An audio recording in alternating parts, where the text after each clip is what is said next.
Editor's Introduction to Old Mortality.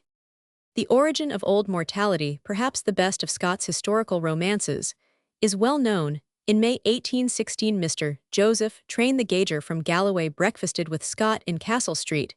He brought gifts in his hand, a relic of Rob Roy, and a parcel of traditions. Among these was a letter from Mr. Broadfoot, schoolmaster in Pennington, who facetiously signed himself Clashbottom. To clesh or clash is to flog in Scots. From Mr. Broadfoot's joke arose Jedediah Cleshbotham, the dominie of Gandercleugh. The real place of Broadfoot's revels was the Shoulder of Mutton Inn at Newton Stewart. Mr. Train, much pleased with the antiques in the den of Castle Street, was particularly charmed by that portrait of Claverhouse, which now hangs on the staircase of the study at Abbotsford. Scott expressed the cavalier opinions about Dundee which were new to Mr. Train, who had been bred in the rural tradition of bloody clavers. One might he not, asked Mr. Train, be made in good hands the hero of a national romance as interesting as any about either Wallace or Prince Charlie? He suggested that the story should be delivered as if from the mouth of Old Mortality. This probably recalled to Scott his own meeting with Old Mortality in Dunutter churchyard, as described in the introduction to the account of the pilgrim as given by Sir Walter from Mr. Train's memoranda needs no addition about Old Mortality's son John, who went to America in 1776-1774 and settled in Baltimore. A curious romantic myth has gathered. Mr. Train told Scott more as his manuscript at Abbotsford shows than Scott printed. According to Mr. Train, John Patterson of Baltimore had a son Robert and a daughter Elizabeth. Robert married an American lady who after his decease was married to the Marquis of Wellesley. Elizabeth married Jerome Bonaparte. Sir Walter distrusted these legends, though derived from a Scotch descendant of Old Mortality. Mr. Ramage in March 1871 wrote to notes and queries dispelling the myth. According to Jerome Bonaparte's descendant Madame Bonaparte, her family were Pattersons, not Pattersons. Her Baltimore ancestors' will is extant, has been examined by Old Mortality's great-grandson, and announces in a kind of preamble that the testator was a native of Donegal. His Christian name was William. Notes and Queries, 4th series, Vol. Romans 7 p. 219, and 5th series, August 1874. This of course quite settles the question, but the legend is still current among American descendants of the old Roxburghshire wanderer. Old Mortality with its companion, the Black Dwarf, was published on December 1, 1816, by Mr. Murray in London and Mr. Blackwood in Edinburgh. The name of the author of Waverley was omitted on the title page. The reason for a change of publisher may have been chiefly financial. Lockhart, Roman 5. Scott may have also thought it amusing to appear as his own rival in a new field. He had not yet told his secret to Lady Abercorn, but he seems to reveal it for who. But he could have known so much about the subject in a letter to her of November 29, 1816. You must know the Marquis Weller, rather you must be the Marquis himself, quoth Dalgety. Here follow portions of the letter. I do not like the first story, The Black Dwarf, at all, but the long one, which occupies 3 volumes, is a most remarkable production. I should like to know if you are of my opinion, as to these new volumes, coming from the same hand, I wander about from 9 in the morning till 5 at night with a plaid about my shoulders and an immensely large bloodhound at my heels and stick in sprigs which are to become trees, when I shall have no eyes to look at them. I am truly glad that the tales have amused you, in my poor opinion. They are the best of the 4 sets, though perhaps I only think so on account of their opening ground, less familiar to me than the manners of the Highlanders. If Tom, his brother Mr. Thomas Scott, wrote those volumes, he has not put me in his secret. General rumor here attributes them to a very ingenious but most unhappy man, a clergyman of the Church of Scotland, who many years since was obliged to retire from his profession and from society, who hides himself under a borrowed name. This hypothesis seems to account satisfactorily for the rigid secrecy observed, but from what I can recollect of the unfortunate individual, these are not the kind of productions I should expect from him. Burleigh, if I mistake not, was on board the Prince of Orange's own vessel at the time of his death. There was also in the Life Guards such a person as Francis Stewart, grandson of the last Earl of Bothwell. I have in my possession various proceedings at his father's instance for recovering some part of the Earl's large estates which had been granted to the Earls of Buccleuch and Roxburgh, it would appear that Charles Roman I made some attempts to reinstate him in those lands, but, like most of that poor monarch's, measures the attempt only served to augment his own enemies. For Buccleuch was one of the first who declared against him in Scotland, and raised a regiment of 1,200 men, of whom my grandfather's grandfather Sir William Scott of Harden was lieutenant colonel. This regiment was very active at the destruction of Montrose's Highland army at Philiphaugh in Charles II's time. The old knight suffered as much through the nonconformity of his wife as Cuddy through that of his mother. My father's grandmother, who lived to the uncommon age of 98 years, perfectly remembered being carried when a child to the field preachings, where the clergyman thundered from the top of a rock, and the ladies sat upon their side saddles, which were placed upon the turf for their accommodation, while the men stood round all armed with swords and pistols. Old Mortality was a living person. I have myself seen him about 20 years ago, repairing the Covenanters' tombs as far north as Dunnottar. If Lady Abercorn was in any doubt after this ingenuous communication, Mr. Murray, the publisher, was in none. Lockhart Roman 5, he wrote to Scott on December 14, 1816, rejoicing in the success of the tales, which must be written either by Walter Scott or the devil. I never experienced such unmixed pleasure as the reading of this exquisite work has afforded me, and if you could see me as the author's literary chamberlain, receiving the unanimous and vehement praises of those who have read it, and the curses of those whose needs my scanty supply could not satisfy, you might judge of the sincerity with which I now entreat you to assure the author of the most complete success. Lord Holland had said, when Mr. Murray asked his opinion, we did not one of us go to bed last night, nothing slept but my gout. The very Whigs were conquered, but not the Scottish Whigs. The auld leaven of the Covenanty were still dour, and offered many criticisms thereon. Scott, by way of disproving his authorship, offered to review the tales in the Quarterly. His true reason for this step was the wish to reply to Dr. Thomas Macrae, author of the Life of John Knox, who had been criticizing Scott's historical view of the Covenant in the Edinburgh Christian Instructor. Scott had perhaps no better mode of answering his censor.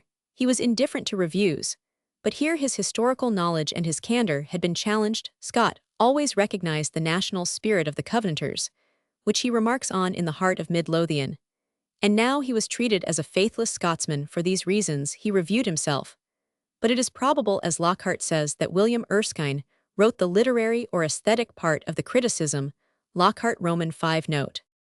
Dr. Macrae's review may be read, or at least may be found in the 4th volume of his collected works, Blackwood, Edinburgh, 1857.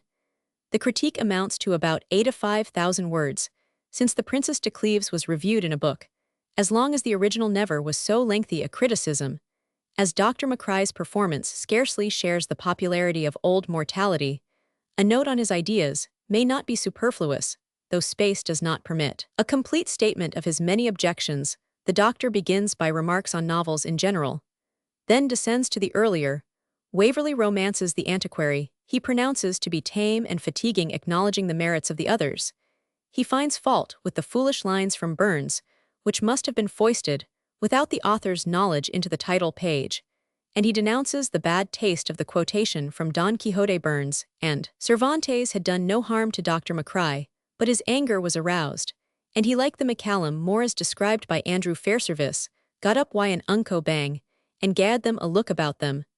The view of the Covenanters is false and distorted. These worthies are not to be abused with profane wit or low buffoonery. Prayers were not read in the parish churches of Scotland at that time, as episcopacy was restored when Charles Roman II returned. Upon the unanimous petition of the Scottish Parliament, Scott's collected works, Vol. Roman 19 p. 70, 8, it is not unnatural for the general reader to suppose that prayers would be read by the curates.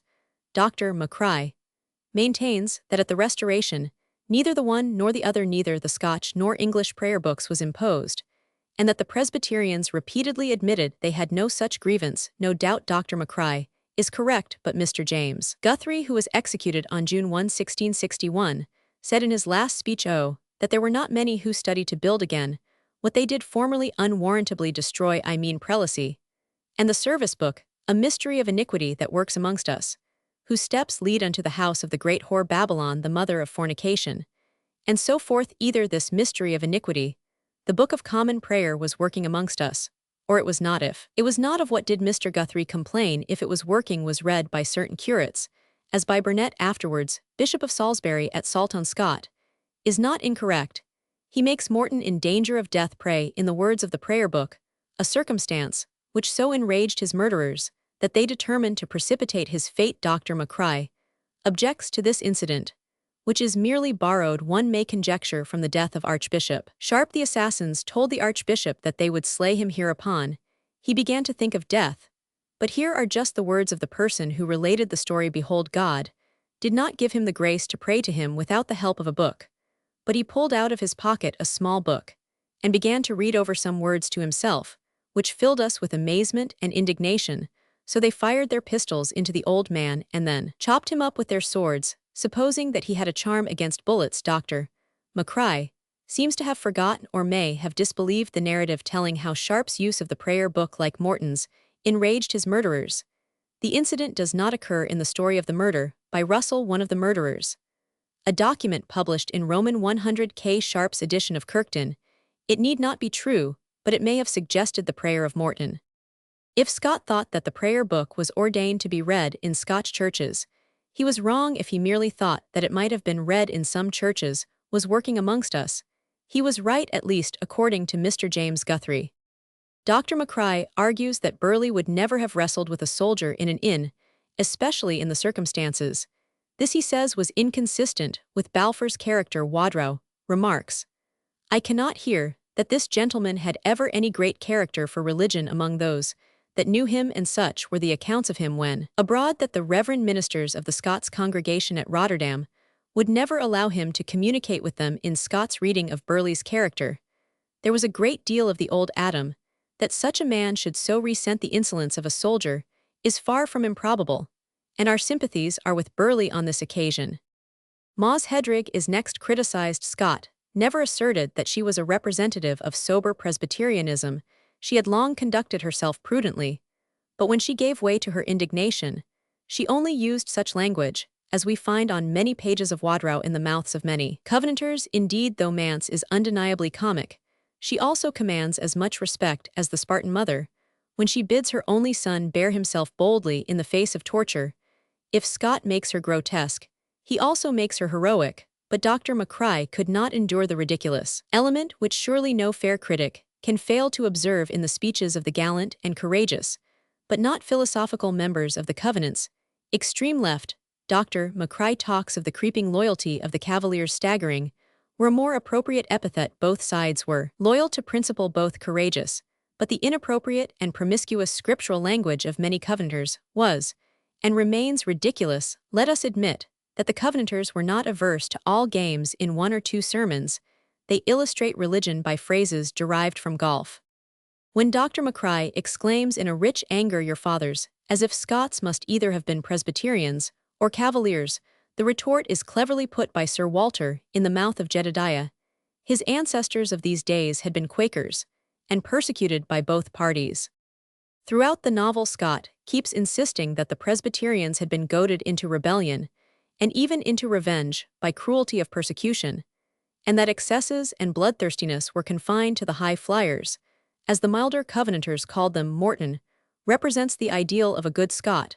In the circumstances, he comes to be ashamed of his passive attitude in the face of oppression. He stands up for that freedom from stripes and bondage, which was claimed, as you may read in Scripture, by the Apostle Paul, and which every man who is freeborn is called upon to defend for his own sake, and that of his countrymen. The terms demanded by Morton from Monmouth before the Battle of Bothwell Bridge are such as Scott recognizes to be fair freedom of worship, and a free parliament are included. Dr. Macrae's chief charges are that Scott does not insist enough on the hardships and brutalities of the persecution, and that the ferocity of the Covenanters is overstated. He does not admit that the picture drawn of the more rigid Presbyterians is just, but it is almost impossible to overstate the ferocity of the high flyers' conduct, and Creed thus Wadrow a witness not quite unfriendly to the rigid Presbyterians, though not high-flying enough for Patrick Walker writes, Mr. Tate informs me that he had this account front Mr. Anthony Shaw, and others of the indulged, that at some time under the indulgence, There was a meeting of some people when they resolved in one night to go to every house of the indulged ministers, and kill them, and all in one night. This anecdote was confirmed by Mr. John Miller, to whose father's house one of these high flyers came on this errand. This massacre was not aimed at the persecutors, but at the pound texts. As to their creed, Wadrow has an anecdote of one of his own elders, who told a poor woman with many children that it would be an uncouth mercy if they were all saved. A pleasant evangel was this, and peacefully was it to have been propagated. Scott was writing a novel, not history, in the minstrelsy of the Scottish border, 18,023. Sir Walter gave this account of the persecutions. Had the system of coercion been continued, until our day Blair and Robertson would have preached in the wilderness, and only discovered their powers of eloquence and composition by rolling along a deeper torrent of gloomy fanaticism. The genius of the persecuted became stubborn, obstinate, and ferocious. He did not in his romance draw a complete picture of the whole persecution, but he did show by that insolence of Bothwell at Milnwood, which stirs the most sluggish blood, how the people were misused. This scene, to Dr. Macrae's mind, is a mere farce, because it is enlivened by Mance's declamations. Scott displays the abominable horrors of the torture as forcibly as literature may dare to do, but Dr. Macrae is not satisfied, because MacBriar, the tortured man, had been taken in arms. Some innocent person should have been put in the boot to please Dr. Macrae. He never remarks that MacBriar conquers our sympathy by his fortitude. He complains of what the Covenanters themselves called the language of Canaan, which is put into their mouths, a strange, ridiculous, and incoherent jargon, compounded of scripture phrases and cant terms peculiar to their own party opinions in ecclesiastical politics. But what other language did many of them speak, O all ye, that can pray tell all the Lord's people to try by morning, and prayer if he can. Tagle him, especially in Scotland, for we fear he will depart from it. This is the theology of a savage in the style of a clown. But it is quoted by Walker, as Mr. Alexander Peddon's Mr. John Menzies' testimony, 1670, is all about hardened men, whom though they walk with you for the present with horns of a lamb, yet afterward you may hear them speak with the mouth of a dragon, pricks in your eyes and thorns in your sides. Mance Hedrig scarcely caricatures this eloquence, or Peddon's many and long 78 years left-hand defections, and 49 years right-hand extremes, while Professor Simpson in Glasgow, and Mr. Glass in Teeling, both with Edom's children, cry, raise the very foundation. Dr. Macrae is reduced to supposing that some of the more absurd sermons were incorrectly reported. Very possibly they were, but the reports were in the style which the people liked, as if to remove all possible charge of partiality. Scott made the one faultless Christian of his tale a covenanting widow, the admirable Bessie McClure, but she says the doctor repeatedly bans and minces oaths in her conversation. This outrageous conduct of Bessie's consists in saying, "Gude protect us, and in heaven's name, who are ye?" Next, the doctor congratulates Scott on his talent for buffoonery. O le grand homreen, ni lui pute plaire. Scott is later accused of not making his peasants sufficiently intelligent. Cuddy Hedrig and Jenny Dennison suffice as answers to this censure. Probably the best points made by Dr. Macrae are his proof that biblical names were not common among the Covenanters, and that episcopal eloquence and episcopal superstition were often as tardy and as dark as the eloquence and superstition of the Presbyterians. He carries the war into the opposite camp with considerable success. His best answer to old Mortality would have been a novel as good, and on the whole as fair, written from the Covenanting side. Hogg attempted this reply, not to Scott's pleasure. According to the Shepherd and the Brownie of Bodspec, the Shepherd says that when Scott remarked that the Brownie gave an untrue description of the age, he replied, "It's a devilish deal truer than yours." Scott, in his defense, says that to please the friends of the Covenanters, their portraits must be drawn without shadow, and the objects of their political antipathy be blackened, hooved, and horned ere they will acknowledge the likeness of either. He gives examples of clemency and even considerateness in Dundee. For example, he did not bring with him a prisoner who labored under a disease, rendering it painful to him to be on horseback. He examines the story of John Brown and disproves the blacker circumstances, yet he appears to hold that Dundee should have resigned his commission rather than carry out the orders of government. Burleigh's character for ruthlessness is defended by the evidence of the Scottish worthies. As Dr. Macrae objects to his buffoonery, it is odd that he palliates the strong propensity of Knox to indulge his vein of humor when describing, with ghoul-like mirth, the festive circumstances of the murder and burial of Cardinal Beaton, the odious part of his satire, Scott says, is confined to the fierce and unreasonable set of extra-Presbyterians. Wadrow's high flyers we have no delight to dwell either upon. The atrocities or absurdities of a people whose ignorance and fanaticism were rendered frantic by persecution. To sum up the controversy, we may say that Scott was unfair, if at all in tone, rather than in statement. He grants to the Covenanters dauntless resolution and fortitude. He admits their wrongs we cannot see on the evidence of their literature, that he exaggerates their grotesqueness, their superstition, their impossible attitude as of Israelites under a theocracy, which only existed as an ideal, or their ruthlessness on certain occasions. The books of Wadrow Kirkton and Patrick Walker, the sermons, the ghost stories, the dying speeches, the direct testimony of their own historians, prove all that Scott says 100 times over. The facts are correct. The testimony to the presence of another, an angelic temper, remains immortal in the figure of Bessie McClure, but an unfairness of tone may be detected in the choice of such names as Kettledrummel and Poundtext. Probably, the jogtrot friends of the indulgence have more right to complain than the high-flying friends of the Covenant. Scott had cavalier sympathies, as Macaulay had covenanting sympathies. That Scott is more unjust to the Covenanters than Macaulay to Claverhouse historians will scarcely maintain. Neither history or fiction would be very delightful if they were warless. This must serve as an apology more needed by Macaulay than by Sir Walter. His reply to Dr. Macrae is marked by excellent temper, humor, and good humor. The Quarterly Review ends with the well-known reference to his brother Tom's suspected authorship. We intended here to conclude this long article when a strong report reached us of certain transatlantic confessions, which, if genuine, though of this we know nothing, assign a different author to those volumes than the party suspected by our Scottish correspondents. Yet a critic may be excused for seizing upon the nearest suspected person, or the principle happily expressed by Claverhouse in a letter to the Earl of Linlithgow. He had been, it seems, in search of a gifted weaver, who used to hold forth at conventicles. I sent for the Webster, they brought in his brother for him, though he maybe cannot preach like his brother, I doubt not.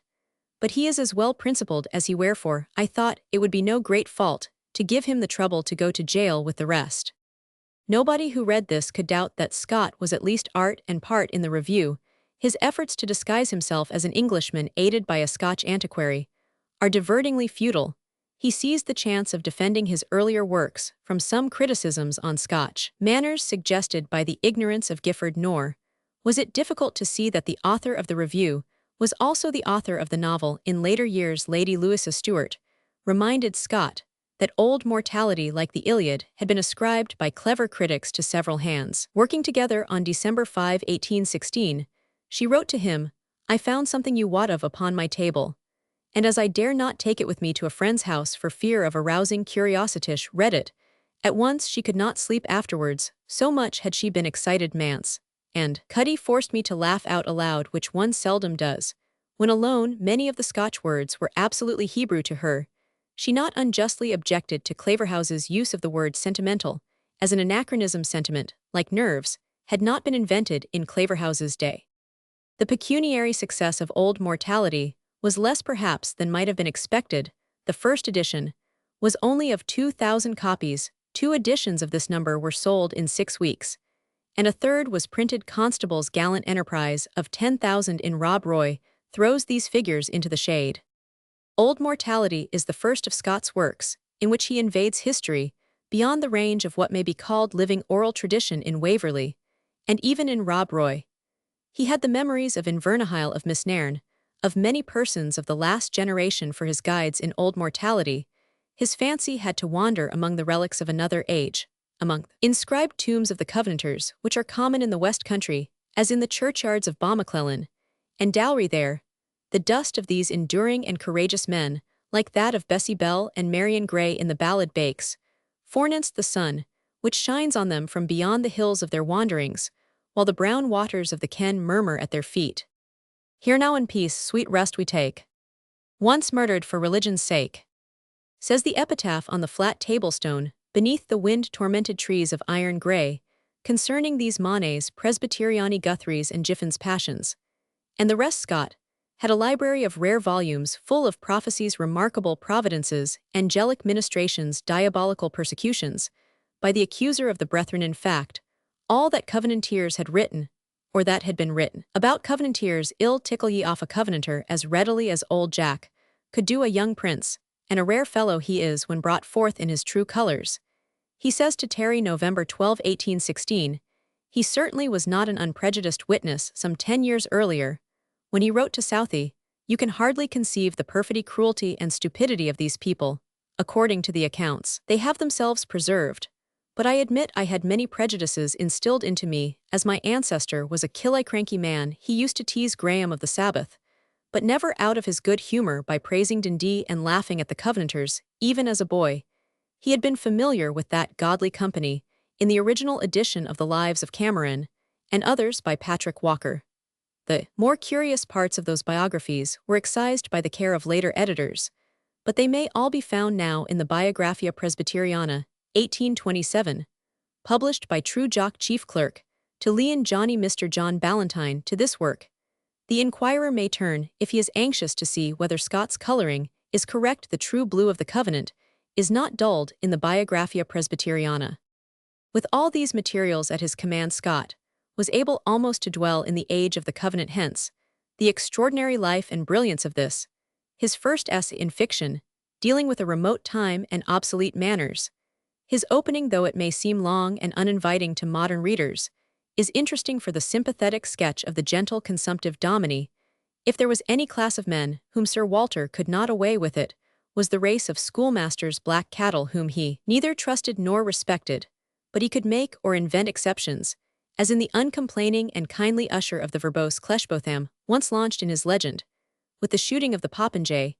He never falters. The gallant, dauntless, overbearing Bothwell the dour, Burleigh, the handful of preachers representing every current of opinion in the Covenant, the awful figure of Habakkuk Mucklerath, the charm of goodness in Bessie McClure, are all immortal, deathless, as Shakespeare's men and women. Indeed, here even more than elsewhere, we admire the life which Scott breathes into his minor characters. Halliday, and Inglis the troopers, the child who leads Morton to Burleigh's retreat in the cave, that auld Laird Nippy, old Milnwood, a real Laird Nippy, was a neighbor of Scott's at Ashestiel. Ailey Wilson, the kind, crabbed old housekeeper, generous in great things, though habitually niggardly in things small. Most of these are persons whom we might still meet in Scotland, as we might meet Cuddy Hedrick, shrewd the blithe, the faithful and humorous Cuddy. As to Miss Jenny Dennison, we can hardly forgive Scott for making that gayest of soubrettes hard and selfish in married life. He is too severe on the harmless and even beneficent race of coquettes, who brighten life so much, who so rapidly draw up with the new plug lad, and who do so very little harm when all is said. Jenny plays the part of a leal and brave lass in the siege of Tilliatudlem. Hunger and terror do not subdue her spirit. She is true in spite of many temptations to her Cuddy, and we decline to believe that she was untrue to his master and friend Icus. No doubt, is a caricature, though Wadrow makes us acquainted with at least one Maz Jean Bigart, who all the winter over was exceedingly straitened in wrestling and prayer as to the Parliament, and said that still that place was brought before her. Our hedges are broken down. Analecta Roman 2. Surely even Dr. Macrae must have laughed out loud, like Lady Louisa Stuart, when Maz exclaims, neither will I peace for the bidding of no earthly potsherd, though it be painted as red as a brick from the Tower o' Babel. And Ca Itzel, a corporal manse, as we have said, is not more comic than heroic a mother in that Sparta of the Covenant. The figure of Morton, as usual, is not very attractive in his review. Scott explains the weakness of his heroes, as usually strangers in the land, Waverley, Lovell, Mannering, Osbaldistone, who need to have everything explained to them, and who are less required to move than to be the pivots of the general movement. But Morton is no stranger in the land. His political position in the just milieu is unexciting. A schoolboy wrote to Scott at this time, O Sir Walter, how could you take the lady from the gallant cavalier and give her to the cropped Covenanter? Probably Scott sympathized with his young critic, who longed to be a feudal chief, and to see his retainers happy around him. But Edith Bellenden loved Morton with that love which, as she said and thought, disturbs the repose of the dead. Scott had no choice. Besides, Dr. Macrae might have disapproved of so fortunate an arrangement. The heroine herself does not live in the memory like Di Vernon. She does not even live like Jenny Dennison. We remember Corporal Rattlebanes, better the stoutest fighting man of Major Bellenden's acquaintance, and the Lady of Tilliatudlem has admirers more numerous and more constant. The lovers of the tale chiefly engage our interest by the rare constancy of their affections. The most disputed character is of course that of Claverhouse. There is no doubt that if Claverhouse had been a man of the ordinary mold, he would never have reckoned so many enthusiastic friends in future ages. But beauty which makes Helen immortal had put its seal on Bonnie Dundee, with that face which limners might have loved to paint and ladies to look upon. He still conquers hearts from his dark corner above the private staircase, in Sir Walter's deserted study. He was brave, he was loyal when all the world forsook his master in that reckless age of revelry. He looks on with the austere and noble contempt, which he wears in hell among the tippling shades of cavaliers. He died in the arms of victory, but he lives among the chiefs of ancient names, who swore to fight and die beneath the banner of King James. And he fell in Killiecrankie, past the glory of the Grahams. Sentiment in romance, not in history, may be excused for pardoning the rest. Critics of the time, as Lady Louisa Stuart, remind Sir Walter did not believe the book was his, because it lacked his tedious descriptions. The descriptions as of the waterfall where Burleigh had his den are indeed far from tedious. There is a tendency in Scott to exalt into mountains his own grey hills, the bosses verdetters, as Prosper Merimee called them of the border. But the horrors of such linns as that down which Hab Dab and Davy Din dang the deal are not exaggerated.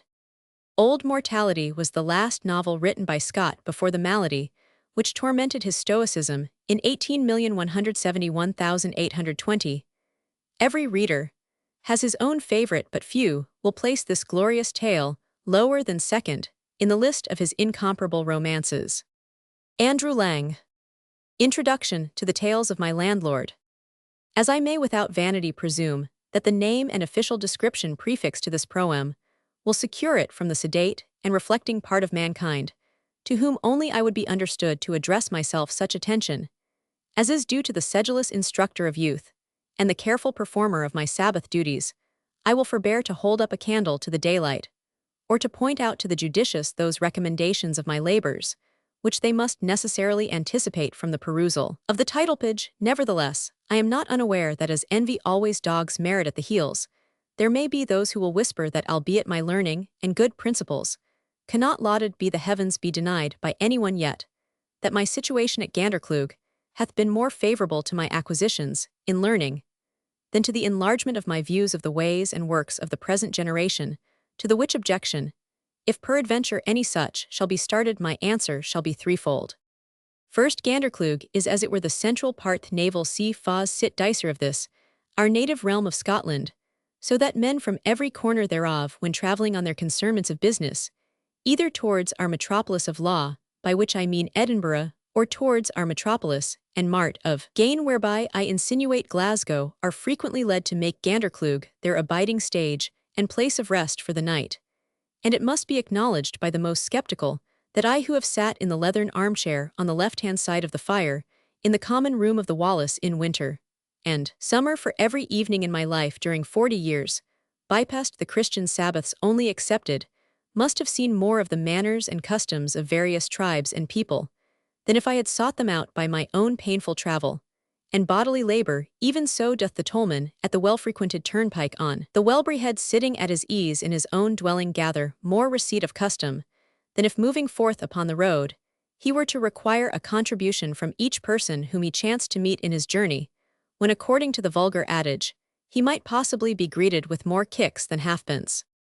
But secondly, supposing it again urged that Ithacus, the most wise of the Greeks, acquired his renown, as the Roman poet hath assured us, by visiting states and men, I reply to the Zoilus, who shall adhere to this objection, that de facto I have seen states and men also, for I have visited the famous cities of Edinburgh and Glasgow, the former twice, and the latter 3 times in the course of my earthly pilgrimage, and moreover, I had the honor to sit in the General Assembly, meaning as an auditor in the galleries thereof, and have heard as much goodly speaking on the law of patronage, as with the fructification thereof in mine own understanding, hath made me be considered as an oracle upon that doctrine, ever since my safe and happy return to Gandercleugh. Aganan, thirdly, if it be nevertheless pretended that my information and knowledge of mankind, however extensive and however painfully acquired by constant domestic inquiry, and by foreign travel, is nathless incompetent to the task of recording the pleasant narratives of my landlord, I will let these critics know, to their own eternal shame and confusion, as well as to the abashment and discomfiture of all who shall rashly take up a song against me, that I am not the writer-redactor or compiler of the tales of my landlord, nor am I in one single iota answerable for their contents more or less. And now, ye generation of critics, who raise yourselves up as if it were brazen serpents to hiss with your tongues, and to smite with your stings bow yourselves down to your native dust, and acknowledge that yours have been the thoughts of ignorance, and the words of vain foolishness. Lo, ye are caught in your own snare, and your own pit hath yawned for you. Turn, then, aside from the task that is too heavy for you. Destroy not your teeth, by knowing a file waste not your strength, by spurning against a castle wall, nor spend your breath in contending in swiftness with a fleet steed, and let those weigh the tales of my landlord who shall bring with them the scales of candor, cleansed from the rust of prejudice, by the hands of intelligent modesty. For these alone they were compiled, as will appear from a brief narrative, which my zeal for truth compelled me to make supplementary to the present proem. It is well known that my landlord was a pleasing and a facetious man, acceptable unto all the parish of Gandercleugh, excepting only the laird the exciseman, and those for whom he refused to draw liquor upon trust their causes of dislike. I will touch separately, adding my own refutation thereof.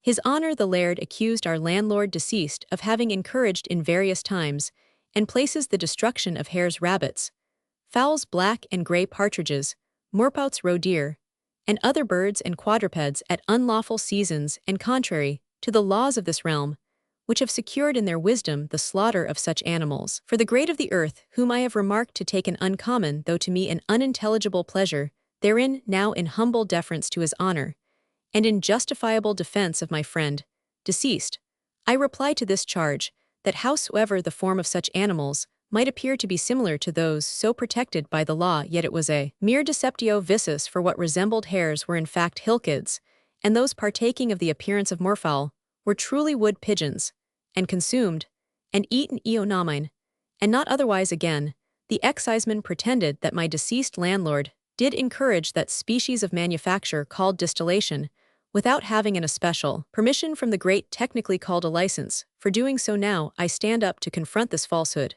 and in defiance of him, his gauging stick and pen and inkhorn, I tell him that I never saw or tasted a glass of unlawful aquavitae in the house of my landlord, nay, that on the contrary, we needed not such devices in respect of a pleasing and somewhat seductive liquor, which was vended and consumed at the Wallace Inn under the name of Mountain Dew. If there is a penalty against manufacturing such a liquor, let him show me the statute.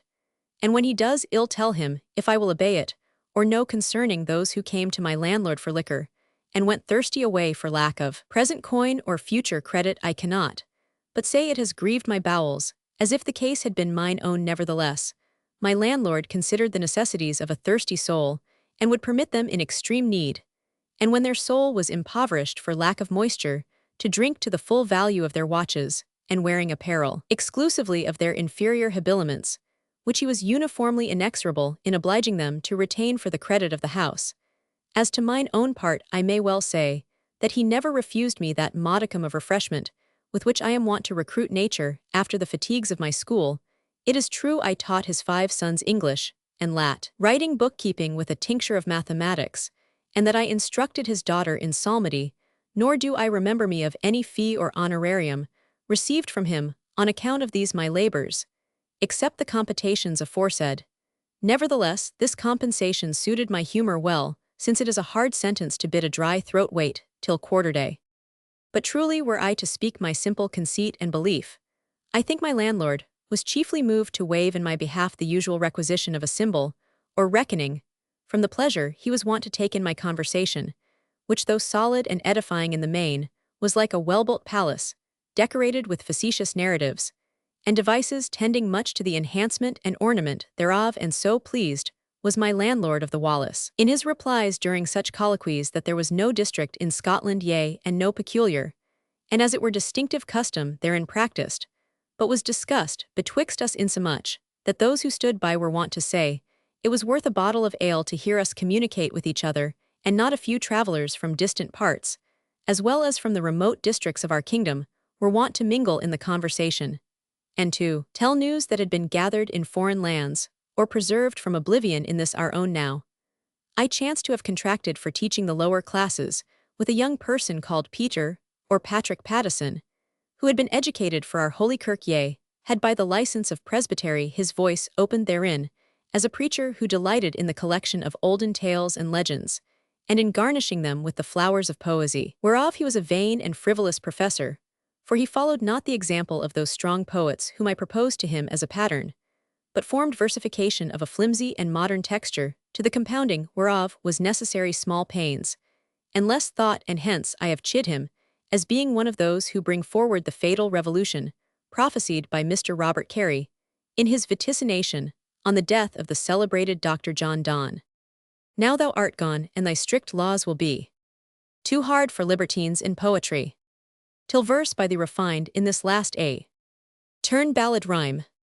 I had also disputations with him touching his indulging rather a flowing and redundant than a concise and stately diction in his prose exercitations, but notwithstanding these symptoms of inferior taste, and a humor of contradicting his betters upon passages of dubious construction in Latin authors, I did grievously lament when Peter Pattison was removed from me by death, even as if he had been the offspring of my own loins, and in respect his papers had been left in my care to answer funeral and deathbed expenses. I conceived myself entitled to dispose of one parcel, thereof entitled Tales of my landlord, to one cunning in the trade, as it is called of book-selling. He was a mirthful man of small stature, cunning in counterfeiting of voices, and in making facetious tales and responses, and whom I have to laud for the truth of his dealings towards me. Now, therefore the world may see the injustice that charges me with incapacity to write these narratives, seeing that though I have proved that I could have written them, if I would yet not having done so, the censure will deservedly fall, if at all due, upon the memory of Mr. Peter Pattison, whereas I must be justly entitled to the praise, when any is due, seeing that, as the Dean of St. Patrick's wittily and logically expresseth it, that without which a thing is not, is causa sine qua non. The work therefore is unto me as a child, is to a parent, in the which child, if it proveth worthy, the parent hath honor and praise, but if otherwise, the disgrace will deservedly attach to itself alone. I have only further to intimate that Mr. Peter Pattison, in arranging these tales for the press, hath more consulted his own fancy than the accuracy of the narrative, nay, that he hath sometimes blended 2 or 3 stories together, for the mere grace of his plots, of which infidelity, although I disapprove and enter my testimony against it, yet I have not taken upon me to correct the same in respect. It was the will of the deceased that his manuscript should be submitted to the press, without diminution or alteration, a fanciful nicety. It was on the part of my deceased friend, who, if thinking wisely, ought rather to have conjured me by all the tender ties of our friendship and common pursuits, to have carefully revised, altered, and augmented at my judgment and discretion. But the will of the dead must be scrupulously obeyed, even when we weep over their pertinacity and self-delusion. So, gentle reader, I bid you farewell, recommending you to such fare as the mountains of your own country produce, and I will only farther premise that each tale is preceded by a short introduction mentioning the persons by whom and the circumstances under which the materials thereof were collected. Jedediah Cleshbotham. Introduction to Old Mortality. The remarkable person called by the title of Old Mortality was well known in Scotland about the end of the last century. His real name was Robert Pattison. He was a native, it is said, of the parish of Closeburn in Dumfriesshire, and probably a mason by profession, at least educated to the use of the chisel, whether family dissensions, or the deep and enthusiastic feeling of supposed duty, drove him to leave his dwelling, and adopt the singular mode of life in which he wandered like a palmer through Scotland, is not known. It could not be poverty, however, which prompted his journeys, for he never accepted anything beyond the hospitality which was willingly rendered him, and when that was not proffered, he always had money enough to provide for his own humble wants. His personal appearance and favorite, or rather sole occupation, are accurately described in the preliminary chapter of the following work.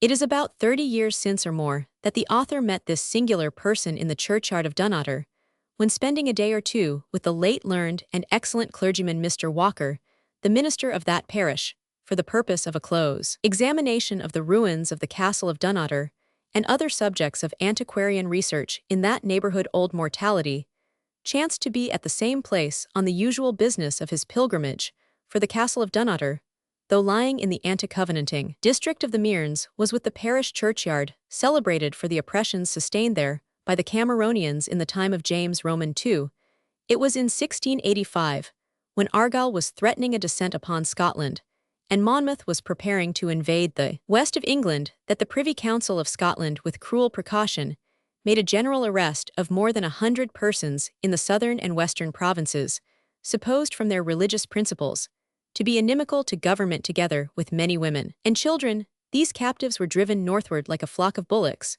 but with less precaution to provide for their wants, and finally penned up in a subterranean dungeon in the castle of Dunnottar, having a window opening to the front of a precipice, which overhangs the German Ocean. They had suffered not a little on the journey, and were much hurt both at the scoffs of the northern prelatists, and the mocks, jibes, and contemptuous tunes played by the fiddlers and pipers who had come from every quarter as they passed to triumph over the revilers of their calling. The repose which the melancholy dungeon afforded them was anything but undisturbed. The guards made them pay for every indulgence, even that of water, and when some of the prisoners resisted a demand so unreasonable and insisted on their right to have this necessary of life, untaxed their keepers, emptied the water on the prison floor, saying, if they were obliged to bring water for the canting Whigs, they were not bound to afford them the use of bowls or pitchers gratis. In this prison, which is still termed the Whigs' Vault, several died of the diseases incidental to such a situation, and others broke their limbs, and incurred fatal injury in desperate attempts to escape from their stern prison house. Over the graves of these unhappy persons their friends, after the Revolution, erected a monument with a suitable inscription. This peculiar shrine of the Whig martyrs is very much honored by their descendants, though residing at a great distance from the land of their captivity and death. My friend, the Rev. Mr. Walker, told me that being once upon a tour in the south of Scotland, probably about 40 years, since he had the bad luck to involve himself in the labyrinth of passages and tracks, which cross in every direction the extensive waste called Lochar Moss near Dumfries, out of which it is scarcely possible for a stranger to extricate himself, and there was no small difficulty in procuring a guide, since such people as he saw were engaged in digging their pizza, work of paramount necessity, which will hardly brook interruption. Mr. Walker could therefore only procure unintelligible directions in the southern brogue, which differs widely from that of the Mearns. He was beginning to think himself in a serious dilemma, when he stated his case to a farmer of rather the better class who was employed as the others in digging his winter fuel. The old man at first made the same excuse with those who had already declined acting as the traveler's guide, but perceiving him in great perplexity, and paying the respect due to his profession, "You are a clergyman, sir," he said. Mr. Walker assented, "And I observe from your speech that you are from the north." "You are right, my good friend," was the reply. "And may I ask if you have ever heard of a place called Dunnottar? I ought to know something about it."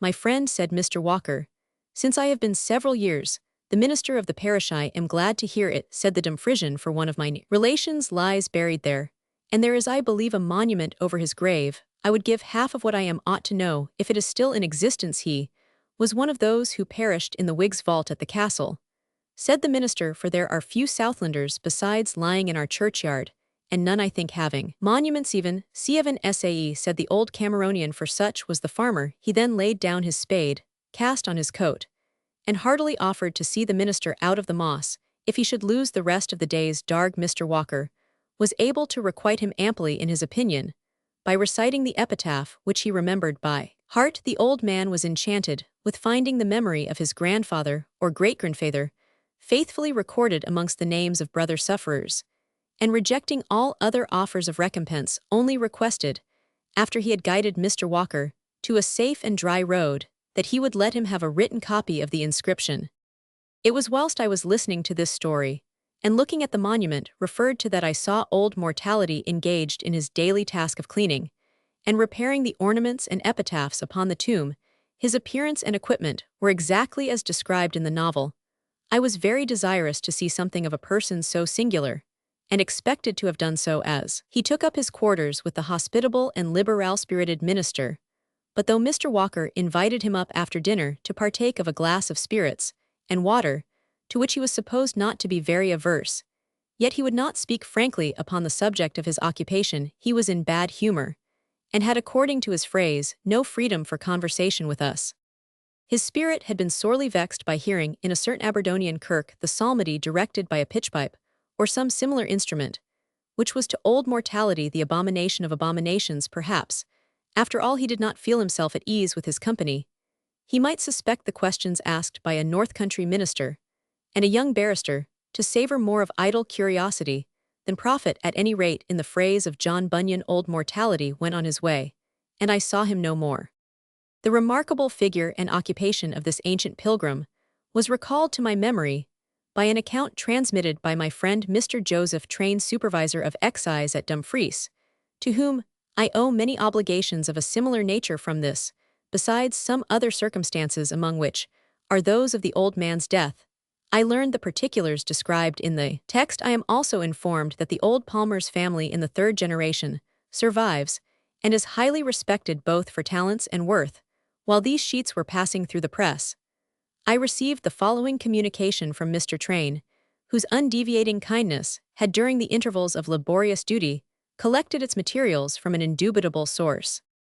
In the course of my periodical visits to the Glenkins, I have become intimately acquainted with Robert Patterson, a son of old Mortality, who lives in the little village of Balmaclellan and, although he is now in the 70th year of his age, preserves all the vivacity of youth, has a most retentive memory and a mind stored with information far above what could be expected from a person in his station of life. To him I am indebted for the following particulars relative to his father and his descendants down to the present time. Robert Patterson, alias Old Mortality, was the son of Walter Patterson and Margaret Scott, who occupied the farm of Illigetia in the parish of Hawick during nearly the first half of the 18th century. Here, Robert was born in the memorable year 1715. Being the youngest son of a numerous family, he at an early age went to serve with an elder brother named Francis, who rented from Sir John Jardine of Applegarth a small tract in Comcockle Moor, near Lochmaben. During his residence there, he became acquainted with Elizabeth Grey, daughter of Robert Grey, gardener to Sir John Jardine, whom he afterwards married. His wife had been for a considerable time a cookmaid to Sir Thomas Kirkpatrick of Closeburn, who procured for her husband from the Duke of Queensberry an advantageous lease of the freestone quarry of Gatelobrig in the parish of Morton. Here he built a house, and had as much land as kept a horse and cow. My informant cannot say with certainty the year in which his father took up his residence at Gatelobrig, but he is sure it must have been only a short time prior to the year 1746, as during the memorable frost in 1740, he says his mother still resided in the service of Sir Thomas Kirkpatrick when the Highlanders were returning from England on their route to Glasgow in the year 17,456. They plundered Mr. Patterson's house at Gatelobrig and carried him a prisoner as far as Glenbuck, merely because he said to one of the straggling army that their retreat might have been easily foreseen, as the strong arm of the Lord was evidently raised not only against the bloody and wicked house of Stuart, but against all who attempted to support the abominable heresies of the Church of Rome. From this circumstance, it appears that Old Mortality had, even at that early period of his life, imbibed the religious enthusiasm by which he afterwards became so much distinguished.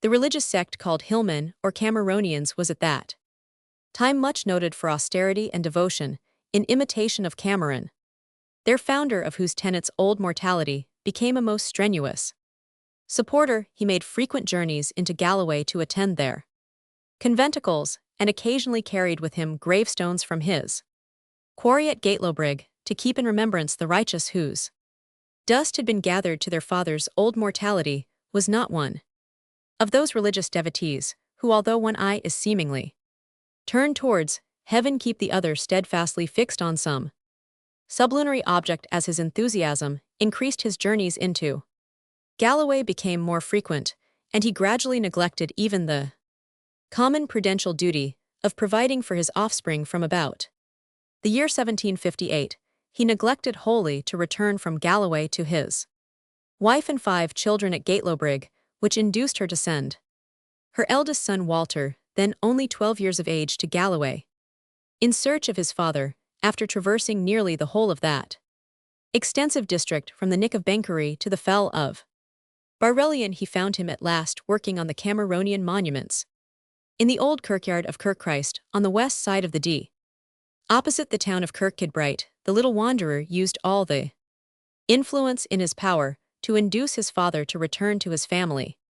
But in vain, Mrs. Patterson sent even some of her female children into Galloway in search of their father, for the same purpose of persuading him to return home, but without any success at last. In the summer of 1768, she removed to the little upland village of Balmaclellan in the Glenkins of Galloway, whereupon the small pittance derived from keeping a little school, she supported her numerous family in a respectable manner.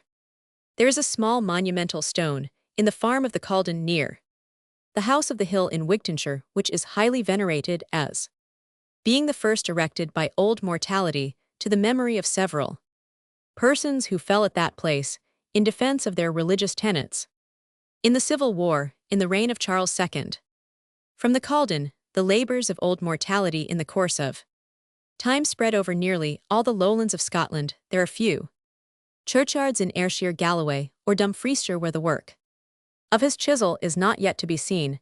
It is easily distinguished from the work of any other artist by the primitive rudeness of the emblems of death and of the inscriptions which adorn the ill-formed blocks of his erection. This task of repairing and erecting gravestones practiced without fee or reward was the only ostensible employment of this singular person for upwards of 40 years. The door of every Cameronian's house was indeed open to him at all times when he chose to enter, and he was gladly received as an inmate of the family, but he did not invariably accept of these civilities, as may be seen by the following account of his frugal expenses, found amongst other little papers, some of which I have likewise in my possession in his pocket-book after his death. Gatehouse of Fleet, 4th February, 1796. Robert Patterson, debtor to Margaret Christale. To dry lodging for 7 weeks 041. To 4 oclet of 8 meal 034. To 6 lippies of potatoes 013. To lent money at the time of Mr. Reed's sacrament 060. To 3 chapins of Yell with Sandy the Keelman 009. Roman 50 15.5. Received in part 010. Unpaid Roman 55.5. A well-known humorist, still alive, popularly called by the name of Old Keelabags, who deals in the keel or chalk with which farmers mark their flocks. This statement shows the religious wanderer to have been very poor in his old age, but he was so more by choice than through necessity, as at the period here alluded to his children were all comfortably situated, and were most anxious to keep their father at home, but no entreaty could induce him to alter his erratic way of life. He travelled from one churchyard to another mounted on his old white pony, till the last day of his existence, and died, as you have described, at Bankhill near Lockerbie on the 14th February 1801, in the 86th year of his age. As soon as his body was found, intimation was sent to his sons at Balmaclellan. But from the great depth of the snow at that time, the letter communicating the particulars of his death was so long detained by the way that the remains of the pilgrim were interred before any of his relations could arrive at Bankhill. The following is an exact copy of the account of his funeral expenses, original of which I have in my possession. Memorandum of the funeral charges of Robert Patterson, who died at Bankhill on the 14th day of February 1801. To a coffin Roman 5012 To munting for do 028. To a shirt for him 056. To a pair of cotton stockings 020. To bread at the funeral 026. To chais at ditto 030. To 1 pint room 046. To I pint whiskey 040. To a man going to Annam 020. To the grave digger 010. To linen for a sheet to him 028. Roman 5110. Taken off him when dead 176. Roman 5014-4. The above account is authenticated by the son of the deceased. My friend was prevented by indisposition from even going to Bankhill to attend the funeral of his father, which I regret very much, as he is not aware in what churchyard he was interred. For the purpose of erecting a small monument to his memory, I have made every possible inquiry wherever I thought there was the least chance of finding out where old Mortality was laid. but I have done so in vain, as his death is not registered in the session book of any of the neighboring parishes. I am sorry to think that in all probability this singular person, who spent so many years of his lengthened existence in striving with his chisel and mallet to perpetuate the memory of many less deserving than himself, must remain even without a single stone to mark out the resting place of his mortal remains. Old Mortality had 3 sons, Robert Walter and John. The former, as has been already mentioned, lives in the village of Balmaclellan in comfortable circumstances, and is much respected by his neighbors. Walter died several years ago, leaving behind him a family now respectably situated in this point. John went to America in the year 1776, and after various turns of fortune, settled at Baltimore. Old Noll himself is said to have loved an innocent jest. See Captain Hodgson's memoirs. Old Mortality somewhat resembled the Protector in this turn to festivity, like Master Silence. He had been merry twice and once in his time, but even his jests were of a melancholy and sepulchral nature, and sometimes attended with inconvenience to himself, as will appear from the following anecdote. The old man was at one time following his wonted occupation of repairing the tombs of the martyrs in the churchyard of Girthon, and the sexton of the parish was plying his kindred task at no small distance. Some roguish urchins were sporting near them, and by their noisy gambols disturbing the old men in their serious occupation. The most petulant of the juvenile party were 2 or 3 boys, grandchildren of a person well known by the name of Cooper Clement. This artist enjoyed almost a monopoly in Girthon and the neighboring parishes for making and selling ladles, cops, bickers, bowls, spoons, cogs, and trenchers formed of wood for the use of the country people. It must be noticed that notwithstanding the excellence of the Cooper's vessels, they were apt, when new, to impart a reddish tinge to whatever liquor was put into them, a circumstance not uncommon in like cases. The grandchildren of this dealer in wooden work took it into their head to ask the sexton what use he could possibly make of the numerous fragments of old coffins, which were thrown up in opening new graves. Do you not know, said Old Mortality, that he sells them to your grandfather, who makes them into spoons, trenchers, bickers, bowies? And so forth. At this assertion, the youthful group broke up in great confusion, and discussed on reflecting how many meals they had eaten out of dishes which, by Old Mortality's account, were only fit to be used at a banquet of witches or of ghouls. They carried the tidings home, when many a dinner was spoiled by the loathing which the intelligence imparted, for the account of the materials was supposed to explain the reddish tinge, which even in the days of the Cooper's fame had seemed somewhat suspicious. The ware of Cooper Clement was rejected in horror, much to the benefit of his rivals, the muggers who dealt in earthenware. The man of cut a spoon and ladle saw his trade interrupted, and learned the reason by his quondam customers coming upon him in wrath to return the goods which were composed of such unhallowed materials, and demand repayment of their money. In this disagreeable predicament, the forlorn artist cited Old Mortality into a court of justice, where he proved that the wood he used in his trade was that of the staves of old winepipes bought from smugglers with whom the country then abounded, a circumstance which fully accounted for their imparting a color to their contents. Old Mortality himself made the fullest declaration that he had no other purpose in making the assertion than to check the petulance of the children. But it is easier to take away a good name than to restore it. Cooper Clement's business continued to languish, and he died in a state of poverty. Frontispiece. Volume Roman 1, Chapter Roman 1, Preliminary. Why seeks he with unwearied toil through death's dim walks to urge his way, reclaim his long-asserted spoil, and lead oblivion into day? Langhorned. Most readers says the manuscript of Mr. Pattison must have witnessed with delight the joyous burst which attends the dismissing of a village school on a fine summer evening. The buoyant spirit of childhood, repressed with so much difficulty during the tedious hours of discipline, may then be seen to explode, as it were in shout and song and frolic, as the little urchins join in groups on their playground, and arrange their matches of sport for the evening. But there is one individual who partakes of the relief afforded by the moment of dismission, whose feelings are not so obvious to the eye of the spectator, or so apt to receive his sympathy. I mean the teacher himself, who, stunned with the hum and suffocated with the closeness of his schoolroom, has spent the whole day himself against a host, in controlling petulance, exciting indifference to action, striving to enlighten stupidity, and laboring to soften obstinacy, and whose very powers of intellect have been confounded by hearing the same dull lesson, repeated 100 times by rote, and only varied by the various blunders of the reciters. Even the flowers of classic genius, with which his solitary fancy is most gratified, have been rendered degraded in his imagination by their connection with tears with errors, and with punishment, so that the eclogues of Virgil and odes of Horace are each inseparably allied, in association with the sullen figure and monotonous recitation of some blubbering schoolboy.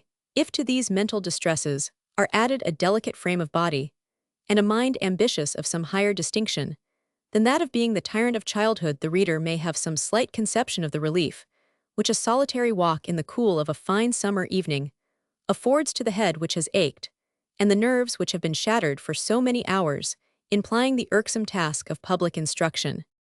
To me, these evening strolls have been the happiest hours of an unhappy life, and if any gentle reader shall hereafter find pleasure in perusing these lucubrations, I am not unwilling he should know that the plan of them has been usually traced in those moments when relief from toil and clamor combined with the quiet scenery around me has disposed my mind to the task of composition. My chief haunt in these hours of golden leisure is the banks of the small stream which, winding through a lone vale of green bracken, passes in front of the village schoolhouse of Ganderklug. For the first quarter of a mile, perhaps, I may be disturbed from my meditations in order to return the scrape or doffed bonnet of such stragglers among my pupils as fish for trouts or minnows in the little brook or seek rushes and wildflowers by its margin. But beyond the space I have mentioned, the juvenile anglers do not, after sunset, voluntarily extend their excursions.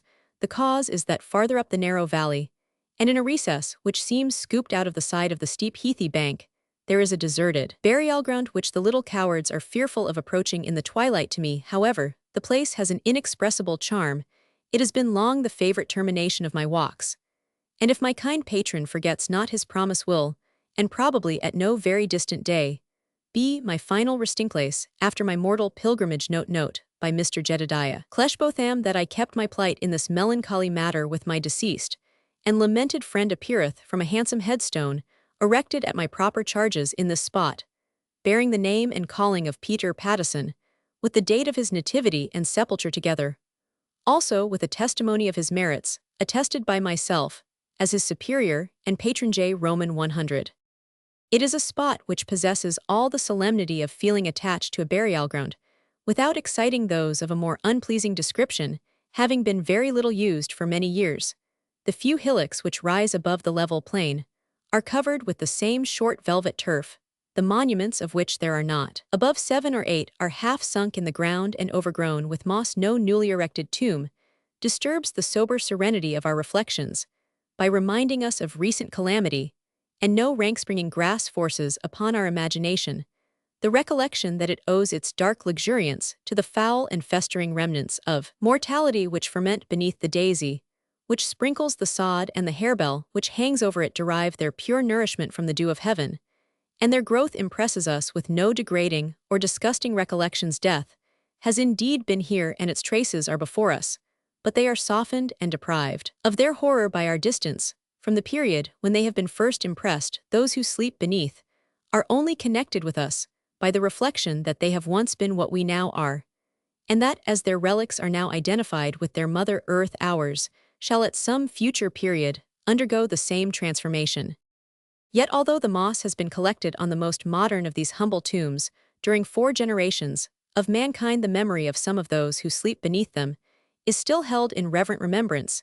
It is true that upon the largest, and to an antiquary the most interesting monument of the group, which bears the effigies of a doughty knight in his hood of mail, with his shield hanging on his breast, the armorial bearings are defaced by time, and a few worn-out letters may be read at the pleasure of the decipherer DNS Johann Heimler Johann Lameland.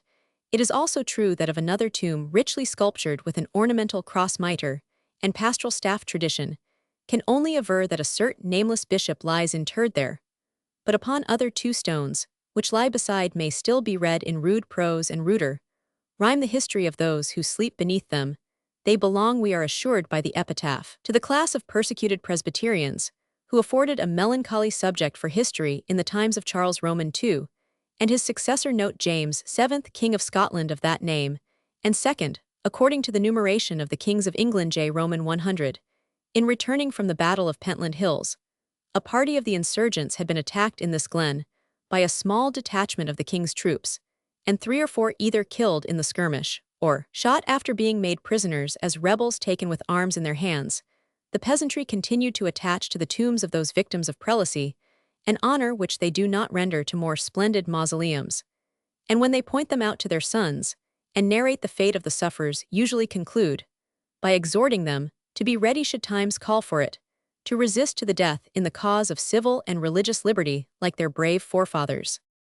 Although I am far from venerating the peculiar tenets asserted by those who call themselves the followers of those men, and whose intolerance and narrow-minded bigotry are at least as conspicuous as their devotional zeal, yet it is without depreciating the memory of those sufferers, many of whom united the independent sentiments of a Hampden with the suffering zeal of a Hooper or Latimer on the other hand, it would be unjust to forget that many even of those who had been most active in crushing what they conceived the rebellious and seditious spirit of those unhappy wanderers, displayed themselves, when called upon to suffer for their political and religious opinions, the same daring and devoted zeal tinctured in their case with chivalrous loyalty, as in the former with republican enthusiasm.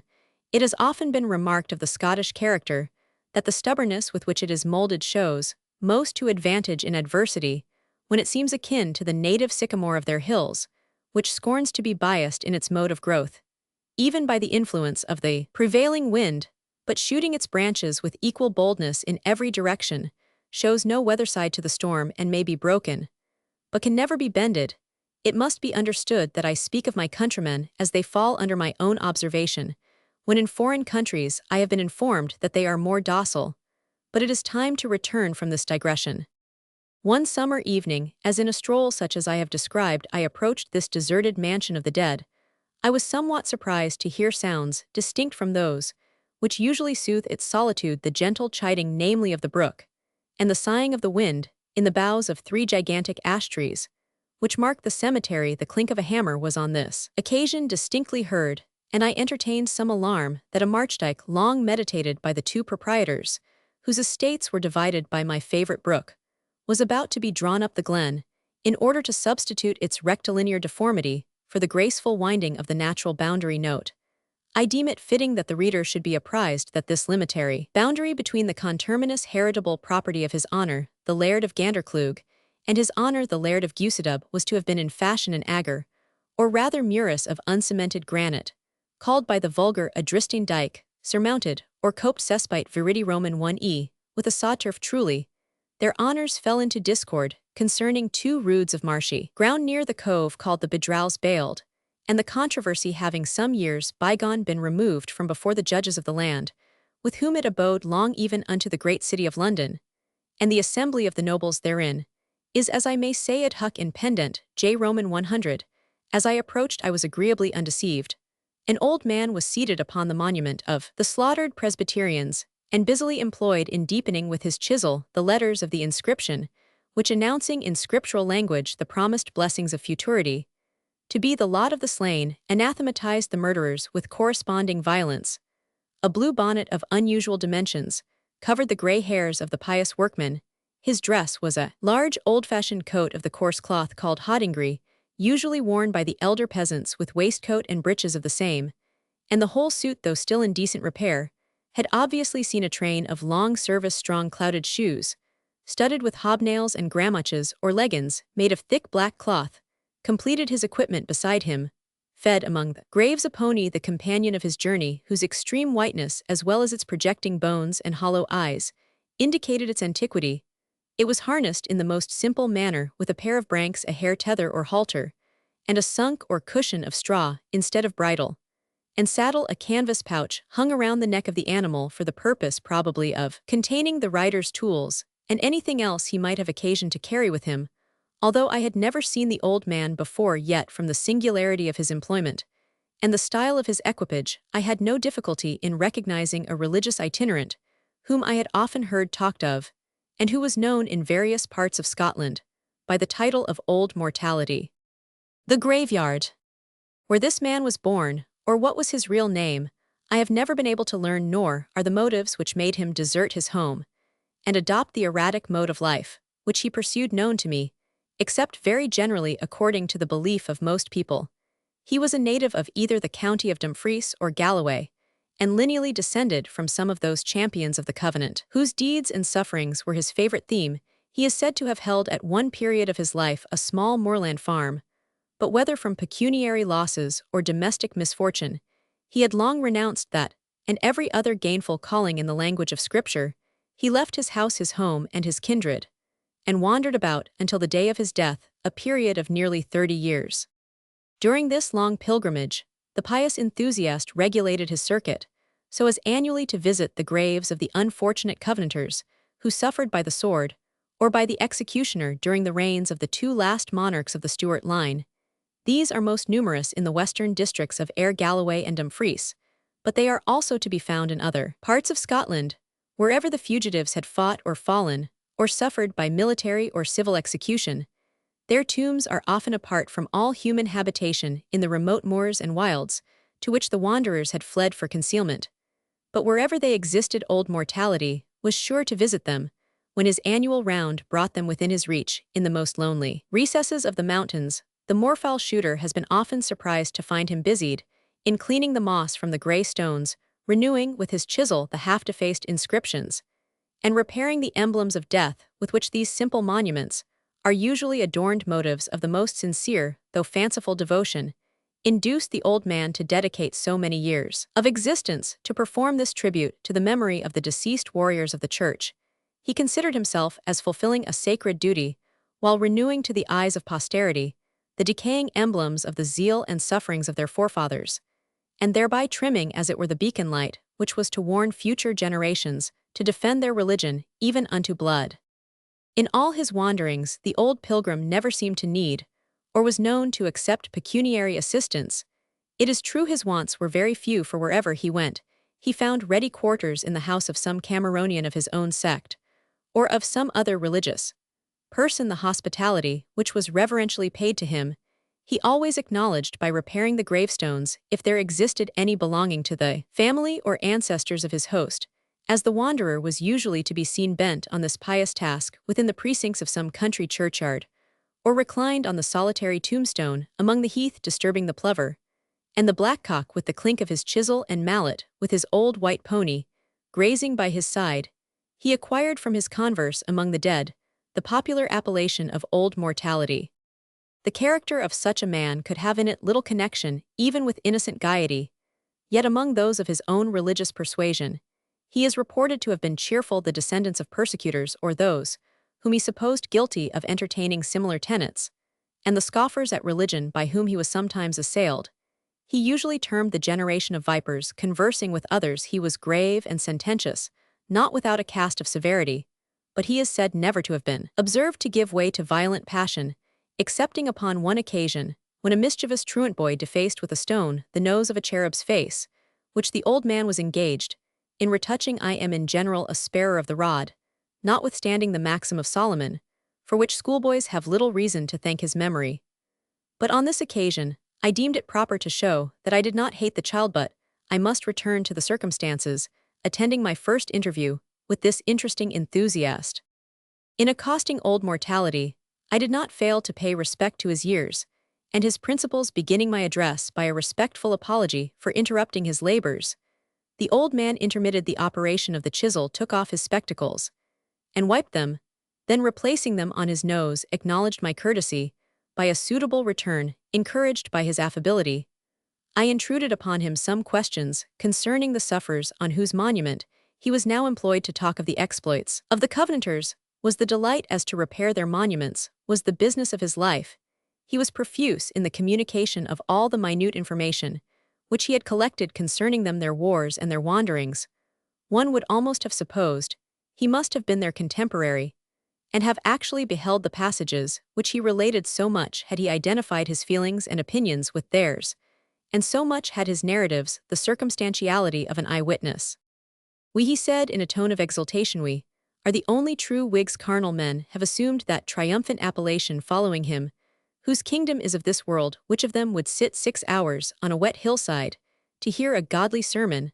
I trow an hour ought wad sta them. They are near a hair better than them that shamena to take upon themselves the persecuting name of bloody-thirsty Tories, self-seekers, all of them strivers after wealth, power, and worldly ambition, and forgetters alike of what has been dreed and done by the mighty men who stood in the gap in the great day of wrath. Nay wonder they dread the accomplishment of what was spoken by the mouth of the worthy Mr. Pedden, that precious servant of the Lord, none of whose words fell to the ground, that the French Monsees note. Probably, messieurs, it would seem that this was spoken during the apprehensions of Invassin from France. Publishers, Saul rise as fast in the glens of Ayr, and the Kens of Galloway, as ever the Highlandmen did in 1677, and now they are gripping to the bow and to the spear when they sold be mourning for a sinful land and a broken covenant.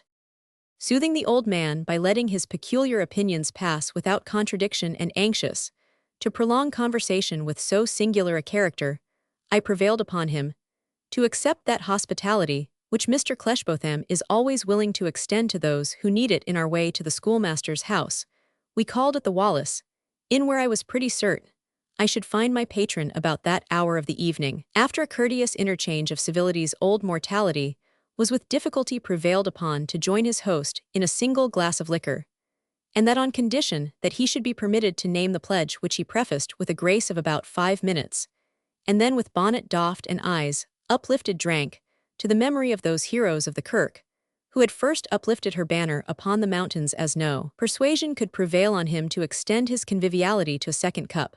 My patron accompanied him home, and accommodated him in the prophet's chamber, as it is his pleasure to call the closet which holds a spare bed, and which is frequently a place of retreat for the poor traveller. Note he might have added, and for the rich, also, since I laud my stars, the great of the earth have also taken harborage in my poor domicile. And during the service of my handmaiden Dorothy, who was buxom and comely of aspect, his honour the Laird of Smackawa, in his peregrinations to and from the metropolis, was wont to prefer my prophet's chamber even to the sanded chamber of Deus in the Wallace Inn, and to bestow a muchkin, as he would jocosely say, to obtain the freedom of the house, but in reality to assure himself of my company during the evening. J. Roman 100. The next day I took leave of old Mortality, who seemed affected by the unusual attention with which I had cultivated his acquaintance, and listened to his conversation. After he had mounted, not without difficulty, the old white pony, he took me by the hand, and said, "The blessing of our master be with you, young man. My hours are like the ears of the latter harvest, and your days are yet in the spring, and yet you may be gathered into the garner of mortality before me, for the sickle of death cuts down the green as oft as the ripe, and there is a colour in your cheek, that like the bud of the rose serveth oft to hide the worm of corruption. Wherefore labour as one who knoweth not when his master calleth, and if it be my lot to return to this village, after ye are gane hame to your ain place, these auld withered hands will frame a stain of memorial, that your name may not perish from among the people." I thanked old Mortality for his kind intentions in my behalf, and heaved a sigh, not I think of regret so much as of resignation, to think of the chance that I might soon require his good offices. But though in all human probability he did not err in supposing that my span of life may be abridged in youth, he had overestimated the period of his own pilgrimage on earth. It is now some years since he has been missed in all his usual haunts, while moss lichen and deer hair are fast covering those stones to cleanse, which had been the business of his life about the beginning of this century. He closed his mortal toils, being found on the highway near Lockerbie in Dumfriesshire, exhausted, and just expiring. The old white pony, the companion of all his wanderings, was standing by the side of his dying master. There was found about his person a sum of money sufficient for his decent interment, which serves to show that his death was in no ways hastened by violence or by want. The common people still regard his memory with great respect, and many are of opinion that the stones which he repaired will not again require the assistance of the chisel. They even assert that on the tombs where the manner of the martyrs' murder is recorded, their names have remained indelibly legible since the death of old Mortality, while those of the persecutors sculptured on the same monuments have been entirely defaced. It is hardly necessary to say that this is a fond imagination, and that since the time of the pious pilgrim, the monuments which were the objects of his care are hastening, like all earthly memorials, into ruin or decay. My readers will, of course, understand that in embodying into one compressed narrative many of the anecdotes, which I had the advantage of deriving from old Mortality, I have been far from adopting either his style, his opinions, or even his facts, so far as they appear to have been distorted by party prejudice. I have endeavored to correct or verify them from the most authentic sources of tradition afforded by the representatives of either party. On the part of the Presbyterians, I have consulted such moorland farmers from the western districts, as by the kindness of their landlords or otherwise, have been able during the late general change of property to retain possession of the grazings on which their grandsires fed their flocks and herds. I must own that of late days, I have found this a limited source of information.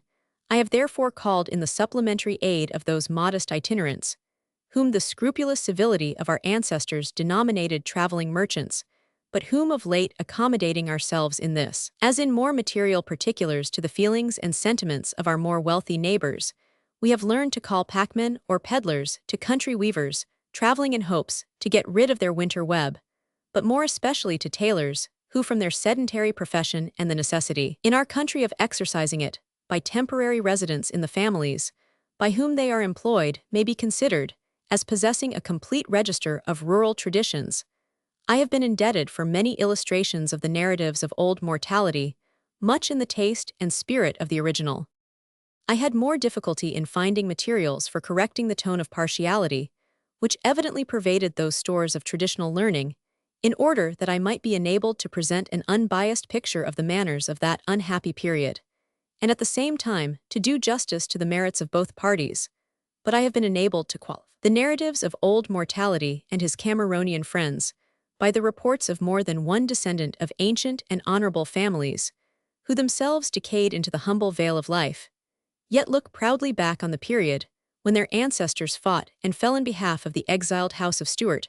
I may even boast right reverend authority on the same score for more than one non-juring bishop, whose authority and income were upon as apostolical a scale, as the greatest abominator of episcopacy could well desire have deigned, while partaking of the humble cheer of the Wallace Inn, to furnish me with information corrective of the facts which I learned from others. There are also here and there a laird or two, who though they shrug their shoulders profess no great shame in their fathers having served in the persecuting squadrons of Earlshall and Claverhouse. From the gamekeepers of these gentlemen, an office the most apt of any other to become hereditary in such families, I have also contrived to collect much valuable information. Upon the whole, I can hardly fear that at this time, in describing the operation which their opposite principles produced upon the good and bad men of both parties, I can be suspected of meaning insult or injustice to either, if recollection of former injuries, extra loyalty and contempt, and hatred of their adversaries produced rigor and tyranny in the one party. It will hardly be denied on the other hand, that if the zeal for God's house did not eat up the conventiclers it devoured, at least to imitate the phrase of Dryden, no small portion of their loyalty, sober sense, and good breeding, we may safely hope that the souls of the brave and sincere on either side have long looked down with surprise and pity upon the ill-appreciated motives, which caused their mutual hatred and hostility, while in this valley of darkness blood, and tears peace to their memory. Let us think of them as the heroine of our only Scottish tragedy entreats her lord to think of her departed sire. O rake not up the ashes of our fathers. Implacable resentment was their crime, and grievous has the expiation been. Chapter Roman 2, Summon 100 horse by break of day, to wait our pleasure at the castle gates. Douglas. Under the reign of the last Stuarts, there was an anxious wish on the part of government to counteract by every means in their power the strict or puritanical spirit which had been the chief characteristic of the republican government, and to revive those feudal institutions which united the vassal to the liege lord and both to the crown frequent musters and assemblies of the people, both for military exercise and for sports and pastimes, were appointed by authority. The interference in the latter case was impolitic to say the least, for as usual on such occasions, the consciences which were at first only scrupulous became confirmed in their opinions, instead of giving way to the terrors of authority, and the youth of both sexes, to whom the pipe and tabor in England, or the bagpipe in Scotland, would have been in themselves an irresistible temptation, were enabled to set them at defiance from the proud consciousness that they were at the same time resisting an act of council to compel men to dance and be merry by authority, has rarely succeeded even on board of slave ships, where it was formerly sometimes attempted by way of inducing the wretched captives to agitate their limbs and restore the circulation. During the few minutes they were permitted to enjoy the fresh air upon deck, the rigor of the strict Calvinists increased in proportion to the wishes of the government that it should be relaxed a Judaical observance of the Sabbath, a supercilious condemnation of all manly pastimes and harmless recreations, as well as of the profane custom of promiscuous dancing, that is of men and women dancing together in the same party, for I believe they admitted that the exercise might be inoffensive, if practiced by the parties separately distinguishing those who professed a more than ordinary share of sanctity. They discouraged as far as lay in their power even the ancient Wapenshaws, as they were termed, when the feudal array of the county was called out, and each crown vassal was required to appear with such muster of men and armor as he was bound to make by his fief, and that under high statutory penalties the Covenanters were the more jealous of those assemblies, as the Lord Lieutenants and sheriffs under whom they were held had instructions from the government to spare no pains, which might render them agreeable to the young men, who were thus summoned together, upon whom the military exercise of the morning, and the sports which usually closed the evening, might naturally be supposed to have a seductive effect. The preachers and proselytes of the more rigid Presbyterians labored therefore by caution, remonstrance, and authority to diminish the attendance upon these summonses, conscious that in doing so they lessened not only the apparent, but the actual strength of the government, by impeding the extension of that esprit de corps, which soon unites young men who are in the habit of meeting together for manly sport or military exercise. They therefore exerted themselves earnestly to prevent attendance on these occasions by those who could find any possible excuse for absence, and were especially severe upon such of their hearers as mere curiosity led to be spectators, or love of exercise to be partakers of the array, and the sports which took place. Such of the gentry as acceded to these doctrines were not always, however, in a situation to be ruled by them. The commands of the law were imperative, and the Privy Council, who administered the executive power in Scotland, were severe in enforcing the statutory penalties against the crown vassals, who did not appear at the periodical Wapenshaw. The landholders were compelled therefore to send their sons, tenants, and vassals to the rendezvous, to the number of horses, men, and spears at which they were rated, and it frequently happened that, notwithstanding the strict charge of their elders to return as soon as the formal inspection was over, the young men-at-arms were unable to resist the temptation of sharing in the sports which succeeded the muster, or to avoid listening to the prayers read in the churches on these occasions, and thus, in the opinion of their repining parents, meddling with the accursed thing, which is an abomination in the sight of the Lord. The sheriff of the county of Lanark was holding the Wapenshaw of a wild district called the Upper Ward of Clydesdale, on a haugh or level plain, near to a royal borough, the name of which is no way essential to my story, on the morning of the 5th of May, 1679, when our narrative commences. When the musters had been made, and duly reported, the young men, as was usual, were to mix in various sports, of which the chief was to shoot at the popinjay, an ancient game formerly practiced with archery, but at this period with firearms. Note: Festival of the Popinjay. The Festival of the Popinjay is still, I believe, practiced at Mabel, in Ayrshire. The following passage in the history of the Somerville family suggested the scenes in the text. The author of that curious manuscript thus celebrates his father's demeanor at such an assembly.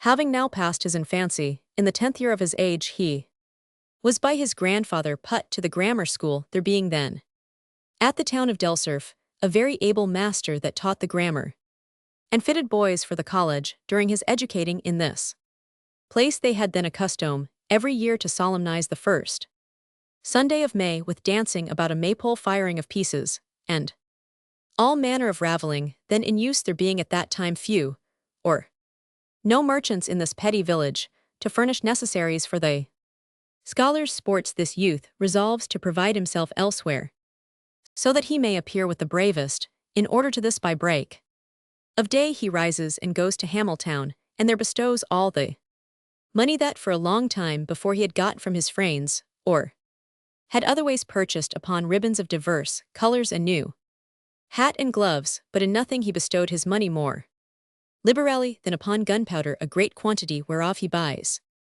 for his own use, and to supply the wants of his comrades. Thus furnished with these commodities, but an empty purse, he returns to Delcerf by 7 o'clock, having travelled that Sabbath morning above 8 miles, puts on his clothes, and new hat flying with ribbons of all colours, and in this equipage, with his little fusee upon his shoulder, he marches to the churchyard, where the maypole was set up, and the solemnity of that day was to be kept there. First at the football he equaled anyone that played but in handling his piece, in charging and discharging. He was so ready, and shot so near the mark that he far surpassed all his fellow scholars, and became a teacher of that art to them before the 13th year of his own age, and really I have often admired his dexterity in this both, at the exercising of his soldiers, and when for recreation I have gone to the gunning with him when I was but a stripling myself, and albeit that pastime was the exercise I delighted most in, yet could I never attain to any perfection comparable to him, this day's sport being over. He had the applause of all the spectators, the kindness of his fellow condisciples, and the favor of the whole inhabitants of that little village. This was the figure of a bird decked with party-colored feathers, so as to resemble a popinjay or parrot. It was suspended to a pole, and served for a mark, at which the competitors discharged their fusées and carabines, in rotation, at the distance of 60 or 70 paces. He whose ball brought down the mark held the proud title of captain of the popinjay for the remainder of the day, and was usually escorted in triumph to the most reputable change-house in the neighborhood, where the evening was closed with conviviality conducted under his auspices, and if he was able to sustain it at his expense.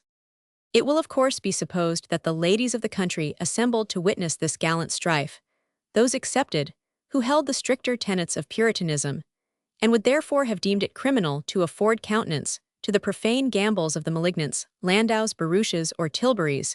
There were none in those simple days. The Lord Lieutenant of the county, a personage of ducal rank, alone pretended to the magnificence of a wheel carriage, a thing covered with tarnished gilding and sculpture in shape, like the vulgar picture of Noah's Ark, dragged by 8 long-tailed Flanders mares bearing 8 insides, and 6 outsides. The insides were their graces, in person 2 maids of honor, 2 children, chaplains stuffed into a sort of lateral recess formed by a projection at the door of the vehicle, and called from its appearance the boot, and an equerry to his grace, ensconced in the corresponding convenience on the opposite side, a coachman and 3 postilions, who wore short swords and twigs with 3 tails, had blunderbusses slung behind them, and pistols at their saddlebow, conducted the equipage on the footboard. Behind this moving mansion house stood, or rather hung in triple file, 6 lacqueys in rich liveries, armed up to the teeth.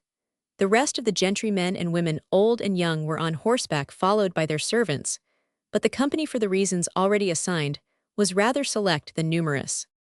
Near to the enormous leathern vehicle, which we have attempted to describe, vindicating her title to precedence over the untitled gentry of the country, might be seen the sober palfrey of Lady Margaret Bellenden, bearing the erect and primitive form of Lady Margaret herself, decked in those widow's weeds, which the good lady had never laid aside since the execution of her husband for his adherence to Montrose.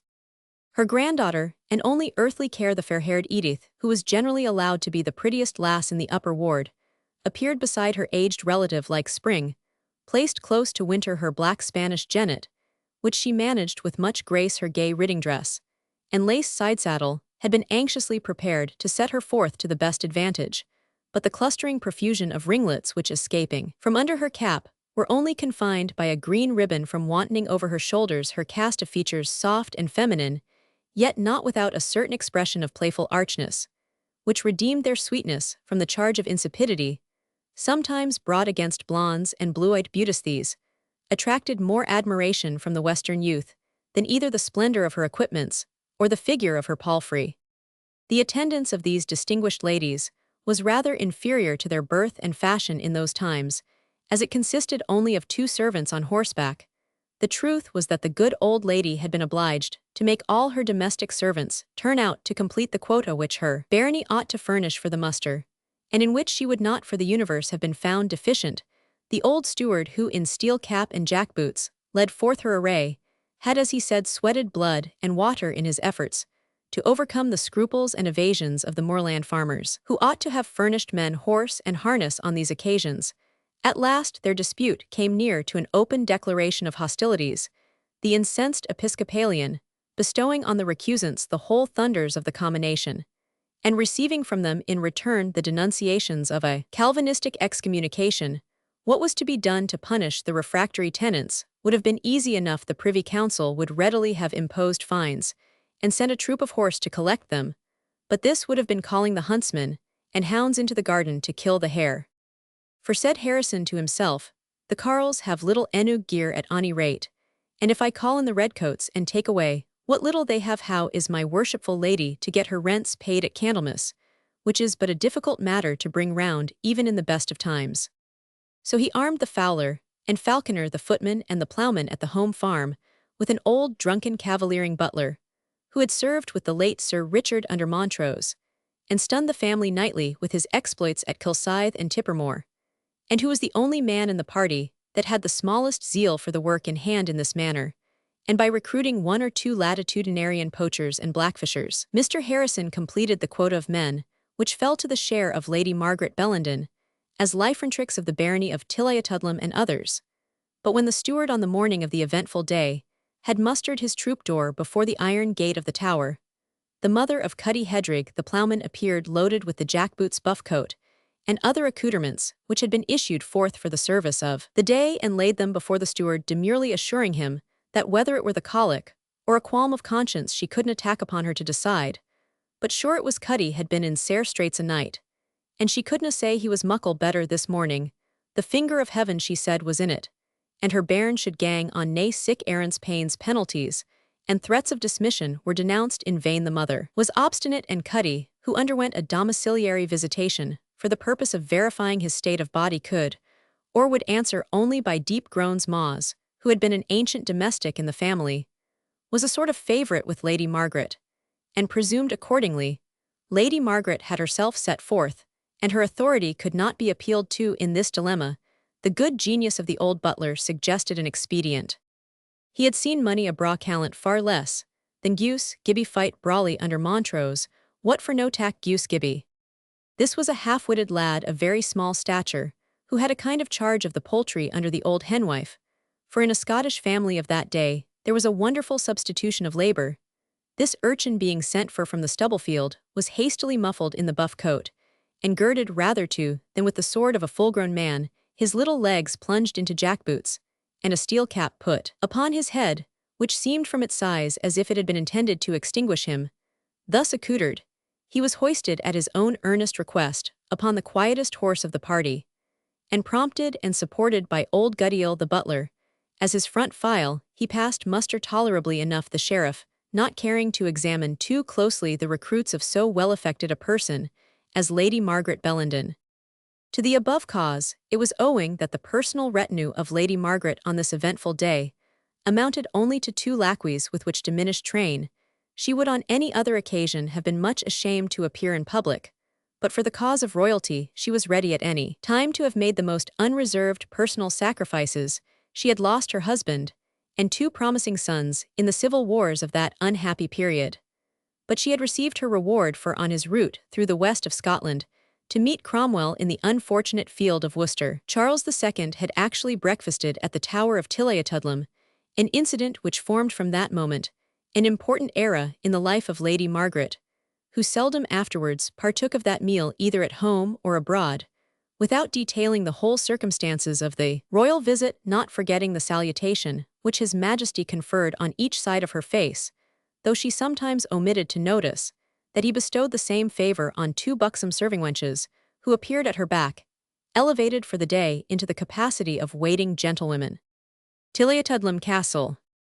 These instances of royal favour were decisive, and if Lady Margaret had not been a confirmed royalist already from sense of high birth, influence of education, and hatred to the opposite party, through whom she had suffered such domestic calamity, the having given a breakfast to Majesty, and received the royal salute in return, were honours enough of themselves to unite her exclusively to the fortunes of the Stuarts. These were now in all appearance triumphant, but Lady Margaret's zeal had adhered to them through the worst of times, and was ready to sustain the same severities of fortune, should their scale once more kick the beam. At present, she enjoyed in full extent the military display of the force, which stood ready to support the crown, and stifled as well as she could the mortification she felt at the unworthy desertion of her own retainers.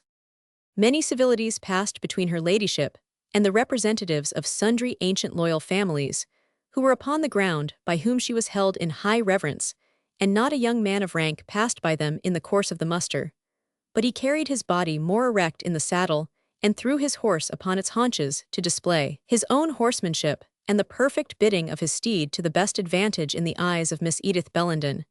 But the young cavaliers, distinguished by high descent and undoubted loyalty, attracted no more attention from Edith than the laws of courtesy peremptorily demanded, and she turned an indifferent ear to the compliments with which she was addressed, most of which were little the worse for the wear though borrowed for the nonce, from the laborious and long-winded romances of Calpurned and Scudery, the mirrors, in which the youth of that age delighted to dress themselves, ere folly had thrown her ballast overboard, and cut down her vessels of the first rate, such as the romances of Cyrus Cleopatra, and others into small craft, drawing as little water, or to speak more plainly consuming as little time, as the little cockboat, in which the gentle reader has deigned to embark it, was however the decree of fate that Miss Bellenden should not continue to evince the same equanimity till the conclusion of the day.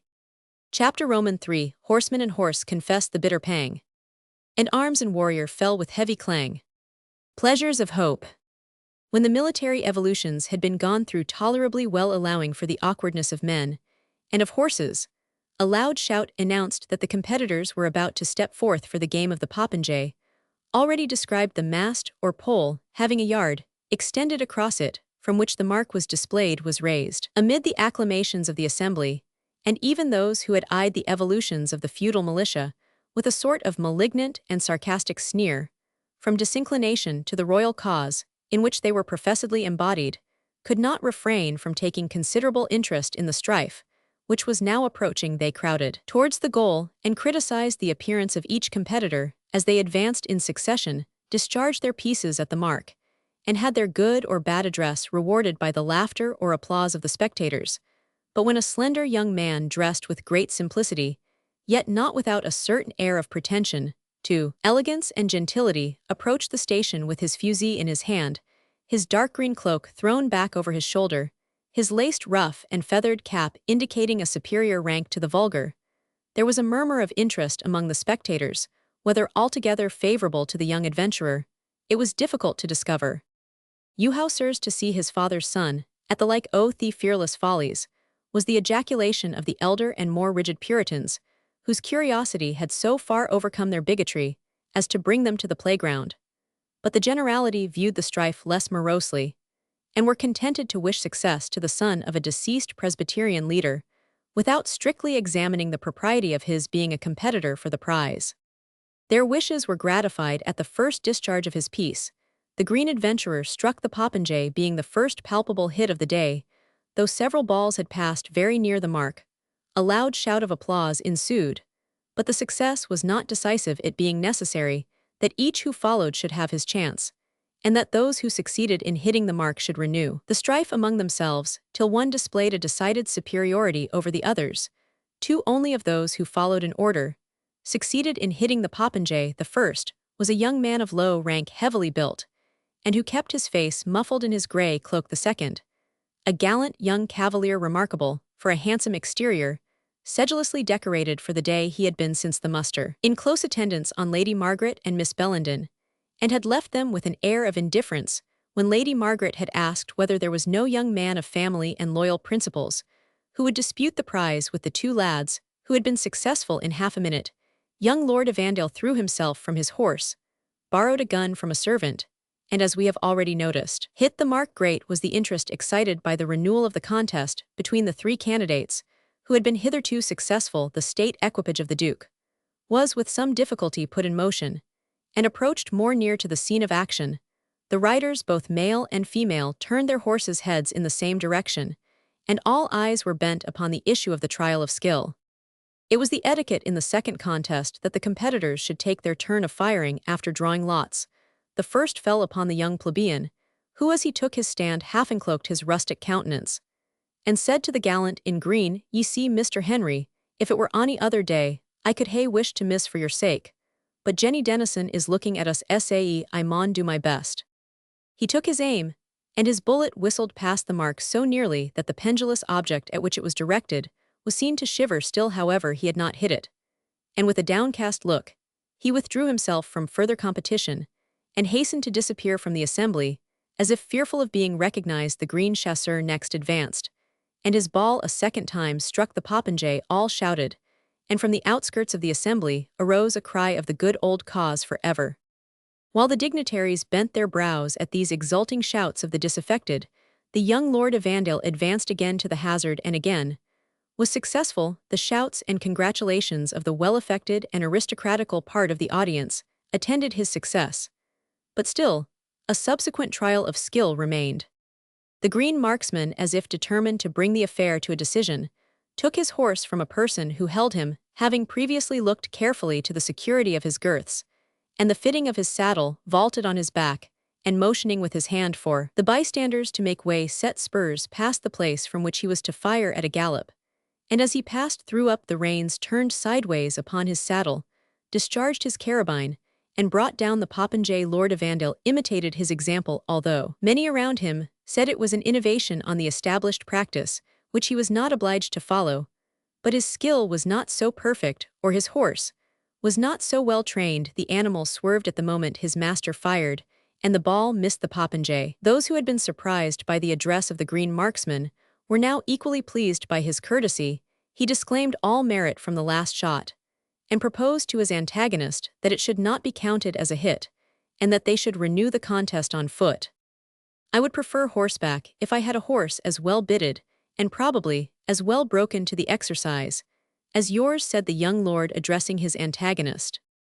"Will you do me the honor to use him for the next trial on condition you will lend me yours?" said the young gentleman.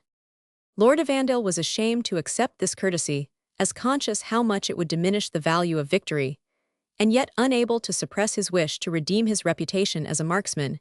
He added that, although he renounced all pretensions to the honor of the day, which he said somewhat scornfully, yet if the victor had no particular objection, he would willingly embrace his obliging offer, and change horses with him, for the purpose of trying a shot for love. As he said so, he looked boldly towards Miss Bellenden, and tradition says that the eyes of the young Toreador traveled, though more covertly, in the same direction. The young lord's last trial was as unsuccessful as the former, and it was with difficulty that he preserved the tone of scornful indifference which he had hitherto assumed, but conscious of the ridicule which attaches itself to the resentment of a losing party, he returned to his antagonist the horse on which he had made his last unsuccessful attempt, and received back his own, giving at the same time thanks to his competitor, who he said had re-established his favorite horse in his good opinion, for he had been in great danger of transferring to the poor nag the blame of an inferiority, which every one as well as himself must now be satisfied remained. With the rider having made this speech in a tone in which mortification assumed the veil of indifference, he mounted his horse and rode off the ground. As is the usual way of the world, the applause and attention even of those whose wishes had favored Lord Evandale were, upon his decisive discomfiture, transferred to his triumphant rival. "Who is he? What is his name?" ran from mouth to mouth among the gentry, who were present, to few of whom he was personally known, his style and title having soon transpired, and being within that class whom a great man might notice without derogation. Four of the Duke's friends, with the obedient start which poor Malvolio ascribes to his imaginary retinue, made out to lead the victor to his presence as they conducted him in triumph through the crowd of spectators, and stunned him at the same time with their compliments on his success.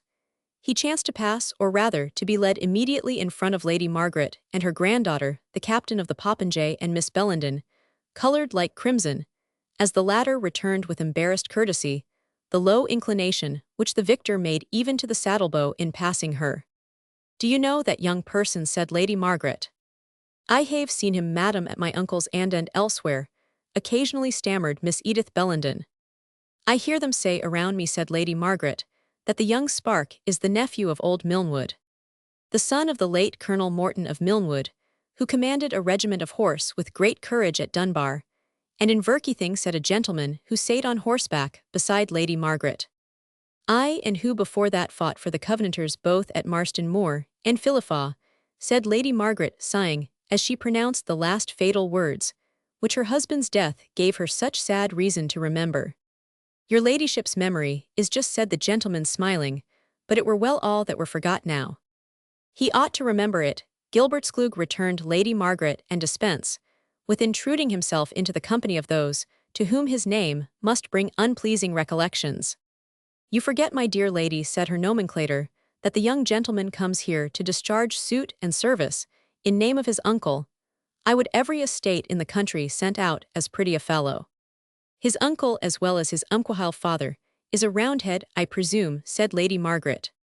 He is an old miser, said Gilbert Sklug, with whom a broad peace would at any time weigh down political opinions, and therefore, although probably somewhat against the grain, he sends the young gentleman to attend the muster to save pecuniary pains and penalties. As for the rest, I suppose, the youngster is happy enough to escape here for a day from the dullness of the old house at Milnwood, where he sees nobody but his hypochondriac uncle and the favorite housekeeper. Do you know how many men and horse the lands of Milnwood are rated at, said the old lady, continuing her inquiry. 2 horsemen with complete harness, answered Gilbert Sklug. Our land, said Lady Margaret, drawing herself up with dignity, has always furnished to the muster 8 men, cousin Gilbert Sklug, and often a voluntary aid of thrice the number.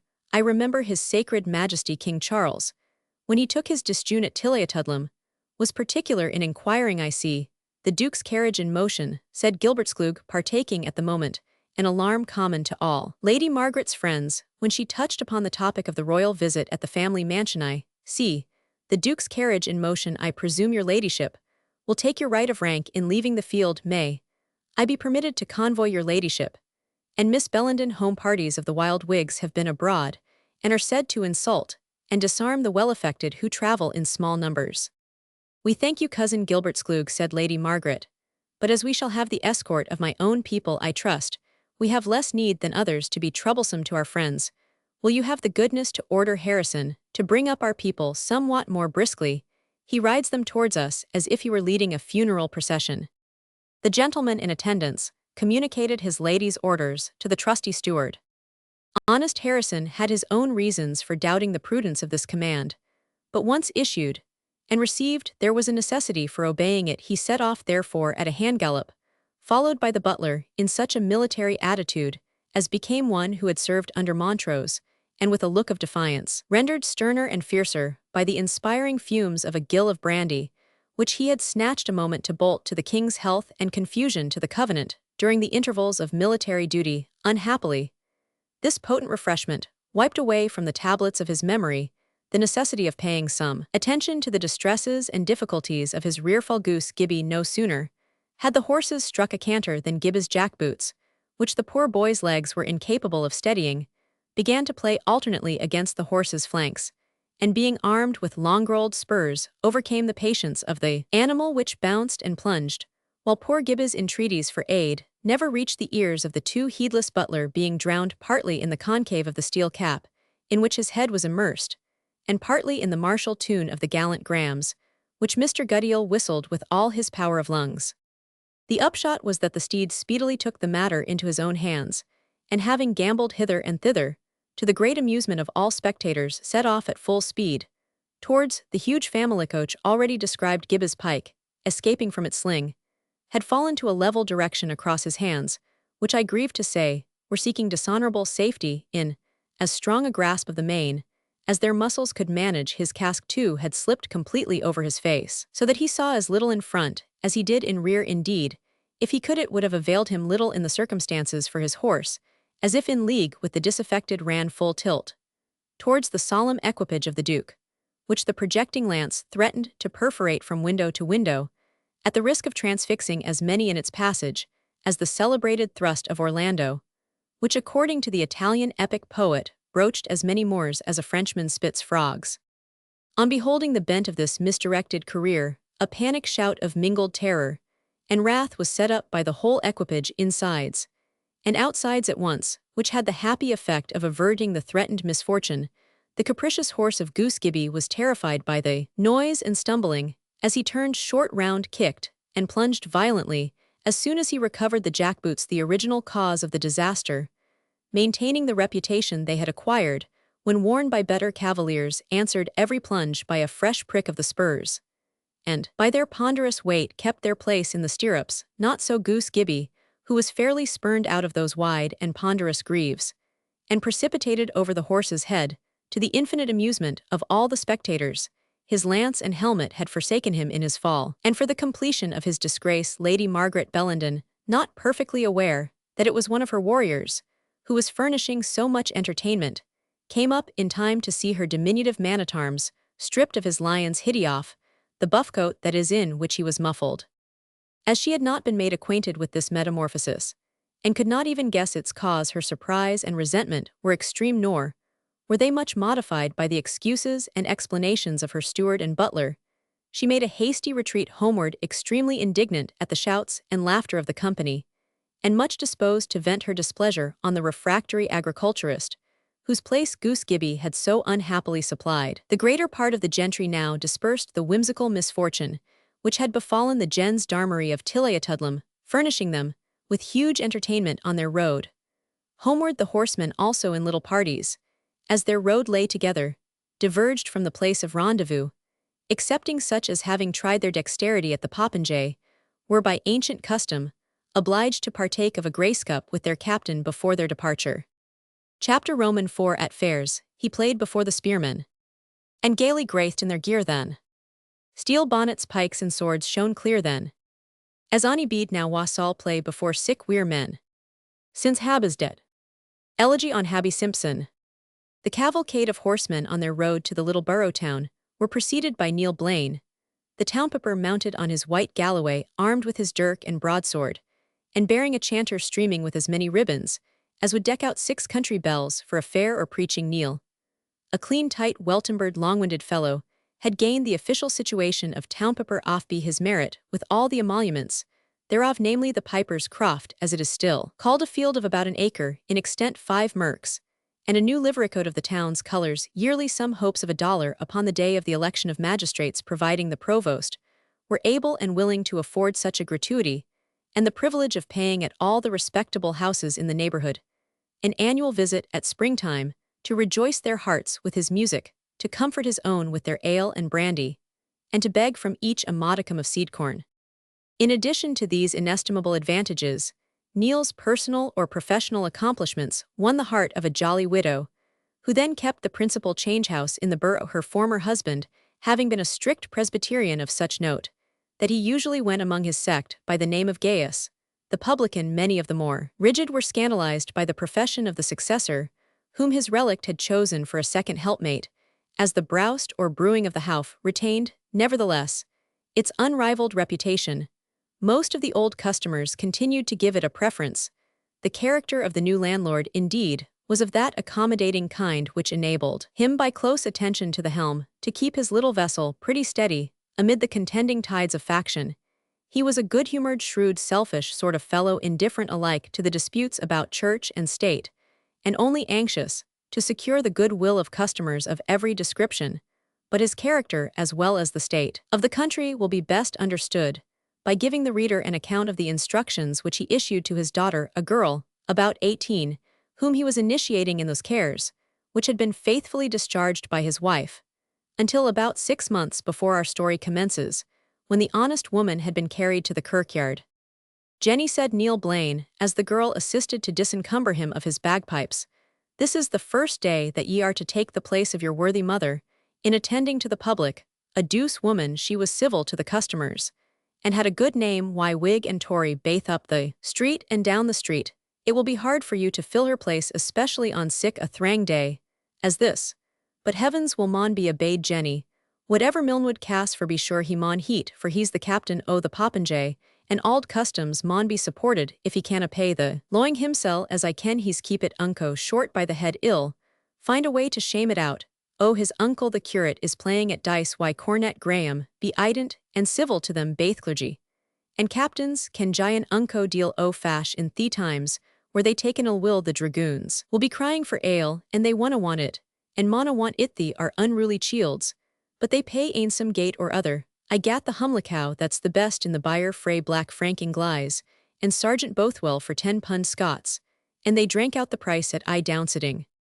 "But father," interrupted Jenny, "they say the twa reiving loons drave the cow frae the gudewife o' Belsmore, just because she gied to hear a field preaching I Sabbath afternoon."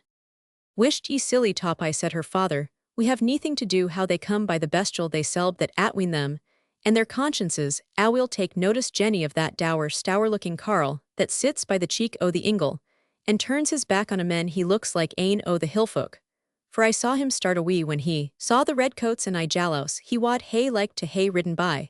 But his horse, its a gude gelding, was ower sair travailed he behoved to stop whether he wad, or no serve him cannily Jenny, and why little din.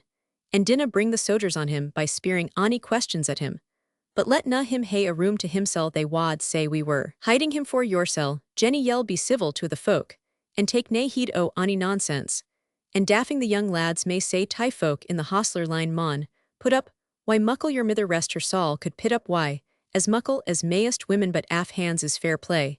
And if ony body be uncivil, ye may gie me a cry awil when the malt begins to get aboon the meal they'll begin to speak about government in kirk and state, and then Jenny they are like to quarrel at them be doing gangers a drouthy passion, and the mair they dispute the mair ale they'll drink. But you were best serve them, why a pint o' the sma broust it will heat them less and they'll never ken the difference. But father, said Jenny, if they come to lounder ilk ither, as they did last time Suldna, I cry on you. At no hand Jenny, the redder gets I the worst lick in the fray, if the sojers draw their swords, yell cry on the corporal. And the guard if the country folk, tack the tangs and poker yell cry on the bailey and town officers. But in nae event cry on me for I am wearied why dowdling the bag o' wind a day, and I am gone to eat my dinner quietly in the spensan now.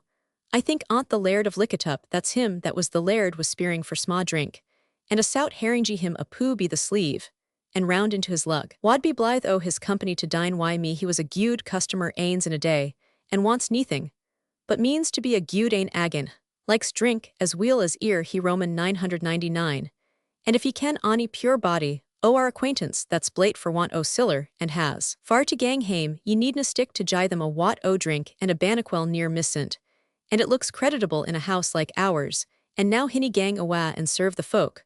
But first bring me my dinner, and twa chappins o' yill, and the muchkin stoup o' brandy.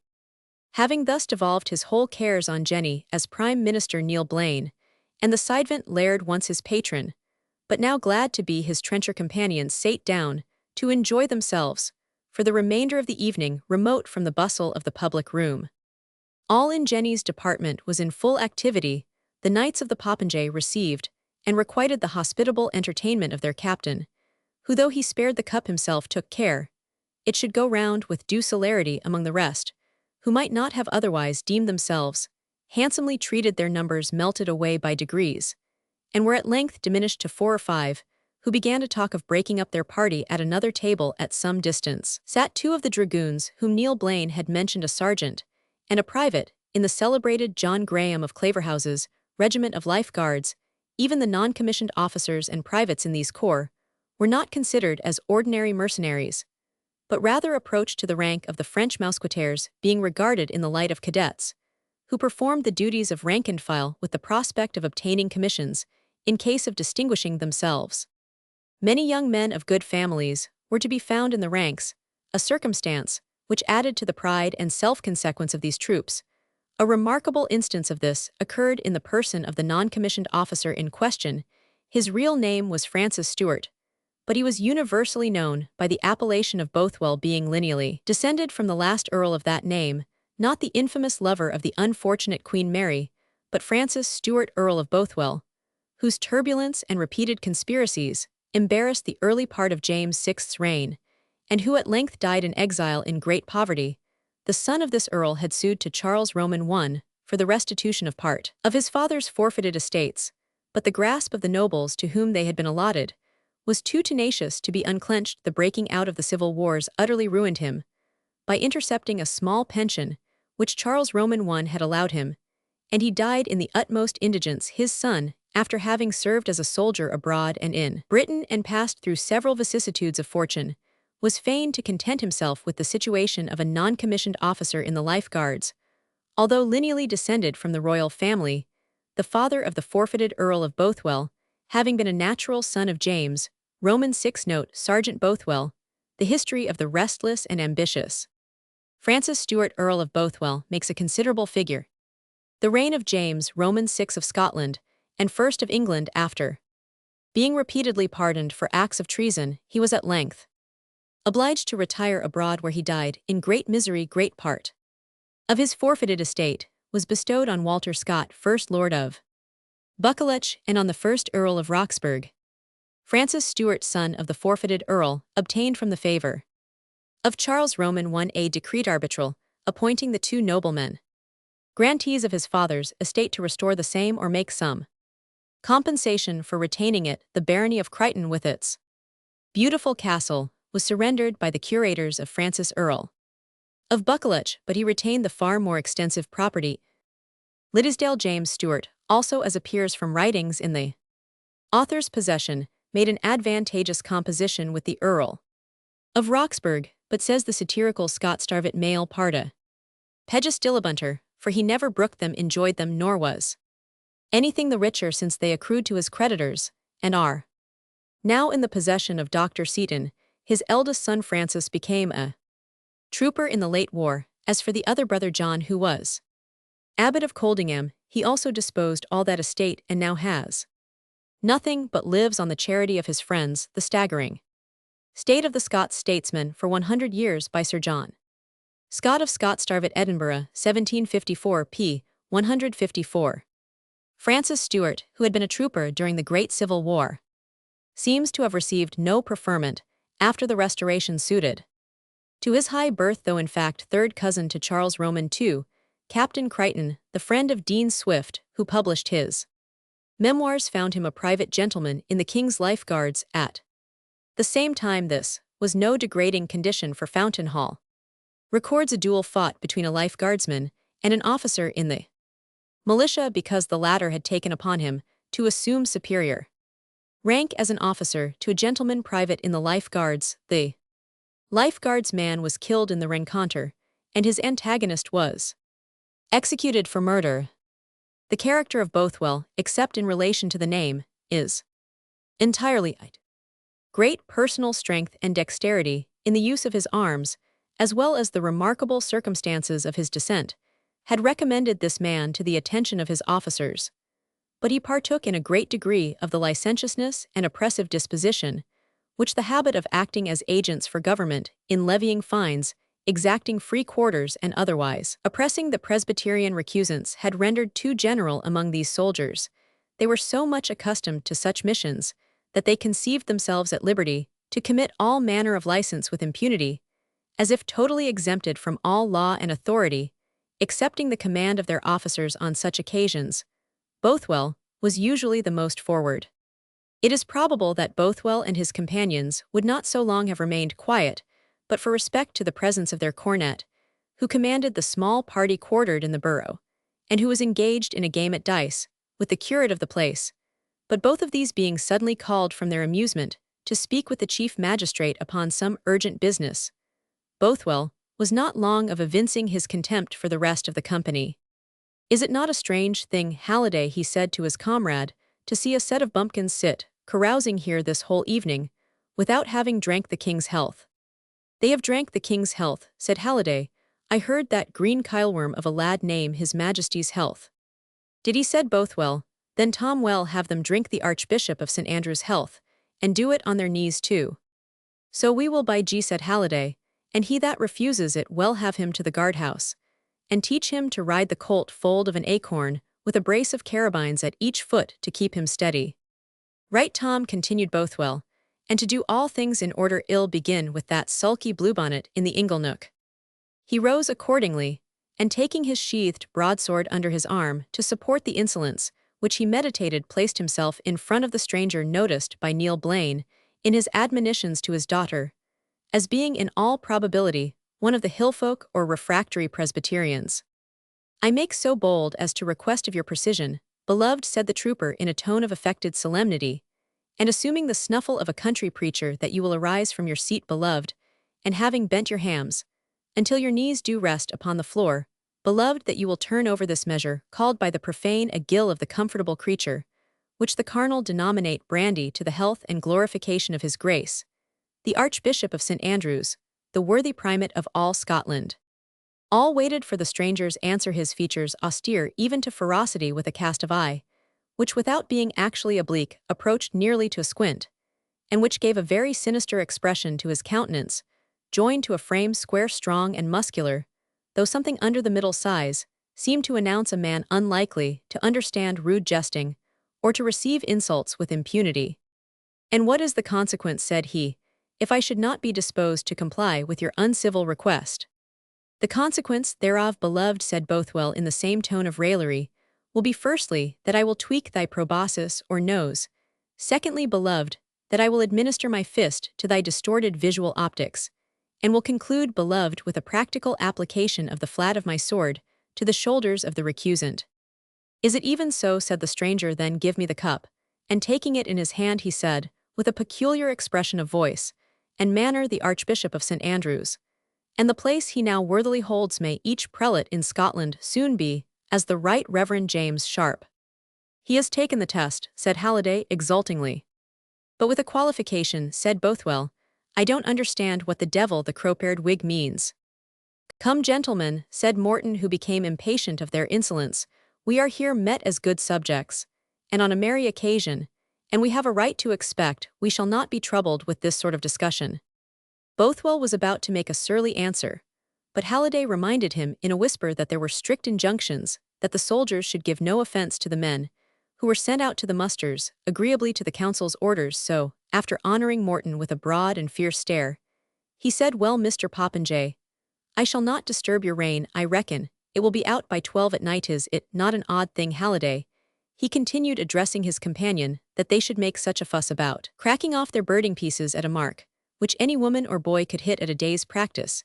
If Captain Popinjay, now or any of his troop, would try about either with the broadsword, backsword, single rapier or rapier, and dagger for a gold noble, the first drawn blood, there would be some soul in iter zounds with the bumpkins, but wrestle or pitch the bar, or put the stone or throw the axletree, if touching the end of Morton's sword scornfully with his toe, they carry things about them that they are afraid to draw. Morton's patience and prudence now gave way entirely, and he was about to make a very angry answer to Bothwell's insolent observations, when the stranger stepped forward. This is my quarrel, he said, and in the name of the good cause, I will see it out myself. Hark thee, friend, to Bothwell, wilt thou wrestle a fall with me? With my whole spirit, beloved, answered Bothwell, yea, I will strive with thee to the downfall of one or both. Then, as my trust is in him that can help, retorted his antagonist, I will forthwith make thee an example to all such railing rabshakes. With that he dropped his coarse grey horseman's coat from his shoulders, and extending his strong brawny arms with a look of determined resolution, he offered himself to the contest. The soldier was nothing abashed by the muscular frame, broad chest, square shoulders, and hardy look of his antagonist, but whistling with great composure, unbuckled his belt, and laid aside his military coat. The company stood round them anxious for the event. In the first struggle the trooper seemed to have some advantage, and also in the second, though neither could be considered as decisive, but it was plain he had put his whole strength too suddenly forth against an antagonist possessed of great endurance, skill, vigor, and length of wind. In the third close the countryman lifted his opponent fairly from the floor, and hurled him to the ground with such violence that he lay for an instant stunned and motionless. His comrade Halliday immediately drew his sword. You have killed my sergeant, he exclaimed to the victorious wrestler, and by all that is sacred you shall answer it. Stand back, cried Morton and his companions, it was all fair play. Your comrade sought a fall, and he has got it. That is true enough, said Bothwell, as he slowly rose. Put up your bilbo, Tom. I did not think there was a crowbar of them. All could have laid the best cap and feather in the king's lifeguards on the floor of a rascally changehouse. Hark, ye friend, give me your hand. The stranger held out his hand. I promise you, said Bothwell, squeezing his hand very hard, that the time will come when we shall meet again, and try this game over in a more earnest manner. And ill promise you, said the stranger, returning the grasp with equal firmness, that when we next meet, I will lay your head as low as it lay even now, when you shall lack the power to lift it up again. Well, beloved, answered Bothwell, if thou best a Whig, thou art a stout and a brave one, and so good even to thee, hadst best take thy nag before the cornet makes the round, for I promise thee he has stayed less suspicious-looking persons. The stranger seemed to think that the hint was not to be neglected. He flung down his reckoning, and going into the stable saddled, and brought out a powerful black horse, now recruited by rest and forage, and turning to Morton, observed, I ride towards Milnwood, which I hear is your home. Will you give me the advantage and protection of your company? Certainly, said Morton, although there was something of gloomy and relentless severity in the man's manner, from which his mind recoiled. His companions, after a courteous good night, broke up, and went off in different directions, some keeping them company for about a mile, until they dropped off one by one, and the travelers were left alone. The company had not long left the Hauff, as Bland's public house was called, when the trumpets and kettle drums sounded. The troopers got under arms in the marketplace at this unexpected summons, while with faces of anxiety and earnestness Cornet, Graham, a kinsman of Claverhouse, and the provost of the borough, followed by half a dozen soldiers and town officers with halberts, entered the apartment of Neil Blaine. "Guard the doors," were the first words which the cornet spoke. "Let no man leave the house." So Bothwell, "How comes this? Did you not hear them sound boot and saddle?" "He was just going to quarters, sir," said his comrade. "He has had a bad fall." "In a fray, I suppose," said Graham. "If you neglect duty in this way, your royal blood will hardly protect you." "How have I neglected duty?" said Bothwell sulkily. "You should have been at quarters, Sergeant Bothwell," replied the officer. "You have lost a golden opportunity. Here are news come, that the Archbishop of St. Andrews has been strangely and foully assassinated by a body of the rebel Whigs, who pursued and stopped his carriage on Magus Muir, near the town of St. Andrews, dragged him out, and dispatched him with their swords and daggers." Note: the general account of this act of assassination is to be found in all histories of the period. A more particular narrative may be found in the words of one of the actors, James Russell, in the appendix to Kirkton's History of the Church of Scotland, published by Charles Kirkpatrick Sharp Esquire, 4 to Edinburgh 1817. All stood aghast at the intelligence. "Here are their descriptions," continued the cornet, pulling out a proclamation. "The reward of 1,000 merks is on each of their heads." The test and the qualification," said Bothwell to Halliday. "I know the meaning now. Zounds, that we should not have stopped him. Go saddle our horses." Halliday was there, one of the men, cornet, very stout and square-made, double-chested, thin in the flanks, hawk-nosed. Stay, said Cornet Graham. "Let me look at the paper." Haxton, of Rathillet, tall, thin, black-haired. "That is not my man," said Bothwell. John Balfour, called Burly Aquiline Nose, red-haired, 5 feet 8 inches in height, is the very man," said Bothwell Skellies, fearfully, with one eye. "Right," continued Graham, "rode a strong black horse, taken from the primate at the time of the murder." "The very man," exclaimed Bothwell, "and the very horse. He was in this room not a quarter of an hour since." A few hasty enquiries tended still more to confirm the opinion that the reserved and stern stranger was Balfour of Burley, the actual commander of the band of assassins, who, in the fury of misguided zeal, had murdered the primate, whom they accidentally met, as they were searching for another person, against whom they bore enmity. Note: one Carmichael, sheriff depute in Fife, who had been active in enforcing the penal measures against nonconformists. He was on the moors hunting, but receiving accidental information that a party was out in quest of him, he returned home, and escaped the fate designed for him, which befell his patron the Archbishop. In their excited imagination, the casual rencounter had the appearance of a providential interference, and they put to death the Archbishop, with circumstances of great and cold-blooded cruelty, under the belief that the Lord, as they expressed it, had delivered him into their hands. Note: murderers of Archbishop Sharp. The leader of this party was David Haxton of Rathillet, a gentleman of ancient birth and good estate. He had been profligate in his younger days, but having been led from curiosity to attend the conventicles of the nonconforming clergy, he adopted their principles in the fullest extent. It appears that Haxton had some personal quarrel with Archbishop Sharp, which induced him to decline the command of the party when the slaughter was determined upon. Fearing his acceptance might be ascribed to motives of personal enmity, he felt himself free in conscience, however, to be present, and when the Archbishop dragged from his carriage, crawled towards him on his knees for protection, he replied coldly, "Sir, I will never lay a finger on you." It is remarkable that Haxton, as well as a shepherd, who was also present but passive on the occasion, were the only two of the party of assassins who suffered death by the hands of the executioner.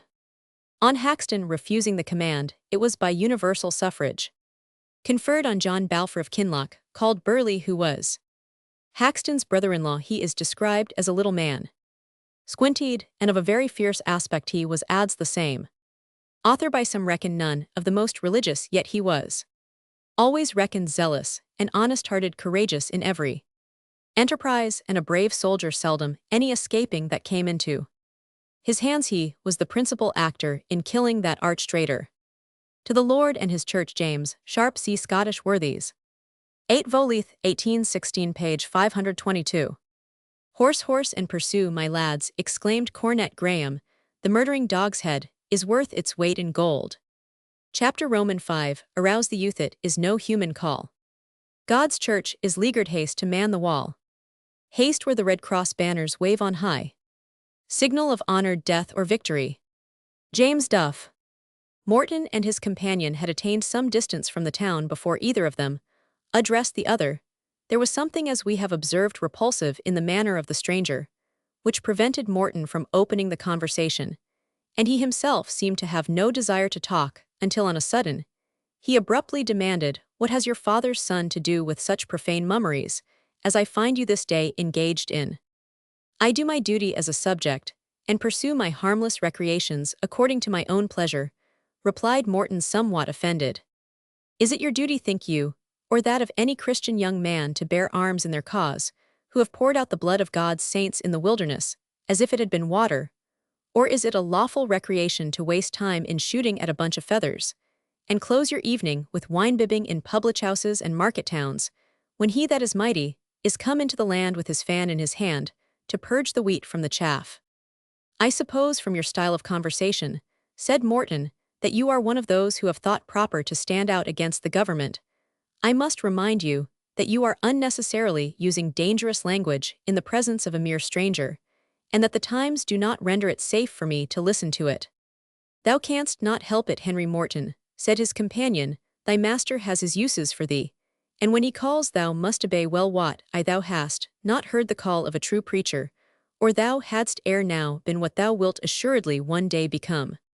"We are of the Presbyterian persuasion like yourself," said Morton, for his uncle's family attended the ministry of one of those numerous Presbyterian clergymen who, complying with certain regulations, were licensed to preach without interruption from the government.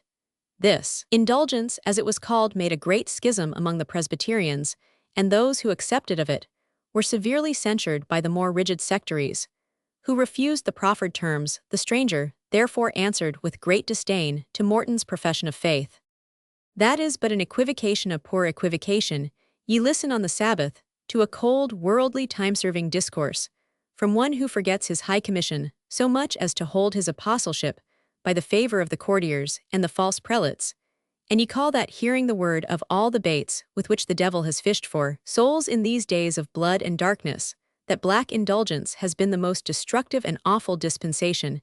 It has been a smiting of the shepherd, and a scattering of the sheep upon the mountainson, uplifting of one Christian banner against another, and a fighting of the wars of darkness, with the swords of the children of light." "My uncle," said Morton, "is of opinion that we enjoy a reasonable freedom of conscience under the indulged clergyman, and I must necessarily be guided by his sentiments respecting the choice of a place of worship for his family." "Your uncle," said the horseman, "is one of those to whom the least lamb in his own folds at Milnwood is dearer than the whole Christian flock. He is one that could willingly bend down to the golden calf of Bethel, and would have fished for the dust thereof when it was ground to powder, and cast upon the waters. Thy father was a man of another stamp."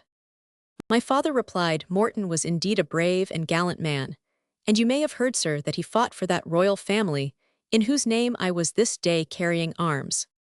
Aye, and had he lived to see these days, he would have cursed the hour he ever drew sword in their cause.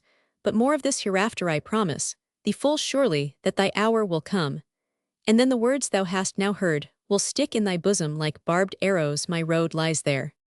He pointed towards a pass leading up into a wild extent of dreary and desolate hills, but as he was about to turn his horse's head into the rugged path, which led from the highroad in that direction, an old woman wrapped in a red cloak, who was sitting by the crossway, arose, and approaching him said, mysterious tone of voice, "If ye be of our ain folk gangna, up the pass the night for your lives, there is a lion in the path, that is there the curate of Brotherstane, and 10 soldiers hae beset the pass, to hae the lives of ony of our pure wanderers, that venture that gate to join Hamilton and Dingwall." "Have the persecuted folk drawn to any head among themselves?" demanded the stranger. "About 60 or 70 horse and foot," said the old dame, "but you how they are purely armed and warse fended. Why victual." "God will help his own," said the horseman. "Which way shall I take to join them?" It's a mere impossibility this night, said the woman. The troopers keep SAE strict a guard. And they say there's strange news come frae the east, that makes them rage in their cruelty, mair fierce, than every mon take shelter somegate for the night before ye get to the muirs, and keep yoursel in hiding till the grey o' the morning, and then you may find your way through the Drake moss. When I heard the awfu' threatenings o' the oppressors, I e'en took my cloak about me, and sate down by the wayside to warn Ani of our pure scattered remnant, that chanced to come this gate, before they fell into the nets of the spoilers. Have you a house near this, said the stranger, and can you give me hiding there? I have said the old woman, a hut by the wayside, it may be a mile from hence, but 4 men of Belial called dragoons are lodged therein, to spoil my household goods at their pleasure, because I will not wait upon the thowless, thriftless, fissenless ministry of that carnal man, John Halftext the curate. Good night, good woman, and thanks for thy counsel, said the stranger as he rode away. The blessings of the promise upon you, returned the old dame, may he keep you that can keep you. Amen, said the traveller, for where to hide my head this night, mortal skill cannot direct me. I am very sorry for your distress, said Morton, and had I a house or place of shelter that could be called my own, I almost think I would risk the utmost rigor of the law, rather than leave you in such a strait. But my uncle is so alarmed at the pains and penalties denounced by the laws against such as comfort receive or consort with intercommune persons, that he has strictly forbidden all of us to hold any intercourse with them. It is no less than I expected, said the stranger. Nevertheless, I might be received without his knowledge. A barn, a hayloft, a carchidney place, where I could stretch me down, would be to my habits, like a tabernacle of silver set about with planks of cedar. I assure you, said Morton, much embarrassed, that I have not the means of receiving you at Milnwood, without my uncle's consent and knowledge, nor if I could do so would I think myself justifiable in engaging him unconsciously in danger, which most of all others he fears and deprecates. Well, said the traveller, I have but one word to say. Did you ever hear your father mention John Balfour of Burley? His ancient friend and comrade, who saved his life with almost the loss of his own in the Battle of Longmarston Moor, often, very often. I am that Balfour, said his companion. Yonder stands thy uncle's house. I see the light among the trees, the avenger of blood is behind me and my death certain. Unless I have refuge there now, make thy choice young man to shrink from the side of thy father's friend, like a thief in the night, and to leave him exposed to the bloody death from which he rescued thy father, or to expose thine uncle's worldly goods to such peril, as in this perverse generation attends those who give a morsel of bread or a draught of cold water to a Christian man when perishing for lack of refreshment.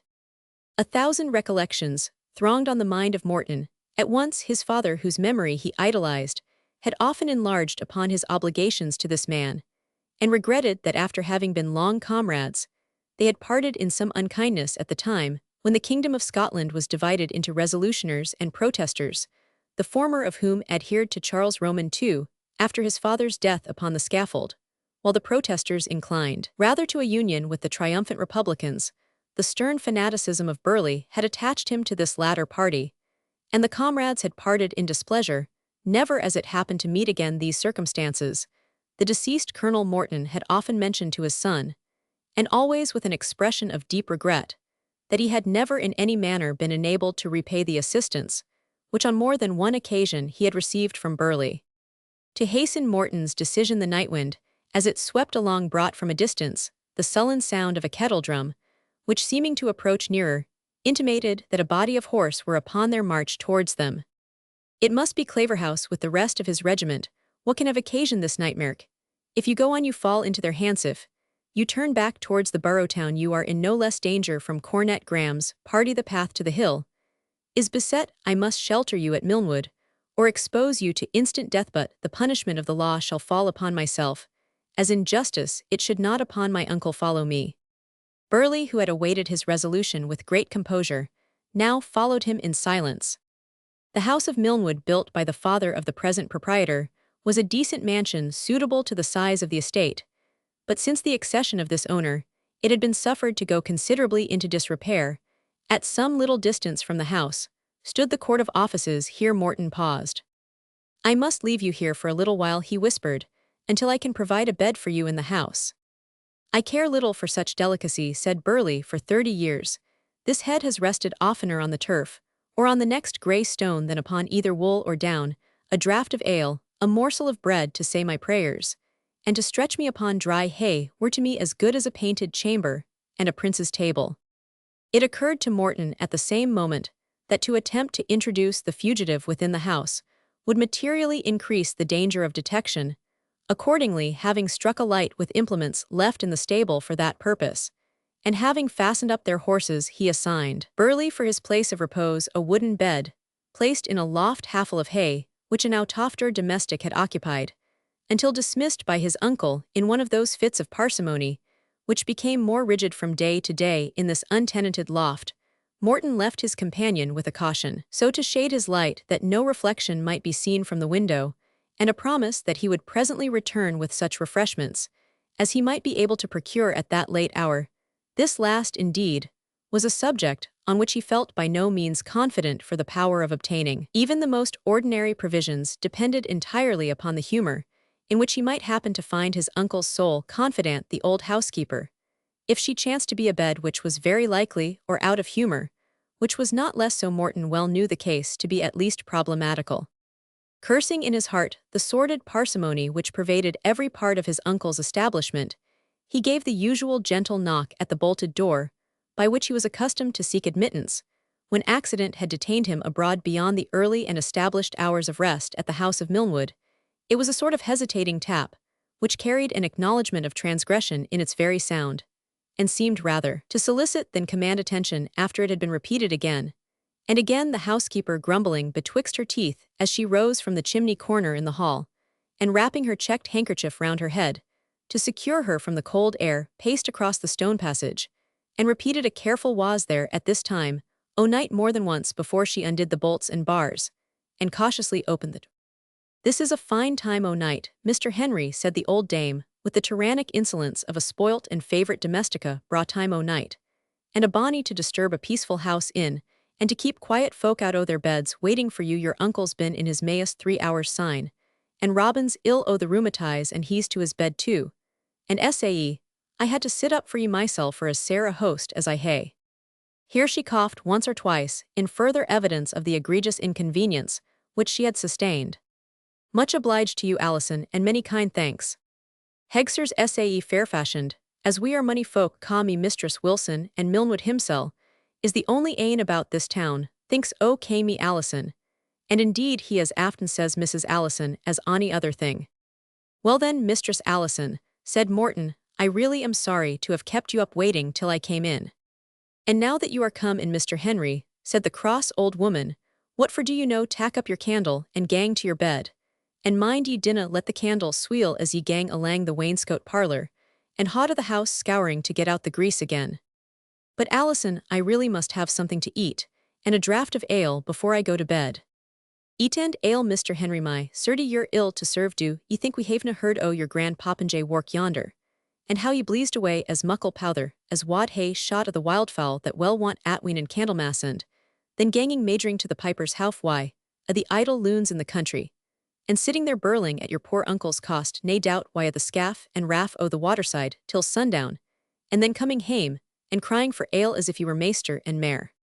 Extremely vexed yet anxious on account of his guest, to procure refreshments, if possible, Morton suppressed his resentment, and good-humouredly assured Mrs. Wilson that he was really both hungry and thirsty.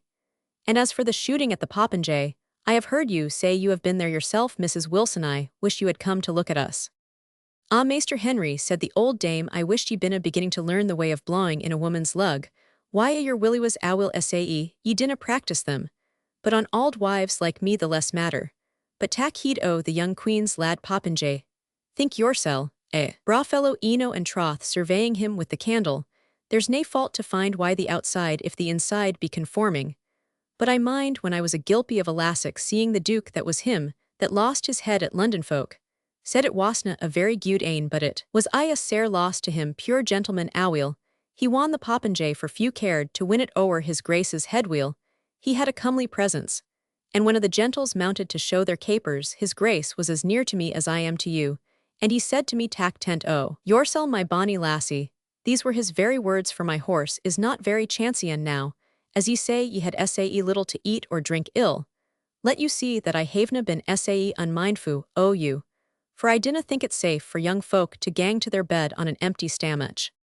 To do Mrs. Wilson justice, her nocturnal harangues, upon such occasions, not unfrequently terminated with this sage apophthegm, which always prefaced the producing of some provision, a little better than ordinary, such as she now placed before him. In fact, the principal object of her maundering was to display her consequence and love of power, for Mrs. Wilson was not at the bottom an ill-tempered woman, and certainly loved her old and young master, both of whom she tormented extremely better than anyone else in the world. She now eyed Mr. Henry, as she called him, with great complacency, as he partook of her good cheer. Muckle gude may it do my bonny man, I trow ye dinna get sick o' skirlinthepen, as that at Neil Bland's his wife was a canny body, and could dress things very weel for ane in her line o' business. But no like a gentleman's housekeeper, to be sure. But I doubt the daughter's a silly thingen unco cockernony. She had busked on her head at the kirk last Sunday. I am doubting that there will be news. Oh, a thee bras, but my auld eens drawing the githerd in a hurry yoursel. My bonny man, tak mind about the putting out the candle. And there's a horn of ale, and a glass of clougaleaflower water. I dinna jye ilka body, that I keep it for a pain I hae whiles in my ain stamach, and it's better for your young blood than brandy. Sae good night to ye, Mr. Henry, and see that ye tak good care o' the candle. Morton promised to attend punctually to her caution, and requested her not to be alarmed if she heard the door opened, as she knew he must again as usual look to his horse, and arrange him for the night. Mrs. Wilson then retreated, and Morton, folding up his provisions, was about to hasten to his guest, when the nodding head of the old housekeeper was again thrust in at the door, with an admonition to remember to take an account of his ways before he laid himself down to rest, and to pray for protection during the hours of darkness. Such were the manners of a certain class of domestics once common in Scotland, and perhaps still to be found in some old manor houses in its remote counties. They were fixtures in the family they belonged to, and as they never conceived the possibility of such a thing as dismissal to be within the chances of their lives, they were, of course, sincerely attached to every member of it. Note: a masculine retainer of this kind, having offended his master extremely, was commanded to leave his service instantly in troth, and that will I not, answered the domestic, if your honour disna ken when ye hae a gude servant. I ken, when I hae a gude master, and go away. I will not on another occasion of the same nature. The master said, John, you and I shall never sleep under the same roof again, to which John replied with much war the deal can your honour be ganging. On the other hand, when spoiled by the indulgence or indolence of their superiors, they were very apt to become ill-tempered, self-sufficient, and tyrannical, so much so that a mistress or master would sometimes almost have wished to exchange their cross-grained fidelity for the smooth and accommodating duplicity of a modern menial. Chapter Romans 6. Yea, this man's brow like to a tragic leaf foretells the nature of a tragic volume. Shakespeare. Being at length rid of the housekeeper's presence, Morton made a collection of what he had reserved from the provisions set before him, and prepared to carry them to his concealed guest. He did not think it necessary to take a light, being perfectly acquainted with every turn of the road, and it was lucky he did not do so, for he had hardly stepped beyond the threshold ere a heavy trampling of horses announced that the body of cavalry, whose kettledrums note regimental music, is never played at night, but who can assure us that such was not the custom in Charles II's time, till I am well informed on this point. The kettledrums shall clash on, as adding something to the picturesque effect of the night march they had before heard, were in the act of passing along the highroad, which winds round the foot of the bank, on which the house of Milnwood was placed. He heard the commanding officer distinctly give the word halt. A pause of silence followed, interrupted only by the occasional neighing or pawing of an impatient charger. Whose house is this? Said a voice, in a tone of authority and command. Milnwood, if it like your honour, was the reply. Is the owner well affected? Said the inquirer. He complies with the orders of government and frequents an indulged minister, was the response. I indulged a mere mask for treason, very impolitically allowed to those who are too great cowards to wear their principles barefaced. Had we not better send up a party and search the house, in case some of the bloody villains concerned in this heathenish butchery may be concealed in it? Ere Morton could recover from the alarm into which this proposal had thrown him, a third speaker rejoined, I cannot think it at all necessary. Milnwood is an infirm hypochondriac old man, who never meddles with politics, and loves his moneybags and bonds better than anything else in the world. His nephew, I hear, was at the Wappenshaw today, and gained the popinjay, which does not look like a fanatic. I should think they are all gone to bed long since, and an alarm at this time of night might kill the poor old man. Well, rejoined the leader, if that be so, to search the house would be lost time, of which we have but little to throw away. Gentlemen of the Life Guards, forward march. A few notes on the trumpet, mingled with the occasional boom of the kettle drum, to mark the cadence, joined with the tramp of hoofs, and the clash of arms, announced that the troop had resumed its march. The moon broke out, as the leading files of the column attained a hill up which the road winded and showed indistinctly the glittering of the steel caps, and the dark figures of the horses and riders might be imperfectly traced through the gloom. They continued to advance up the hill and sweep over the top of it in such long succession as intimated a considerable numerical force. When the last of them had disappeared, young Morton resumed his purpose of visiting his guest. Upon entering the place of refuge, he found him seated on his humble couch, with a pocket Bible open in his hand, which he seemed to study with intense meditation.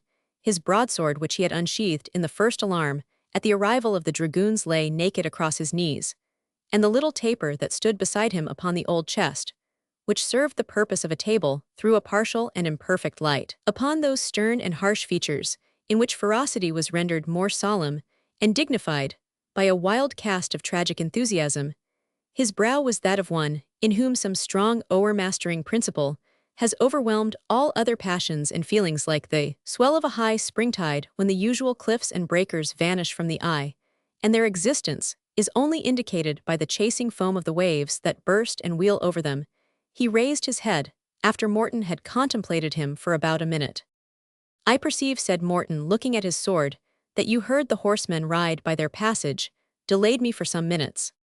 "I scarcely heeded them," said Balfour. "My hour is not yet come, that I shall one day fall into their hands, and be honorably associated with the saints whom they have slaughtered. I am full well aware, and I would, young man, that the hour were come, it should be as welcome to me as ever wedding to bridegroom. But if my master has more work for me on earth, I must not do his labor grudgingly." "Eat and refresh yourself," said Morton. "Tomorrow your safety requires you should leave this place, in order to gain the hills so soon as you can see to distinguish the track through the morasses."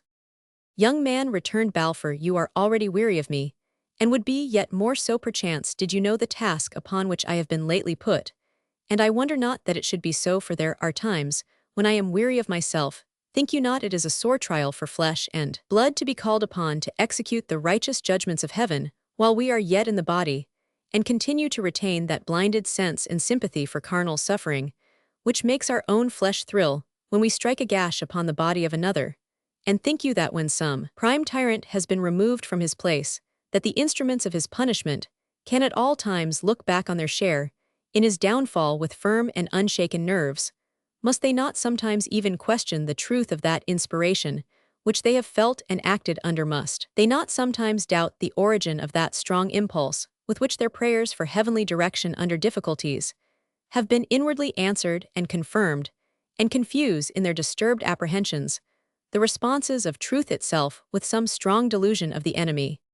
"These are subjects, Mr. Balfour, on which I am ill qualified to converse with you," answered Morton, "but I own I should strongly doubt the origin of any inspiration which seemed to dictate a line of conduct contrary to those feelings of natural humanity which Heaven has assigned to us as the general law of our conduct."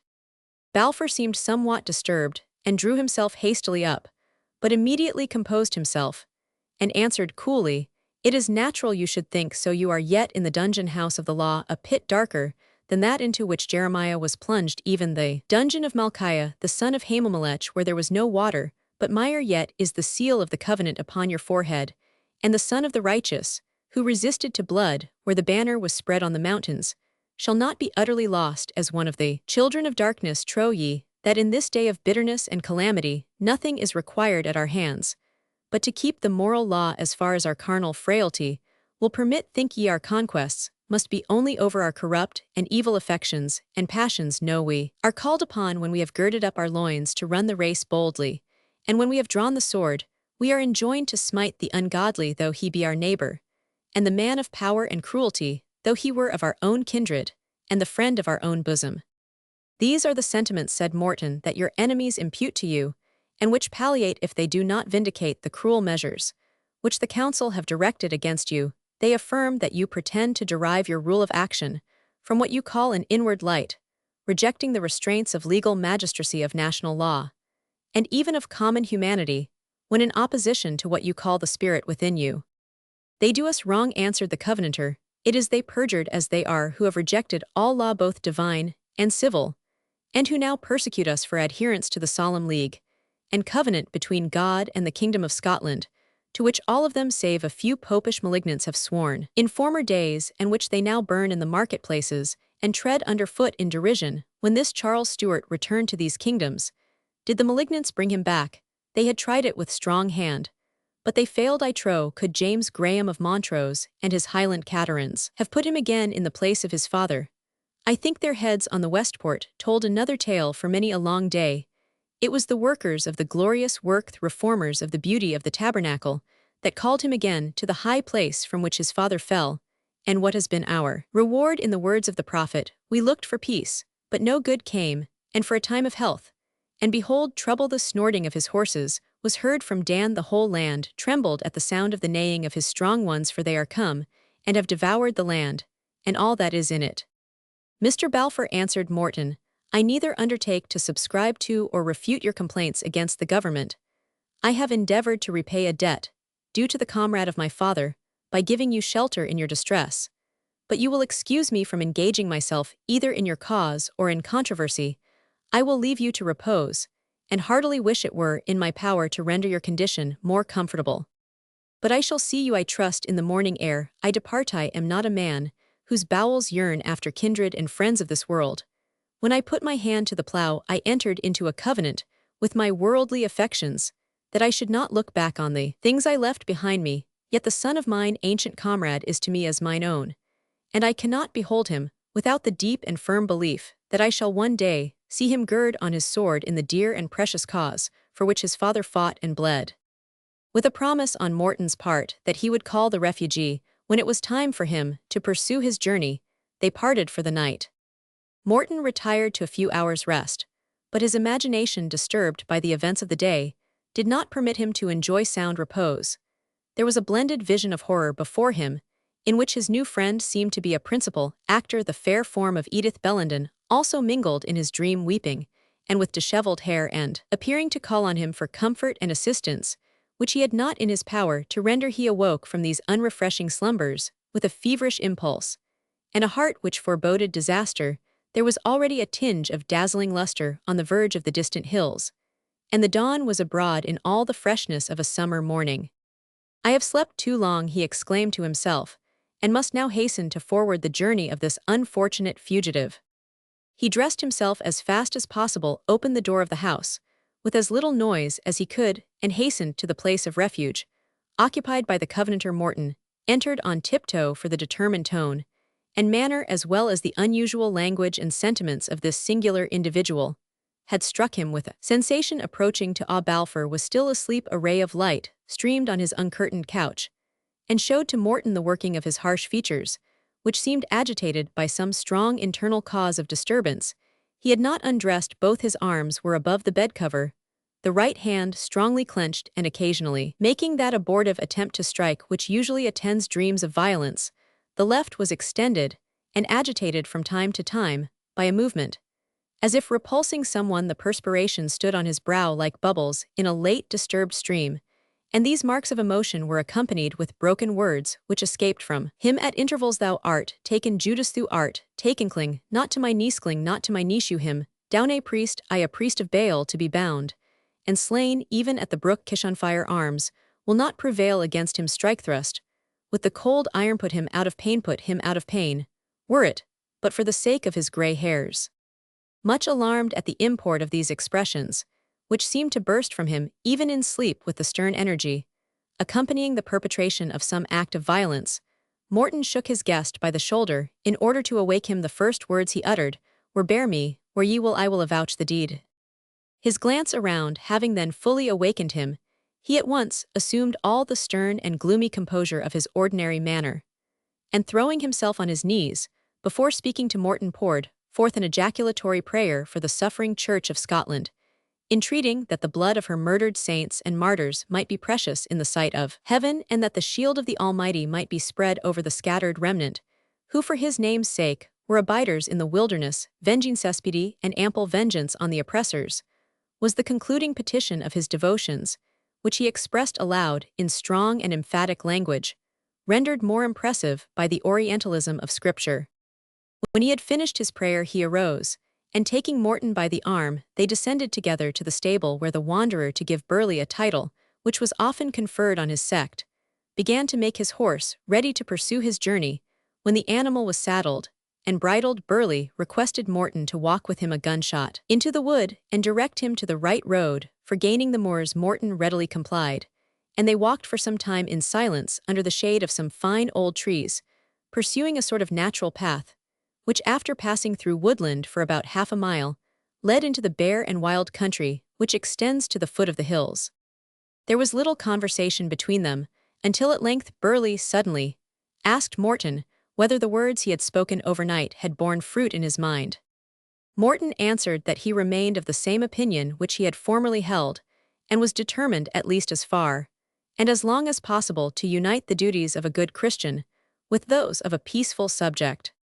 In other words, replied Burleigh, you are desirous to serve both God and Mamonto, be one day professing the truth with your lips, and the next day in arms at the command of carnal and tyrannic authority, to shed the blood of those who for the truth have forsaken all things. Think ye he continued to touch pitch and remain undefiled, to mix in the ranks of malignants, papists, papaprelatists, latitudinarians, and scoffers, to partake of their sports, which are like the meat offered unto idols, to hold intercourse perchance with their daughters, as the sons of God with the daughters of men in the world before the flood. Think you, I say, to do all these things, and yet remain free from pollution. I say unto you, that all communication with the enemies of the church is the accursed thing which God hateth. Touch not, taste not, handle not, and grieve not, young man, as if you alone were called upon to subdue your carnal affections, and renounce the pleasures which are a snare to your feet. I say to you, that the Son of David hath denounced no better lot on the whole generation of mankind.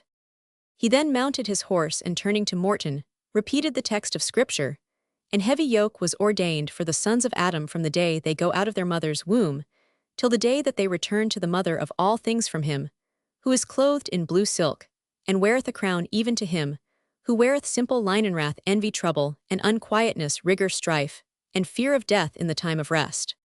Having uttered these words, he set his horse in motion, and soon disappeared among the boughs of the forest.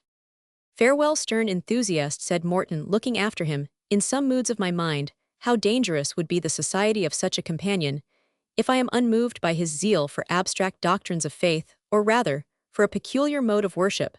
Such was the purport of his reflections. Can I be a man and a Scotchman, and look with indifference on that persecution, which has made wise men mad?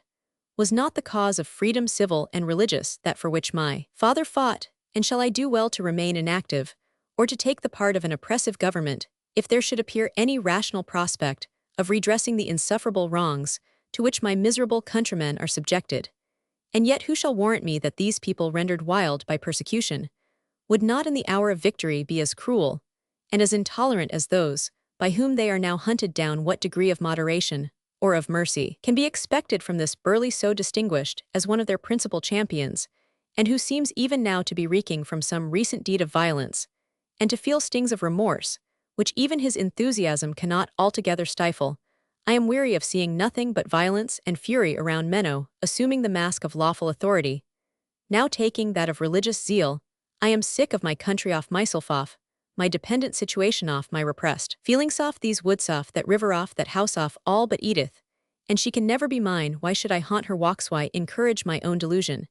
And perhaps Hershey can never be mine. Her grandmother's prideth opposite principles of our families, me wretched state of dependencia, poor miserable slave, for I have not even the wages of a servant. All circumstances give the lie to the vain hope that we can ever be united.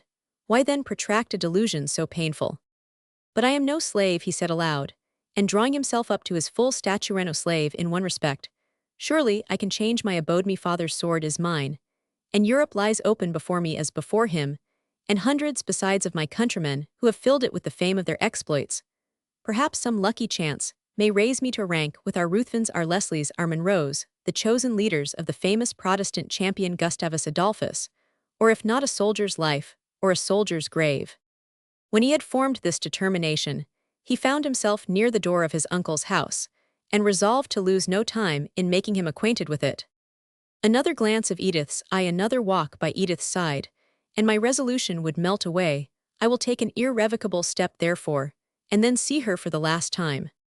In this mood, he entered the wainscoted parlor, in which his uncle was already placed at his morning's refreshment, a huge plate of oatmeal porridge, with a corresponding allowance of buttermilk.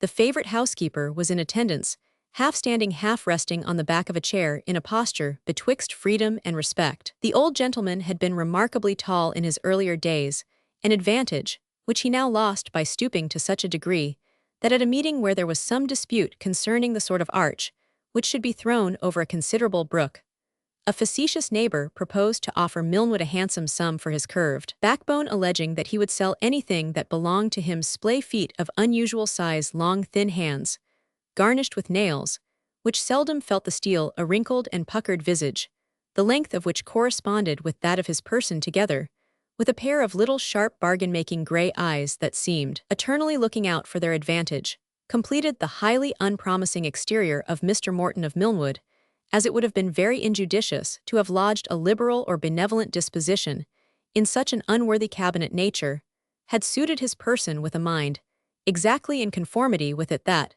is to say, mean, selfish, and covetous. When this amiable personage was aware of the presence of his nephew, he hastened, before addressing him, to swallow the spoonful of porridge which he was in the act of conveying to his mouth, and as it chanced to be scalding hot, the pain occasioned by its descent down his throat and into his stomach inflamed the ill humor with which he was already prepared to meet his kinsman. "The de'il take them that made them," was his first ejaculation, apostrophizing his mess of porridge. "They're a gude parich enug," said Mrs. Wilson, "if ye wad, but take time to sup them. I made them mysel, but if folk winna hae patience, they should get their thraples causewayed." "Haud your peace, Alison, I was speaking to my nev." "How is this, sir? And what sort o' scampering gaits are these going on? Ye were not at hame last night, till near midnight." "Thereabouts, sir, I believe," answered Morton in an indifferent tone.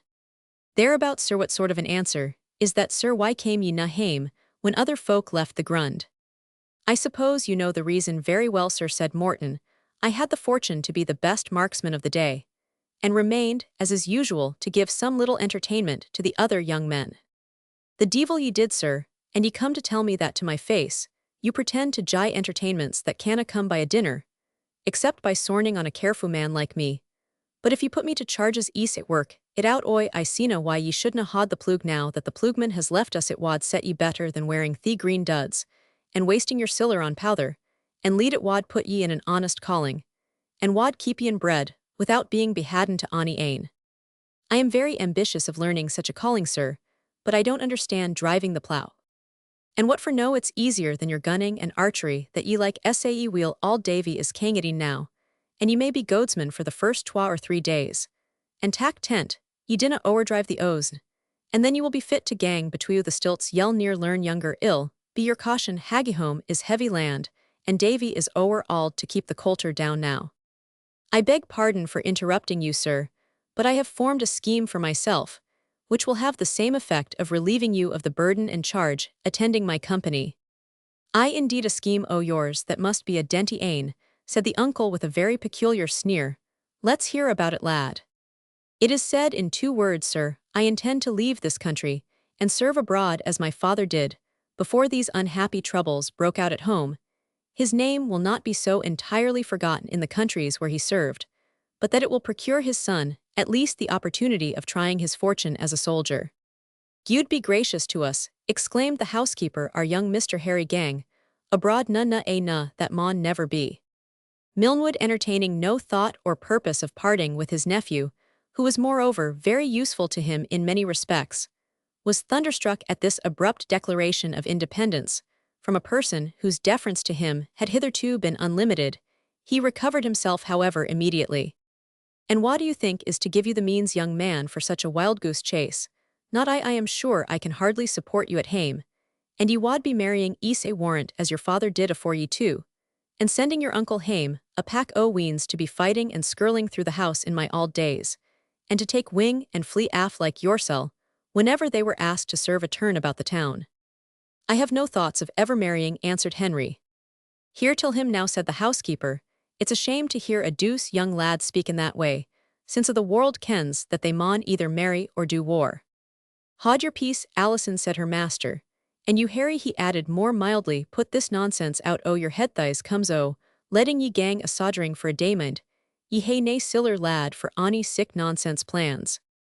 I beg your pardon, sir, my wants shall be very few, and would you please to give me the gold chain, which the Margrave gave to my father after the battle of Lutzen? Mercy on us. The gowd chain, exclaimed his uncle. The chain of gowd, reached the housekeeper, both aghast with astonishment at the audacity of the proposal.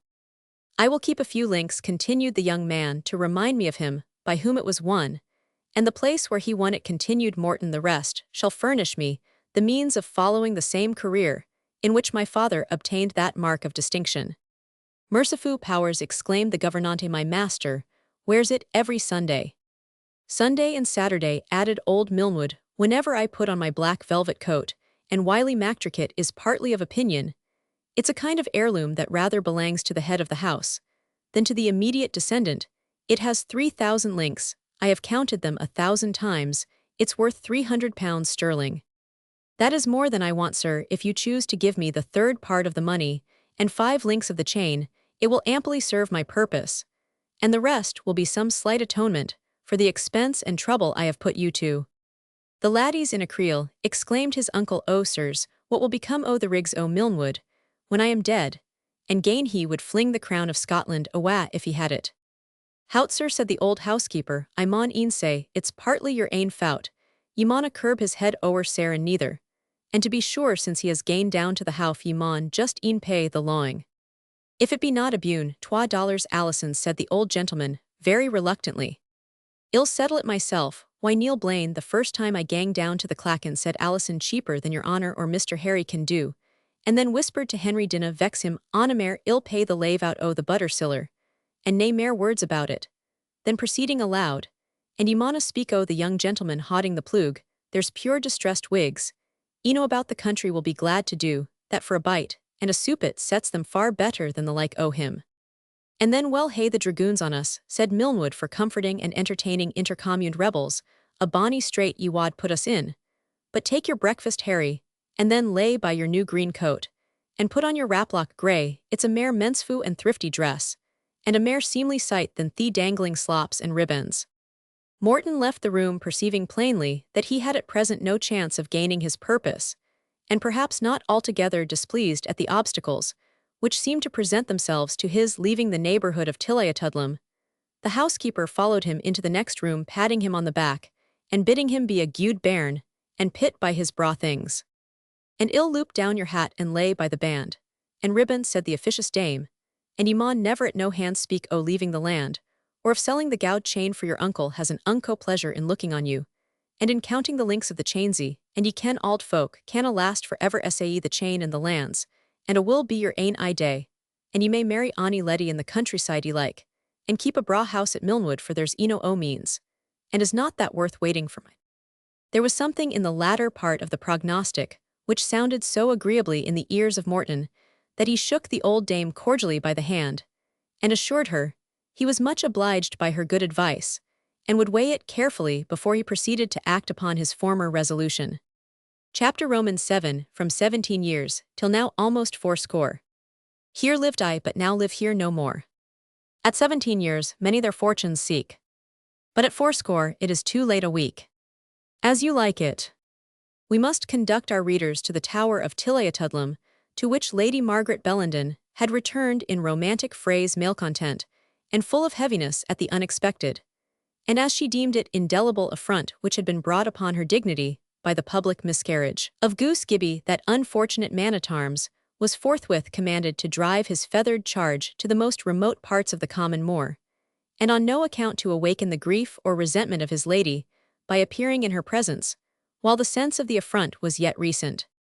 The next proceeding of Lady Margaret was to hold a solemn court of justice, to which Harrison and the butler were admitted partly on the footing of witnesses, partly as assessors to inquire into the recusancy of Cuddy Hedrig the ploughman, and the abetment which he had received from his motherthies being regarded as the original causes of the disaster which had befallen the chivalry of Tilliatudlem, the charge being fully made out and substantiated, Lady Margaret resolved to reprimand the culprits in person, and if she found them impenitent to extend the censure into a sentence of expulsion from the barony. Miss Bellenden alone ventured to say anything in behalf of the accused, but her countenance did not profit them, as it might have done on any other occasion, for so soon as Edith had heard it ascertained that the unfortunate cavalier had not suffered in his person, his disaster had affected her with an irresistible disposition to laugh, which, in spite of Lady Margaret's indignation, or rather irritated as usual by restraint, had broke out repeatedly on her return homeward, until her grandmother, in no shape imposed upon by the several fictitious causes which the young lady assigned for her ill-timed risibility, upbraided her, in very bitter terms, with being insensible to the honor of her family. Miss Bellenden's intercession therefore had on this occasion little or no chance to be listened to. As if to evince the rigor of her disposition, Lady Margaret on this solemn occasion exchanged the ivory-headed cane with which she commonly walked for an immense gold-headed staff, which had belonged to her father, the deceased Earl of Torwood, and which, like a sort of mace of office, she only made use of on occasions of special solemnity. Supported by this awful baton of command, Lady Margaret Bellenden entered the cottage of the delinquents. There was an air of consciousness about old Moz as she rose from her wicker chair in the chimney nook, not with the cordial alertness of visage which used on other occasions to express the honor she felt in the visit of her lady, but with a certain solemnity and embarrassment, like an accused party on his first appearance in presence of his judge, before whom he is nevertheless determined to assert his innocence. Her arms were folded, her mouth primmed into an expression of respect, mingled with obstinacy, her whole mind apparently bent up to the solemn interview. With her best curtsy to the ground, and a mute motion of reverence, Moz pointed to the chair, which on former occasions Lady Margaret, for the good lady was somewhat of a gossip, had deigned to occupy for half an hour sometimes at a time, hearing the news of the county and of the borough. But at present her mistress was far too indignant for such condescension. She rejected the mute invitation with a haughty wave of her hand, and drawing herself up as she spoke, she uttered the following interrogatory in a tone calculated to overwhelm the culprit. Is it true, Moz, as I am informed by Harrison Guddiel and others of my people, that you hae ta'en it upon you, contrary to the faith you owe to God and the King, and to me your natural lady and mistress, to keep back your son frae the Wappenshaw held by the order of the sheriff, and to return his armor and ebulliements at a moment when it was impossible to find a suitable delegate in his stead, whereby the barony of Tulliatudlem, baith in the person of its mistress and indwellers, has incurred sic a disgrace and dishonor as hasna befeen the family since the days of Malcolm Canmore. Moz's habitual respect for her mistress was extreme. She hesitated, and one or two short coughs expressed the difficulty she had in defending herself. I am sure me leddy him I am sure I am sorry, very sorry, that ony cause of displeasure should hae occurred, but my son's illness. Dinna tell me of your son's illness, Moz. Had he been sincerely unweel, you would hae been at the Tower by daylight, to get something that wad do him good. There are few ailments that I havena medical recipes for, and that ye ken fu weel. Oh, I, my leddy, I am sure ye hae wrought wonderful cures. The last thing ye sent Cuddy, when he had the bats, e'en wrought like a charm. Why then, woman, did ye not apply to me, if there was only real need? But there was none, ye fossy-hearted vassal that ye are. Your ladyship never cad me sic a word as that before Ohan, that I suld live to be cad sae, she continued, bursting into tears. And me a born servant o' the house, o' Tilliatudlem, I am sure they belie baith Cuddy and me sair if they said he wadna fight o'er the boots in bluid for your ladyship and Miss Edith, and the auld Tower suld he, and I would rather see him buried beneath it, than he suld jye, way but thir ridings and wappenshowings, my leddy. I hae nae brew o' them, ava I can find nae warrant for them whatsoever. Nae warrant for them, cried the highborn dame. Do ye na ken, woman, that ye are bound to be liege vassals in all hunting, hosting, watching, and warding, when lawfully summoned thereto in my name? Your service is not gratuitous, I trow ye hae land for it. Your kindly tenants hae a cothouse, a kailyard, and a cow's grass on the common. Few hae been brought farther ben, and ye grudge your sons suld jye me a day's service in the field. Na, my ladina, my leddy, it's no that, exclaimed Moz, greatly embarrassed, but ane canna serve twa maesters, and if the truth maun e'en come out, there's ane abune waste commands I maun obey before your leddyship's. I am sure I would put neither kings, nor kaisars, nor ony earthly creatures afore them. How mean ye by that, ye auld fool woman?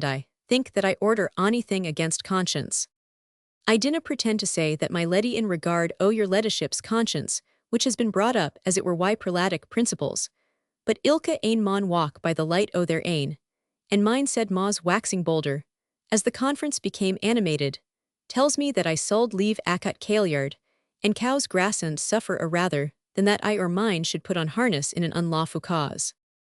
Unlawful, exclaimed her mistress, the cause to which you are called by your lawful leddy, and mistress be, the command of the king be, the writ of the privy council be, the order of the lord lieutenant be, the warrant of the sheriff. I my leddy nae doubt, but no to displeasure your leddyship yell mind, that there was ance a king in scripture they cad Nebuchadnezzar, and he set up a golden image in the plain o' Dura, as it might be in the ha yonder by the waterside, where the array were warned to meet yesterday, and the princes and the governors and the captains and the judges, themselves, forby the treasurers, the councillors, and the sheriffs were warned to the dedication thereof, and commanded to fall down and worship at the sound of the cornet, flute, harp, sackbut, psaltery, and all kinds of music. And what o' this, ye fool wife, or what had Nebuchadnezzar to do with the Wappenshaw of the upper ward of Clydesdale? Only just thus far, my leddy, continued Moz firmly, that prelacy is like the great golden image in the plain of Dura, and that as Shadrach, Meshach, and Abednego were borne out, in refusing to bow down and worship, so neither shall Cuddy Hedrig your leddyship's poor plugman, at least why his auld mither's consent, make mergens or genuflections, as they ca' them, in the house of the prelates and curates, nor gird him why armour to fight in their cause either at the sound of kettle drums, organs, bagpipes, or any other kind of music whatever. Lady Margaret Bellenden heard this exposition of Scripture with the greatest possible indignation as well as surprise. I see which way the wind blaws, she exclaimed, after a pause of astonishment. The evil spirit of the year 1640 is at work again, as merrily as ever, and ilka auld wife in the Chimlenook will be for napping doctrine why doctors o' divinity, and the godly fathers o' the church. If your leddyship means the bishops and curates, I am sure they hae been but stepfathers to the Kirk o' Scotland, and since your leddyship is pleased to speak o' parting why, us I am free to tell you a piece o' my mind in another article, your leddyship, and the steward hae been pleased to propose that my son Cuddy sold work in the barn, why a new-fangled machine, note probably something similar to the barn finners now used for winnowing corn, which were not however used in their present shape.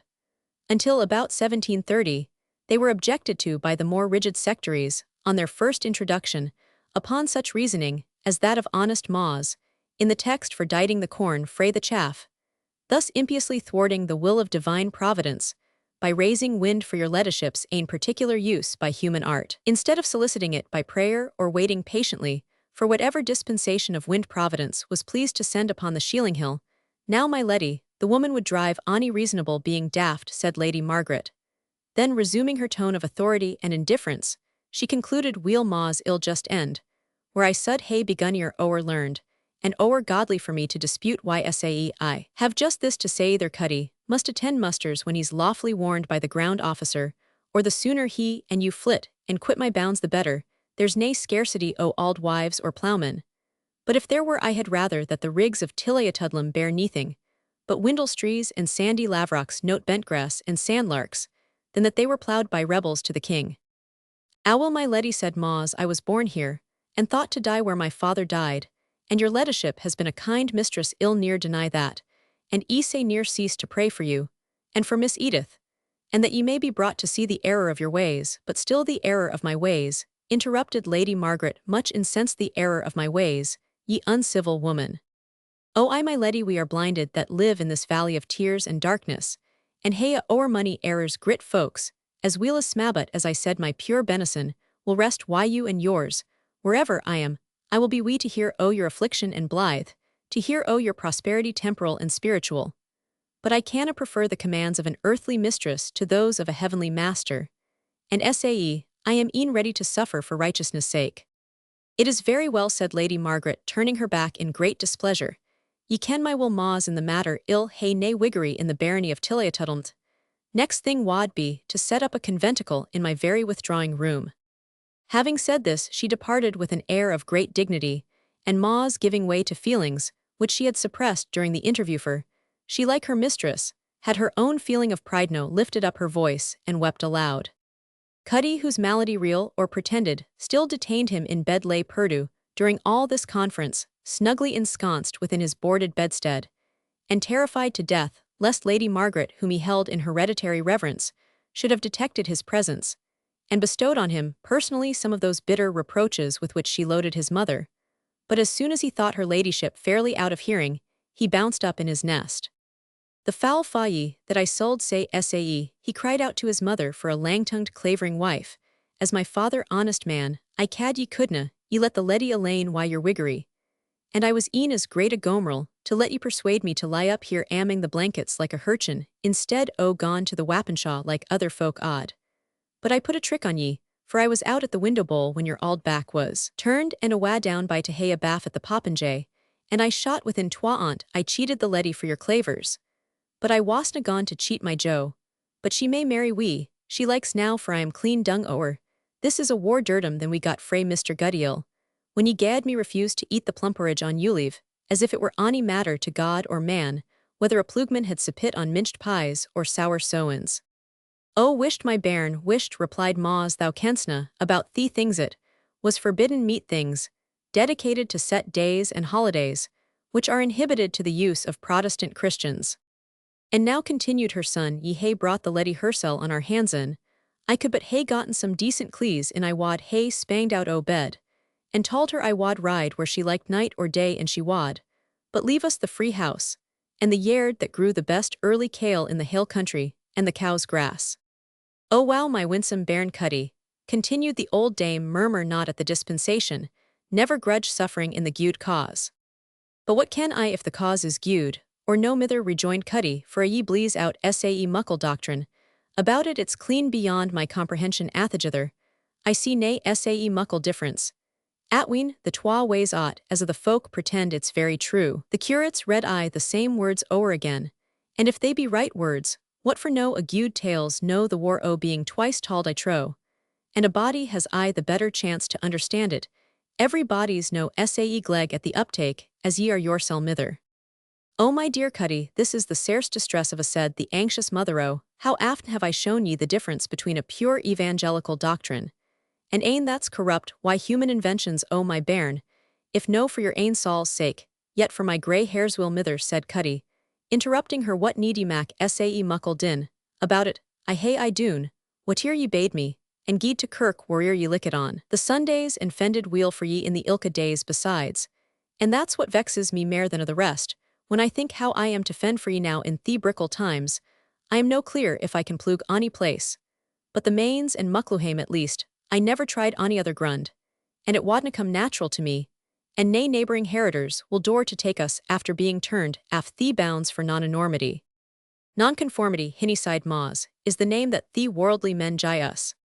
We'll well hae to gang to a far country maybe, 12 or 15 miles af I could be a dragoon, nae doubt, for I can ride and play the broadsword a bit, but ye wad be roaring about your blessing, and your grey hairs hear Ma's's exclamations, became extreme wheel I, but spoke aught besides your o'er all to be. Sitting cocked up on a baggage wagon, why Eppie Dumlin the corporal's wife, sae what's to come o' us, I canna weel see I doubt ill hae to tack the hills why the wild Whigs as they ca' them, and then it will be my low to be shot down like a mawkin at some dykeside, or to be sent to heaven why a St. Johnston's tippet about my hawes. Oh my bonny Cuddy, said the zealous Ma's, for bare sick carnal self-seeking language wilk, is just a misdoubting o providence I have not seen the son of the righteous begging his bread, sae, says the text, and your father was a deuce honest man though somewhat worldly in his dealings, and cumbered about earthly things e'en like yoursel my Jo. Owl, said Cuddy, after a little consideration, I see, but I gate fort, and that's a called coal to blaw at mither houseumver mither. Ye hae some guess o' a wee bit kindness that's atween Miss Edith, and young Mr. Henry Morton, that sold be cad young Milnwood, and that I hae whiles carried a bit book or maybe a bit letter quietly atween them and made believe never to ken wha it cam frae, though I kenned brawly there's whiles convenience in a body looking a wee stupid, and I have aften seen them walking at e'en on the little path by Dinglewoodburn. But nobody ever kenned a word about it frae Cuddy. I'm gay thick in the head. But I am as honest as our auld forehand ox pure fallow that ill near. Work ony mair I hope they'll be as kind to him that come ahint me as I hae, been but as I was saying well awa down to Milnwood, and tell Mr. Harry our distress. They want a plugman, and the grun's no unlike our ain I am sure. Mr. Harry will stand my part for he's a kind-hearted gentleman get but little penny fee for his uncle auld Nippy Milnwood has. As close a grip as the deal himsel, but well I win a bit bread and a drap kale and a fireside and theeking o'er our heads. And that's a well want for a season, sae get up mither, and sort your things to gang away, for since sae it is that gang we maun I wad like ill to wait, till Mr. Harrison and auld Guddiel cam to poo us out by the lug, and the horn. Chapter Roman 8 The Devil, a Puritan, or anything else he is but a time-server. 12th night. It was evening when Mr. Henry Morton perceived an old woman, wrapped in her tartan plaid, supported by a stout stupid-looking fellow in hodingry, approach the house of Milnwood. Old Moz made her courtesy, but Cuddy took the lead in addressing Morton. Indeed, he had previously stipulated with his mother that he was to manage matters his own way, for though he readily allowed his general inferiority of understanding, and filially submitted to the guidance of his mother on most ordinary occasions, yet he said for getting a service, or getting forward in the world, he could somegate gar the wee pickle sense, he had gang muckle farther than hers, though she could crack like ony minister o' them. Accordingly, he thus opened the conversation with young Morton. A braw night this for the rye your honour the West Park, will be breering bravely this e'en. I do not doubt it, Cuddy, but what can have brought your motherthas is your mother, is it not? Cuddy nodded. What can have brought your mother, and you down the water so late? Troth stir, just what gars the auld wives trot necessity stir, seeking for service stir. For service, Cuddy, and at this time of the year how comes that? Moz could forbear no longer proud alike of her cause, and her sufferings, she commenced with an affected humility of tone. It has pleased heaven and it like your honour to distinguish us by a visitation deals in the wife, and nae gude whispered Cuddy to his mother, and ye come out why your wiggery thale no door open a door to us through the hale country, then aloud, and addressing Morton my mother's auld stir, and she has rather forgotten hersel in speaking to my leddy that canna weel bide to be contradicket, as I ken nobody likes it, if they could help themselves especially by her ain folk and Mr. Harrison, the steward and Guddiel the butler. There ain't no very fond o' us and it's ill sitting at Rome, and striving why the Pope sae I thought it best to flit before ill came to war end. Here's a wee bit line to your honour, frae a friend will maybe say some mair about it. Morton took the billet, and crimsoning up to the ears between joy and surprise, read these words, If you can serve these poor helpless people, you will oblige E.B. It was a few instants before he could attain composure enough to ask, And what is your object, Cuddy, and how can I be of use to you? Work stir work and a service is my object a bit bailed for my mither and my selwy hae gude plenishing o' our ain, if we had the cast o' a cart to bring it down and milk and meal and greens. No, for I am gay gleg at mealtime, and sae is my mither lang may it be sae, and for the penny fee, and o' that ill just leave it to the laird, and you I ken yell no see a poor lad ranged if ye can help it. Morton shook his head for the meat, and lodging Cuddy, I think I can promise something, but the penny fee will be a hard chapter I doubt. Ill tack my chance ought stir, replied the candidate for service, rather than gang down about Hamilton, or ony sick far country. Well step into the kitchen, Cuddy, and ill do what I can for you. The negotiation was not without difficulties. Morton had first to bring over the housekeeper, who made 1,000 objections as usual in order to have the pleasure of being besought and entreated. But when she was gained over it was comparatively easy to induce old Milnwood to accept of a servant whose wages were to be in his own option. An outhouse was therefore assigned to Moz and her son for their habitation, and it was settled that they were for the time to be admitted to eat of the frugal fare provided for the family, until their own establishment should be completed. As for Morton, he exhausted his own very slender stock of money, in order to make Cuddy such a present under the name of Arl, as might show his sense of the value of the recommendation delivered to him. And now we're settled, Aunt's mare, said Cuddy to his mother, and if we're no sae bien, and comfortable, as we were up yonder, yet life's life ony gate, and we're why decent kirkganging folk, o' your ain persuasion mither, there will be nae quarrelling about that. Of my persuasion, Hinny said the two enlightened Moz wheeze me for thy blindness, and there's o' Cuddy they are but in the court of the Gentiles, and will near win farther ben I doubt. They are but little better than the prelatists themselves. They wait on the ministry of that blinded man Peter Poundtext, ance a precious teacher of the word, but now a backsliding pastor that has for the sake of stipend and family maintenance forsaken the strict path, and gone astray after the black indulgence. O my son, had ye but profited by the gospel doctrines ye hae heard in the glen of Benganar, frae the dear Richard Rumbleberry, that sweet youth who suffered martyrdom in the Grassmarket, afore Candlemas, didna ye hear him say that Erastianism was as bad as prelacy, and that the indulgence was as bad as Erastianism?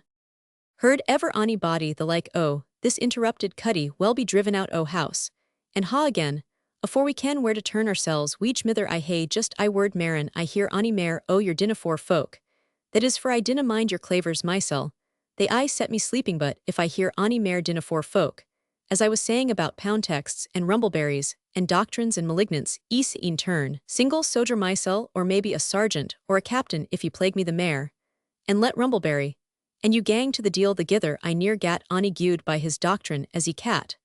But a sour fit o' the bats, why sitting amming the wat mosshags for 4 hours at a yoking, and the leddy cured me why some hickoripickery mare by token, and she had kenned how I came by the disorder, she wadna hae been in sic a hurry to mend it. Although groaning in spirit over the obdurate and impenitent state, as she thought it of her son, Cuddy Maws durst neither urge him farther on the topic, nor altogether neglect the warning he had given her. She knew the disposition of her deceased helpmate, whom this surviving pledge of their union greatly resembled, and remembered that although submitting implicitly in most things to her boast of superior acuteness, he used on certain occasions, when driven to extremity, to be seized with fits of obstinacy, which neither remonstrance, flattery, nor threats were capable of overpowering. Trembling therefore at the very possibility of Cuddy's fulfilling his threat, she put a guard over her tongue, and even when Poundtext was commended in her presence as an able and fructifying preacher, she had the good sense to suppress the contradiction which thrilled upon her tongue, and to express her sentiments no otherwise than by deep groans, which the hearers charitably construed to flow from a vivid recollection of the more pathetic parts of his homilies. How long she could have repressed her feelings, it is difficult to say. An unexpected accident relieved her from the necessity. The Laird of Milnwood kept up all old fashions which were connected with economy.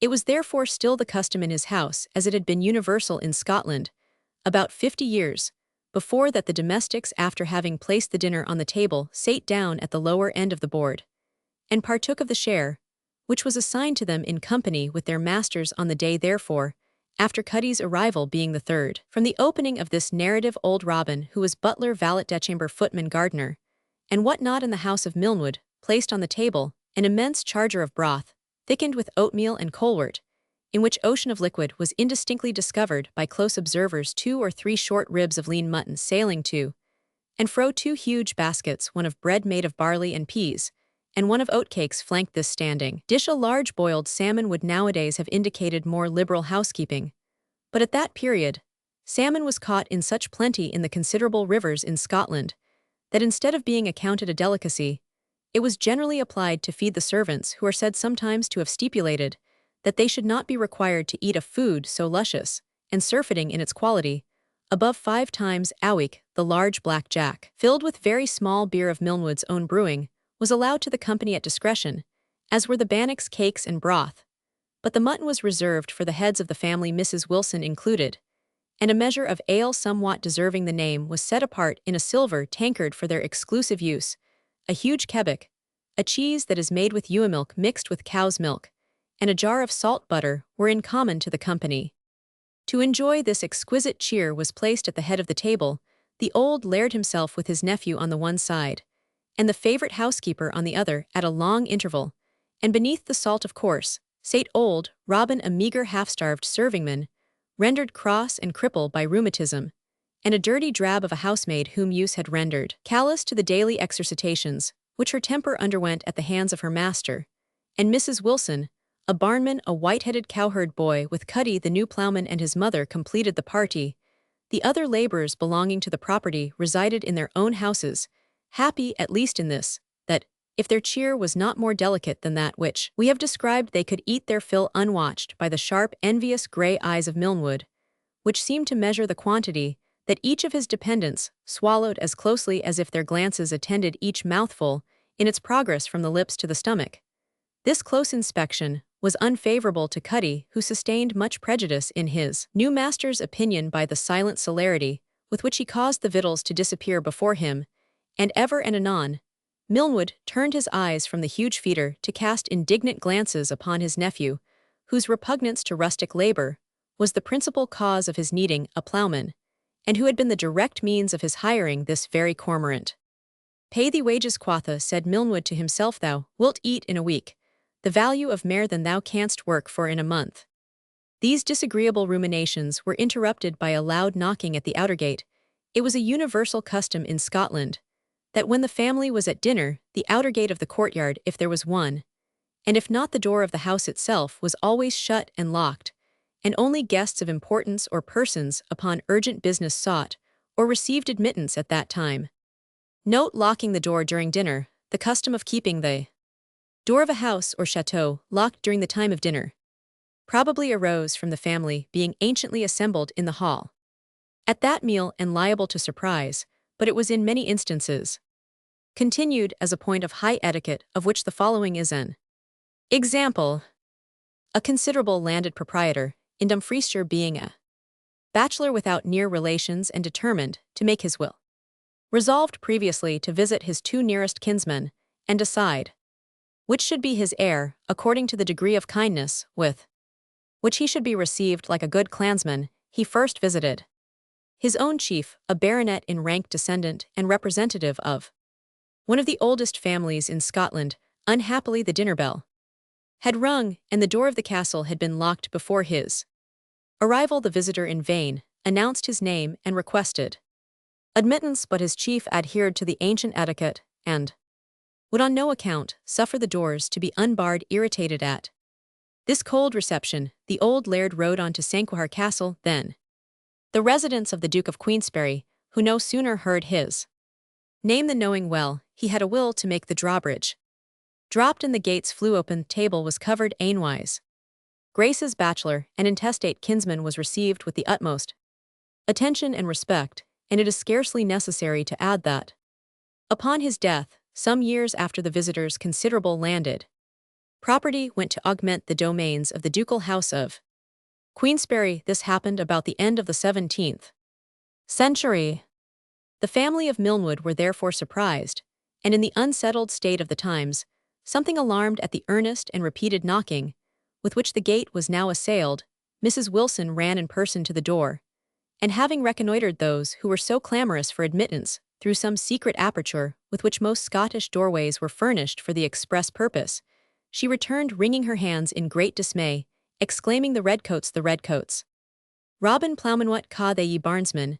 Never Harry, open the door," exclaimed old Milnwood, snatching up and slipping into his pocket the 2 or 3 silver spoons with which the upper end of the table was garnished. "Those beneath the salt being of goodly horn, speak them fair, sirs lord. Love ye speak them fairthy win abide, throwing were a harried." While the servants admitted the troopers, whose oaths and threats already indicated resentment at the delay they had been put to, Cuddy took the opportunity to whisper to his mother, "Now, ye daft auld carline mac yoursel deafy, hae made us a deaf air no, and let me speak for ye, I wad like ill to get my neck raxed for an auld wife's clashes, though ye be our mither. O hinny I ease be silent, or thou sall come to ill," was the corresponding whisper of Ma's. "But bethink ye, my dear, them that deny the word will deny her." Admonition was cut short by the entrance of the Life Guardsmen, a party of 4 troopers commanded by Bothwell. In they tramped, making a tremendous clatter upon the stone floor with the iron-shod heels of their large jack-boots, and the clash and clang of their long, heavy, basket-hilted broadswords. Milnwood and his housekeeper trembled from well-grounded apprehensions of the system of exaction and plunder carried on during these domiciliary visits. Henry Morton was discomposed with more special cause, for he remembered that he stood answerable to the laws for having harbored Burley the widow Ma's Hedrig between fear for her son's life and an overstrained and enthusiastic zeal, which reproached her for consenting even tacitly to belie her religious sentiments, was in a strange quandary. The other servants quaked, for they knew not well what Cuddy alone, with the look of supreme indifference and stupidity, which a Scottish peasant can at times assume as a mask for considerable shrewdness and craft, continued to swallow large spoonfuls of his broth, to command which he had drawn within his sphere the large vessel that contained it, and helped himself amid the confusion to a sevenfold portion. "What is your pleasure here, gentlemen?" said Milnwood, humbling himself before the satellites of power. "We come in behalf of the king," answered Bothwell. "Why the devil did you keep us so long standing at the door?" "We were at dinner," answered Milnwood, "and the door was locked as is usual in landward towns."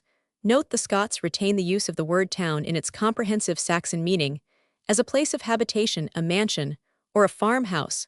Though solitary, is called the town. A landward town is a dwelling situated in the country. In this country I am sure, gentlemen, if I had kenned ony servants of our gude king, had stood at the door, but wad ye please to drink some ale or some brandier, a cup of canary sack or claret wine, making a pause between each offer as long as a stingy bidder, at an auction, who is loath to advance his offer for a favourite lot. "Claret for me," said one fellow. "I like ale better," said another, "provided it is right juice of John Barleycorn." "Better never was malted," said Milnwood. "I can hardly say sae muckle for the claret, it's thin, and called gentlemen." "Brandy will cure that," said a third fellow. "A glass of brandy to 3 glasses of wine prevents the curmering in the stomach." "Brandy, ale, sack, and claret, well, try them all," said Bothwell, "and stick to that which is best. There's good sense in that, if the damnedest Whig in Scotland had said it." Hastily, yet with a reluctant quiver of his muscles, Milnwood lugged out 2 ponderous keys, and delivered them to the gouvernante. "The housekeeper," said Bothwell, taking a seat, and throwing himself upon it, "is neither so young nor so handsome as to tempt a man to follow her to the gauntries, and devil a one here is there worth sending in her place. What's this meat?" searching with a fork among the broth, and fishing up a cutlet of mutton. "I think I could eat a bitwy. It's as tough as if the devil's dam had hatched it." "If there is anything better in the house, sir," said Milnwood, alarmed at these symptoms of disapprobation. "No, no," said Bothwell, "it's not worth, while I must proceed to business. You attend Poundtext, the Presbyterian parson. I understand Mr. Morton." Mr. Morton hastened to slide in a confession and apology. "By the indulgence of his gracious majesty, and the government, for I wad do nothing out of law, I hae nae objection whatever to the establishment of a moderate episcopacy, but only that I am a countrybred man, and the ministers are a hamelier kind of folk, and I can follow their doctrine better, and with reverence, sir, it's a mere frugal establishment for the country." "Well, I care nothing about that," said Bothwell. "They are indulged, and there's an end of it. But for my part, if I were to give the law, never a cropard cur of the whole pack should bark in a Scotch pulpit. However I am to obey commands. There comes the liquor. Put it down, my good old lady."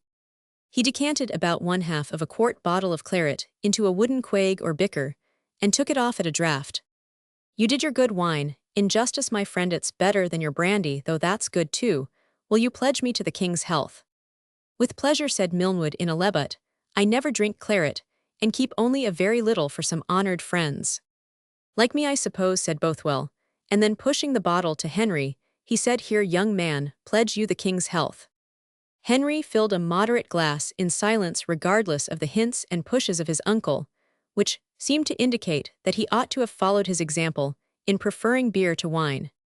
"Well," said Bothwell, "have ye all drank the toast? What is that old wife about? Give her a glass of brandy, she shall drink the king's health." "By if your honour pleases," said Cuddy with great stolidity of aspect, "this is my mither stir, and she's as deaf as Coralin. We canna mak her hear day nor door. But if your honour pleases, I am ready to drink the king's health for her, in as many glasses of brandy as ye think necessary." "I dare swear you are," answered Bothwell. "You look like a fellow that would stick to brandy. Help thyself, man, all's free. Where I come, Tom, help the maid to a comfortable cup, though she's but a dirty jilt. Neither fill round, once more here's to our noble commander, Colonel Graham of Claverhouse." "What the devil," is the old woman groaning, for she looks as very a Whig as ever sate on a hillside. "Do you renounce the covenant, good woman?" "Whilk covenant is your honour meaning? Is it the covenant of works, or the covenant of grace?" said Cuddy, interposing. "Any covenant, all covenants that ever were hatched," answered the trooper. "Mither," cried Cuddy, affecting to speak as to a deaf person, "the gentleman wants to ken if you will renounce the covenant of works." "With all my heart, Cuddy," said Moz, "and pray that my feet may be delivered from the snare thereof." "Come," said Bothwell, "the old dame has come more frankly off than I expected. Another cup round, and then well proceed to business. You have all heard, I suppose, of the horrid and barbarous murder committed upon the person of the Archbishop of St. Andrews by 10 or 11 armed fanatics. All started and looked at each other. At length Milnwood himself answered they had heard of some such misfortune, but were in hopes it had not been true. There is the relation published by government old gentleman. What do you think of it? Think, Sir WHWH, whatever the council please to think of it, stammered Milnwood. I desire to have your opinion more explicitly, my friend, said the dragoon authoritatively. Milnwood's eyes hastily glanced through the paper to pick out the strongest expressions of censure, with which it abounded in gleaning, which he was greatly aided by their being printed in italics. I think it a bloody and execrable murder, and parricide devised by hellish and implacable cruelty utterly abominable, and a scandal to the land. Well said, old gentleman, said the quaestorius to thee, and I wish you joy of your good principles. You owe me a cup of thanks for having taught you them. Nay, thou shalt pledge me in thine own sack, sir. Ale sits ill upon a loyal stomach now. Comes your turn, young man. What think you of the matter in hand? I should have little objection to answer you, said Henry, if I knew what right you had to put the question. The Lord preserve us, said the old housekeeper, to ask the like. Oh, that at a trooper, when a folk can, they do whatever they like through the hale country, why man and woman, beast and body. The old gentleman exclaimed in the same horror at his nephew's audacity. Hold your peace, sir, or answer the gentleman discreetly. Do you mean to affront the king's authority in the person of a sergeant of the Life Guards? Silence, all of you, exclaimed Bothwell, striking his hand fiercely on the table. Silence, every one of you in here. Me, you ask me for my right to examine you, sir. To Henry my cockade, and my broadsword are my commission, and a better one than ever old Noll gave to his Roundheads. And if you want to know more about it, you may look at the Act of Council, empowering His Majesty's officers and soldiers to search for, examine, and apprehend suspicious persons. And therefore once more I ask you your opinion of the death of Archbishop Sharpates, a new touchstone we have got for trying people's mettle. Henry had by this time reflected upon the useless risk to which he would expose the family by resisting the tyrannical power which was delegated to such rude hands. He therefore read the narrative over, and replied composedly, I have no hesitation to say that the perpetrators of this assassination have committed, in my opinion, a rash and wicked action, which I regret the more as I foresee it will be made the cause of proceedings against many who are both innocent of the deed, and as far from approving it as myself. While Henry thus expressed himself, Bothwell, who bent his eyes keenly upon him, seemed suddenly to recollect his features. Aha, my friend Captain Popinjay, I think I have seen you before, and in very suspicious company. I saw you once, answered Henry, in the public house of the town of. And with whom did you leave that public house, youngster, was it, not with John Balfour of Burley, one of the murderers of the Archbishop? I did leave the house with the person you have named, answered Henry. I scorn to deny it, but so far from knowing him to be a murderer of the primate, I did not even know at the time that such a crime had been committed. Lord have mercy on me, I am ruined, utterly ruined, and undone, exclaimed Milnwood, that Callant's tongue will rend the head aff his ain shoulders, and waste my gudes to the very grey cloak on my back. But you knew Burley, continued Bothwell, still addressing Henry, and regardless of his uncle's interruption, to be an intercommuned rebel and traitor. And you knew the prohibition to deal with such persons. You knew that, as a loyal subject, you were prohibited to reset, supply, or intercommune with this attainted traitor, to correspond with him by word, writ, or message, or to supply him with meat, drink, house, harbour, or victual, under the highest pains. You knew all this, and yet you broke the law. Henry was silent. Where did you part from him, continued Bothwell? Was it in the highway, or did you give him harbourage in this very house? In this house, said his uncle. He dared not for his neck bring any traitor into a house of mine. Dare he deny that he did so, said Bothwell. As you charge it to me as a crime, said Henry, you will excuse my saying anything that will criminate myself. Oh, the lands of Milnwood, bonny lands of Milnwood, that have been in the name of Morton 200 years, exclaimed his uncle, they are barking, and fleeing outfield, and infield, ha and home. No, sir, said Henry, you shall not suffer on my account. I own, he continued, addressing Bothwell, I did give this man a night's lodging as to an old military comrade of my father. But it was not only without my uncle's knowledge, but contrary to his express general orders. I trust, if my evidence is considered as good against myself, It will have some weight in proving my uncle's innocence. Come, young man, said the soldier in a somewhat milder tone, you're a smart spark enough, and I am sorry for you, and your uncle here is a fine old Trojan kinder, I see to his guests than himself, for he gives us wine, and drinks his own thin ale. Tell me all you know about this Burley, what he said when you parted from him, where he went, and where he is likely now to be found, and dn it ill wink as hard on your share of the business, as my duty will permit. There's 1,000 merks on the murdering Whigamore's head, and I could but light on it come out with it. Where did you part with him? You will excuse my answering that question, sir, said Morton, the same cogent reasons, which induced me to afford him hospitality at considerable risk to myself, and my friends, would command me to respect his secret, if indeed he had trusted me with any. So you refuse to give me an answer, said Bothwell. I have none to give, returned Henry. Perhaps I could teach you to find one by tying a piece of lighted match betwixt your fingers, answered Bothwell. Oh, for pity's sake, sir, said old Alison, apart to her master, Jie them sillerit siller, they're a seeking foul murder Mr. Henry and yoursel next. Milnwood groaned in perplexity and bitterness of spirit, and with a tone as if he was giving up the ghost exclaimed, if 20 pp puns would make up this unhappy matter, my master, insinuated Alison, to the sergeant would jie 20 puns sterling puns Scotch. Ye bh interrupted Milnwood, for the agony of his avarice overcame, alike his puritanic precision, and the habitual respect he entertained for his housekeeper. Puns sterling, insisted the housekeeper, if ye wad hae the gudeness to look o'er the lad's misconduct, he's that dour ye might tear him to pieces, and ye wad near get a word out o' him, and it wad do ye little gude, I am sure, to burn his bonny finger ends. Why, said Bothwell, hesitating, I don't know, most of my cloth would have the money and take off the prisoner too, but I bear a conscience, and if your master will stand to your offer and enter into a bond to produce his nephew, and if all in the house will take the test oath, I do not know, but oh, I, sir, cried Mrs. Wilson, ony test, ony oaths, ye please, and then aside to her master, haste ye away, sir, and get the siller, or they will burn the house about our lugs.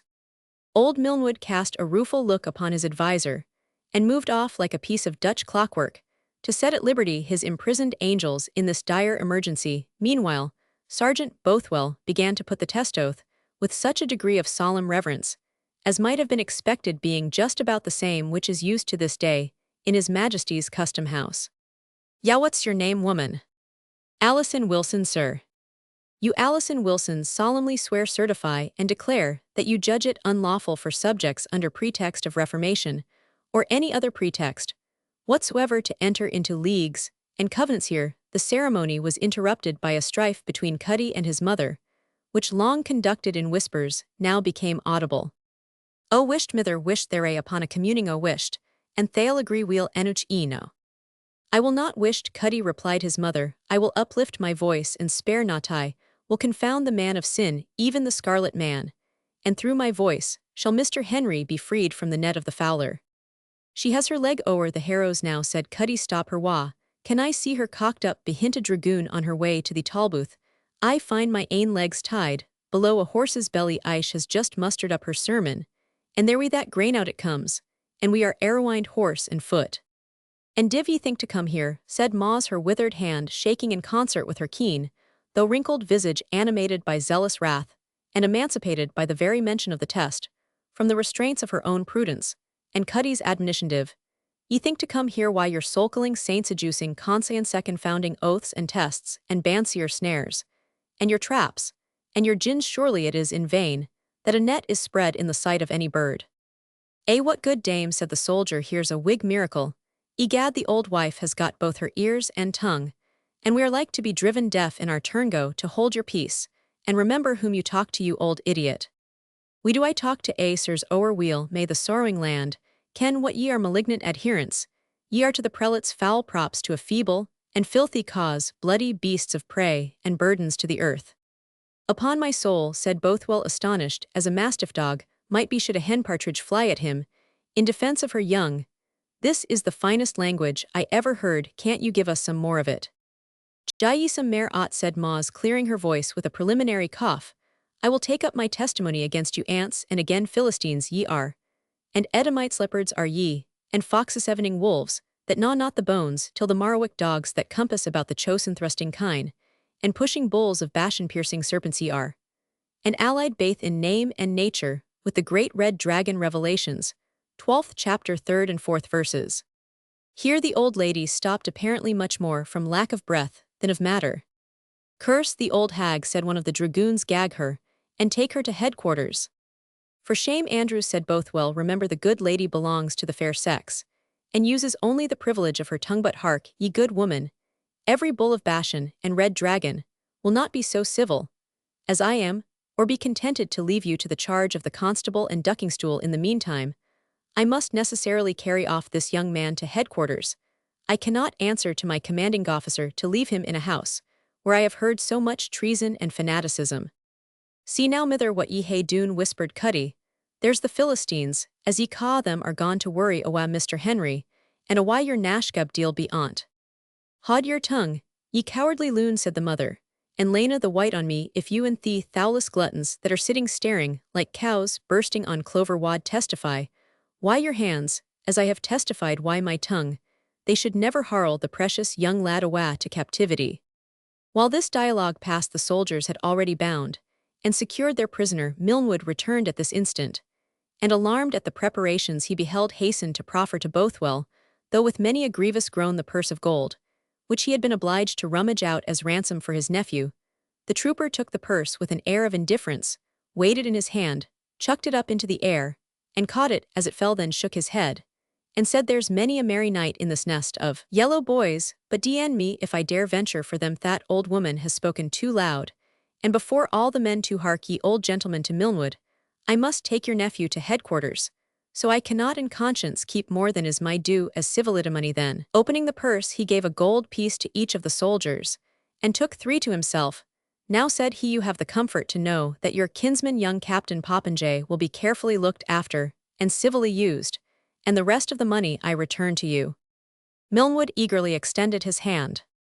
"Only you know," said Bothwell, still playing with the purse, "that every landholder is answerable for the conformity and loyalty of his household, and that these fellows of mine are not obliged to be silent on the subject of the fine sermon we have had from that old Puritan in the tartan plaid there, and I presume you are aware that the consequences of delation will be a heavy fine before the council." "Good sergeant, worthy captain," exclaimed the terrified miser, "I am sure there is no person in my house to my knowledge would give cause of offence." "Nay," answered Bothwell, "you shall hear her give her testimony, as she calls it herself. You fellow," to Cuddy, "stand back, and let your mother speak her mind. I see, she's primed and loaded again, since her first discharge."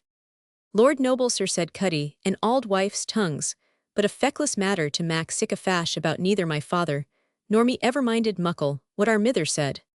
"Hold your peace, my lad, while you are well," said Bothwell. "I promise you, I think you are slyer than you would like to be supposed. Come, good dame, you see your master will not believe that you can give us so bright a testimony." Maws's zeal did not require this spur to set her again on full career. "Woe to the compliers and carnal self-seekers," she said, "that daub over and drown their consciences by complying with wicked exactions, and giving mammon of unrighteousness to the sons of Belial that it may make their peace with them. It is a sinful compliance, a base confederacy with the enemy. It is the evil that Menahem did in the sight of the Lord when he gave 1,000 talents to Pul, king of Assyria, that his hand might be with him." 2 Kings 15 chapter 19 verse. "It is the evil deed of Ahab, when he sent money to Tiglath-Pileser, see the Psalmy 2 Kings 16 and ought. And if it was accounted a backsliding even in godly Hezekiah, that he complied with Sennacherib, giving him money and offering to bear that which was put upon him, see the Psalmy 2 Kings 18 chapter 14 and 15 verses. Even so it is with them, that in this contumacious and backsliding generation, pays localities and fees and cess and fines to greedy and unrighteous publicans, and extortions and stipends to hireling curates, dumb dogs, which bark not, sleeping, lying down, loving to slumber, and gives gifts to be helps and hires to our oppressors and destroyers. They are all like the casters of a lot, with them like the preparing of a table for the troop, and the furnishing a drink offering to the number." "There's a fine sound of doctrine for you, Mr. Morton. How like you that?" said Bothwell, "or how do you think the council will like it?" "I think we can carry the greatest part of it in our heads, without a Kylevine pen, and a pair of tablets such as you bring to conventicles." "She denies paying cess, I think, Andrews." "Yes, by G," said Andrews, "and she swore it was a sin to give a trooper a pot of ale, or ask him to sit down to a table. You hear, said Bothwell, addressing Milnwood, but it's your own affair, and he proffered back the purse with its diminished contents with an air of indifference. Milnwood, whose head seemed stunned by the accumulation of his misfortunes, extended his hand mechanically to take the purse. Are ye mad, said his housekeeper in a whisper, tell them to keep it, thee will keep it either by fair means or foul, and it's our only chance to make them quiet. I canna do it, Ailey, I canna do it, said Milnwood in the bitterness of his heart. I canna part why the siller, I hae counted sae, often ower to thee blackguards. Then I maun do it, mysel, Milnwood, said the housekeeper, or see a gang rang thegither my master, sir, she said, addressing Bothwell, canna think o' taking back onything at the hand of an honourable gentleman, like you. He implores ye to pit up the siller, and be as kind to his nephew as ye can, and be favourable in reporting our dispositions to government, and let us tak nae rang for the daft speeches of an auld jod. Here she turned fiercely upon Moz to indulge herself for the effort which it cost her to assume a mild demeanour to the soldiers. A daft auld Whig Randy, that near was in the house foul fa her, till yesterday afternoon, and that Saul near crossed the doorstane again, and anes I had her out aught. I whispered Cuddy to his parent in sae, I kenned we wad be put to our travels again, whene'er ye suld get 3 words spoken to an end. I was sure that wad be the upshot aught mither.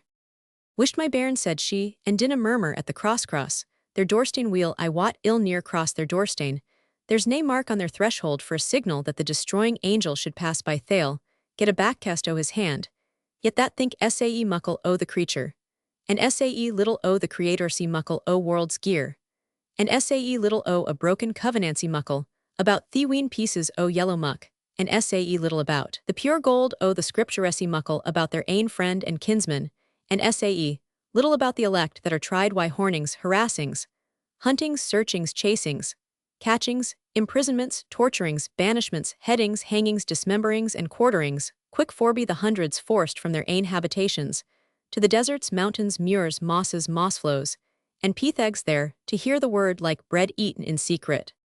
She's at the Covenant, now, sergeant, shall we not have her away, said one of the soldiers. You be DD, said Bothwell aside to him, cannot you see she's better where she is so long as there is a respectable, sponsible, money-broking heritor, like Mr. Morton of Milnwood, who has the means of atoning her trespasses, let the old mother fly to raise another brood. She's too tough to be made anything of herself here, he cried one other round to Milnwood and his rooftree, and to our next merry meeting with him which, I think will not be far distant, if he keeps such a fanatical family. He then ordered the party to take their horses, and press the best in Milnwood's stable into the king's service, to carry the prisoner. Mrs. Wilson, with weeping eyes, made up a small parcel of necessaries for Henry's compelled journey, and as she bustled about took an opportunity unseen by the party to slip into his hand a small sum of money. Bothwell and his troopers in other respects kept their promise, and were Roman 153, they did not bind their prisoner, but contented themselves with leading his horse between a file of men. They then mounted and marched off with much mirth and laughter among themselves, leaving the Milnwood family in great confusion. The old laird himself, overpowered by the loss of his nephew, and the unavailing outlay of £20 sterling, did nothing the whole evening, but rock himself backwards and forwards in his great leathern easy-chair, repeating the same lamentation of ruined, on a side sherried, and undone harried, and undone body, and Gude's body and Gude's.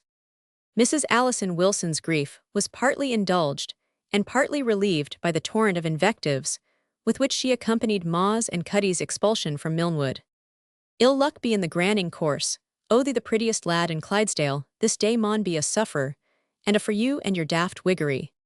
Giwa, replied Moz, I trow ye are yet in the bonds of sin, and in the gall of iniquity to grudge your bonniest and best in the cause of him that gave ye a ye hae I promise. I hae dune as muckle for Mr. Harry, as I wad do for my ain, for if Cuddy was found worthy to bear testimony in the Grassmarket, and there's gude hope aught, said Alison, unless you and he change your courses.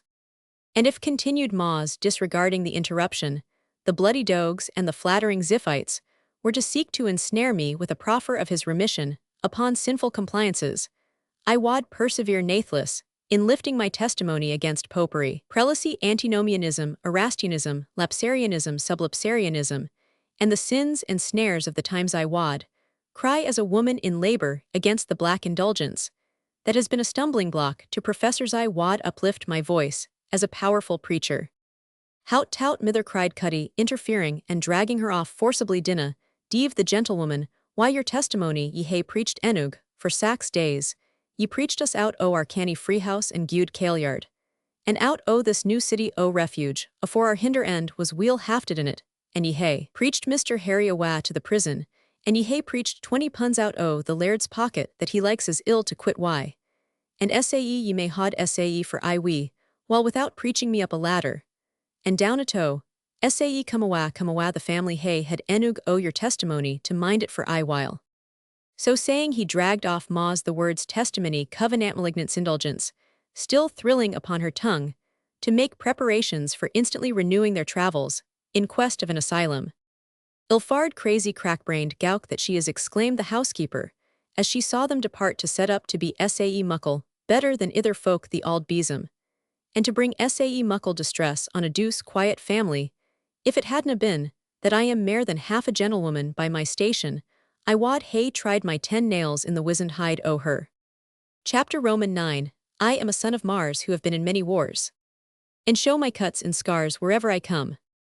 This here was for a wench, and that other in a trench. When welcoming the French, at the sound of the drum. Burns!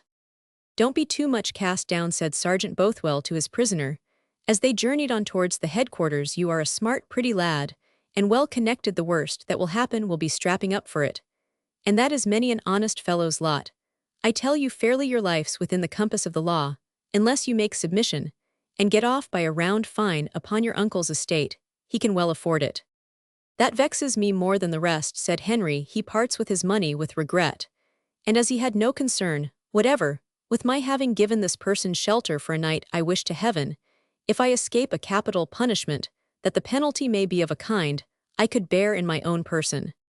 Why, perhaps, said Bothwell, they will propose to you to go into one of the Scotch regiments that are serving abroad. It's no bad line of service, if your friends are active, and there are any knocks going, you may soon get a commission. I am by no means sure, answered Morton, that such a sentence is not the best thing that can happen to me. Why then, you are no real Whig, after all, said the sergeant. I have hitherto meddled with no party in the state, said Henry, but have remained quietly at home, and sometimes I have had serious thoughts of joining one of our foreign regiments. Have you, replied Bothwell, why I honor you for it. I have served in the Scotch-French Guards myself.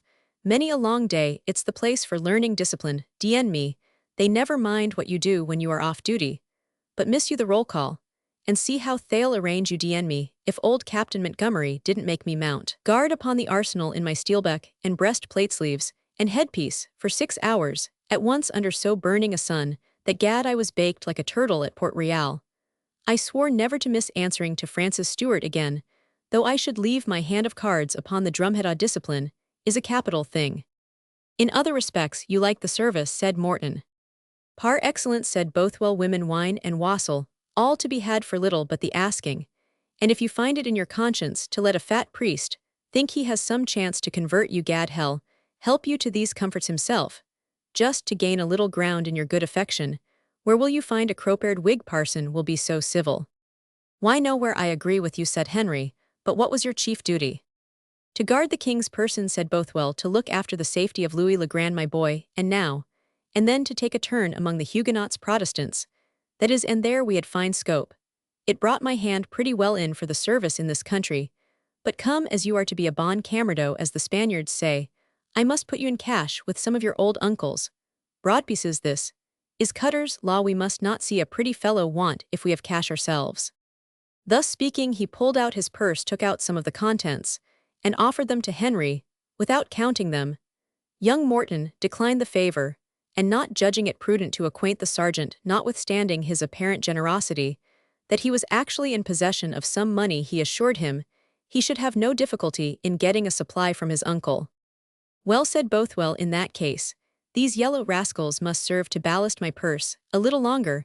I always make it a rule never to quit the tavern unless ordered on duty, while my purse is so weighty that I can chuck it over the signpost. Note, a Highland laird, whose peculiarities live still in the recollection of his countrymen, used to regulate his residence at Edinburgh in the following manner. Every day he visited the Watergate, as it is called, of the Canongate, over which is extended a wooden arch specie being then the general currency, he threw his purse over the gate, and as long as it was heavy enough to be thrown over, he continued his round of pleasure in the metropolis. When it was too light, he thought it time to retire to the highlands. Query how often would he have repeated this experiment at Temple Bar, when it is so light that the wind blows it back, then boot and saddle must fall on some way of replenishing. But what tower is that before us, rising so high upon the steep bank, out of the woods that surround it on every side? It is the Tower of Tilliatudlem, said one of the soldiers. Old Lady Margaret Bellenden lives there. She's one of the best affected women in the country, and one that's a soldier's friend. When I was hurt by one of the Whig dogs that shot at me from behind a faldike, I lay a month there, and would stand such another wound to be in as good quarters again. If that be the case, said Bothwell, I will pay my respects to her, as we pass, and request some refreshment for men and horses. I am as thirsty already as if I had drunk nothing at Milnwood. But it is a good thing in these times, he continued, addressing himself to Henry, that the king's soldier cannot pass a house without getting a refreshment. In such houses, as Tilliouhat call it, you are served for love. In the houses of the avowed fanatics, you help yourself by force, and among the moderate Presbyterians and other suspicious persons, you are well treated from fear, so your thirst is always quenched on some terms or other. And you purpose, said Henry anxiously, to go upon that errand up to the tower yonder? To be sure I do, answered Bothwell. How should I be able to report favorably to my officers of the worthy lady's sound principles, unless I know the taste of her sack? For sack she will produce it, that, I take for granted, it is the favorite consoler of your old dowager of quality, as small claret is the potation of your country laird. Then, for heaven's sake, said Henry, if you are determined to go there, do not mention my name, or expose me to a family that I am acquainted with. Let me be muffled up for the time in one of your soldiers' cloaks, and only mention me generally as a prisoner under your charge. With all my heart, said Bothwell, I promise to use you civilly, and I scorn to break my word. Here, Andrews, wrap a cloak round the prisoner, and do not mention his name, nor where we caught him, unless you would have a trot on a horse of wood. Note wooden mare. The punishment of riding the wooden mare was, in the days of Charles, and long after, one of the various and cruel modes of enforcing military discipline. In front of the old guardhouse in the High Street of Edinburgh, a large horse of this kind was placed, on which now, and then in the more ancient times, veteran might be seen mounted with a firelock tied to each foot, atoning for some small offence. There is a singular work, entitled Memoirs of Prince William Henry, Duke of Gloucester, son of Queen Anne, from his birth to his 9th year, in which Jenkin Lewis, an honest Welshman, in attendance on the royal infant's person, is pleased to record that his Royal Highness laughed, cried, crowd, and said gig and die very like a babe of plebeian descent. He had also a premature taste for the discipline, as well as the show of war, and had a corps of 22 boys, arrayed with paper caps and wooden swords for the maintenance of discipline. In this juvenile corps, a wooden horse was established, the presence chamber, and was sometimes employed in the punishment of offences not strictly military hues. The Duke's tailor, having made him a suit of clothes which were too tight, was appointed in an order of the day, issued by the young prince, to be placed on this penal steed. The man of remnants, by dint of supplication and mediation, escaped from the penance which was likely to equal the inconveniences of his brother artist's equestrian trip to Brentford. But an attendant named Weatherly, who had presumed to bring the young prince a toy after he had discarded the use of them, was actually mounted on the wooden horse, without a saddle, with his face to the tail, while he was plied by 4 servants of the household with syringes and squirts, till he had a thorough wetting. He was a waggish fellow, says Lewis, and would not lose anything for the joke's sake when he was putting his tricks upon others, so he was obliged to submit cheerfully to what was inflicted upon him, being at our mercy to play him off well, which we did accordingly amid much such nonsense. Lewis' book shows that this poor child, the heir of the British monarchy, who died when he was 11 years old, was in truth of promising parts, and of a good disposition. The volume, which rarely occurs, is an octavo published in 1789, the editor being Dr. Philip Hayes of Oxford.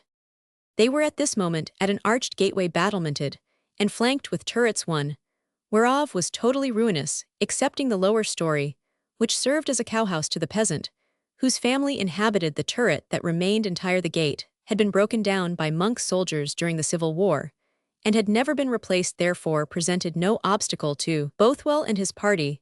The avenue, very steep and narrow and causewayed with large round stones, ascended the side of the precipitous bank, in an oblique and zigzag course, now showing, now hiding a view of the tower, and its exterior bulwarks, which seemed to rise almost perpendicularly above their heads. The fragments of Gothic defences which it exhibited were upon such a scale of strength as induced Bothwell to exclaim, "It's well, this place is in honest and loyal hands. Egad, if the enemy had it, a dozen of old Whigamore wives, with their distaffs, might keep it against a troop of dragoons. At least, if they had half the spunk of the old girl we left at Milnwood, upon my life," he continued, as they came in front of the large double tower and its surrounding defences and flankers. "It is a superb place, founded," says the worn inscription over the Gutenberg. "The remnant of my Latin has given me the slip by Sir Ralph de Bellenden, in 1350. A respectable antiquity. I must greet the old lady with due honour, though it should put me to the labour of recalling some of the compliments that I used to dabble in when I was wont to keep that sort of company."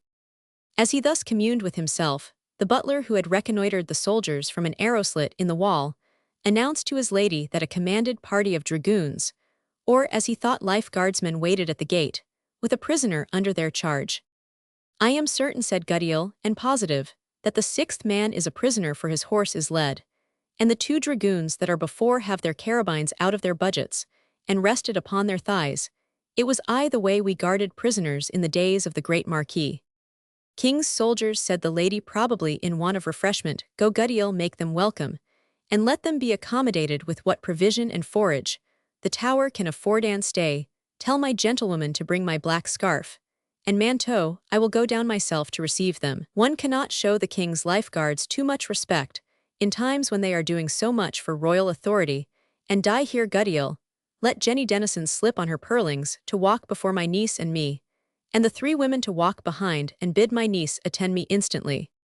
Fully accoutred, and attended according to her directions, Lady Margaret now sailed out into the courtyard of her tower with great courtesy and dignity. Sergeant Bothwell saluated the grave and reverend lady of the manor, with an assurance which had something of the light and careless address of the dissipated men of fashion in Charles II's time, and did not at all savour of the awkward or rude manners of a non-commissioned officer of dragoons. His language, as well as his manners, seemed also to be refined for the time and occasion, though the truth was that, in the fluctuations of an adventurous and profligate life, Bothwell had sometimes kept company much better suited to his ancestry than to his present situation of life. To the lady's request to know whether she could be of service to them, he answered with a suitable bow that as they had to march some miles farther that night, they would be much accommodated by permission to rest their horses for an hour before continuing their journey. "With the greatest pleasure," answered Lady Margaret, "and I trust that my people will see that neither horse nor men want suitable refreshment." "We are well aware, madam," continued Bothwell, "that such has always been the reception within the walls of Tilliatudlem of those who served the king. We have studied to discharge our duty faithfully and loyally on all occasions, sir," answered Lady Margaret, pleased with the compliment both to our monarchs and to their followers, particularly to their faithful soldiers. "It is not long ago, and it probably has not escaped the recollection of his sacred majesty, now on the throne, since he himself honoured my poor house with his presence, and breakfasted in a room in this castle, Mr. Sergeant, which my waiting gentlewoman shall show you. We still call it the King's Room." Bothwell had by this time dismounted his party, and committed the horses to the charge of one file, and the prisoner to that of another, so that he himself was at liberty to continue the conversation which the lady had so condescendingly opened.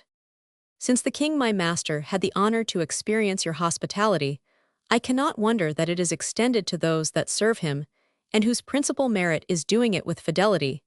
And yet I have a nearer relation to his majesty than this coarse red coat would seem to indicate." "Indeed, sir," probably said Lady Margaret, "you have belonged to his household." "Not exactly, madam, to his household, but rather to his house, a connection through which I may claim kindred with most of the best families in Scotland, not, I believe, exclusive of that of Tilliatudlem." "Sir," said the old lady, drawing herself up with dignity, At hearing what she conceived an impertinent jest, I do not understand you. It's but a foolish subject for one in my situation to talk of, madam, answered the trooper. But you must have heard of the history and misfortunes of my grandfather Francis Stuart, to whom James Roman I his Cussingerman gave the title of Bothwell. As my comrades give me the nickname, it was not in the long run more advantageous to him than it is to me. Indeed, said Lady Margaret with much sympathy and surprise, I have indeed always understood that the grandson of the last Earl was in necessitous circumstances, but I should never have expected to see him so low in the service. With such connections, what ill fortune could have reduced you? Nothing much out of the ordinary course, I believe, madam, said Bothwell, interrupting, and anticipating the question. I have had my moments of good luck, like my neighbourshave drunk my bottle with Rochester, thrown a merry main with Buckingham, and fought at Tangiers side by side with Sheffield, but my luck never lasted. I could not make useful friends out of my jolly companions. Perhaps I was not sufficiently aware, he continued with some bitterness, how much the descendant of the Scottish Stuarts was honoured by being admitted into the convivialities of Wilmot and Villiers. But your Scottish friends, Mr. Stuart, your relations here so numerous and so powerful. Why, I, my lady, replied the sergeant, I believe some of them might have made me their gamekeeper, for I am a tolerable shot. Some of them would have entertained me as their bravo, for I can use my sword well and here. And there was one who, when better company was not to be had, would have made me his companion, since I can drink my 3 bottles of wine, but I don't know how it is between service and service among my kinsmen. I prefer that of my cousin Charles, as the most creditable of them, although the pay is but poor, and the livery far from splendid. It is a shame, it is a burning scandal, said Lady Margaret. Why do you not apply to his most sacred majesty? He cannot but be surprised to hear that a scion of his august family. I beg your pardon, madam, interrupted the sergeant, I am but a blunt soldier, and I trust you will excuse me when I say his most sacred majesty is more busy in grafting scions of his own than with nourishing those which were planted by his grandfather's grandfather. Well, Mr. Stuart, said Lady Margaret, one thing you must promise Maremain at Tilliatudlem, tonight, tomorrow. I expect your commanding officer, the gallant Claverhouse, to whom king and country are so much obliged for his exertions against those who would turn the world upside down. I will speak to him on the subject of your speedy promotion, and I am certain he feels too much both what is due to the blood which is in your veins, and to the request of a lady so highly distinguished as myself, by his most sacred majesty, not to make better provision for you than you have yet received. I am much obliged to your ladyship, and I certainly will remain her with my prisoner, since you request it especially, as it will be the earliest way of presenting him to Colonel Graham, and obtaining his ultimate orders about the young spark. Who is your prisoner, pray? You said, Lady Margaret. A young fellow of rather the better class in this neighbourhood, who has been so incautious as to give countenance to one of the murderers of the primate, and to facilitate the dog's escape. Oh, fie upon him, said Lady Margaret. I am but too apt to forgive the injuries I have received at the hands of these rogues, though some of them, Mr. Stuart, are of a kind not like to be forgotten. But those who would abet the perpetrators of so cruel and deliberate a homicide on a single man, an old man, and a man of the Archbishop's sacred profession, fie upon him. If you wish to make him secure with little trouble to your people, I will cause Harrison or Guddiel look for the key of our pit or principal dungeon. It has not been opened since the week after the victory of Kilsyth, when my poor Sir Arthur Bellenden put 20 wigs into it. But it is not more than 2 stories beneath ground, so it cannot be unwholesome, especially as I rather believe there is somewhere an opening to the outer. I beg your pardon, madam, answered the sergeant. I dare say the dungeon is a most admirable one, but I have promised to be civil to the lad, and I will take care he is watched so as to render escape impossible. Ill set those to look after him shall keep him as fast as if his legs were in the boots, or his fingers in the thumbikins. Well, Mr. Stuart, rejoined the lady, you best know your own duty. I heartily wish you good evening, and commit you to the care of my steward Harrison. I would ask you to keep ourselves company, but oh, madam, it requires no apology. I am sensible the coarse red coat of King Charles Roman II does, and ought to annihilate the privileges of the red blood of King James Roman V. Not with me. I do assure you, Mr. Stuart, you do me injustice. If you think so, I will speak to your officer tomorrow, and I trust you shall soon find yourself in a rank where there shall be no anomalies to be reconciled. I believe, madam, said Bothwell, your goodness will find itself deceived, but I am obliged to you for your intention, and at all events, I will have a merry night with Mr. Harrison.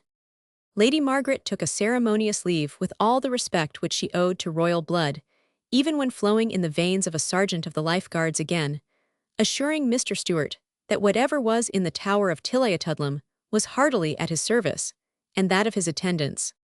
Sergeant Bothwell did not fail to take the lady at her word, and readily forgot the height from which his family had descended in a joyous carousal, during which Mr. Harrison exerted himself to produce the best wine in the cellar, and to excite his guest to be merry by that seducing example which in matters of conviviality goes farther than precept. Old Guttiel associated himself with a party so much to his taste, pretty much as Davy in the second part of Henry the Fourth mingles in the revels of his master Justice Shallow. He ran down to the cellar at the risk of breaking his neck, to ransack some private catacomb known, as he boasted, only to himself, and which never either had or should during his superintendence, renden forth a bottle of its contents to anyone but a real king's friend. When the Duke dined here, said the butler, seating himself at a distance from the table, being somewhat overawed by Bothwell's genealogy, but yet hitching his seat half a yard nearer at every clause of his speech, my lady was importunate to have a bottle of that Burgundy her. He advanced his seat a little, but I dinna ken how it was Mr. Stewart, I misdoubted him, I jaloused him, sir, no, to be the friend to government. He pretends the family are not to lippen to that auld Duke James lost his heart before he lost his head, and the Worcester man was, but wersh parich neither gued to Fry Boyle, nor sup called. With this witty observation, he completed his first parallel, and commenced a zigzag after the manner of an experienced engineer in order to continue his approaches to the table. Sae, sir, the faster, my lady cried Burgundy to his grasseth auld Burgundyth choice Burgundy, that came o'er in the 39th mare, did I say to mysel deal, a drap gangs down his hawse, unless I was mair sensible o' his principal's sack. And claret may serve him none gentlemen, as lang as I hae the trust o' butler in this house. O Tilliatudlem, ill tack it upon me to see that nae disloyal or doubtful person is the better o' our bins, but when I can find a true friend to the king and his cause, and a moderate episcopacy, when I find a man, as I say, that will stand by church and crown, as I did mysel in my master's life, and all through Montrose's time, I think there's neathing in the cellar ower gude to be spared on him. By this time he had completed a lodgment in the body of the place, or in other words, advanced his seat close to the table. And now, Mr. Francis Stewart of Bothwell, I have the honour to drink your gude health and a commission tie, and much luck may ye have in raking this country clear ohigs and roundheads, fanatics and covenanters. Bothwell, who it may well be believed, had long ceased to be very scrupulous in point of society, which he regulated more by his convenience and station in life than his ancestry, readily answered the butler's pledge, acknowledging at the same time the excellence of the wine, and Mr. Guttiel, thus adopted a regular member of the company, continued to furnish them with the means of mirth, until an early hour in the next morning. Chapter Roman 10. Did I but purpose to embark with thee on the smooth surface of a summer sea, and would forsake the skiff and make the shore, when the winds whistle and the tempests roar. Priors. While Lady Margaret held with the high-descended sergeant of dragoons the conference which we have detailed in the preceding pages, her granddaughter, partaking in a less degree, her ladyship's enthusiasm for all who were sprung of the bloodreel, did not honour Sergeant Bothwell with more attention than a single glance which showed her a tall, powerful person, and a set of hardy weatherbeat features to which pride and dissipation had given an air where discontent mingled with the reckless gaiety of desperation. The other soldiers offered still less to detach her consideration. But from the prisoner, muffled and disguised as he was, she found it impossible to withdraw her eyes, yet she blamed herself for indulging a curiosity which seemed obviously to give pain to him who was its object.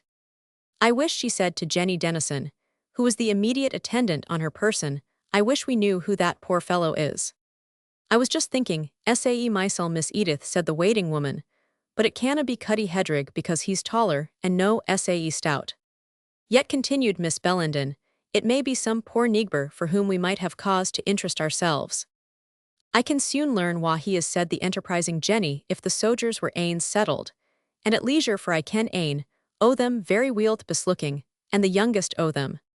I think you know all the idle young fellows about the country, answered her mistress.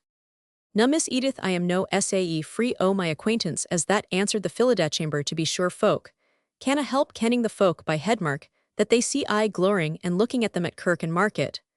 But I ken few lads to speak to unless it be them o' the family, and the 3 Steinsons, and Tam Rand, and the young miller, and the 5 Howisons in Nethershales, and Lang Tam Gilry.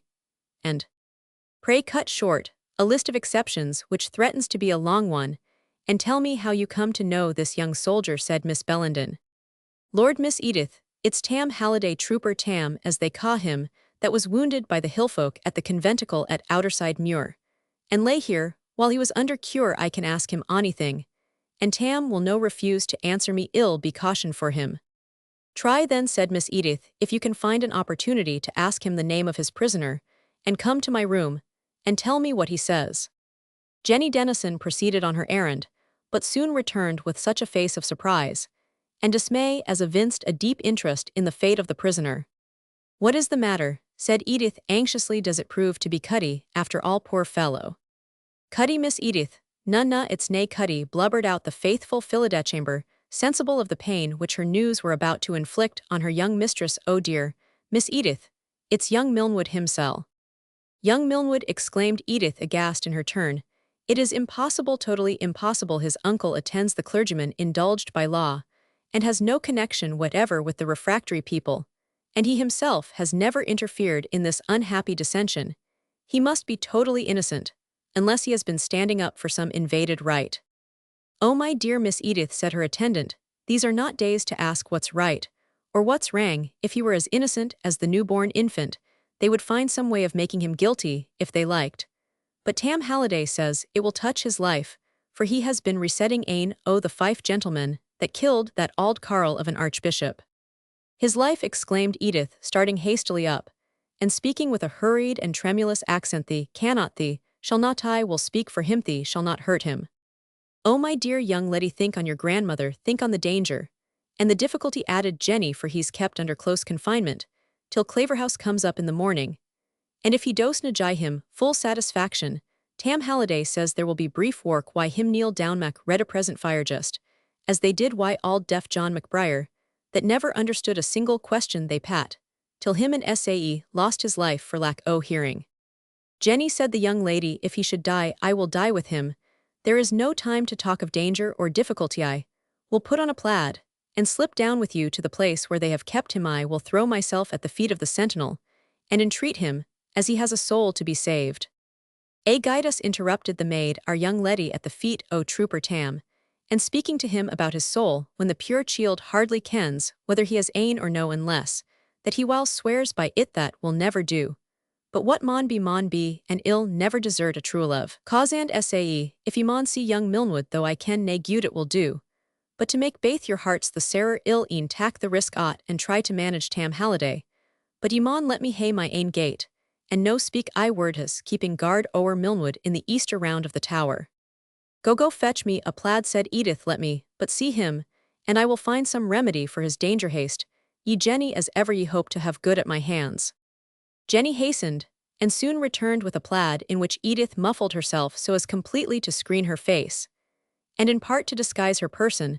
This was a mode of arranging the plaid, very common among the ladies of that century, and the earlier part of the succeeding one, so much so indeed that the venerable sages of the Kirk, conceiving that the mode gave tempting facilities for intrigue, directed more than one act of assembly against this use of the mantle.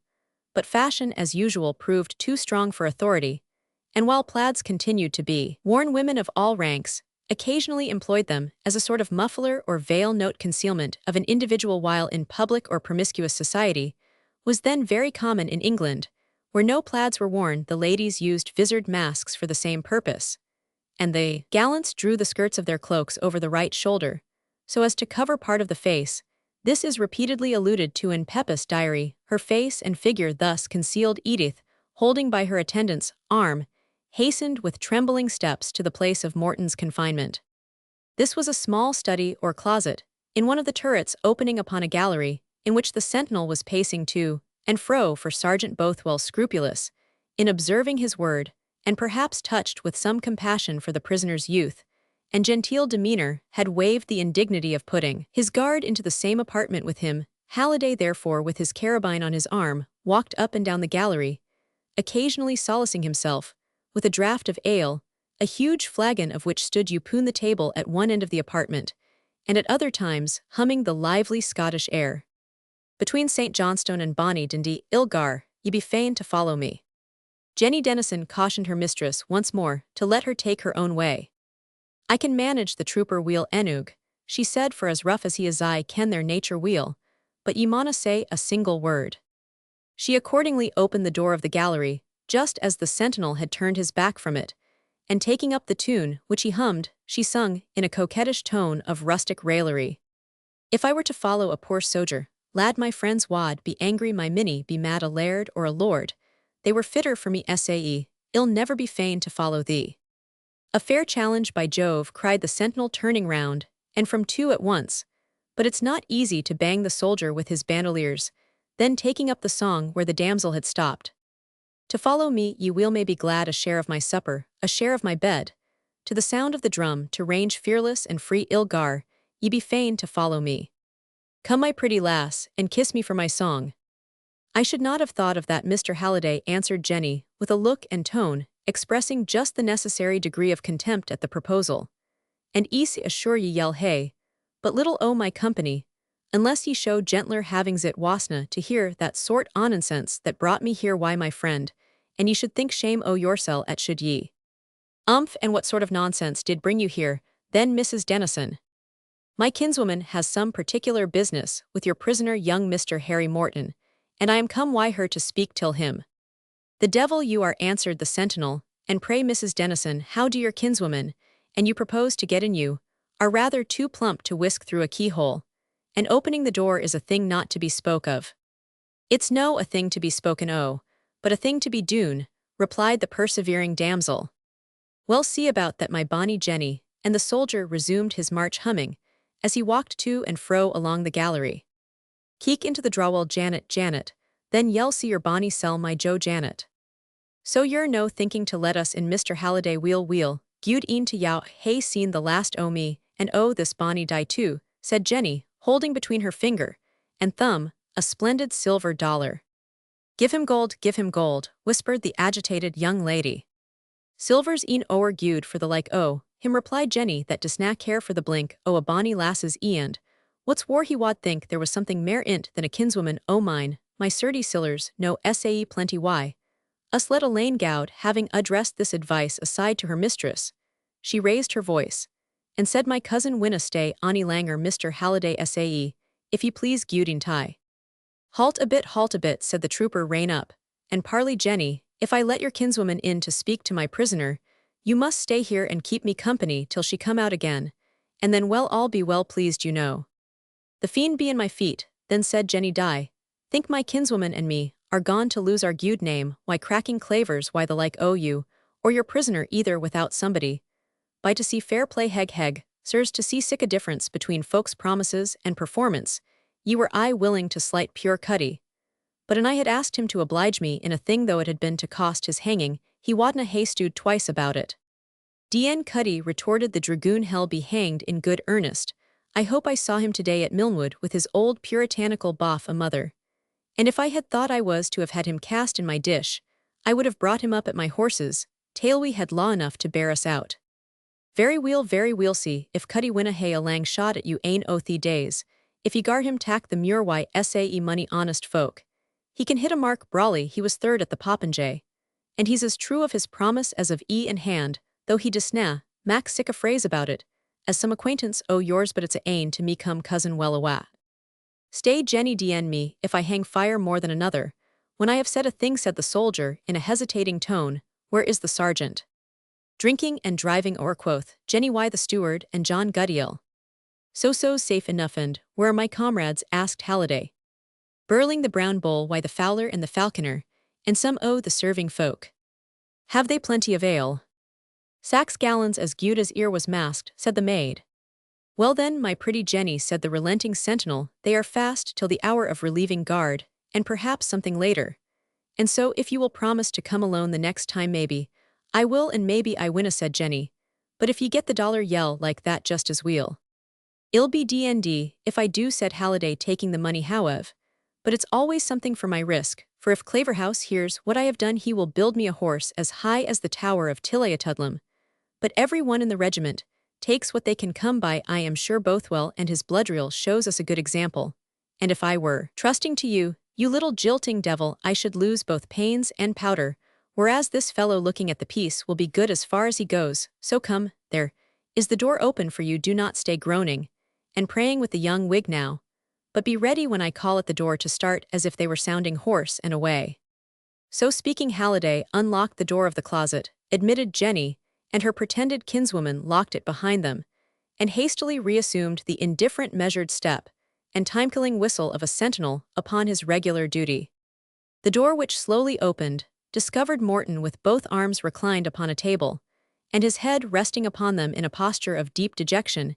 He raised his face as the door opened, and perceiving the female figures, which it admitted, started up in great surprise. Edith, as if modesty had quelled the courage which despair had bestowed, stood about a yard from the door, without having either the power to speak, or to advance all the plans of aid, relief, or comfort, which she had proposed to lay before her lover seemed at once to have vanished from her recollection, and left only a painful chaos of ideas, with which was mingled a fear that she had degraded herself in the eyes of Morton, by a step which might appear precipitate and unfeminine.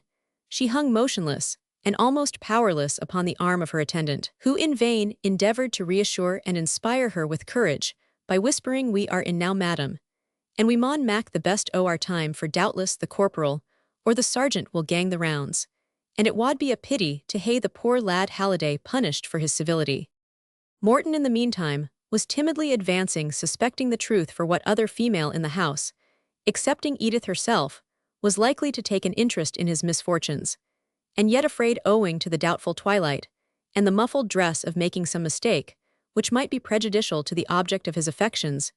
Jenny, whose ready wit and forward manners well qualified her for such an office, hastened to break the ice. "Mr. Morton, Miss Edith's very sorry for your present situation," and it was needless to say more. He was at her side, almost at her feet, pressing her unresisting hands, and loading her with a profusion of thanks and gratitude, which would be hardly intelligible from the mere broken words, unless we could describe the tone, the gesture, the impassioned and hurried indications of deep and tumultuous feeling with which they were accompanied. For 2 or 3 minutes Edith stood as motionless as the statue of a saint, which receives the adoration of a worshipper, and when she recovered herself sufficiently to withdraw her hands from Henry's grasp, she could at first only faintly articulate, "I have taken a strange step, Mr. Morton, a step," she continued with more coherence, as her ideas arranged themselves, "in consequence of a strong effort that perhaps may expose me to censure in your eyes. I have long permitted you to use the language of friendship, perhaps I might say more too long to leave you, when the world seems to have left you. How, or why is this imprisonment? What can be done? Can my uncle, who thinks so highly of you, can your own kinsman Milnwood be of no use? Are there no means? And what is likely to be the event?" "Be what it will," answered Henry, contriving to make himself master of the hand that had escaped from him, but which was now again abandoned to his clasp. "Be what it will, it is to me from this moment the most welcome incident of a weary life. To you, dearest Edith, forgive me, I should have said Miss Bellenden, but misfortune claims strange privileges to you. I have owed the few happy moments which have gilded a gloomy existence, and if I am now to lay it down, the recollection of this honor will be my happiness in the last hour of suffering." "But is it even thus, Mr. Morton?" said Miss Bellenden. "Have you, who used to mix so little in these unhappy feuds, become so suddenly and deeply implicated that nothing short of—" She paused, unable to bring out the word which should have come next. "Nothing short of my life, you would say," replied Morton in a calm but melancholy tone. "I believe that will be entirely in the bosoms of my judges. My guards spoke of a possibility of exchanging the penalty for entry into foreign service. I thought I could have embraced the alternative. And yet, Miss Bellenden, since I have seen you once more, I feel that exile would be more galling than death." "And is it then true," said Edith, "that you have been so desperately rash as to entertain communication with any of those cruel wretches who assassinated the primate?" "I knew not even that such a crime had been committed," replied Morton, "when I gave unhappily a night's lodging and concealment to one of those rash and cruel men, the ancient friend and comrade of my father. But my ignorance will avail me little, for who, Miss Bellenden, save you will believe it, And what is worse, I am at least uncertain whether even if I had known the crime I could have brought my mind, under all the circumstances, to refuse a temporary refuge to the fugitive. And by whom, said Edith anxiously, or under what authority will the investigation of your conduct take place? Under that of Colonel Graham of Claverhouse, I am given to understand, said Morton, one of the military commission to whom it has pleased our king, our privy council, and our parliament, that used to be more tenacious of our liberties, to commit the sole charge of our goods and of our lives. To Claverhouse, said Edith, faintly merciful, heaven, you are lost ere you are tried. He wrote to my grandmother that he was to be here tomorrow morning on his road to the head of the county, where some desperate men, animated by the presence of 2 or 3 of the actors in the primate's murder, are said to have assembled for the purpose of making a stand against the government. His expressions made me shudder, even when I could not guess that thought a friend. Do not be too much alarmed on my account, my dearest Edith, said Henry, as he supported her in his arms. Claverhouse, though stern and relentless, is by all accounts brave, fair, and honorable. I am a soldier's son, and will plead my cause like a soldier.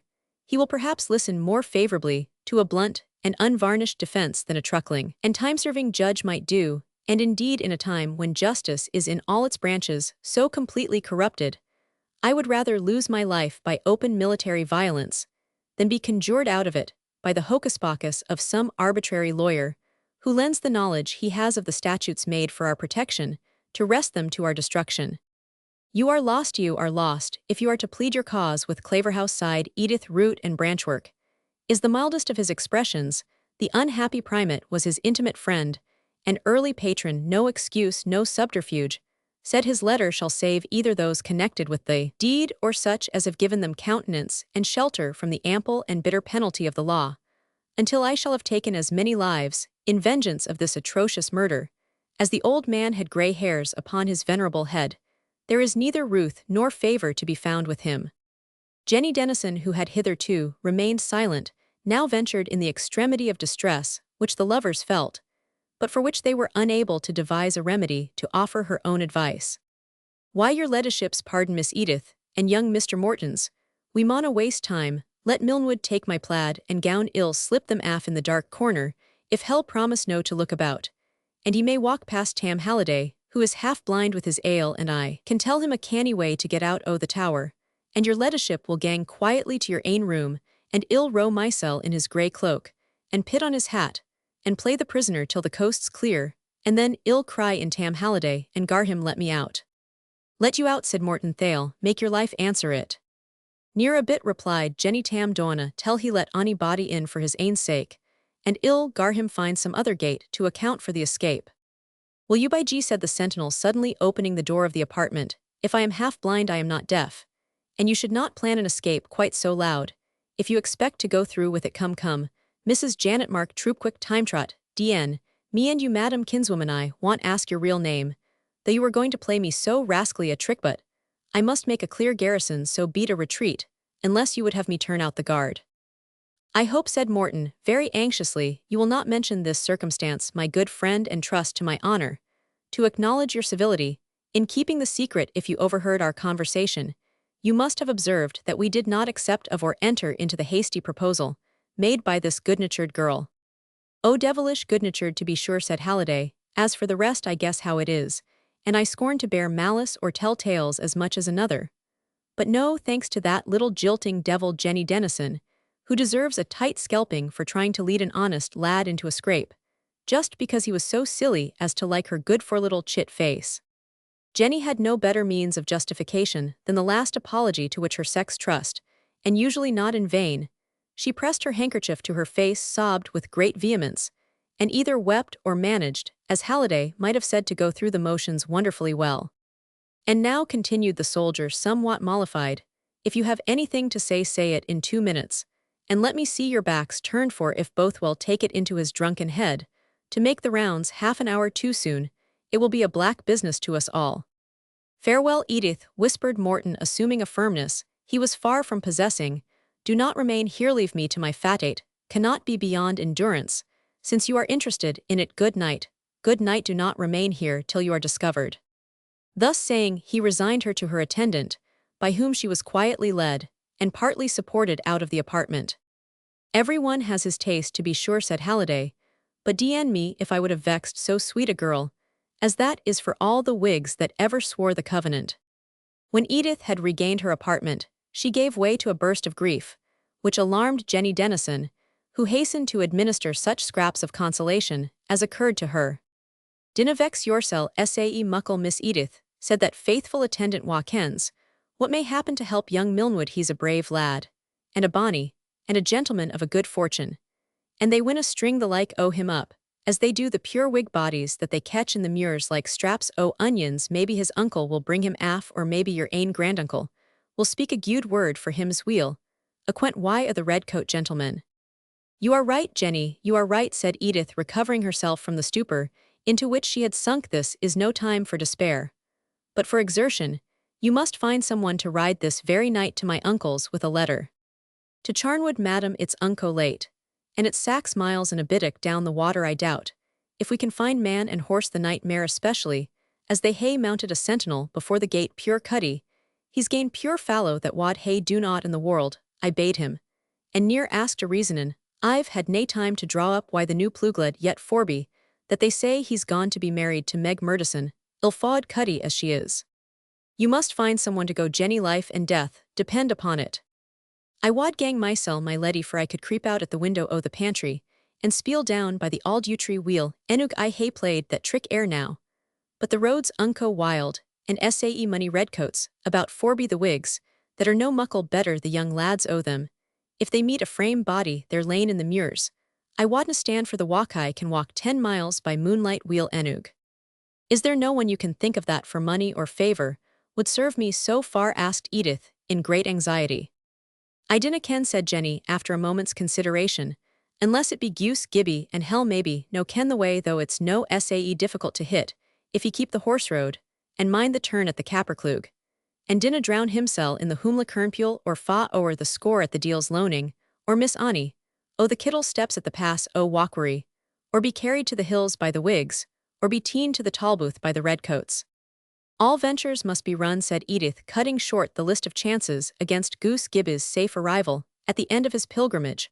All risks must be run, unless you can find a better messenger. Go bid the boy get ready, and get him out of the tower, as secretly as you can. If he meets anyone, let him say he is carrying a letter to Major Bellenden of Charnwood, but without mentioning any names. I understand, madam, said Jenny Dennison. I warrant the callant will do. Wheel Enug, and Tib the henwife will tak care o' the geese for a word o' my mouth. And ill tell Gibbie your leddyship will mak his peace wi' Lady Margaret, and well gie him $1. 2 if he does his errand. Well said, Edith. Jenny departed to rouse Goose Gibbie out of his slumbers, to which he was usually consigned at sundown or shortly after, he keeping the hours of the birds under his charge during her absence. Edith took her writing materials, and prepared against her return the following letter, superscribed for the hands of Major Bellenden of Charnwood. My much honored uncle, these, my dear uncle, this will serve to inform you I am desirous to know how your gout is, as we did not see you at the Wappenshaw, which made both my grandmother and myself very uneasy. And if it will permit you to travel, we shall be happy to see you at our poor house tomorrow at the hour of breakfast, as Colonel Graham of Claverhouse is to pass this way on his march, and we would willingly have your assistance to receive and entertain a military man of such distinction, who probably will not be much delighted with the company of women. Also, my dear uncle, I pray you to let Mrs. Carefort, your housekeeper, send me my double-trimmed paduasoy with the hanging sleeves, which she will find in the 3rd drawer of the walnut press in the green room, which you are so kind as to call mine. Also, my dear uncle, I pray you to send me the 2nd volume of the Grand Cyrus, as I have only read as far as the imprisonment of Philidaspes, upon the 733rd page. But above all, I entreat you to come to us tomorrow before 8 of the clock, which, as your pacing nag is so good, you may well do without rising before your usual hour, so praying to God to preserve your health, I rest your dutiful and loving niece, Edith Bellenden. Postscriptum, a party of soldiers have last night brought your friend young Mr. Henry Morton of Milnwood hither, as a prisoner. I conclude you will be sorry for the young gentleman, and therefore let you know this in case you may think of speaking to Colonel Graham in his behalf. I have not mentioned his name to my grandmother, knowing her prejudice against the family. This epistle being duly sealed, and delivered to Jenny, that faithful confidant hastened to put the same in the charge of Goose Gibbie, whom she found in readiness to start from the castle. She then gave him various instructions touching the road which she apprehended. He was likely to mistake, not having traveled it above 5 or 6 times, and possessing only the same slender proportion of memory, as of judgment. Lastly, she smuggled him out of the garrison through the pantry window, into the branchy yew tree which grew close beside it, and had the satisfaction to see him reach the bottom in safety, and take the right turn at the commencement of his journey. She then returned to persuade her young mistress to go to bed, and to lull her to rest if possible, with assurances of Gibbes's success in his embassy, only qualified by a passing regret that the trusty Cuddy, with whom the commission might have been more safely reposed, was no longer within reach of serving her. More fortunate as a messenger than as a cavalier, it was Gibbes's good hap, rather than his good management, which after he had gone astray not oftener than 9 times, and given his garments a taste of the variation of each bog brook and slough between Tilliatudlem and Charnwood, placed him about daybreak before the gate of Major Bellenden's mansion, having completed a walk of 10 miles for the Biddick, as usual amounted to 4 in little more than the same number of hours. Chapter Roman 11. At last comes the troop by the word of command. Drawn up in our court where the captain cries, "Stand! Swift!" Major Bellenden's ancient valet Gideon Pike, as he adjusted his master's clothes by his bedside preparatory to the worthy veteran's toilet, acquainted him, as an apology for disturbing him an hour earlier than his usual time of rising, that there was an express from Tilliatudlem. "From Tilliatudlem," said the old gentleman, rising hastily in his bed and sitting bolt upright. "Open the shutters, Pike. I hope my sister-in-law is well. Furl up the bed curtain. What have we all here?" Glancing at Edith's. "Note the gout. Why, she knows I have not had a fit since Candlemas the Wappenshaw. I told her a month since I was not to be there. Paduasoy and hanging sleeves. Why, hang the gypsy herself, Grand Cyrus, and Philip Dastus, Philip Deviles, the wench gone crazy all at once. Was it worth while to send an express and wake me at 5 in the morning for all this trash? But what says her postscriptum? Mercy on us!" he exclaimed on perusing it. "Pike, saddle old Kilsyth instantly, and another horse for yourself." "I hope nay ill news frae the Tower, sir," said Pike, astonished at his master's sudden emotion.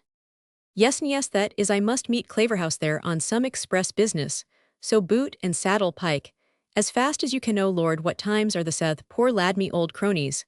Sonend, the silly wench sticks it into her postscriptum, as she calls it, at the tail of all this trumpery about old gowns and new romances.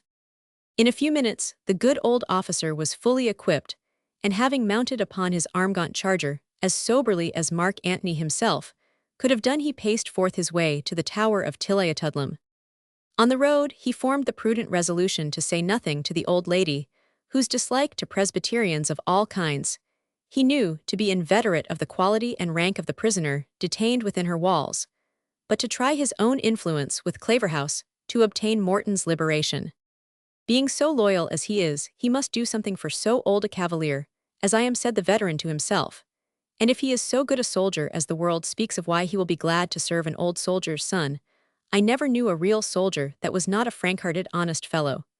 And I think the execution of the laws, though it's a pity they find it necessary to make them so severe, may be 1,000 times better entrusted with them than with peddling lawyers and thick-skulled country gentlemen." Such were the ruminations of Major Miles Bellenden, which were terminated by John Guddiel, not more than half-drunk, taking hold of his bridle and assisting him to dismount in the rough-paved court of Tilliatudlem. "Why, John," said the veteran, "what devil of a discipline is this you have been keeping? You have been reading Geneva print this morning already."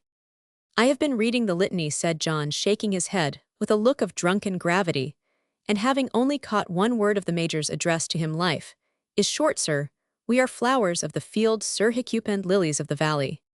"Flowers and lilies, why, man, such carles as thou, and I can hardly be called better than old hemlocks, decayed nettles, or withered ragweed. But I suppose you think that we are still worth watering." "I am an old soldier, sir, I thank heaven." Hiccup. "An old skinker you mean, John, but come, never mind, show me the way to your mistress, old lad." John Guddiel led the way to the stone hall, where Lady Margaret was fidgeting about superintending, arranging, and reforming the preparations made for the reception of the celebrated Claverhouse, whom one party honored and extolled as a hero, and another execrated as a bloodthirsty oppressor. "Did I not tell you," said Lady Margaret to her principal female attendant, I not tell you, Mysie, that it was my especial pleasure on this occasion to have everything in the precise order, wherein it was upon that famous morning, when his most sacred majesty partook of his disjune at Tilliatudlem. Doubtless such were your ladyship's commands, and to the best of my remembrance was, Mysie answering when her ladyship broke in with then wherefore, is the venison pasty placed on the left side of the throne, and the stoup of claret upon the right, when ye may right weel remember, Mysie, that his most sacred majesty with his ain hand shifted the pasty to the same side with the flagon, and said they were two good friends to be parted. I mind that weel, madam, said Mysie, and if I had forgot, I have heard your ladyship often speak about that grand morning sin sign, but I thought everything was to be placed, just as it was when his majesty, God bless him, came into this room looking mair like an angel than a man, if he hadna been sae black-avised. Then ye thought nonsense, Mysie, for in whatever way his most sacred majesty ordered the position of the trenchers and flagons, that as weel as his royal pleasure in greater matters, should be a law to his subjects, and shall ever be to those of the house of Tilliatudlem. Weel, madam, said Mysie, making the alterations required, it's easy mending the error, but if everything is just to be as his majesty left it, there should be an unco hole in the venison pasty. At this moment the door opened. Who is that, John Guddiel? Exclaimed the old lady. I can speak to no one just now. Is it you, my dear brother? She continued in some surprise, as the major entered. This is a right early visit. Not more early than welcome, I hope, replied Major Bellenden, as he saluted the widow of his deceased brother. But I heard by a note, which Edith sent to Charnwood about some of her equipage and books, that you were to have Claverhouse here this morning, so I thought, like an old firelock, as I am, that I should like to have a chat with this rising soldier. I caused Pike Saddle Kilsyth, and here we both are. And most kindly welcome you are, said the old lady. It is just what I should have prayed you to do, if I had thought there was time. You see, I am busy in preparation. All is to be in the same order as when the king breakfasted at Tilliatudlem, said the major, who, like all Lady Margaret's friends, dreaded the commencement of that narrative, and was desirous to cut it short. I remember it. Well, you know, I was waiting on his majesty. You were brothers, said Lady Margaret, and perhaps you can help me to remember the order of the entertainment. Nay, good sooth, said the major, the damnable dinner that Noel gave us at Worcester a few days afterwards drove all your good cheer out of my memory. But how's this? You have even the great turkey-leather elbow chair, with the tapestry cushions, placed in state. The throne, brother, if you please, said Lady Margaret gravely. Well, the throne be it then, continued the major. Is that to be Claverhouse's post in the attack upon the pasty? No, brother, said the lady, as these cushions have been once honored, by accommodating the person of our most sacred monarch, they shall never, please heaven, during my lifetime, be pressed by any less dignified weight. You should not then, said the old soldier, put them in the way of an honest old cavalier, who has ridden 10 miles before breakfast, for to confess the truth, they look very inviting. But where is Edith? On the battlements of the warder's turret, answered the old lady, looking out for the approach of our guests. Why, ill go there too, and so should you, Lady Margaret, as soon as you have your line of battle properly formed in the hall here. It's a pretty thing, I can tell you, to see a regiment of horse upon the march. Thus speaking, he offered his arm with an air of old-fashioned gallantry, which Lady Margaret accepted with such a courtesy of acknowledgment as ladies were wont to make in Holyrood House before the year 1642, which for one while drove both courtesies and courts out of fashion. Upon the bartizan of the turret, to which they ascended by many a winding passage and uncouth staircase, they found Edith, not in the attitude of a young lady who watches with fluttering curiosity the approach of a smart regiment of dragoons, but pale, downcast, and evincing by her countenance that sleep had not during the preceding night been the companion of her pillow. The good old veteran was hurt at her appearance, which in the hurry of preparation her grandmother had omitted to notice. What has come over you, you silly girl? He said. Why, you look like an officer's wife when she opens the newsletter after an action, and expects to find her husband among the killed and wounded. But I know the reason you will persist in reading these nonsensical romances day and night, and whimpering for distresses that never existed. Why, how the devil can you believe that Artemenes, or what d'ye call him, fought single-handed with a whole battalion 1 to 3, is as great odds as ever fought and won, and I never knew anybody that cared to take that except old Corporal Rattlebanes. But these D.D. books put all pretty men's actions out of countenance. I dare say you would think very little of Rattlebanes if he were alongside of Artemis, I would have the fellows that write such nonsense brought to the picket for leasing making. Note romances of the 17th century, as few in the present age are acquainted with the ponderous folios, to which the age of Louis Roman XIV gave rise. We need only say that they combined the dullness of the metaphysical courtship with all the improbabilities of the ancient romance of chivalry. Their character will be most easily learned from Boileau's dramatic satire or Mrs. Lennox. Female Quixote. Lady Margaret herself, somewhat attached to the perusal of romances, took up the cudgels. Monsieur Scudery, she said, is a soldier brother, and as I have heard, a complete one, and so is the Sieur d'Urf. More shame for them, they should have known better what they were writing about. For my part, I have not read a book these 20 years, except my Bible, The Whole Duty of Man, and of late days Turner's Palace Armada, or treatise on the ordering of the pike exercise, and I don't like his discipline much neither. Note Sir James Turner. Sir James Turner was a soldier of fortune.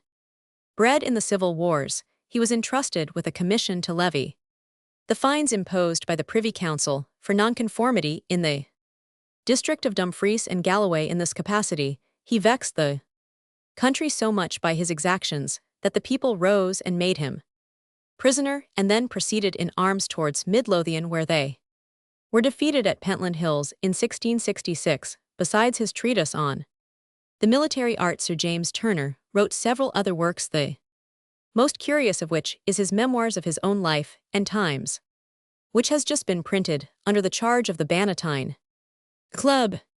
He wants to draw up the cavalry in front of a stand of pikes, instead of being upon the wings. Sure am I, if we had done so at Kilsyth, instead of having our handful of horse on the flanks, the first discharge would have sent them back among our Highlanders. But I hear the kettle drums. All heads were now bent from the battlements of the turret, which commanded a distant prospect down the vale of the river. The tower of Tilliatudlem stood, or perhaps yet stands, upon the angle of a very precipitous bank, formed by the junction of a considerable brook with the Clyde. Note the castle of Tilliatudlem is imaginary, but the ruins of Cranethan Castle, situated on the Nethan about 3 miles from its junction with the Clyde, have something of the character of the description in the text. There was a narrow bridge of one steep arch across the brook near its mouth, over which, and along the foot of the high and broken bank, winded the public road, and the fortalice, thus commanding both bridge and pass, had been in times of war a post of considerable importance, the possession of which was necessary to secure the communication of the upper and wilder districts of the country with those beneath, where the valley expands, and is more capable of cultivation.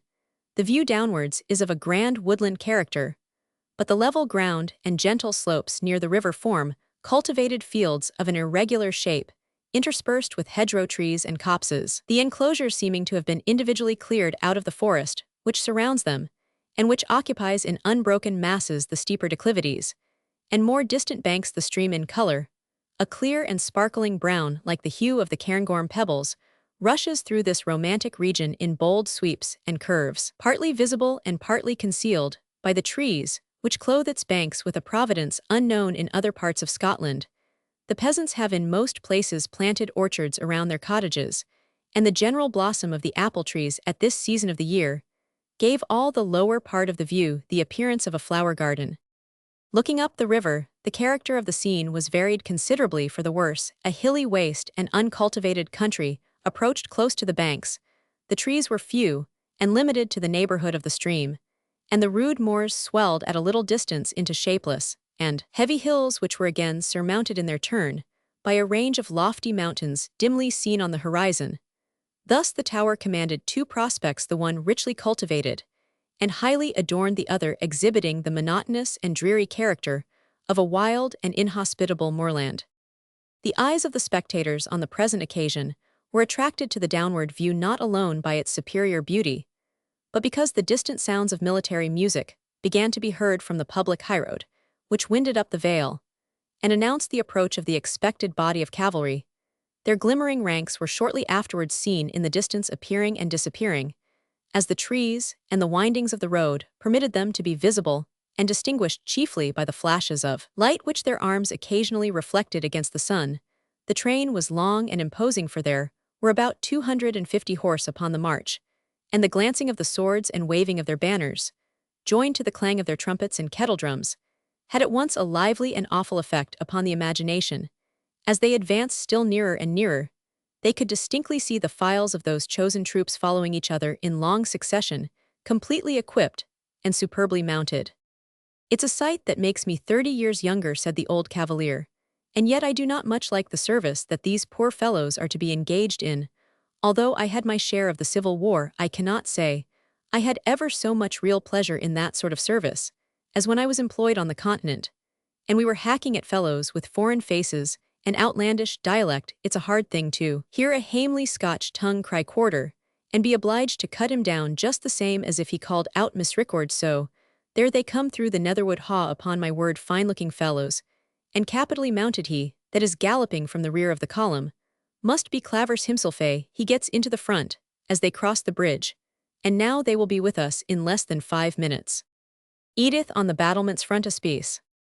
At the bridge beneath the tower the cavalry divided, and the greater part, moving up the left bank of the brook, and crossing at a ford a little above, took the road of the Grange, as it was called, a large set of farm offices belonging to the tower, where Lady Margaret had ordered preparation to be made for their reception and suitable entertainment. The officers alone, with their colours and an escort to guard them, were seen to take the steep road up to the gate of the tower, appearing by intervals, as they gained the ascent, and again hidden by projections of the bank, and of the huge old trees with which it is covered. When they emerged from this narrow path, they found themselves in front of the old tower, the gates of which were hospitably open for their reception. Lady Margaret, with Edith and her brother-in-law, having hastily descended from their post of observation, appeared to meet and to welcome their guests with a retinue of domestics, in as good order as the orgies of the preceding evening permitted. The gallant young cornet, a relation as well as namesake of Claverhouse, with whom the reader has been already made acquainted, lowered the standard amid the fanfare of the trumpets in homage to the rank of Lady Margaret and the charms of her granddaughter, and the old walls echoed to the flourish of the instruments and the stamp and neigh of the chargers. Note John Graham of Claverhouse. This remarkable person united the seemingly inconsistent qualities of courage and cruelty, disinterested and devoted loyalty to his prince, with a disregard of the rights of his fellow subjects. He was the unscrupulous agent of the Scottish Privy Council in executing the merciless severities of the government in Scotland during the reigns of Charles Roman II and James Roman II, but he redeemed his character by the zeal with which he asserted the cause of the latter monarch after the Revolution, the military skill with which he supported it at the Battle of Killiecrankie, and by his own death in the arms of victory. It is said by tradition that he was very desirous to see and be introduced to a certain Lady Elphinstone, who had reached the advanced age of 100 years, and upwards. The noble matron, being a staunch Whig, was rather unwilling to receive Claverhouse, as he was called from his title, but at length consented. After the usual compliments, the officer observed to the lady that, having lived so much beyond the usual term of humanity, she must in her time have seen many strange changes. "Hout nusser," said Lady Elphinstone, "the world is just to end with me, as it began when I was entering life. There was ane knock steeving us awy his clavers, and now I am ganging out, there is ane claver steeving us awy his knocks." Clavers signifying in common parlance idle, chat. The double pun does credit to the ingenuity of a lady of 100 years old. Claverhouse himself alighted from a black horse, the most beautiful perhaps in Scotland. He had not a single white hair upon his whole body, a circumstance which, joined to his spirit and fleetness, and to his being so frequently employed in pursuit of the Presbyterian recusants, caused an opinion to prevail among them that the steed had been presented to his rider by the great enemy of mankind, in order to assist him in persecuting the fugitive wanderers. When Claverhouse had paid his respects to the ladies with military politeness, had apologized for the trouble to which he was putting Lady Margaret's family, and had received the corresponding assurances that she could not think anything an inconvenience which brought within the walls of Tilliatudlem so distinguished a soldier, and so loyal a servant of his sacred majesty, when in short all forms of hospitable and polite ritual had been duly complied with, the colonel requested permission to receive the report of Bothwell, who was now in attendance, and with whom he spoke apart for a few minutes. Major Bellenden took that opportunity to say to his niece, without the hearing of her grandmother, "What a trifling foolish girl you are, Edith, to send me by express a letter crammed with nonsense about books and gowns, and to slide the only thing I cared a marvity about into the postscript." "I did not know," said Edith, hesitating very much, "whether it would be quite proper for me. Do I know what you would say, whether it would be right to take any interest in a Presbyterian? But I knew this lad's father well. He was a brave soldier, and if he was once wrong, he was once right too. I must commend your caution, Edith, for having said nothing of this young gentleman's affair to your grandmother. You may rely on it. I shall not. I will take an opportunity to speak to Claverhouse. Come, my love, they are going to breakfast, let us follow them." Chapter Roman 12. Their breakfast so warm, to be sure they did eat. A custom in travellers mighty discreet. Priors. The breakfast of Lady Margaret Bellenden no more resembled a modern dejeuner than the great stone hall at Tilliatudlem could brook comparison with a modern drawing-room. No tea, no coffee, no variety of rolls, but solid and substantial viands. Priestly ham, the knightly sirloin, the noble baron of beef, the princely venison pasty, while silver flagons, saved with difficulty from the of the Covenanters, now mantled, some with ale, some with mead, and some with generous wine of various qualities and descriptions. The appetites of the guests were in correspondence to the magnificence and solidity of the preparatio pidligno boisplay, but that steady and persevering exercise of the jaws which is best learned by early morning hours and by occasional hard commons. Lady Margaret beheld with delight the cates which she had provided descending with such alacrity into the persons of her honoured guests, and had little occasion to exercise with respect to any of the company saving Claverhouse himself the compulsory urgency of pressing to eat, to which, as to the pain forte et dure, the ladies of that period were in the custom of subjecting their guests. But the leader himself, more anxious to pay courtesy to Miss Bellenden next whom he was placed than to gratify his appetite, appeared somewhat negligent of the good cheer set before him. Edith heard, without reply, many courtly speeches addressed to her, in a tone of voice of that happy modulation, which could alike melt in the low tones of interesting conversation, and rise amid the din of battle loud, as a trumpet with a silver, sound the sense that she was in the presence of the dreadful chief upon whose fiat the fate of Henry Morton must depend. The recollection of the terror and awe which were attached to the very name of the commander deprived her for some time not only of the courage to answer, but even of the power of looking upon him. But when emboldened by the soothing tones of his voice, she lifted her eyes to frame some reply. The person on whom she looked bore in his appearance at least none of the terrible attributes in which her apprehensions had arrayed him. Graham of Claverhouse was in the prime of life, rather low of stature, and slightly, though elegantly formed. His gesture, language, and manners were those of one whose life had been spent among the noble, and the gay. His features exhibited even feminine regularity, an oval face, a straight and well-formed nose, dark hazel eyes, a complexion just sufficiently tinged with brown to save it from the charge of effeminacy, a short upper lip curved upward like that of a Grecian statue, and slightly shaded by small mustachios of light brown, joined to a profusion of long curled locks of the same color, which fell down on each side of his face, contributed to form such a countenance as limners love to paint and ladies to look upon. The severity of his character, as well as the higher attributes of undaunted and enterprising valor, which even his enemies were compelled to admit, lay concealed under an exterior which seemed adapted to the court, or the saloon, rather than to the field. The same gentleness and gaiety of expression which reigned in his features seemed to inspire his actions and gestures, and on the whole he was generally esteemed at first sight rather qualified to be the votary of pleasure than of ambition. But under this soft exterior was hidden a spirit unbounded in daring and in aspiring, yet cautious and prudent as that of Machiavel himself, profound in politics, and imbued, of course, with that disregard for individual rights, which its intrigues usually generate. This leader was cool and collected in danger, fierce and ardent in pursuing success, careless of facing death himself, and ruthless in inflicting it upon others. Such are the characters formed in times of civil discord, when the highest qualities, perverted by party spirit and inflamed by habitual opposition, are too often combined with vices and excesses, which deprive them at once of their merit and of their luster. In endeavoring to reply to the polite trifles with which Claverhouse accosted her, Edith showed so much confusion that her grandmother thought it necessary to come to her relief. Edith Bellenden, said the old lady, has from my retired mode of living seen so little of those of her own sphere, that truly she can hardly frame her speech to suitable answers. A soldier is so rare a sight with us, Colonel Graham, that unless it be my young Lord of Andale, we have hardly had an opportunity of receiving a gentleman in uniform.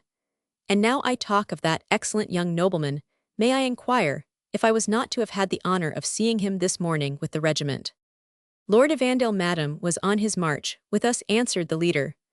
But I was obliged to detach him with a small party to disperse a conventicle of those troublesome scoundrels, who have had the impudence to assemble within 5 miles of my headquarters. Indeed, said the old lady, that is a height of presumption, to which I would have thought no rebellious fanatics would have ventured to aspire. But these are strange times. There is an evil spirit in the land, Colonel Graham, that excites the vassals of persons of rank to rebel against the very house that holds and feeds them. There was one of my able-bodied men the other day, who plainly refused to attend the Wappenshaw at my bidding. Is there no law for such recusancy, Colonel Graham? I think I could find one, said Claverhouse, with great composure, if your ladyship will inform me of the name and residence of the culprit. His name, said Lady Margaret, is Cuthbert Hedrig. I can say nothing of his domicile, for ye may weel believe, Colonel Graham, he did not dwell long in Tilliatudlem, but was speedily expelled for his contumacy. I wish the lad no severe bodily injury, but incarceration, or even a few stripes, would be a good example in this neighborhood. His mother, under whose influence I doubt he acted, is an ancient domestic of this family, which makes me inclined to mercy, although, continued the old lady, looking towards the pictures of her husband and her sons, with which the wall was hung and heaving, at the same time, a deep sigh, I, Colonel Graham, have in my ain person, but little right to compassionate that stubborn and rebellious generation. They have made me a childless widow, and but for the protection of our sacred sovereign and his gallant soldiers, they would soon deprive me of lands and goods of hearth and altar. 7 of my tenants, whose joint rent mill may mount to wellnigh 100 merks, have already refused to pay either cess or rent, and had the assurance to tell my steward that they would acknowledge neither king nor landlord, but who should have taken the covenant. I will take a course with them that is with your ladyship's permission, answered Claverhouse. It would ill become me to neglect the support of lawful authority when it is lodged in such worthy hands as those of Lady Margaret Bellenden. But I must needs say this country grows worse and worse daily, and reduces me to the necessity of taking measures with the recusants that are much more consonant with my duty than with my inclinations. And speaking of this, I must not forget that I have to thank your ladyship for the hospitality you have been pleased to extend to a party of mine, who have brought in a prisoner charged with having received Roman 1 received, or harbored the murdering villain Balfour of Burleigh. The house of Tilliatudlem, answered the lady, hath ever been open to the servants of his majesty, and I hope that the stones of it will no longer rest on each other, when it surceases to be as much at their command as at ours. And this reminds me, Colonel Graham, that the gentleman who commands the party can hardly be said to be in his proper place in the army, considering whose blood flows in his veins. And if I might flatter myself that anything would be granted to my request, I would presume to entreat that he might be promoted on some favorable opportunity. Your ladyship means Sergeant Francis Stewart, whom we call Bothwell, said Claverhouse, smiling. The truth is he is a little too rough in the country, and has not been uniformly so amenable to discipline as the rules of the service require, but to instruct me how to oblige Lady Margaret Bellenden is to lay down the law to me. Bothwell, he continued, addressing the sergeant, who just then appeared at the door, go kiss Lady Margaret Bellenden's hand, who interests herself in your promotion, and you shall have a commission the first vacancy. Bothwell went through the salutation in the manner prescribed, but not without evident marks of haughty reluctance, and when he had done so said aloud, to kiss a lady's hand can never disgrace a gentleman, but I would not kiss a man's save the king's to be made a general. You hear him, said Claverhouse, smiling. There's the rock he splits upon, he cannot forget his pedigree. I know, my noble colonel, said Bothwell in the same tone, that you will not forget your promise, and then perhaps you may permit Cornet Stewart to have some recollection of his grandfather, though the sergeant must forget him.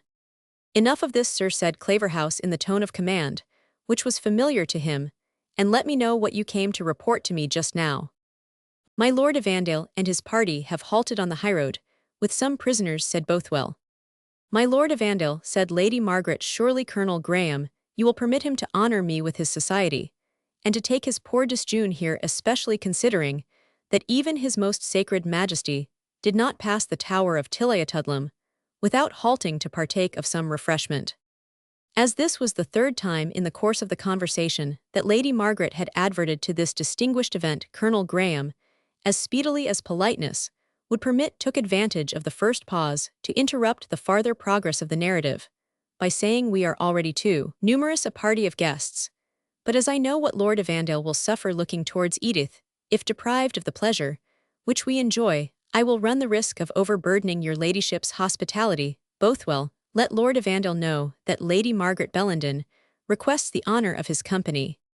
And let Harrison take care," added Lady Margaret, "that the people and their horses are suitably seen to." Edith's heart sprung to her lips during this conversation, for it instantly occurred to her that through her influence over Lord Evandale, she might find some means of releasing Morton from his present state of danger, in case her uncle's intercession with Claverhouse should prove ineffectual at any other time. She would have been much averse to exert this influence, for however inexperienced in the world, her native delicacy taught her the advantage which a beautiful young woman gives to a young man when she permits him to lay her under an obligation, and she would have been the farther disinclined to request any favour of Lord Evandale, because the voice of the gossips in Clydesdale had, for reasons hereafter to be made known, assigned him to her as a suitor, and because she could not disguise from herself that very little encouragement was necessary to realize conjectures which had hitherto no foundation. This was the more to be dreaded, that in the case of Lord Evandale's making a formal declaration, he had every chance of being supported by the influence of Lady Margaret and her other friends, and that she would have nothing to oppose to their solicitations and authority, except a predilection to a vow which she knew would be equally dangerous and unavailing. She determined therefore to wait the issue of her uncle's intercession, and should it fail, which she conjectured, she should soon learn either from the looks or language of the open-hearted veteran, she would then, as a last effort, make use, in Morton's favour, of her interest with Lord Evandale. Her mind did not long remain in suspense on the subject of her uncle's application. Major Bellenden, who had done the honours of the table laughing and chatting with the military guests who were at that end of the board, was now by the conclusion of the repast at liberty to leave his station, and accordingly took an opportunity to approach Claverhouse, requesting from his niece at the same time the honour of a particular introduction. As his name and character were well known, the two military men met with expressions of mutual regard, and Edith, with a beating heart, saw her aged relative withdraw from the company together with his new acquaintance into a recess formed by one of the arched windows of the hall. She watched their conference with eyes almost dazzled by the eagerness of suspense, and with observation rendered more acute by the internal agony of her mind, could guess from the pantomimic gestures which accompanied the conversation the progress and fate of the intercession in behalf of Henry Morton. The first expression of the countenance of Claverhouse betokened that open and willing courtesy which, ere it requires to know the nature of the favour asked, seems to say how happy the party will be to confer an obligation on the suppliant. But as the conversation proceeded, the brow of that officer became darker and more severe, and his features, though still retaining the expression of the most perfect politeness, assumed, at least to Edith's terrified imagination, a harsh and inexorable character. His lip was now compressed, as if with impatience, now curled slightly upward, as if in civil contempt of the arguments urged by Major Bellenden.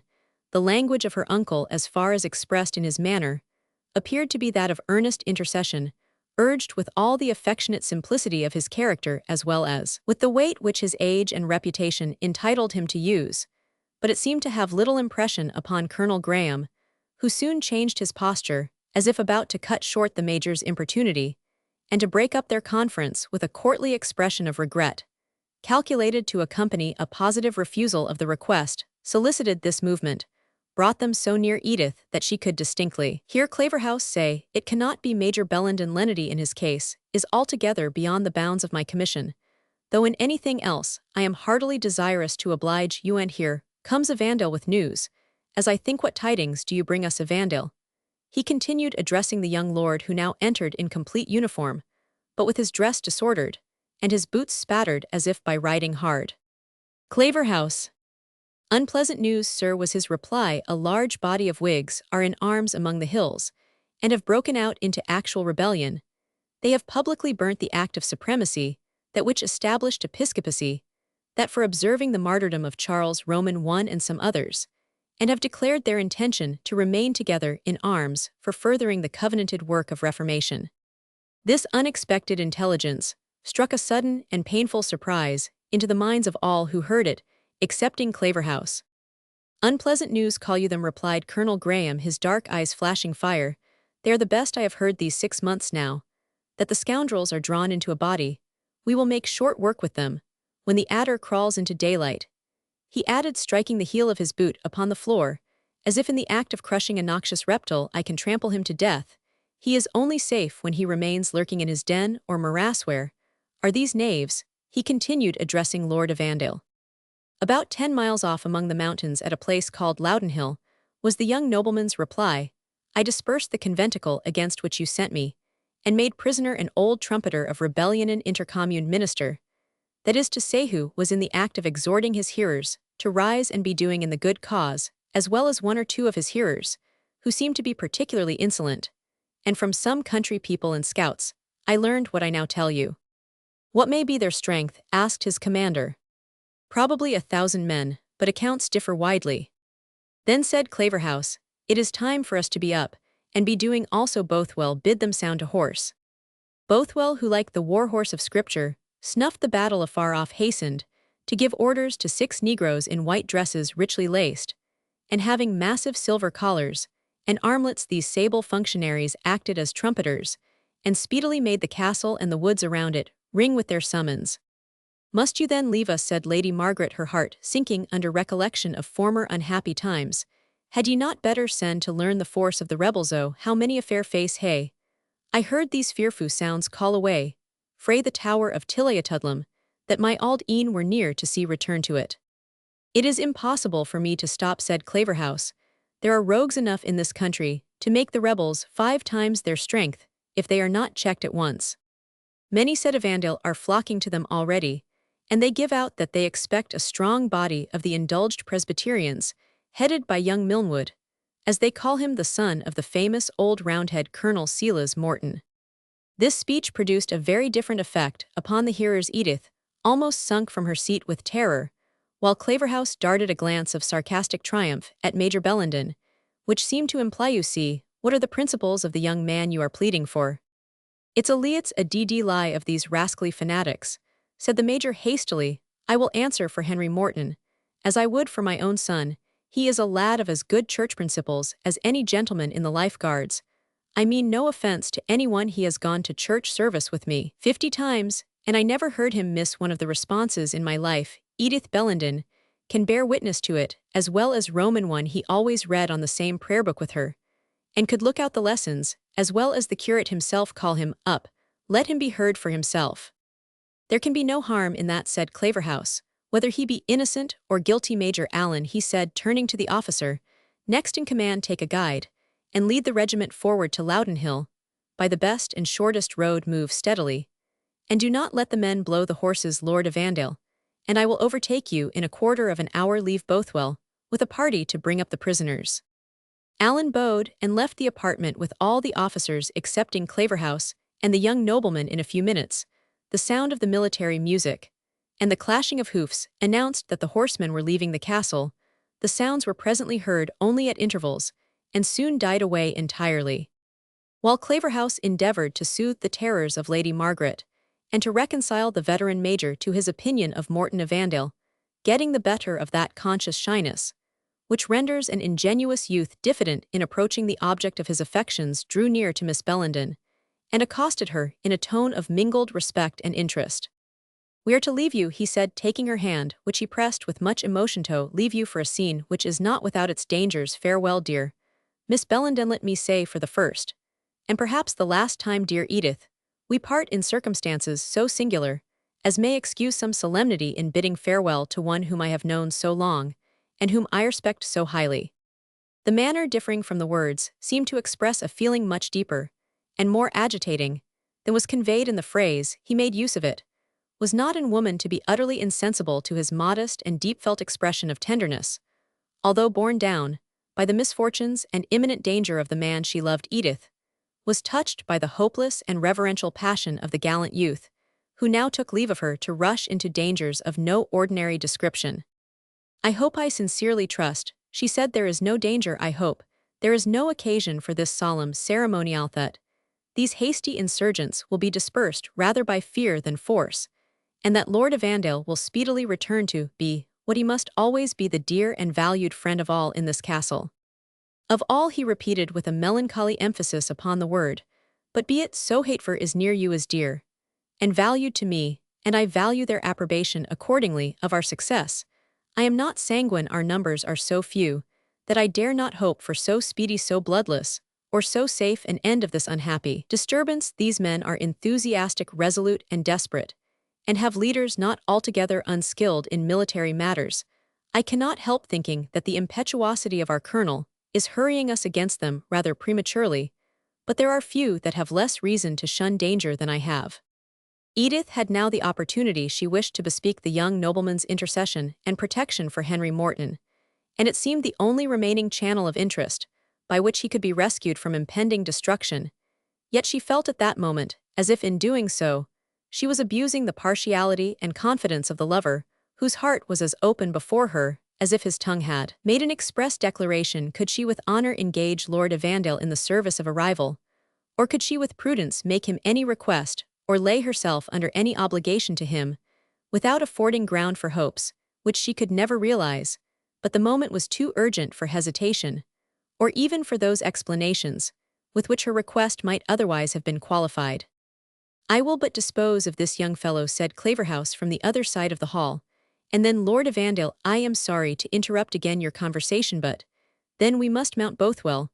Why do not you bring up the prisoner, and hark ye, let 2 files load their carabines." In these words, Edith conceived she heard the death warrant of her lover. She instantly broke through the restraint, which had hitherto kept her silent. "My Lord Evandale," she said, "this young gentleman is a particular friend of my unclessier interest, must be great with your colonel at me, request your intercession in his favor, it will confer on my uncle a lasting obligation." "You overrate my interest, Miss Bellenden," said Lord Evandale. "I have been often unsuccessful in such applications, when I have made them on the mere score of humanity. Yet try once again for my uncle's sake." "And why not for your own?" said Lord Evandale. "Will you not allow me to think I am obliging you personally in this matter? Are you so diffident of an old friend, that you will not allow him even the satisfaction of thinking that he is gratifying your wishes?"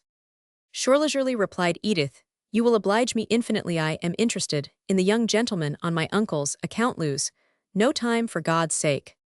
She became bolder and more urgent in her entreaties, for she heard the steps of the soldiers who were entering with their prisoner. "By heaven, then," said Evandale, "he shall not die if I should die in his place. But will not you," he said, resuming the hand, which in the hurry of her spirits she had not courage to withdraw, "will not you grant me one suit in return for my zeal in your service? Anything you can ask, my Lord Evandale, that sisterly affection can give."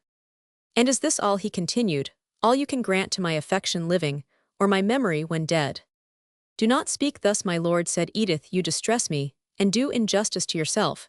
There is no friend I esteem more highly, or to whom I would more readily grant every mark of regard, providing—" But a deep sigh made her turn her head suddenly, ere she had well uttered the last word, and as she hesitated how to frame the exception with which she meant to close the sentence, she became instantly aware she had been overheard by Morton, who, heavily ironed and guarded by soldiers, was now passing behind her, in order to be presented to Claverhouse. As their eyes met each other, the sad and reproachful expression of Morton's glance seemed to imply that he had partially heard and altogether misinterpreted the conversation which had just passed there. Wanted but this to complete Edith's distress and confusion. Her blood, which rushed to her brow, made a sudden revulsion to her heart, and left her as pale as death. This change did not escape the attention of Evandale, whose quick glance easily discovered that there was between the prisoner and the object of his own attachment some singular and uncommon connection. He resigned the hand of Miss Bellenden again, surveyed the prisoner with more attention again, looked at Edith, and plainly observed the confusion which she could no longer conceal. "This," he said, after a moment's gloomy silence, "is, I believe, the young gentleman who gained the prize at the shooting match." "I am not sure," hesitated Edith. "I rather think not," scarce knowing what she replied. "It is he," said Evandale decidedly. I know him well. A victor, he continued somewhat haughtily, ought to have interested a fair spectator more deeply. He then turned from Edith, and advancing towards the table at which Claverhouse now placed himself, stood at a little distance, resting on his sheathed broadsword, a silent, but not an unconcerned spectator of that which passed. Chapter Roman 13. O my lord, beware of jealousy. Acello. To explain the deep effect, which the few broken passages of the conversation we have detailed made upon the unfortunate prisoner, by whom they were overheard, it is necessary to say something of his previous state of mind, and of the origin of his acquaintance with Edith. Henry Morton was one of those gifted characters, which possess a force of talent unsuspected by the owner himself. He had inherited from his father an undaunted courage, and a firm and uncompromising detestation of oppression, whether in politics or religion, but his enthusiasm was unsullied by fanatic zeal, and unleavened by the sourness of the puritanical spirit. From these his mind had been freed partly by the active exertions of his own excellent understanding, partly by frequent and long visits at Major Bellenden's, where he had an opportunity of meeting with many guests, whose conversation taught him that goodness and worth were not limited to those of any single form of religious observance. The base parsimony of his uncle had thrown many obstacles in the way of his education, but he had so far improved the opportunities which offered themselves that his instructors as well as his friends were surprised at his progress under such disadvantages. Still, however, the current of his soul was frozen by a sense of dependence, of poverty, above all of an imperfect and limited education. These feelings impressed him with a diffidence and reserve which effectually concealed from all but very intimate friends the extent of talent and the firmness of character, which we have stated him to be possessed of. The circumstances of the times had added to this reserve an air of indecision, and of indifference, for being attached to neither of the factions which divided the kingdom, he passed for dull, insensible, and uninfluenced by the feeling of religion or of patriotism. No conclusion, however, could be more unjust, and the reasons of the neutrality which he had hitherto professed had root in very different and most praiseworthy motives. He had formed few congenial ties with those who were the objects of persecution, and was disgusted alike by their narrow-minded and selfish party-spirit, their gloomy fanaticism, their abhorrent condemnation of all elegant studies or innocent exercises, and the envenomed rancor of their political hatred. But his mind was still more revolted by the tyrannical and oppressive conduct of the government, the misrule, license, and brutality of the soldiery, the executions on the scaffold, the slaughters in the open field, the free quarters and exactions imposed by military law, which placed the lives and fortunes of a free people on a level with Asiatic slaves, condemning therefore each party as its excesses fell under his eyes. Disgusted with the sight of evils, which he had no means of alleviating, and hearing alternate complaints and exultations, with which he could not sympathize, he would long ere this have left Scotland, had it not been for his attachment to Edith Bellenden. The earlier meetings of these young people had been at Charnwood, when Major Bellenden, who was as free from suspicion on such occasions as Uncle Toby himself, had encouraged their keeping each other constant company, without entertaining any apprehension of the natural consequences. Love, as usual in such cases, borrowed the name of friendship, used her language, and claimed her privileges. When Edith Bellenden was recalled to her mother's castle, it was astonishing by what singular and recurring accidents she often met young Morton in her sequestered walks, especially considering the distance of their places of abode. Yet it somehow happened that she never expressed the surprise which the frequency of these rencontres ought naturally to have excited, and that their intercourse assumed gradually a more delicate character, and their meetings began to wear the air of appointments. Books, drawings, letters were exchanged between them, and every trifling commission given or executed gave rise to a new correspondence. Love, indeed, was not yet mentioned between them by name, but each knew the situation of their own bosom, and could not but guess at that of the other, unable to desist from an intercourse which possessed such charms for both, yet trembling for its too probable consequences. It had been continued without specific explanation, until now, when fate appeared to have taken the conclusion into its own hands. It followed as a consequence of this state of things, as well as of the diffidence of Morton's disposition, at this period, that his confidence in Edith's return of his affection had its occasional cold fits. Her situations was in every respect so superior to his own, her worth so eminent, her accomplishments so many, her face so beautiful, and her manners so bewitching that he could not but entertain fears that some suitor more favored than himself by fortune, and more acceptable to Edith's family than he durst hope to be, might step in between him and the object of his affections. Common rumor had raised up such a rival in Lord Evandale, whom birth, fortune, connections, and political principles, as well as his frequent visits at Tilliatudlem, and his attendance upon Lady Bellenden and her niece at all public places, naturally pointed out as a candidate for her favor. It frequently and inevitably happened that engagements to which Lord Evandale was a party interfered with the meeting of the lovers, and Henry could not but mark that Edith either studiously avoided speaking of the young nobleman, or did so with obvious reserve and hesitation. These symptoms, which in fact arose from the delicacy of her own feelings towards Morton himself, were misconstrued by his diffident temper, and the jealousy which they excited was fermented by the occasional observations of Jenny Dennison. This true-bred serving damsel was in her own person a complete country coquette, and when she had no opportunity of teasing her own lovers, used to take some occasional opportunity to torment her young ladies. This arose from no ill will to Henry Morton, who both on her mistress' account and his own handsome form and countenance stood high in her esteem. But then Lord Evandale was also handsome. He was liberal far beyond what Morton's means could afford, and he was a lord moreover. And if Miss Edith Bellenden should accept his hand, she would become a baron's lady, and what was more, little Jenny Dennison, whom the awful housekeeper at Tilliatudlem huffed about at her pleasure, would be then Mrs. Dennison, Lady Evandale's own woman, or perhaps her ladyship's lady-in-waiting. The impartiality of Jenny Dennison, therefore, did not, like that of Mrs. Quickly, extend to a wish that both the handsome suitors could wed her young lady, for it must be owned that the scale of her regard was depressed in favor of Lord Evandale, and her wishes in his favor took many shapes, extremely tormenting to Morton, being now expressed as a friendly caution, now as an article of intelligence, and anon as a merry jest, but always tending to confirm the idea that sooner or later his romantic intercourse with her young mistress must have a close, and that Edith Bellenden would, in spite of summer walks beneath the greenwood tree, exchange of verses, of drawings, and of books, end in becoming Lady Evandale.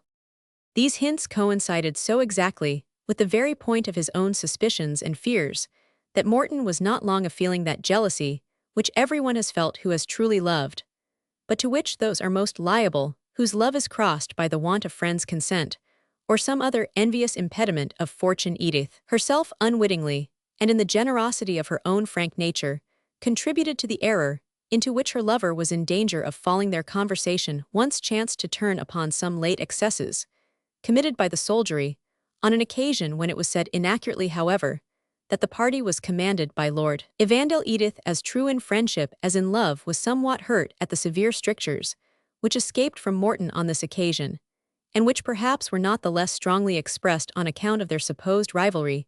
She entered into Lord Evandale's defense with such spirit as hurt Morton to the very soul, and afforded no small delight to Jenny Dennison, the usual companion of their walks. Edith perceived her error, and endeavored to remedy it, but the impression was not so easily erased, and it had no small effect in inducing her lover to form that resolution of going abroad which was disappointed in the manner we have already mentioned. The visit which he received from Edith during his confinement, the deep and devoted interest which she had expressed in his fate, ought of themselves to have dispelled his suspicions, yet ingenious in tormenting himself. Even this, he thought, might be imputed to anxious friendship, or at most to a temporary partiality, which would probably soon give way to circumstances. The entreaties of her friends, the authority of Lady Margaret, and the assiduities of Lord Evandale. And to what do I owe it, he said, that I cannot stand up like a man and plead my interest in her heir? I am thus cheated out of it. Oh, what but to the all-pervading and accursed tyranny which afflicts at once our bodies, souls, estates, and affections, and is it to one of the pensioned cutthroats of this oppressive government that I must yield my pretensions to Edith Bellenden? I will not, by heaven. It is a just punishment on me for being dead to public wrongs, that they have visited me with their injuries, in a point where they can be least brooked or borne. As these stormy resolutions boiled in his bosom, and while he ran over the various kinds of insult and injury which he had sustained in his own cause, and in that of his country, Bothwell entered the tower followed by 2 dragoons, one of whom carried handcuffs.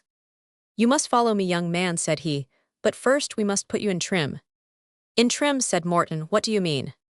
Why we must put on these rough bracelets, I durst not nay, dn, it, I durst do anything but, I would not for 3 hours plunder of a stormed town, bring a wig before my colonel, without his being ironed. Come, young man, don't look sulky about it.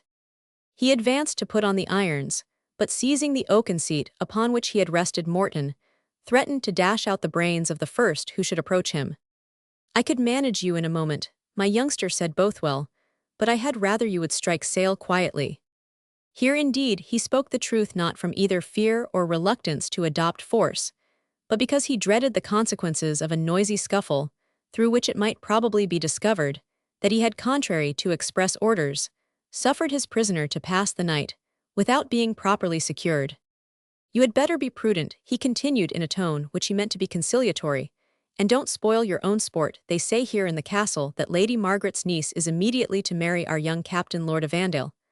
I saw them close together in the hall yonder, and I heard her ask him to intercede for your pardon. She looked so devilish handsome and kind upon him that on my soul, but what the devil's the matter with you? You are as pale as a sheet. Will you have some brandy? Miss Bellenden asked my life of Lord of Andale, said the prisoner faintly. Aye, there's no friend like the women. Their interest carries all in court, and come, you are reasonable now. I thought you would come round. Here he employed himself in putting on the fetters, against which Morton, thunderstruck by this intelligence, no longer offered the least resistance. My life begged of him, and by Harriet put on the irons me limbs, shall not refuse to bear what has entered into my very soul. My life, begged by Edith and begged of Avandale. Aye, and he has power to grant it too, said Bothwell. He can do more with the colonel than any man in the regiment. And as he spoke, he and his party led their prisoner towards the hall. In passing behind the seat of Edith, the unfortunate prisoner heard enough, as he conceived of the broken expressions, which passed between Edith and Lord of Andale, to confirm all that the soldier had told him. That moment made a singular and instantaneous revolution in his character.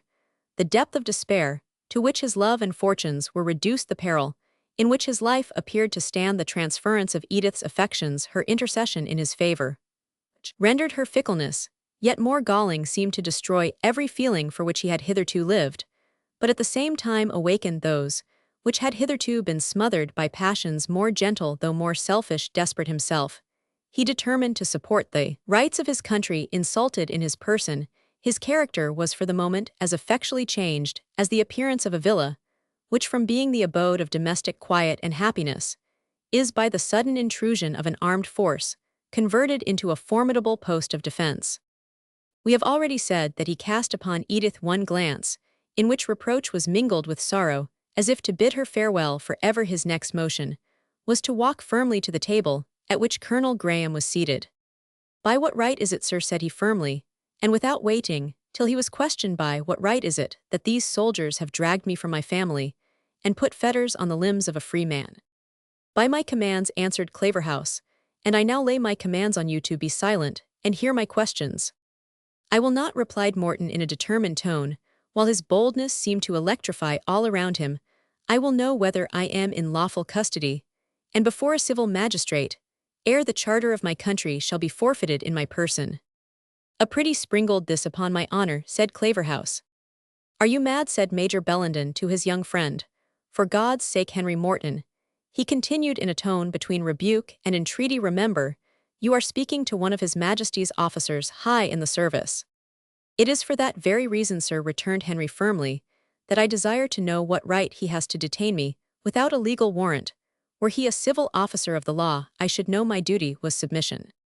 Your friend here, said Claverhouse to the veteran coolly, is one of those scrupulous gentlemen who, like the madman in the play, will not tie his cravat without the warrant of Mr. Justice Overdue. But I will let him see before we part that my shoulder knot is as legal a badge of authority as the mace of the justiciary. So, waiving this discussion, you will be pleased, young man, to tell me directly when you saw Balfour of Burleigh. As I know no right you have to ask such a question, replied Morton, I decline replying to it. You confessed to my sergeant, said Claverhouse, that you saw and entertained him, knowing him to be an intercommune traitor. Why are you not so frank with me? Because, replied the prisoner, I presume you are from education taught to understand the rights upon which you seem disposed to trample, and I am willing you should be aware there are yet Scotsmen who can assert the liberties of Scotland. And these supposed rights you would vindicate with your sword, I presume, said Colonel Graham. Were I armed as you are, and we were alone upon a hillside, you should not ask me the question twice. It is quite enough, answered Claverhouse calmly. Your language corresponds with all I have heard of you, but you are the son of a soldier, though a rebellious one, and you shall not die the death of a dog. I will save you that indignity. Die in what manner I may, replied Morton. I will die like the son of a brave man, and the ignominy you mention shall remain with those who shed innocent blood. Make your peace then with heaven in 5 minutes' space. Bothwell, lead him down to the courtyard, and draw up your party. The appalling nature of this conversation, and of its result, struck the silence of horror into all but the speakers. But now those who stood round broke forth into clamour and expostulation. Old Lady Margaret, who with all the prejudices of rank and party had not laid aside the feelings of her sex, was loud in her intercession. "O Colonel Graham," she exclaimed, "spare his young blood, leave him to the lotto, not repay my hospitality by shedding men's blood on the threshold of my doors." "Colonel Graham," said Major Bellenden, "you must answer this violence. Don't think, though I am old and feckless, that my friend's son shall be murdered before my eyes with impunity. I can find friends that shall make you answer it." "Be satisfied, Major Bellenden. I will answer it," replied Claverhouse, totally unmoved. "And you, madam, might spare me the pain, the resisting this passionate intercession for a traitor, when you consider the noble blood your own house has lost by such as he is." "Colonel Graham," answered the lady, her aged frame trembling with anxiety, "I leave vengeance to God, who calls it his own. The shedding of this young man's blood will not call back the lives that were dear to me. And how can it comfort me to think that there has maybe been another widowed mother made childless like myself by a deed done at my very doorstone?" "This is stark madness," said Claverhouse. "I must do my duty to church and state. Here are 1,000 villains hard by in open rebellion, and you ask me to pardon a young fanatic, who is enough of himself to set a whole kingdom in a blaze. It cannot be, remove him." Bothwell, she who was most interested in this dreadful decision, had twice strove to speak, but her voice had totally failed her, her mind refused to suggest words, and her tongue to utter them. She now sprung up and attempted to rush forward, but her strength gave way, and she would have fallen flat upon the pavement had she not been caught by her attendant. "Help!" cried Jenny. "Help, for God's sake, my young lady is dying." At this exclamation Evandale, who during the preceding part of the scene had stood motionless leaning upon his sword, now stepped forward, and said to his commanding officer, "Colonel Graham, before proceeding in this matter, will you speak a word with me in private?" Claverhouse looked surprised, but instantly rose and withdrew with the young nobleman into a recess, where the following brief dialogue passed between them. "I think I need not remind you, Colonel, that when our family interest was of service to you last year in that affair, in the Privy Council, you considered yourself as laid under some obligation to us." "Certainly, my dear Evandale," answered Claverhouse. "I am not a man who forgets such debts. You will delight me by showing how I can evince my gratitude." "I will hold the debt cancelled," said Lord Evandale, "if you will spare this young man's life." "Evandale," replied Graham in great surprise, "you are mad, absolutely mad. What interest can you have in this young spawn of an old Roundhead? His father was positively the most dangerous man in all Scotland, cool, resolute, solidarily, and inflexible in his cursed principles. His son seems his very model. You cannot conceive the mischief he may do. I know mankind. Evandale, were he an insignificant fanatical country booby, do you think I would have refused such a trifle as his life to Lady Margaret and this family?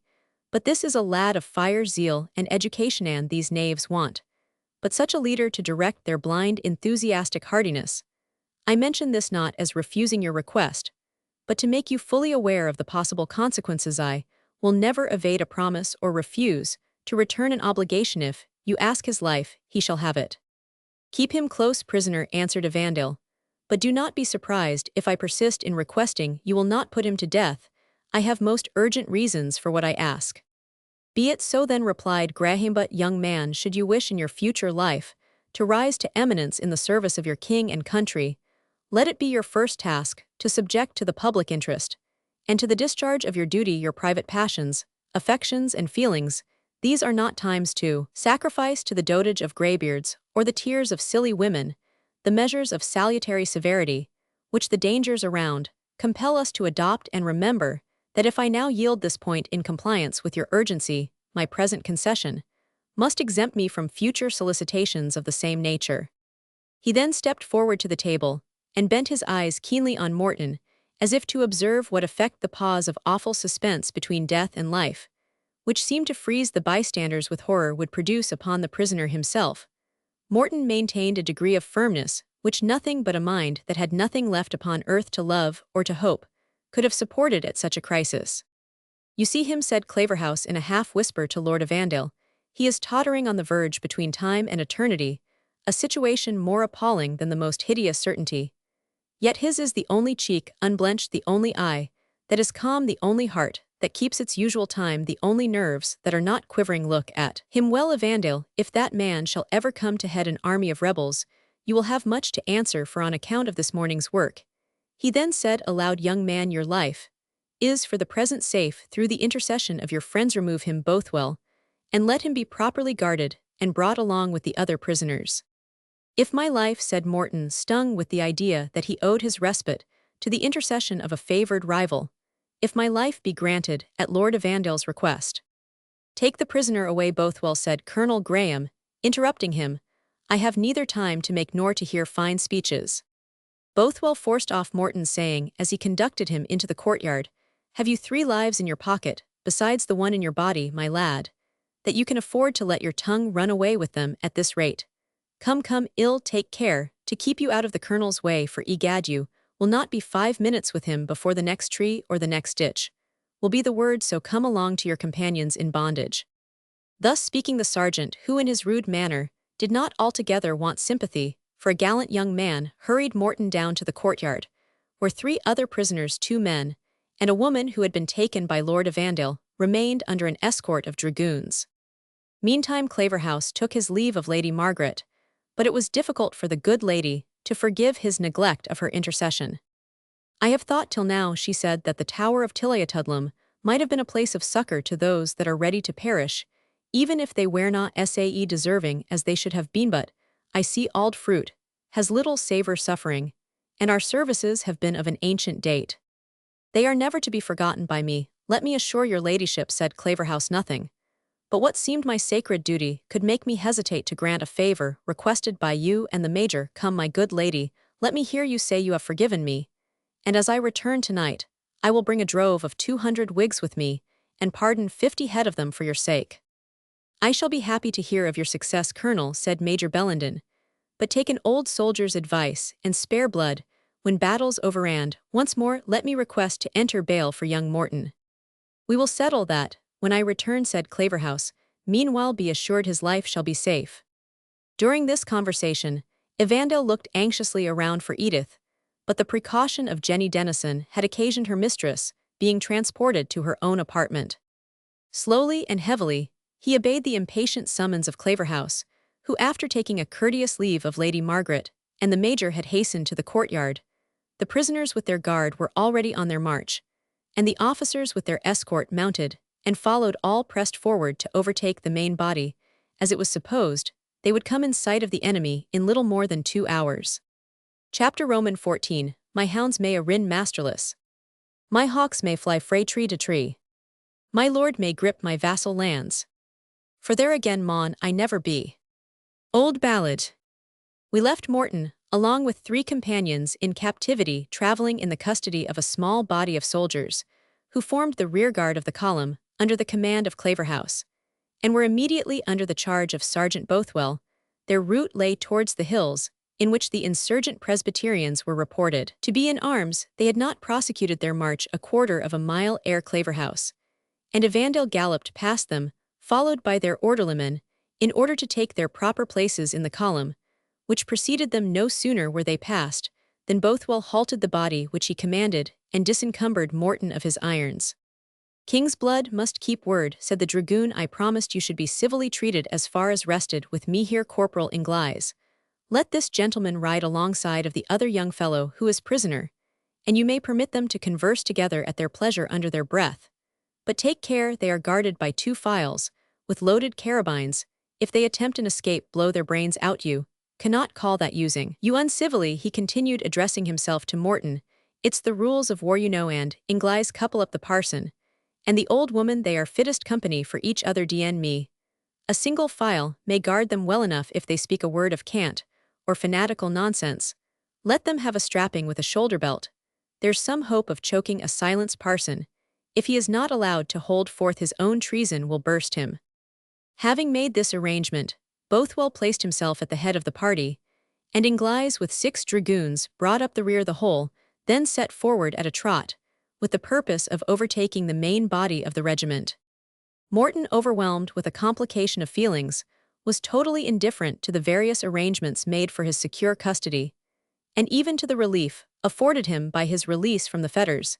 He experienced that blank and waste of the heart, which follows the hurricane of passion, and no longer supported by the pride and conscious rectitude, which dictated his answers to Claverhouse. He surveyed with deep dejection the glades through which he traveled, each turning of which had something to remind him of past happiness, and disappointed love. The eminence which they now ascended was that from which he used first and last to behold the ancient tower when approaching or retiring from it, and it is needless to add that there he was wont to pause and gaze with a lover's delight on the battlements, which, rising at a distance out of the lofty wood, indicated the dwelling of her whom he either hoped soon to meet, or had recently parted from. Instinctively, he turned his head back to take a last look of a scene formerly so dear to him, and no less instinctively, he heaved a deep sigh. It was echoed by a loud groan from his companion in misfortune, whose eyes, moved perchance by similar reflections, had taken the same direction. This indication of sympathy on the part of the captive was uttered in a tone more coarse than sentimental.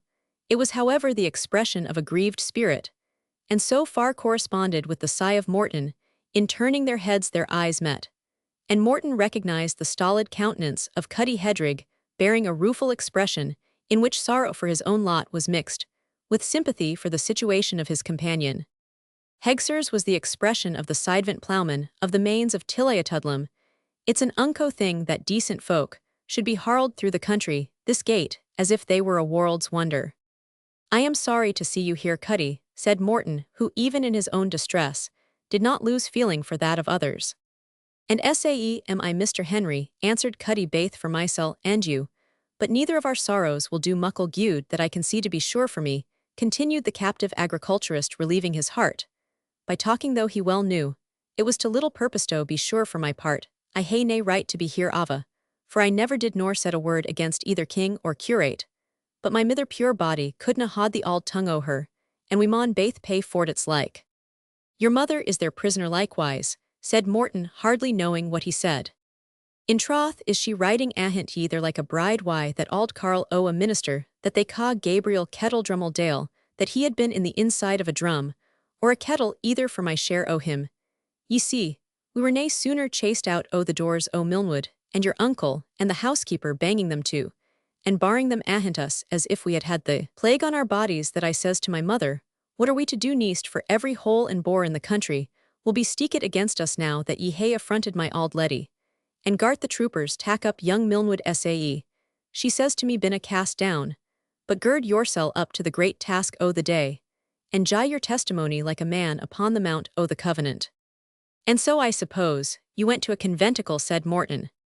Ye saul here, continued Cuddy Aweel, I kenna muckle better what to do sae, I e'en gied wy her to an auld daft carline like hersel, and we got some waterbrew and bannocks, and money a weary grace they said, and money a psalm they sang, or they wad let me win to, for I was ambiest famished, why vexation, Aweel they had me up in the grey o' the morning, and I behoved to wigawa why them reason or nane to a great gathering o' their folk at the Murrisykes, and there this chield Gabriel Kettledrummel was blasting awa to them on the hillside about lifting up their testimony, nae doubt, and ganging down to the battle of Roman Gilead, or some sick place, Mr. Henry, but the carl gie them a screed o' doctrine, ye might hae heard him a mile down the wind. He rooted like a cow in a fremdy loaning wheel.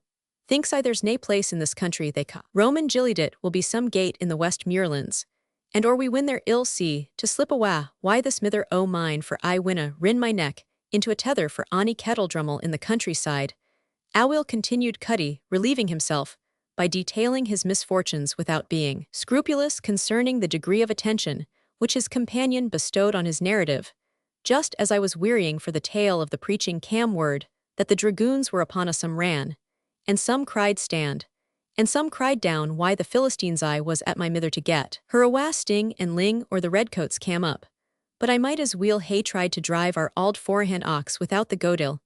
A step wad she budgewheel after the clug we were in was straight, and the mist cam thick, and there was good hope the dragoons wad hae missed us if we could hae held our tongues. But as if auld Kettledrummel himsel hadna made din enug to waken the very dead, they behoved to skirl up a psalm that ye wad hae heard as far as Lanrick Awiel, to mak a lang tale short up. Cam my young Lord Evandale skelping, as fast as his horse could trot, and 20 redcoats at his back twa, or 3 shields wad needs, fight wi the pistol and the whinger in the hand, and the Bible in the t'other. And they got their crowns weel cleared, but their wasna muckle skaith doon for Evandale I cried to scatter us, but to spare life. And did you not resist, said Morton, who probably felt that at that moment, he himself would have encountered Lord Evandale on much slighter grounds. Na truly answered Cuddy, I keep it I before the auld woman, and cried for mercy to life and limb. But twa o' the redcoats cam up, and ane o' them was gone to strike my mither wi the side o' his broadsword, so I got up my kebby at them, and said I wad gie them as gude weel they turned on me and clinked at me wi their swords, and I gad my hand keep my head as weel as I could till Lord Evandale came up, and then I cried out I was a servant at Tilliatuttle my ken yorsel. He was I judged to hae a look after the young leddy, and he bade me fling down my kent, and sae me and my mither yielded. Ourselves prisoners I am thinking we wad hae been letten slip awa.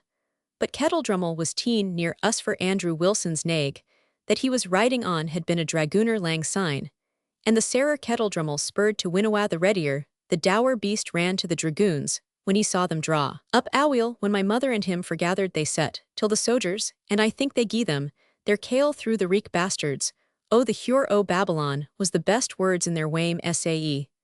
Then the kiln was in a bleeze again, and they brought us a 3 on why them to mak us an example as they cat. It is most infamous and intolerable oppression, said Morton half speaking to himself. Here is a poor peaceable fellow, whose only motive for joining the conventicle was a sense of filial piety, and he is chained up like a thief or murderer, and likely to die the death of one. But without the privilege of a formal trial, which our laws indulge to the worst malefactor, even to witness such tyranny, and still more to suffer under it, is enough to make the blood of the tamest slave boil within him. To be sure, said Cuddy, hearing, and partly understanding, what had broken from Morton in resentment of his injuries, it is no right to speak evil o' dignities. Me auld leddy I said that as nae doubt she had a gude right to do, being in a place o' dignity hersel and troth. I listened to her very patiently, for she I ordered a dram or a soap kale, or something to us after she had gien us a hearing on our duties, but deal a dram or kale, or onything else no, sae muckle as a cup o' called watered o' the lords at Edinburgh gie us. And yet they are heading and hanging among us, and trailing us after the blackguard troopers, and taking our goods and gear as if we were outlaws. I canna say I tak it kind at their hands. It would be very strange, if you did, answered Morton with suppressed emotion. And what I like worst o', continued poor Cuddy, is the ranting redcoats coming among the lasses, and taking awa our joes. I had a sair heart o' my ain, when I passed the mains down at Tilliatudlem this morning about parritch time, and saw the reek common out at my ain lumhead. And ken there was some ither body than my auld mither sitting by the ingleside. But I think my heart was e'en sairer when I saw that hellicat trooper Tam Halliday kissing Jenny Dennison, afore my face. I wonder women can hae the impudence to do sick things. But they are a for the redcoats, whiles I hae thought o' being a trooper mysel, when I thought neathing else wad gie down why Jenny, and yet ill no blame her ower muckle neither, for maybe it was a for my sake, that she loot Tam toozle her tapnots that gate. For your sake, said Morton, unable to refrain from taking some interest in a story, which seemed to bear a singular coincidence with his own. E'en sae Milnwood, replied Cuddy, for the pure queen gat leave to come near me why, speaking the loun fair dien him, that I sold say sae and sae, she bade me Godspeed.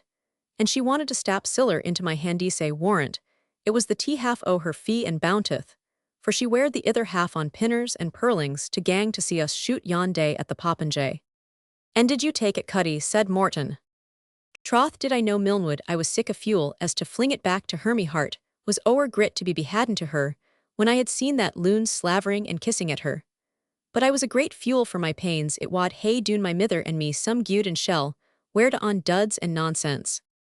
There was here a deep and long pause. Cuddy was probably engaged in regretting the rejection of his mistress Bounty and Henry Morton, in considering from what motives, or upon what conditions Miss Bellenden had succeeded in procuring the interference of Lord Evandale in his favor.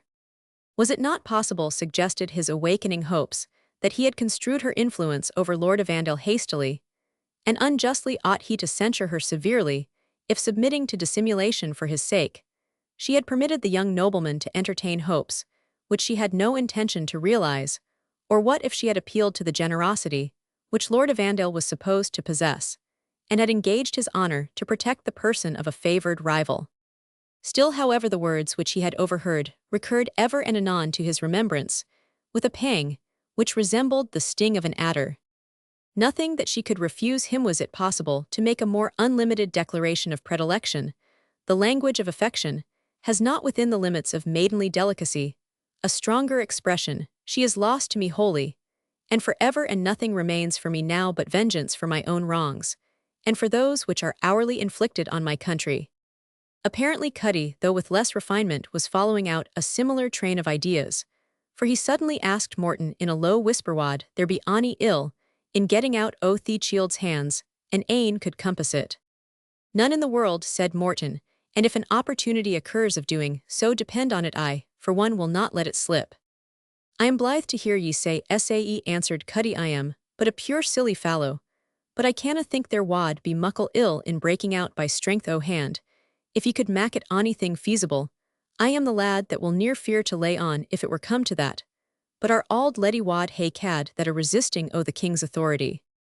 "I will resist any authority on earth," said Morton, "that invades tyrannically my chartered rights as a freeman, and I am determined I will not be unjustly dragged to a jail, or perhaps a gibbet, if I can possibly make my escape from these men, either by address or force." "Weel, that's just my mind too, I supposing we hae a feasible opportunity o' breaking loose. But then ye speak o' a charter now, these are things that only belang to the like o' you that are a gentleman, and it mightna bear me through that am but a husbandman." "The charter that I speak of," said Morton, "is common to the meanest Scotchman. It is that freedom from stripes and bondage, which was claimed, as you may read in Scripture, by the Apostle Paul himself, and which every man who is freeborn is called upon to defend for his own sake, and that of his countrymen."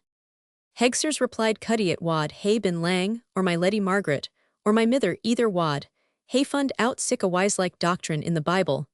The tane was I granning about giving tribute to Caesar, and the tither is as daft why her wiggery I hae been clean spoilt, just why listening to twa blethering auld wives. But if I could get a gentleman that wad let me tack on to be his servant, I am confident I wad be a clean contrary creature, and I hope your honor will think on what I am saying if ye were ance fairly delivered out o' this house of bondage, and just take me to be your ain Wally Deschamble." "My valet, Cuddy," answered Morton, "alas, that would be sorry preferment, even if we were at liberty. I ken what you're thinking that, because I am landward bred, I wad be bringing ye to disgrace afore folk, but ye maun ken I am gey gleg at the uptak, there was never onything doon why hand, but I learned gey readily septing reading, writing, and ciphering, but there's no the like o' me at the fitba, and I can play why the broadsword as weel as Corporal Inglies there. I hae broken his head, or now for as massy as he's riding ahint us, and then ye'll no be gone to stay in this countryside." He stopping and interrupting himself. "Probably not," replied Morton. "Weel, I carena a bottle, ye see. I wad get my mither bestowed why her auld granning tiddy Auntie Meg in the Gallowgate o' Glasgow, and then I trust they wad neither burn her for a witch, or let her fail for faut o' feud, or hang her up for an auld wig wife, for the provost, they say, is very regardfu o' sick pure bodies, and then you and me wad gang, and pouse our fortunes like the folk, the daft auld tales about Jock the Giant Killer and Valentine and Orson, and we wad come back to merry Scotland, as the saying says, and I wad tack to the stilts again, and turn sick furs on the bonny rigs o' Milnwood homes, that it wad be worth a pint but to look at them." "I fear," said Morton, "there is very little chance, my good friend Cuddy, of our getting back to our old occupation." Hout stir," replied Cuddy, "it's I gude to keep up a hearty heart as broken as ships come to land, but what's that I hear never stir if my auld mither isna at the preaching again. I ken the suff o' her texts that sound just like the wind blowing through the spence, and there's kettle drummel setting, to work to Lord's sake, if the sojers anes get angry they'll murder them baith and us for company." Their farther conversation was in fact interrupted by a blatant noise, which rose behind them, in which the voice of the preacher emitted in unison, with that of the old woman tones like the grumble of a bassoon, combined with the squeaking of a cracked fiddle. At first the aged pair of sufferers had been contented to condole with each other in smothered expressions of complaint and indignation, but the sense of their injuries became more pungently aggravated as they communicated with each other, and they became at length unable to suppress their ire. "Woe, woe, and a threefold woe unto you, ye bloody and violent persecutors," exclaimed the Reverend Gabriel Kettledrummel. "Woe, and threefold woe, unto you even to the breaking of seals, the blowing of trumpets, and the pouring forth of vials. Iya black cast to their ill-fawed faces, and the outside o' the loof to them at the last day," echoed the shrill countertenor of Moz, falling in like the second part of a catch.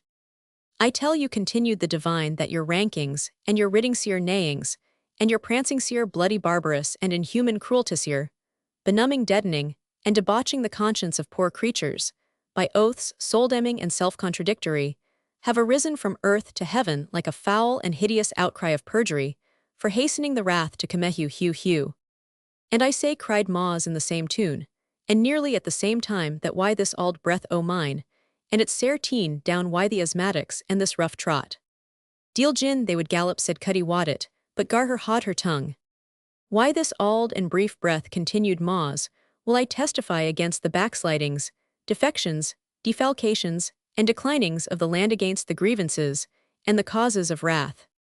"Peace, I prithee, peace, good woman," said the preacher, who had just recovered from a violent fit of coughing, and found his own anathema borne down by Moz's better wind. "Peace, and take not the word out of the mouth of a servant of the altar. I uplift my voice, and tell you that before the play is played out, before this very sun gees down, ye sall learn that neither a desperate Judas like your prelate Sharp, that's gained to his place, nor sanctuary-breaking Holofernes like bloody-minded Claverhouse, nor an ambitious Diotrephes like the lad Evandale, nor a covetous and world-following Damaz like him they ca Sergeant Bothwell, that makes every wife's plack, and her mealark his ain, neither your carabines, nor your pistols, nor your broadswords, nor your horses, nor your saddles, bridles, surcingles, nosebags, nor martingales shall resist the arrows that are whetted, and the bow that is bent against you.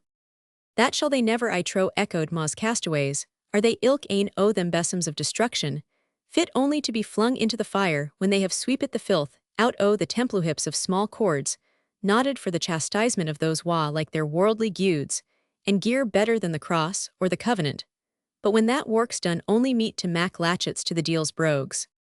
"Fiend hae me," said Cuddy, addressing himself to Morton, "if I dinna think our mither preaches as weel as the minister, but it's a sair pity o' his host, for it comes on just when he's at the best ought, and that lang routing he made this morning is sair again him. To deal, and I care if he wad roar her dumb, and then he wad heed it to answer for himsel. It's lucky the road's rough, and the troopers are no taking muckle tent to what they say why the rattling o' the horses' feet, but an we were anes on saft grund well hear news o' this." Cuddy's conjecture were but too true. The words of the prisoners had not been much attended to while drowned by the clang of horses' hoofs on a rough and stony road, but they now entered upon the moorlands, where the testimony of the two zealous captives lacked this saving accompaniment, and accordingly no sooner had their steeds begun to tread heath and green sward, and Gabriel Kettledrummel had again raised his voice, with also I uplift my voice, like that of a pelican in the wilderness. And I mine had issued from Moz like a sparrow on the housetops. When hollow ho, cried the corporal from the rear, rein up your tongues, the devil blister them, or ill, clap a martingale on them. I will not peace at the commands of the profane, said Gabriel. Nor I neither, said Moz, for the bidding of no earthly potsherd, though it be painted as red as a brick from the Tower of Babel, and ca itsel a corporal. Halliday cried, the corporal hast got never a gag about the man, we must stop their mouths, before they talk us all dead. Ere any answer could be made or any measure taken in consequence of the corporal's motion, a dragoon galloped towards Sergeant Bothwell, who was considerably ahead of the party. He commanded, on hearing the orders which he brought, Bothwell instantly rode back to the head of his party, ordered them to close their files to mend their pace, and to move with silence and precaution, as they would soon be in presence of the enemy. Chapter Roman 15 Quantum in nobis, we've thought good to save the expense of Christian blood, and try if we by mediation of treaty and accommodation can end the quarrel and compose this bloody duel without blows. Butlers, The increased pace of the party of horsemen soon took away from their zealous captives the breath, if not the inclination necessary for holding forth. They had now for more than a mile got free of the woodlands, whose broken glades had for some time accompanied them after they had left the woods of Tilliatudlem. A few birches and oaks still feathered the narrow ravines or occupied in dwarf clusters the hollow plains of the moor, but these were gradually disappearing, and a wide and waste country lay before them, swelling into bare hills of dark heath, intersected by deep gullies being the passages by which torrents forced their course in winter, and during summer the disproportioned channels for diminutive rivulets that winded their puny way among heaps of stones and gravel, the effects and tokens of their winter fury. Like so many spendthrifts dwindled down by the consequences of former excesses and extravagance, this desolate region seemed to extend farther than the eye could reach without grandeur, without even the dignity of mountain wildness, yet striking from the huge proportion which it seemed to bear to such more favored spots of the country as were adapted to cultivation, and fitted for the support of man, and thereby impressing irresistibly the mind of the spectator, with a sense of the omnipotence of nature, and the comparative inefficacy of the boasted means of amelioration, which man is capable of opposing to the disadvantages of climate and soil. It is a remarkable effect of such extensive wastes that they impose an idea of solitude even upon those who travel through them in considerable numbers. So much is the imagination affected by the disproportion between the desert around and the party who are traversing it. Thus the members of a caravan of 1,000 souls may feel in the deserts of Africa or Arabia a sense of loneliness unknown to the individual traveler, whose solitary course is through a thriving and cultivated country. It was not therefore without a peculiar feeling of emotion that Morton beheld at the distance of about half a mile the body of the cavalry to which his escort belonged creeping up a steep and winding path, which ascended from the more level moor into the hills, their numbers which appeared formidable when they crowded through narrow roads, and seemed multiplied by appearing partially and at different points among the trees, were now apparently diminished by being exposed at once to view, and in a landscape whose extent bore such immense proportion to the columns of horses and men, which showing more like a drove of black cattle than a body of soldiers crawled slowly along the face of the hill, their force, and their numbers seeming trifling and contemptible. Surely, said Morton to himself, a handful of resolute men may defend any defile in these mountains against such a small force, as this is, providing that their bravery is equal to their enthusiasm.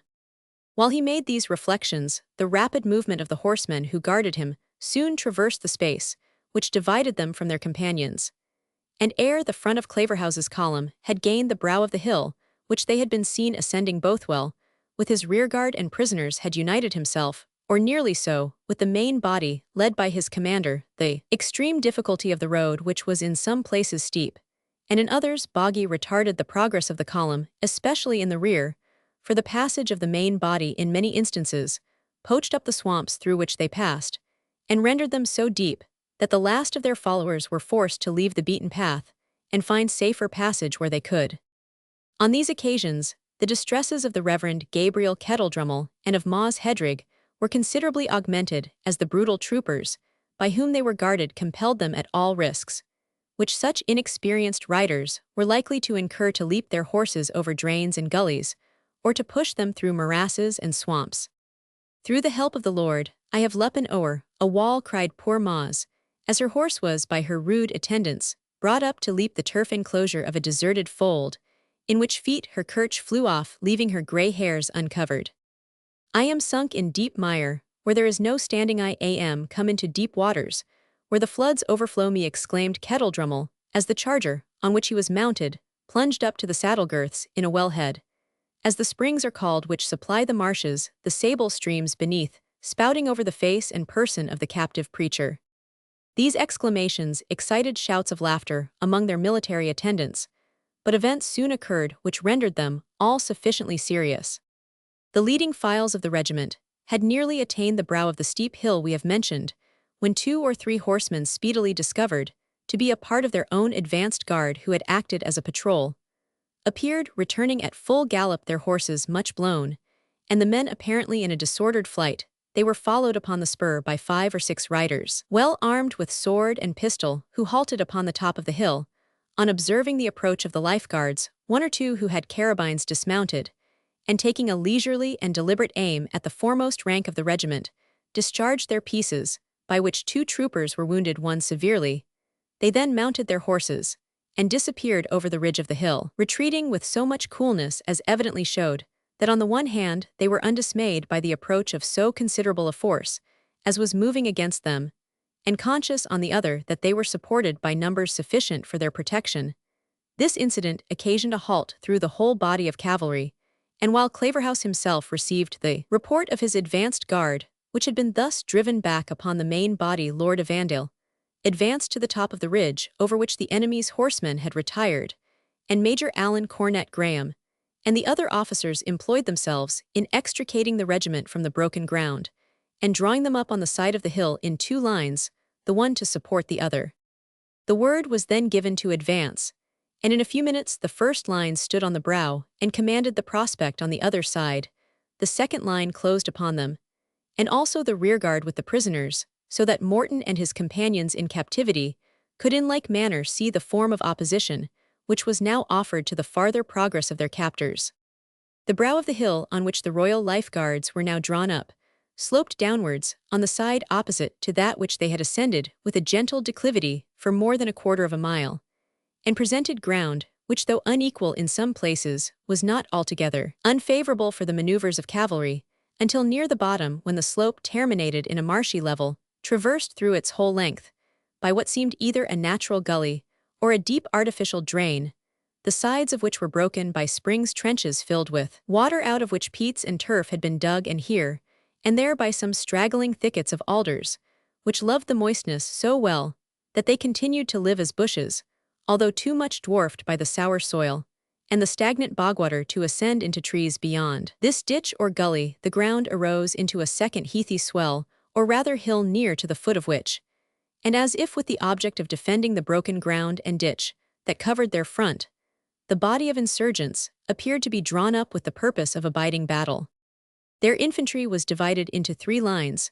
The first, tolerably provided with firearms, were advanced almost close to the verge of the bog, so that their fire must necessarily annoy the royal cavalry as they descended the opposite hill, the whole front of which was exposed, and would probably be yet more fatal if they attempted to cross the morass. Behind this first line was a body of pikemen designed for their support, in case the dragoons should force the passage of the marsh. In their rear was their third line, consisting of countrymen armed with scythes, set straight on poles, hayforks, spits, clubs, goads, fish spears, and such other rustic implements as hasty resentment had converted into instruments of war on each flank of the infantry. But a little backward from the bog, as if to allow themselves dry and sound ground whereon to act in case their enemies should force the pass, there was drawn up a small body of cavalry, who were in general but indifferently armed and worse mounted, but full of zeal for the cause, being chiefly either landholders of small property or farmers of the better class, whose means enabled them to serve on horseback. A few of those who had been engaged in driving back the advanced guard of the Royalists might now be seen returning slowly towards their own squadrons. These were the only individuals of the insurgent army which seemed to be in motion. All the others stood firm and motionless as the grey stones that lay scattered on the heath around them.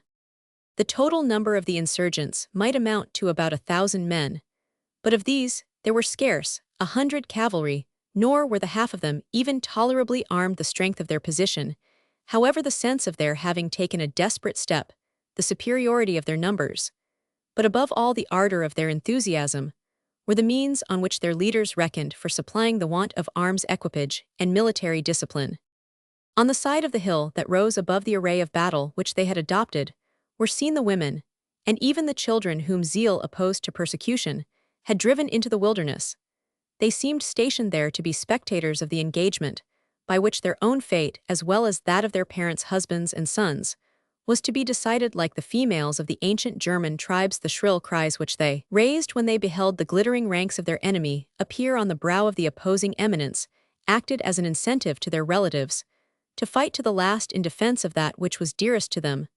Such exhortations seemed to have their full and emphatic effect, for a wild halloo, which went from rank to rank on the appearance of the soldiers, intimated the resolution of the insurgents to fight to the uttermost. As the horsemen halted their lines on the ridge of the hill, their trumpets and kettle-drums sounded a bold and warlike flourish of menace and defiance that rang along the waste like the shrill summons of a destroying angel. The wanderers in answer united their voices and sent forth in solemn modulation the two first verses of the 76th Psalm, according to the metrical version of the Scottish Kirk. In Judah's land God is well known. His name's in Israel great. In Salem is his tabernacle. In Zion is his seat. Their arrows of the bow he brake. The shield, the sword, the war. More glorious thou than hills of prey. More excellent art far. A shout, or rather, a solemn acclamation attended the close of the stanza, and after a dead pause, the second verse was resumed by the insurgents, who applied the destruction of the Assyrians as prophetical of the issue of their own impending contest. Those that were stout of heart are spoiled. They slept their sleep outright. And none of those their hands did find. That were the men of might. When thy rebuke, O Jacob's God, had forth against them passed. Their horses and their chariots both were in a deep sleep cast. There was another acclamation, which was followed by the most profound silence. While these solemn sounds, accented by 1,000 voices, were prolonged amongst the waste hills, Claverhouse looked with great attention on the ground, and on the order of battle which the wanderers had adopted, and in which they determined to await the assault. The churls, he said, must have some old soldiers with them. It was no rustic that made choice of that ground. Burleigh is said to be with them, for certain, answered Lord Evandale, and also Haxton of Rathillet Patten of Meadowhead Cleland, and some other men of military skill. I judged as much, said Claverhouse, from the style in which these detached horsemen leapt their horses over the ditch, as they returned to their position. It was easy to see that there were a few round-headed troopers, amongst them the true spawn of the old covenant. We must manage this matter warily as well as boldly. Evandale, let the officers come to this knoll. He moved to a small moss-grown cairn, probably the resting place of some Celtic chief of other times, and the call of officers to the front soon brought them around their commander. I do not call you around me, gentlemen, said Claverhouse, in the formal capacity of a council of war, for I will never turn over on others the responsibility which my rank imposes on myself. I only want the benefit of your opinions, reserving to myself, as most men do, when they ask advice, the liberty of following my own. What say you, Cornet Graham? Shall we attack these fellows who are bellowing yonder? You are youngest and hottest, and therefore will speak first, whether I will or no. Then said Cornet Graham, while I have the honor to carry the standard of the Life Guards, it shall never with my will retreat before rebels. I say charge in God's name, and the King's. And what say you, Allen, continued Claverhouse, for Evandale is so modest, we shall never get him to speak, till you have said what you have to say. These fellows, said Major Allen, an old cavalier officer of experience, are 3 or 4 to 1. I should not mind that much upon a fair field, but they are posted in a very formidable strength, and show no inclination to quit it. I therefore think, with deference to Cornet Graham's opinion, that we should draw back to Tilliatudlem, occupy the pass between the hills and the open country, and send for reinforcements to my Lord Ross, who is lying at Glasgow with a regiment of infantry. In this way, we should cut them off from the Strath of Clyde, and either compel them to come out of their stronghold and give us battle on fair terms, or if they remain here, we will attack them so soon as our infantry has joined us and enabled us to act with effect among these ditches, bogs, and quagmires. Pshaw, said the young cornet, what signifies strong ground, when it is only held by a crew of canting, psalm-singing old women? A man may fight, never the worse, retorted Major Allen, for honoring both his Bible and Psalter. These fellows will prove as stubborn as steel, I know them of old. Their nasal psalmody, said the cornet, reminds our major of the race of Dunbar. Had you been at that race, young man, retorted Allen, you would have wanted nothing to remind you of it, for the longest day you have to live. Hush, hush, gentlemen, said Claverhouse, these are untimely repartees. I should like your advice. Well, Major Allen had our rascally patrols, whom I will see duly punished, brought us timely notice of the enemy's numbers and position, but having once presented ourselves before them in line, the retreat of the Life Guards would argue gross timidity, and be the general signal for insurrection throughout the West, in which case, so far from obtaining any assistance from my Lord Ross, I promise you, I should have great apprehensions of his being cut off before we can join him or he us. A retreat would have quite the same fatal effect upon the king's cause as the loss of a battle, and, as to the difference of risk, or of safety, it might make with respect to ourselves, that I am sure no gentleman thinks a moment about there must be some gorges or passes in the morass through which we can force our way, and were we once on firm ground, I trust, there is no man in the Life Guards who supposes our squadrons, though so weak in numbers, are unable to trample into dust twice the number of these unpracticed clowns. What say you, my Lord of Andale? I humbly think, said Lord of Andale, that go the day how it will, it must be a bloody one, and that we shall lose many brave fellows, and probably be obliged to slaughter a great number of these misguided men, who after all are Scotchmen and subjects of King Charles as well as we are. Rebels, rebels, and undeserving the name either of Scotchmen or of subjects, said Claverhouse. But come, my lord, what does your opinion point at? To enter into a treaty with these ignorant and misled men, said the young nobleman. A treaty, and with rebels having arms in their hands, never, while I live, answered his commander. At least send a trumpet and flag of truce, summoning them to lay down their weapons and disperse, said Lord of Andale, upon promise of a free pardon. I have always heard that had that been done before the Battle of Pentland Hills, much blood might have been saved. Well, said Claverhouse, and who the devil do you think would carry a summons to these headstrong and desperate fanatics? They acknowledge no laws of war. Their leaders, who have been all most active in the murder of the Archbishop of St. Andrews, fight with a rope round their necks, and are likely to kill the messenger were it but to dip their followers in loyal blood, and to make them as desperate of pardon as themselves. I will go myself, said Evandale, if you will permit me. I have often risked my blood to spill that of others. Let me do so now, in order to save human lives. You shall not go on such an errand, my lord, said Claverhouse. Your rank and situation render your safety of too much consequence to the country. In an age when good principles are so rare, here's my brother's son Dick Graham, who fears shot or steel as little as if the devil had given him armor of proof against it, as the fanatics say he has given to his uncle. Note Cornet Graham. There was actually a young cornet of the Life Guards named Graham, and probably some relation of Claverhouse, slain in the skirmish of Drumclog. In the old ballad on the Battle of Bothwell Bridge, Claverhouse is said to have continued the slaughter of the fugitives, in revenge of this gentleman's death. Haud up your hand, then Monmouth said Jye quarters to these men. For me but bloody Clavers swore an oath his kinsman's death avenged should be. The body of this young man was found shockingly mangled after the battle, his eyes pulled out, and his features so much defaced that it was impossible to recognize him. The Tory writers say that this was done by the Whigs, because finding the name Graham wrought in the young gentleman's neckcloth, they took the corpse for that of Clavers himself. The Whig authorities give a different account from tradition of the cause of Cornet Graham's body being thus mangled. He had say they refused his own dog any food on the morning of the battle, affirming with an oath that he should have no breakfast but upon the flesh of the Whigs, the ravenous animal. It is said flew at his master as soon as he fell and lacerated his face and throat.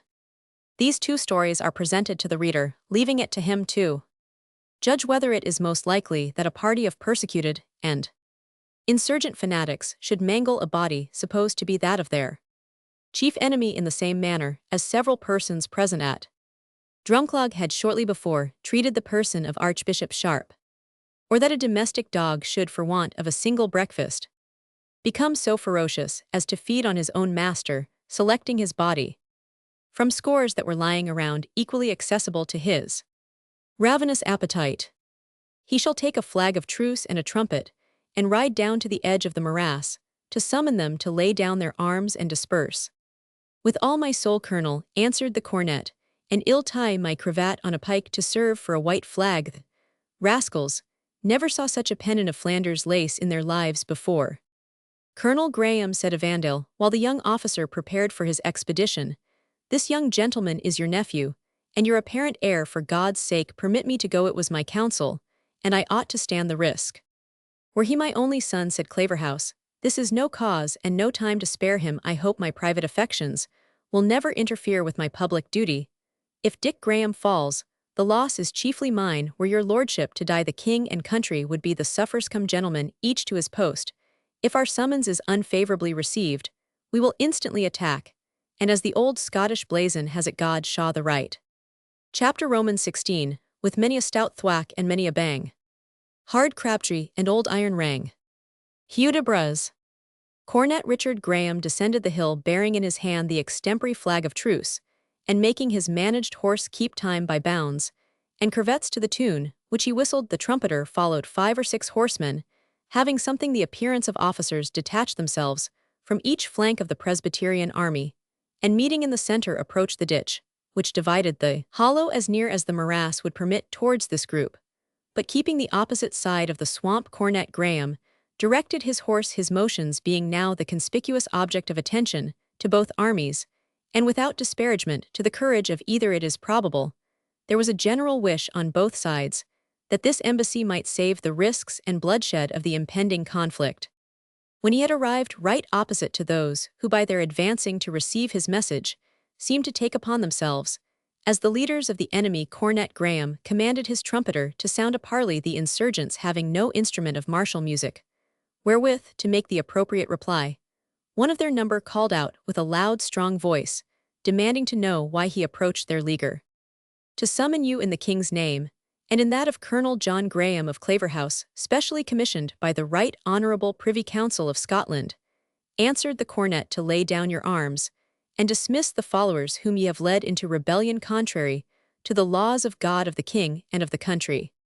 Return to them that sent thee, said the insurgent leader, and tell them that we are this day in arms for a broken covenant and a persecuted kirk.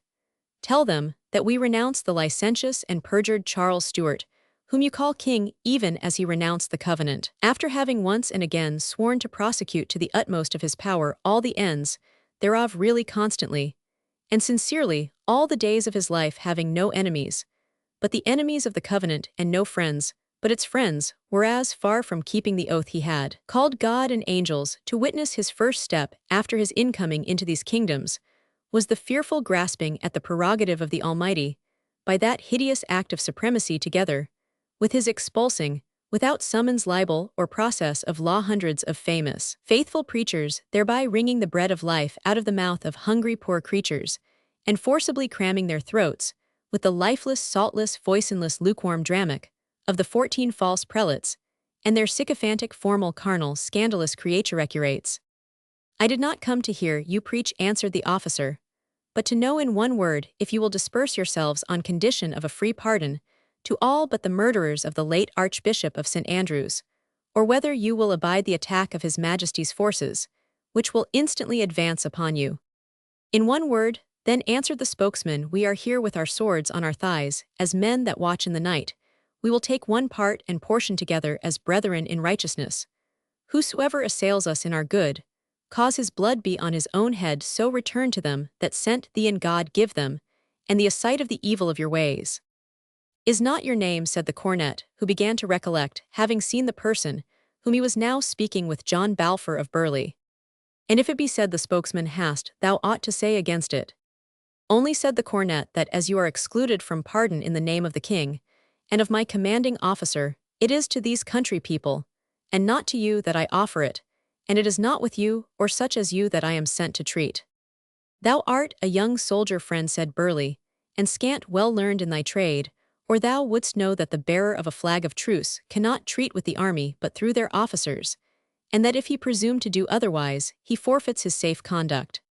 While speaking these words, Burley unslung his carabine, and held it in readiness. I am not to be intimidated from the discharge of my duty by the menaces of a murderer, said Cornet Graham. Hear me, good people, I proclaim in the name of the king, and of my commanding officer, full and free pardon to all excepting.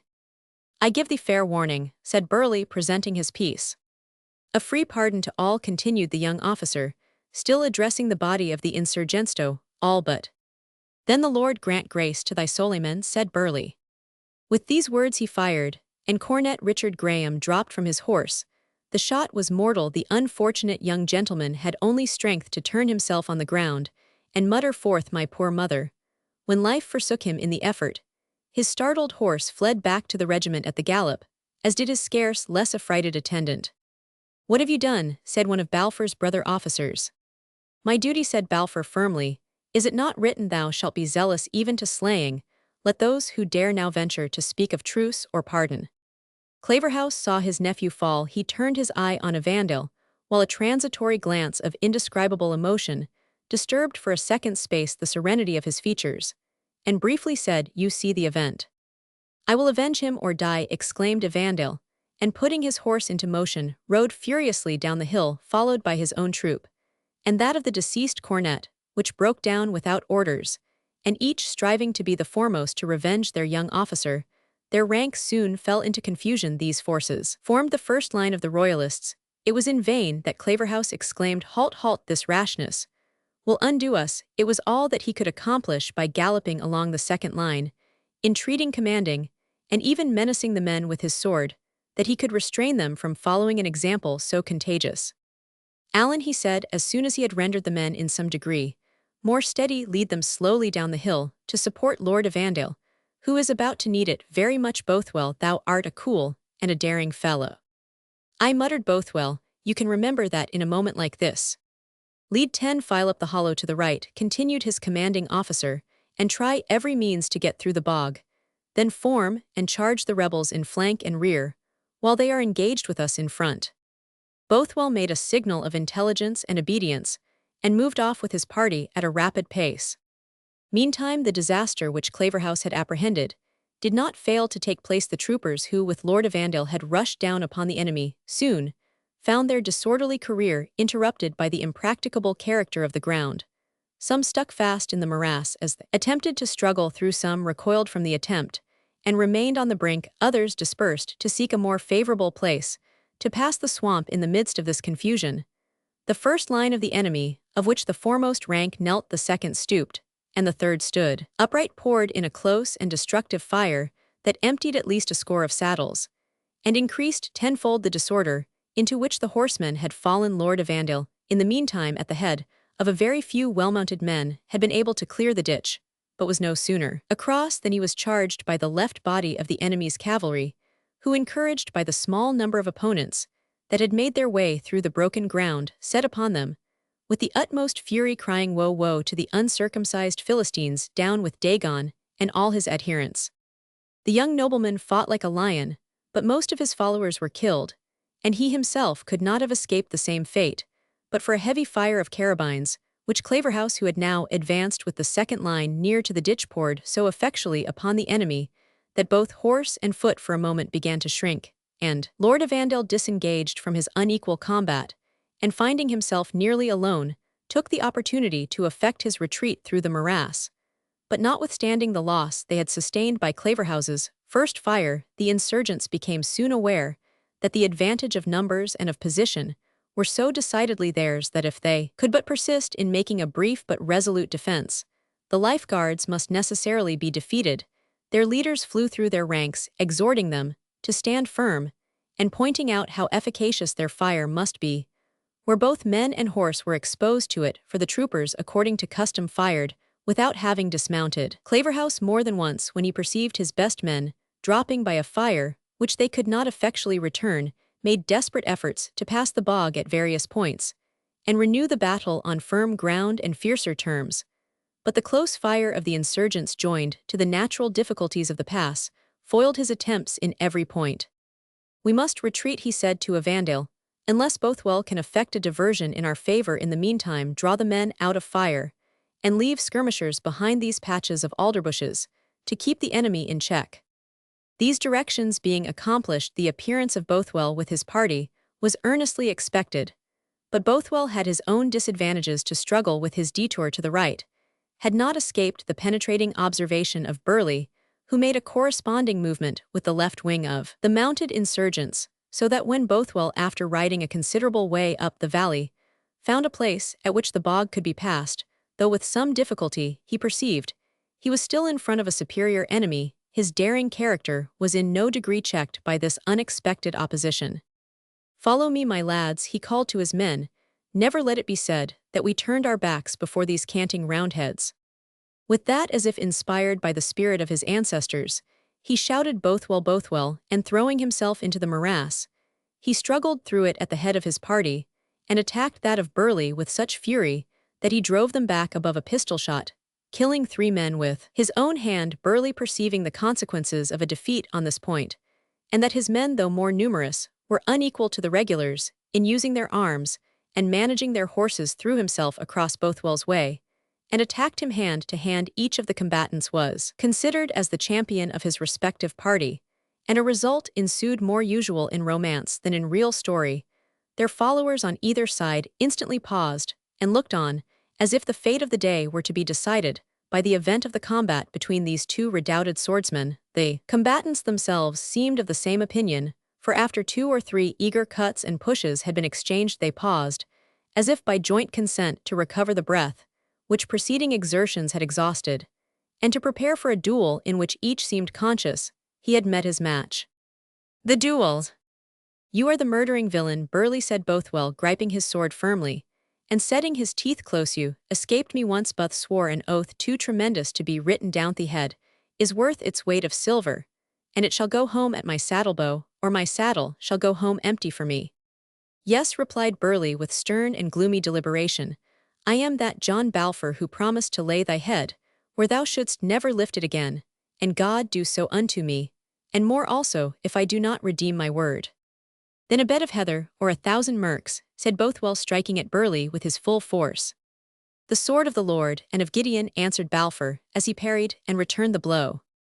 There have seldom met 2 combatants more equally matched in strength of body, skill in the management of their weapons and horses, determined courage, and unrelenting hostility. After exchanging many desperate blows, each receiving and inflicting several wounds, though of no great consequence, they grappled together, as if with the desperate impatience of mortal hate, and Bothwell seizing his enemy by the shoulder belt, while the grasp of Balfour was upon his own collar, they came headlong to the ground. The companions of Burleigh hastened to his assistance, but were repelled by the dragoons, and the battle became again general. But nothing could withdraw the attention of the combatants from each other, or induce them to unclose the deadly clasp in which they rolled together on the ground, tearing, struggling, and foaming with the inveteracy of thoroughbred bulldogs. Several horses passed over them in the melee without their quitting hold of each other, until the sword-arm of Bothwell was broken by the kick of a charger. He then relinquished his grasp with a deep and suppressed groan, and both combatants started to their feet. Bothwell's right hand dropped helpless by his side, but his left griped to the place where his dagger hung. It had escaped from the sheath in the struggle, and with a look of mingled rage and despair, he stood totally defenseless as Balfour, with a laugh of savage joy, flourished his sword aloft, and then passed it through his adversary's body. Bothwell received the thrust without falling. It had only grazed on his ribs. He attempted no farther defense, but looking at Burleigh with a grin of deadly hatred, exclaimed, "Base peasant churl, thou hast spilt the blood of a line of kings." "Die wretchy," said Balfour, redoubling the thrust with better aim, and setting his foot on Bothwell's body as he fell. He a third time transfixed him with his sword. "Die, bloodthirsty dog, die, as thou hast lived like the beasts that perishing nothing, believing nothing, and fearing nothing," said Bothwell, collecting the last effort of respiration to utter these desperate words, and expiring as soon as they were spoken. To catch a stray horse by the bridle, throw himself upon it, and rush to the assistance of his followers, was with Burleigh the affair of a moment. And as the fall of Bothwell had given to the insurgents all the courage of which it had deprived his comrades, the issue of this partial contest did not remain long undecided. Several soldiers were slain, the rest driven back over the morass and dispersed, and the victorious Burleigh with his party crossed it in their turn to direct against Claverhouse the very maneuver which he had instructed Bothwell to execute. He now put his troop in order with the view of attacking the right wing of the Royalists, and sending news of his success to the main body, exhorted them in the name of heaven to cross the marsh and work out the glorious work of the Lord by a general attack upon the enemy. Meanwhile, Claverhouse, who had in some degree remedied the confusion occasioned by the first irregular and unsuccessful attack, and reduced the combat in front to a distant skirmish with firearms, chiefly maintained by some dismounted troopers, whom he had posted behind the cover of the shrubby copses of alders which in some places covered the edge of the morass, and whose close, cool, and well-aimed fire greatly annoyed the enemy and concealed their own deficiency of numbers. Claverhouse, while he maintained the contest in this manner, still expecting that a diversion by Bothwell and his party might facilitate a general attack, was accosted by one of the dragoons whose bloody face and jaded horse bore witness he was come from hard service. "What is the matter, Halliday?" said Claverhouse, for he knew every man in his regiment by name. "Where is Bothwell?" "Bothwell is down," replied Halliday, "and many a pretty fellow with him." "Then the king," said Claverhouse with his usual composure, "has lost a stout soldier. The enemy have passed the marsh, I suppose." "With a strong body of horse, commanded by the devil incarnate, that killed Bothwell," answered the terrified soldier. "Hush, hush," said Claverhouse, putting his finger on his lips, "not a word to anyone, but me Lord Evandale. We must retreat. The fates will have it so. Draw together the men that are dispersed in the skirmishing work. Let Allen form the regiment, and do you two retreat up the hill in 2 bodies, each halting alternately, as the other falls back. Ill keep the rogues in check, with the rearguard making a stand and facing from time to time. They will be over the ditch presently, for I see their whole line in motion, and preparing to cross. Therefore lose no time." "Where is Bothwell with his party?" said Lord Evandale, astonished at the coolness of his commander. "Fairly disposed of," said Claverhouse. "In his earth king has lost a servant, and the devil has got one. But away to business, Evangeliply your spurs, and get the men together, Allen, and you must keep them steady. This retreating is new work for us all, but our turn will come round another day." Evandale and Allen betook themselves to their task, but ere they had arranged the regiment for the purpose of retreating in 2 alternate bodies, a considerable number of the enemy had crossed the marsh. Claverhouse, who had retained immediately around his person a few of his most active and tried men, charged those who had crossed in person while they were yet disordered by the broken ground.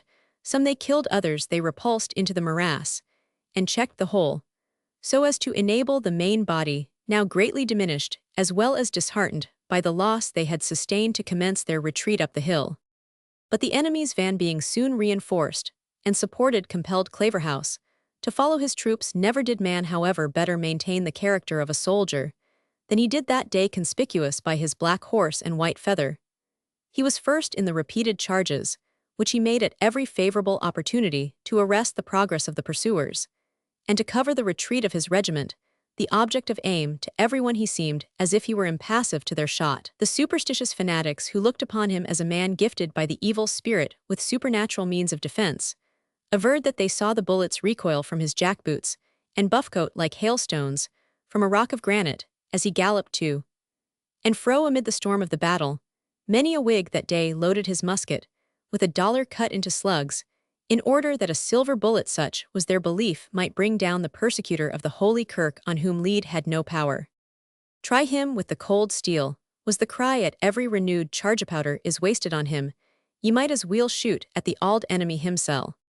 Note: proof against shot, given by Satan. The belief of the Covenanters that their principal enemies, and Claverhouse in particular, had obtained from the devil a charm which rendered them proof against leaden bullets, led them to pervert even the circumstances of his death. Howie of Lochgane, after giving some account of the battle of Killiecrankie, adds, "The battle was very bloody, and by Mackay's third fire Claverhouse fell, of whom historians give little account, but it has been said for certain that his own waiting servant, taking a resolution to rid the world of this truculent bloody monster, and knowing he had proof of lead, shot him with a silver button he had before taken off his own coat for that purpose. However he fell, and with him Popery and King James' interest in Scotland. God's judgment on persecutors. P. Roman 39. Original note: perhaps some may think this anent proof of a shot paradox, and be ready to object here,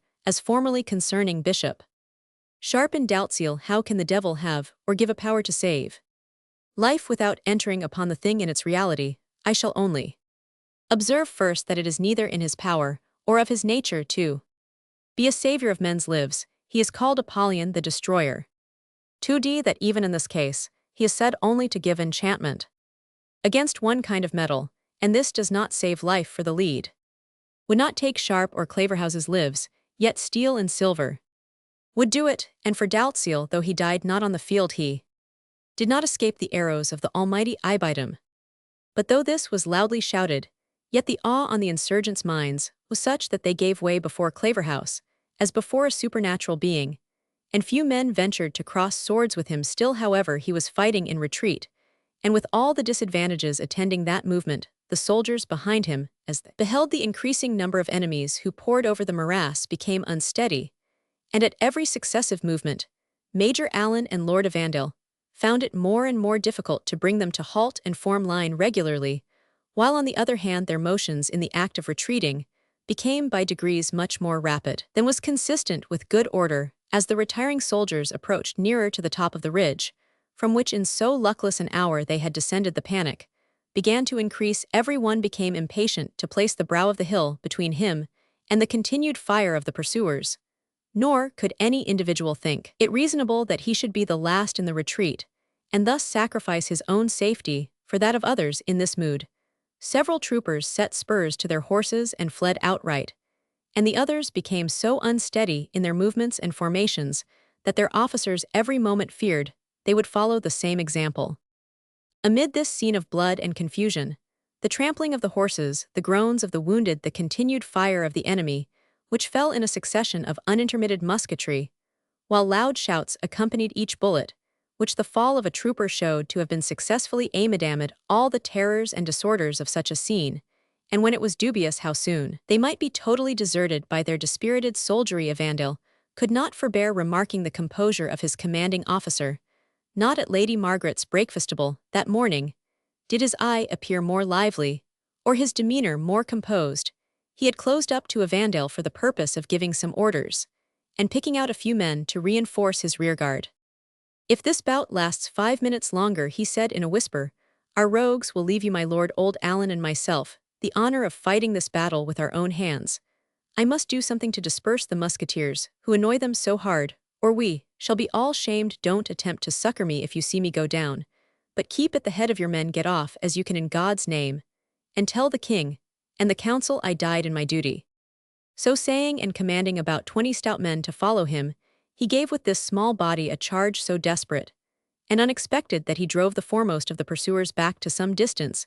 In the confusion of the assault, he singled out Burleigh, and desirous to strike terror into his followers, he dealt him so severe a blow on the head as cut through his steel headpiece, and threw him from his horse, stunned for the moment. Though unwounded, a wonderful thing, it was afterwards thought that one so powerful as Balfour should have sunk under the blow of a man to appearance so slightly made as Claverhouse, and the vulgar of course set down to supernatural aid the effect of that energy which a determined spirit can give to a feebler arm. Claverhouse had in this last charge, however, involved himself too deeply among the insurgents, and was fairly surrounded. Lord Evandale saw the danger of his commander, his body of dragoons being then halted, while that commanded by Allen was in the act of retreating regardless of Claverhouse's disinterested command. To the contrary, he ordered the party which he headed to charge downhill and extricate their colonel.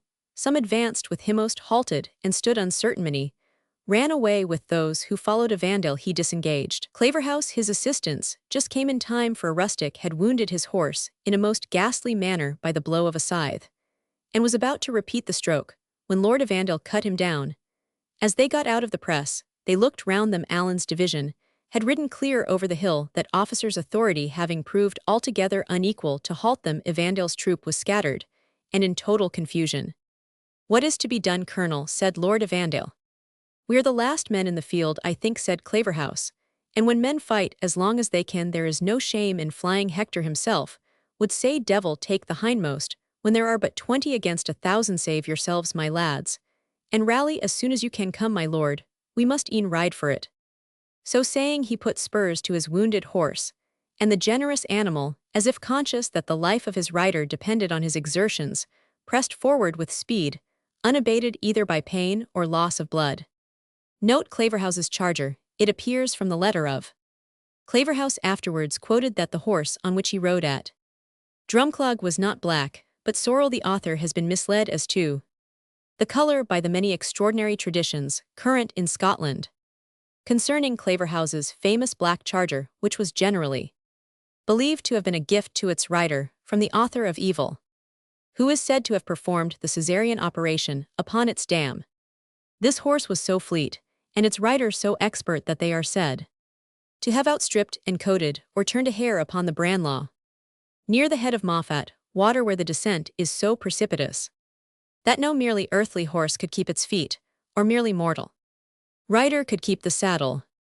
There is a curious passage in the testimony of John Dick, one of the suffering Presbyterians, in which the author, by describing each of the persecutors by their predominant qualities or passions, shows how little their beloved attributes would avail them in the great day of judgment. When he introduces Claverhouse, it is to reproach him with his passion for horses in general, and for that steed particular which was killed at Drumclog, in the manner described. The text. As for that bloodthirsty wretch Claverhouse, how thinks he to shelter himself that day? Is it possible the pitiful thing can be so mad as to think to secure himself by the fleetness of his horse? Creature he has so much respect for that he regarded more the loss of his horse at Drumclog than all the men that fell there, and sure there fell prettier men on either side than himself. No, sure could he fall upon a chemist that could extract the spirit out of all the horses in the world, and infuse them into his one. Though he were on that horse, never so well mounted, he need not dream of escaping the testimony to the doctrine, worship, discipline, and government of the Church of Scotland, as it was left and right by that truly pious and eminently faithful and now glorified martyr Mr. John Dick, to which is added his last speech and behavior on the scaffold on 5th March, 1684, which day he sealed this testimony, 57 pp. 4, to no year or place of publication.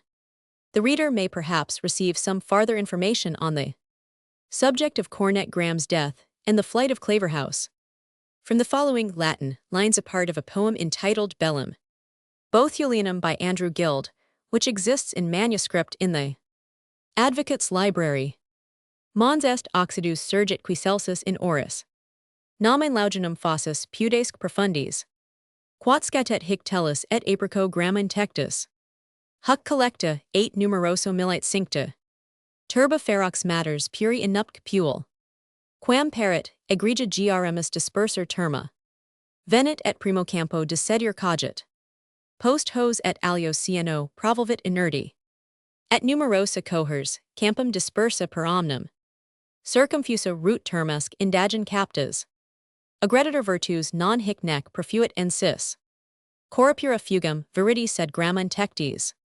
Precipitata perit fossis pars ultima quorum. Cornipedes h sir ludo sessor rejecta. Tum rebiosa cohors miseriri nescia stratos. Invadit lacerat viros hic signifer ehu. Tragestis globulo, grms quo fortior alter. Inter scodigenas, furet nis justur ullus. Hunc manibus rapura feris facim virilum. Efdarunt lingua, auriculis manibus resectis. Aspera diffuso, spargent saxa cerebro. Vix dux ips fuga salvonamque extatrahebat. Vulner tarditus, soneps generosus hyant. Insequitur clamor cohors fanatica namque. Crudelis semper timidus si vicerit unquam. Roman 1000 s bellum Boethulianum. A few officers and soldiers followed him, but in a very irregular and tumultuary manner. The flight of Claverhouse was the signal for all the stragglers, who yet offered desultory resistance, to fly as fast as they could, and yield up the field of battle to the victorious insurgents. Chapter Romans 17, but see through the fast-flashing lightnings of war. What steed to the desert flies frantic and far? Campbell's. During the severe skirmish of which we have given the details, Morton, together with Cuddy and his mother, and the Reverend Gabriel Kettledrummel, remained on the brow of the hill near to the small cairn or barrow, beside which Claverhouse had held his preliminary council of war, so that they had a commanding view of the action which took place in the bottom. They were guarded by Corporal Inglis and 4 soldiers, who, as may readily be supposed, were much more intent on watching the fluctuating fortunes of the battle than in attending to what passed among their prisoners. "If you lads stand to their tackle," said Cuddy, "well hae some chance o' getting our necks out o' the brechem again, but I misdoubt them thigh hae little skill o' arms." "Much is not necessary, Cuddy," answered Morton. "They have a strong position and weapons in their hands, and are more than 3 times the number of their assailants. If they cannot fight for their freedom now, they and theirs deserve to lose it for ever."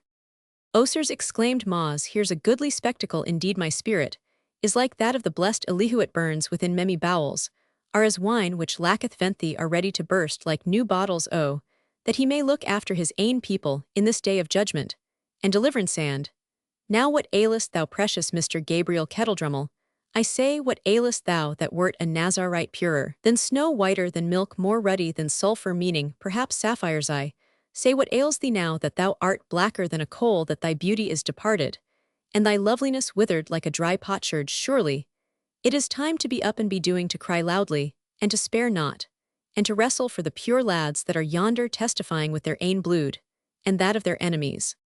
This expostulation implied a reproach on Mr. Kettledrummel, who, though an absolute Bonerges or son of thunder in the pulpit when the enemy were afar, and indeed sufficiently contumacious, as we have seen when in their power, had been struck dumb by the firing shouts and shrieks which now arose from the valley Andes, many an honest man might have been in a situation where he could neither fight nor fly, was too much dismayed to take so favorable an opportunity to preach the terrors of Presbytery, as the courageous Moz had expected at his hand, or even to pray for the successful event of the battle.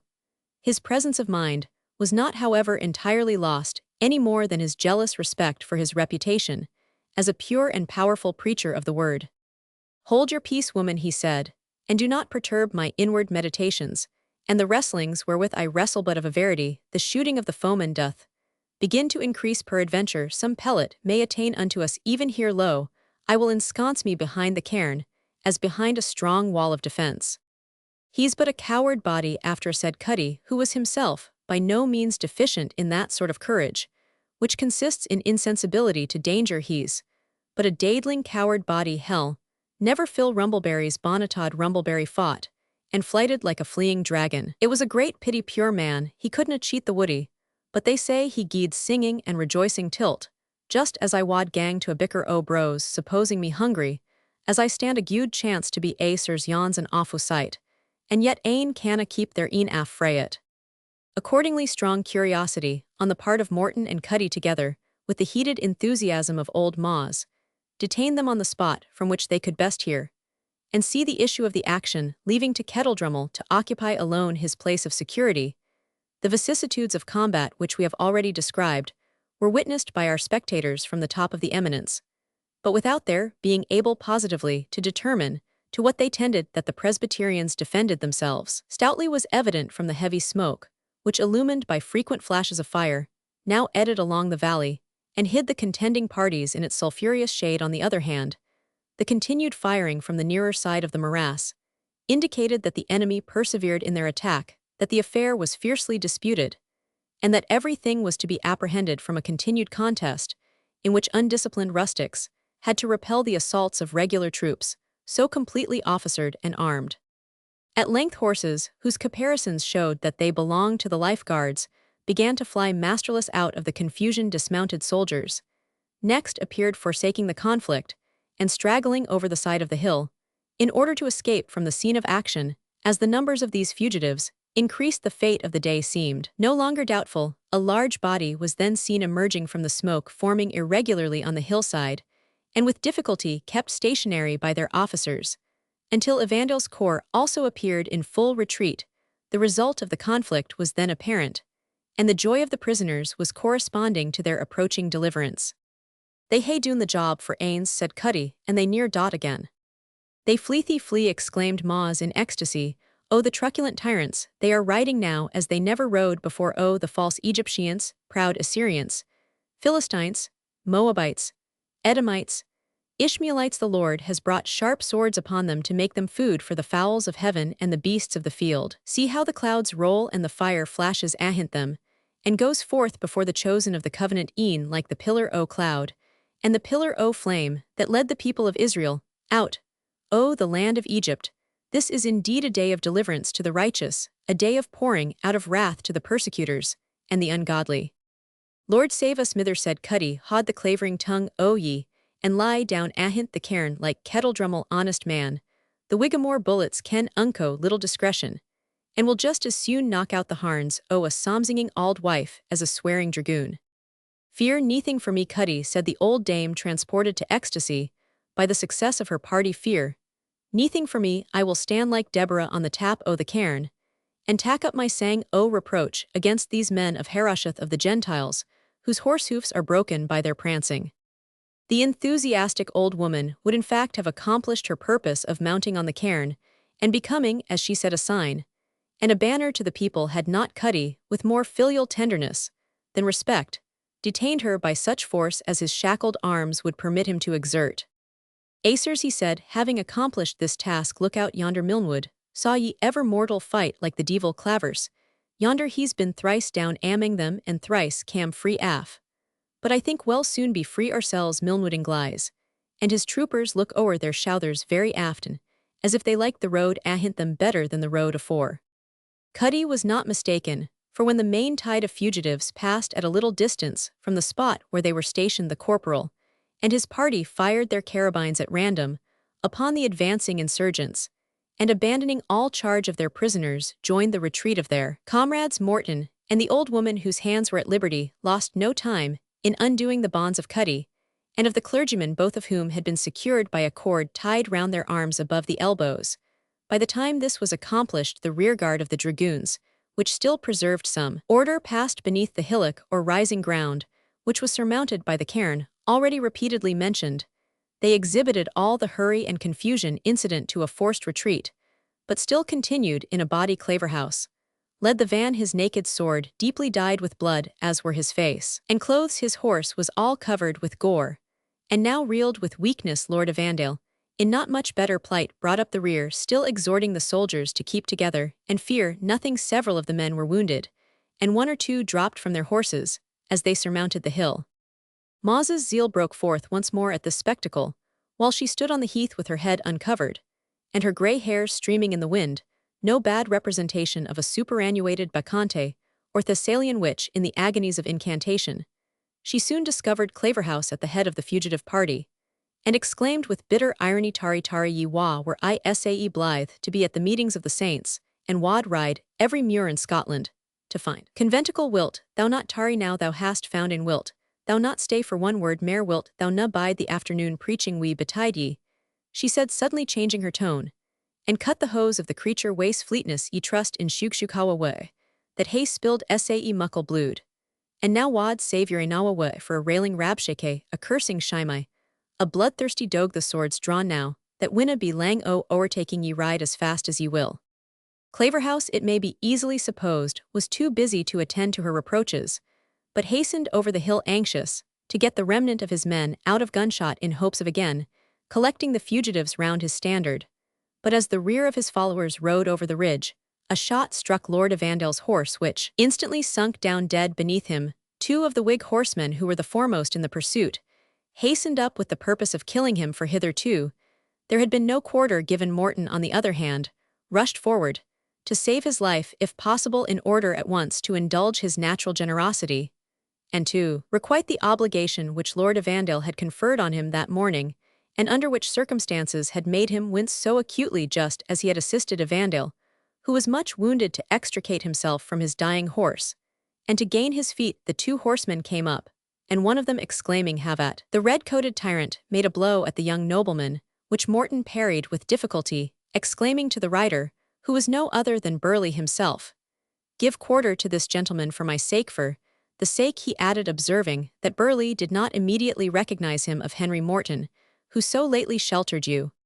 "Henry Morton," replied Burleigh, wiping his bloody brow with his bloodier hand, "did I not say that the son of Silas Morton would come forth out of the land of bondage, nor be long an indweller in the tents of Ham? Thou art a brand snatched out of the burning, but for this booted apostle of prelacy, he shall die the death we must smite them hip and thigh, even from the rising to the going down of the sun. It is our commission to slay them like a Malek, and utterly destroy all they have, and spare neither man nor woman, infant nor suckling. Therefore hinder me not," he continued, endeavoring again to cut down Lord Evandale, "for this work must not be wrought negligently. You must not, and you shall not slay him, more especially while incapable of defense," said Morton, planting himself before Lord Evandale, so as to intercept any blow that should be aimed at him. "I owed my life to him this morning, me life, which was endangered solely by my having sheltered you, and to shed his blood when he can offer no effectual resistance were not only a cruelty abhorrent to God and man, but detestable ingratitude both to him and to me." Burleigh paused. "Thou art, yet," he said, "in the court of the Gentiles, and I compassionate thy human blindness and frailty. Strong meat is not fit for babes, nor the mighty and grinding dispensation under which I draw my sword for those whose hearts are yet dwelling in huts of clay, whose footsteps are tangled in the mesh of mortal sympathies, and who clothe themselves in the righteousness that is as filthy rags. But to gain a soul to the truth is better than to send one to Tophet. Therefore I give quarter to this youth, providing the grant is confirmed by the general council of God's army, whom he hath this day blessed with so signal a deliverance. Thou art unarmed. Abide my return here. I must yet pursue these sinners the Amalekites, and destroy them, till they be utterly consumed from the face of the land, even from Havilah unto Shur. So saying, he set spurs to his horse, and continued to pursue the chase.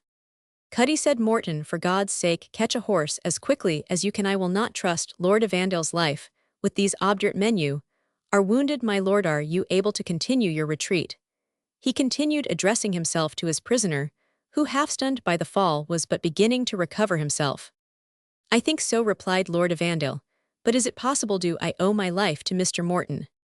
My interference would have been the same from common humanity, replied Morton. To your lordship it was a sacred debt of gratitude.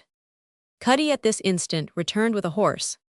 God's sake, munt, and ride like a fleeing hawk, my lord, said the good-natured fellow, for near be and me, if they arena killing every ane o' the wounded and prisoners. Lord Evandale mounted the horse, while Cuddy officiously held the stirrup. Stand off, good fellow, thy courtesy may cost thy life. Mr. Morton, he continued, addressing Henry, this makes us more than evenly on it. I will never forget your generosity. Farewell. He turned his horse and rode swiftly away in the direction which seemed least exposed to pursuit.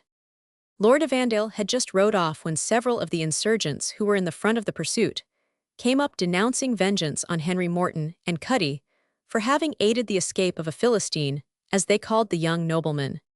What wad he had us to do, cried Cuddy, had we ought to stop a man why that had twa pistols and a sword sudna, ye hae come faster up yourselves, instead of flighting at huz.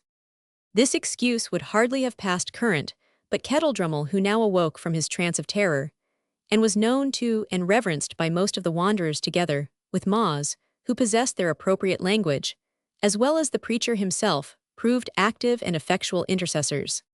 Touch them not, harm them not, exclaimed Kettledrummel in his very best double-bass tones. This is the son of the famous Silas Morton, by whom the Lord wrought great things in this land, at the breaking forth of the Reformation from prelacy, when there was a plentiful pouring forth of the word, and a renewing of the covenant, a hero and champion of those blessed days, when there was power and efficacy, and convincing and converting of sinners, and hard exercises, and fellowships of saints, and a plentiful flowing forth of the spices of the Garden of Eden. And this is my son Cuddy, exclaimed Moz in her turn. The son of his father Judden Hedrig Wa was a deuce honest man, and of me Moz Middlemas an unworthy professor and follower of the pure gospel. And ain o' your ain folk, is it not written, cut ye not off the tribe of the families of the Kohathites, from among the Levites, Numbers 4th and 18th, O sirs dinna, be standing here prattling why honest folk, when ye sould be following forth your victory, with which providence has blessed ye. This party having passed on, they were immediately beset by another, to whom it was necessary to give the same explanation. Kettledrummel, whose fear was much dissipated, since the firing had ceased, again took upon him to be intercessor, and grown bold, as he felt his good word necessary for the protection of his late fellow captives. He laid claim to no small share of the merit of the victory, appealing to Morton and Cuddy whether the tide of battle had not turned, while he prayed on the mount of Jehovah Nissi like Moses that Israel might prevail over Amalek, but granting them at the same time the credit of holding up his hands, when they waxed heavy as those of the prophet were supported by Aaron, and her. It seems probable that Kettledrummel allotted this part the success to his companions in adversity, lest they should be tempted to disclose his carnal self-seeking, and falling away in regarding too closely his own personal safety. These strong testimonies in favor of the liberated captives quickly flew abroad with many exaggerations among the victorious army. The reports on the subject were various, but it was universally agreed that young Morton of Milnwood, the son of the stout soldier of the Covenant Silas Morton, together with the precious Gabriel Kettledrummel, and a singular devout Christian woman, whom many thought as good as himself at extracting a doctrine, or in use whether of terror or consolation, had arrived to support the good old cause, with a reinforcement of 100 well-armed men from the Middle Ward. Note: skirmish at Drumclog, this affair the only one in which Claverhouse was defeated, or the insurgent Cameronians successful. was fought pretty much in the manner mentioned in the text. The Royalists lost about 30 or 40 men. The commander of the Presbyterian, or rather Covenanting party, was Mr. Robert Hamilton, of the Honourable House of Preston, brother of Sir William Hamilton, to whose title and estate he afterwards succeeded, but according to his biographer Howie of Lochgane, he never took possession of either, as he could not do so without acknowledging the right of King William, an uncovenanted monarch, to the crown. Hamilton had been bred by Bishop Burnet, while the latter lived at Glasgow, his brother Sir Thomas having married a sister of that historian. He was then, says the bishop, a lively hopeful young man, but getting into that company, and into their notions, he became a crack-brained enthusiast. Several well-meaning persons have been much scandalized at the manner in which the victors are said to have conducted themselves towards the prisoners at Drumclog, but the principle of these poor fanatics, I mean the high-flying or Cameronian party, was to obtain not merely toleration for their church, but the same supremacy which Presbytery had acquired in Scotland after the Treaty of Ripon betwixt Charles Roman I and his Scottish subjects in 1640. The fact is that they conceived themselves a chosen people sent forth to extirpate the heathen like the Jews of old, and under a similar charge to show no quarter. The historian of the insurrection of Bothwell makes the following explicit avowal of the principles on which their general acted. Mr. Hamilton discovered a great deal of bravery and valor both in the conflict with and pursuit of the enemy, but when he and some other were pursuing the enemy, others flew too greedily upon the spoil, small as it was, instead of pursuing the victory, and some, without Mr. Hamilton's knowledge, and directly contrary to his express command, gave 5 of those bloody enemies quarter, and then let them go. This greatly grieved Mr. Hamilton, when he saw some of Babel's brats spared, after that the Lord had delivered them into their hands, that they might dash them against the stones. Psalm Roman 137:9. In his own account of this, he reckons the sparing of these enemies, and letting them go, to be among their first steppings aside, for which he feared that the Lord would not honor them to do much more for him, and says that he was neither for taking favors from nor giving favors to the Lord's enemies. See a true and impartial account of the persecuted Presbyterians, Scotland, there being in arms and defeat at Bothwell Brig in 1679, by William Wilson, late schoolmaster in the parish of Douglas. The reader who would authenticate the quotation must not consult any other edition than that of 1697, for somehow or other the publisher of the last edition has omitted this remarkable part of the narrative. Sir Robert Hamilton himself felt neither remorse nor shame for having put to death one of the prisoners after the battle with his own hand, which appears to have been a charge against him by some whose fanaticism was less exalted than his own.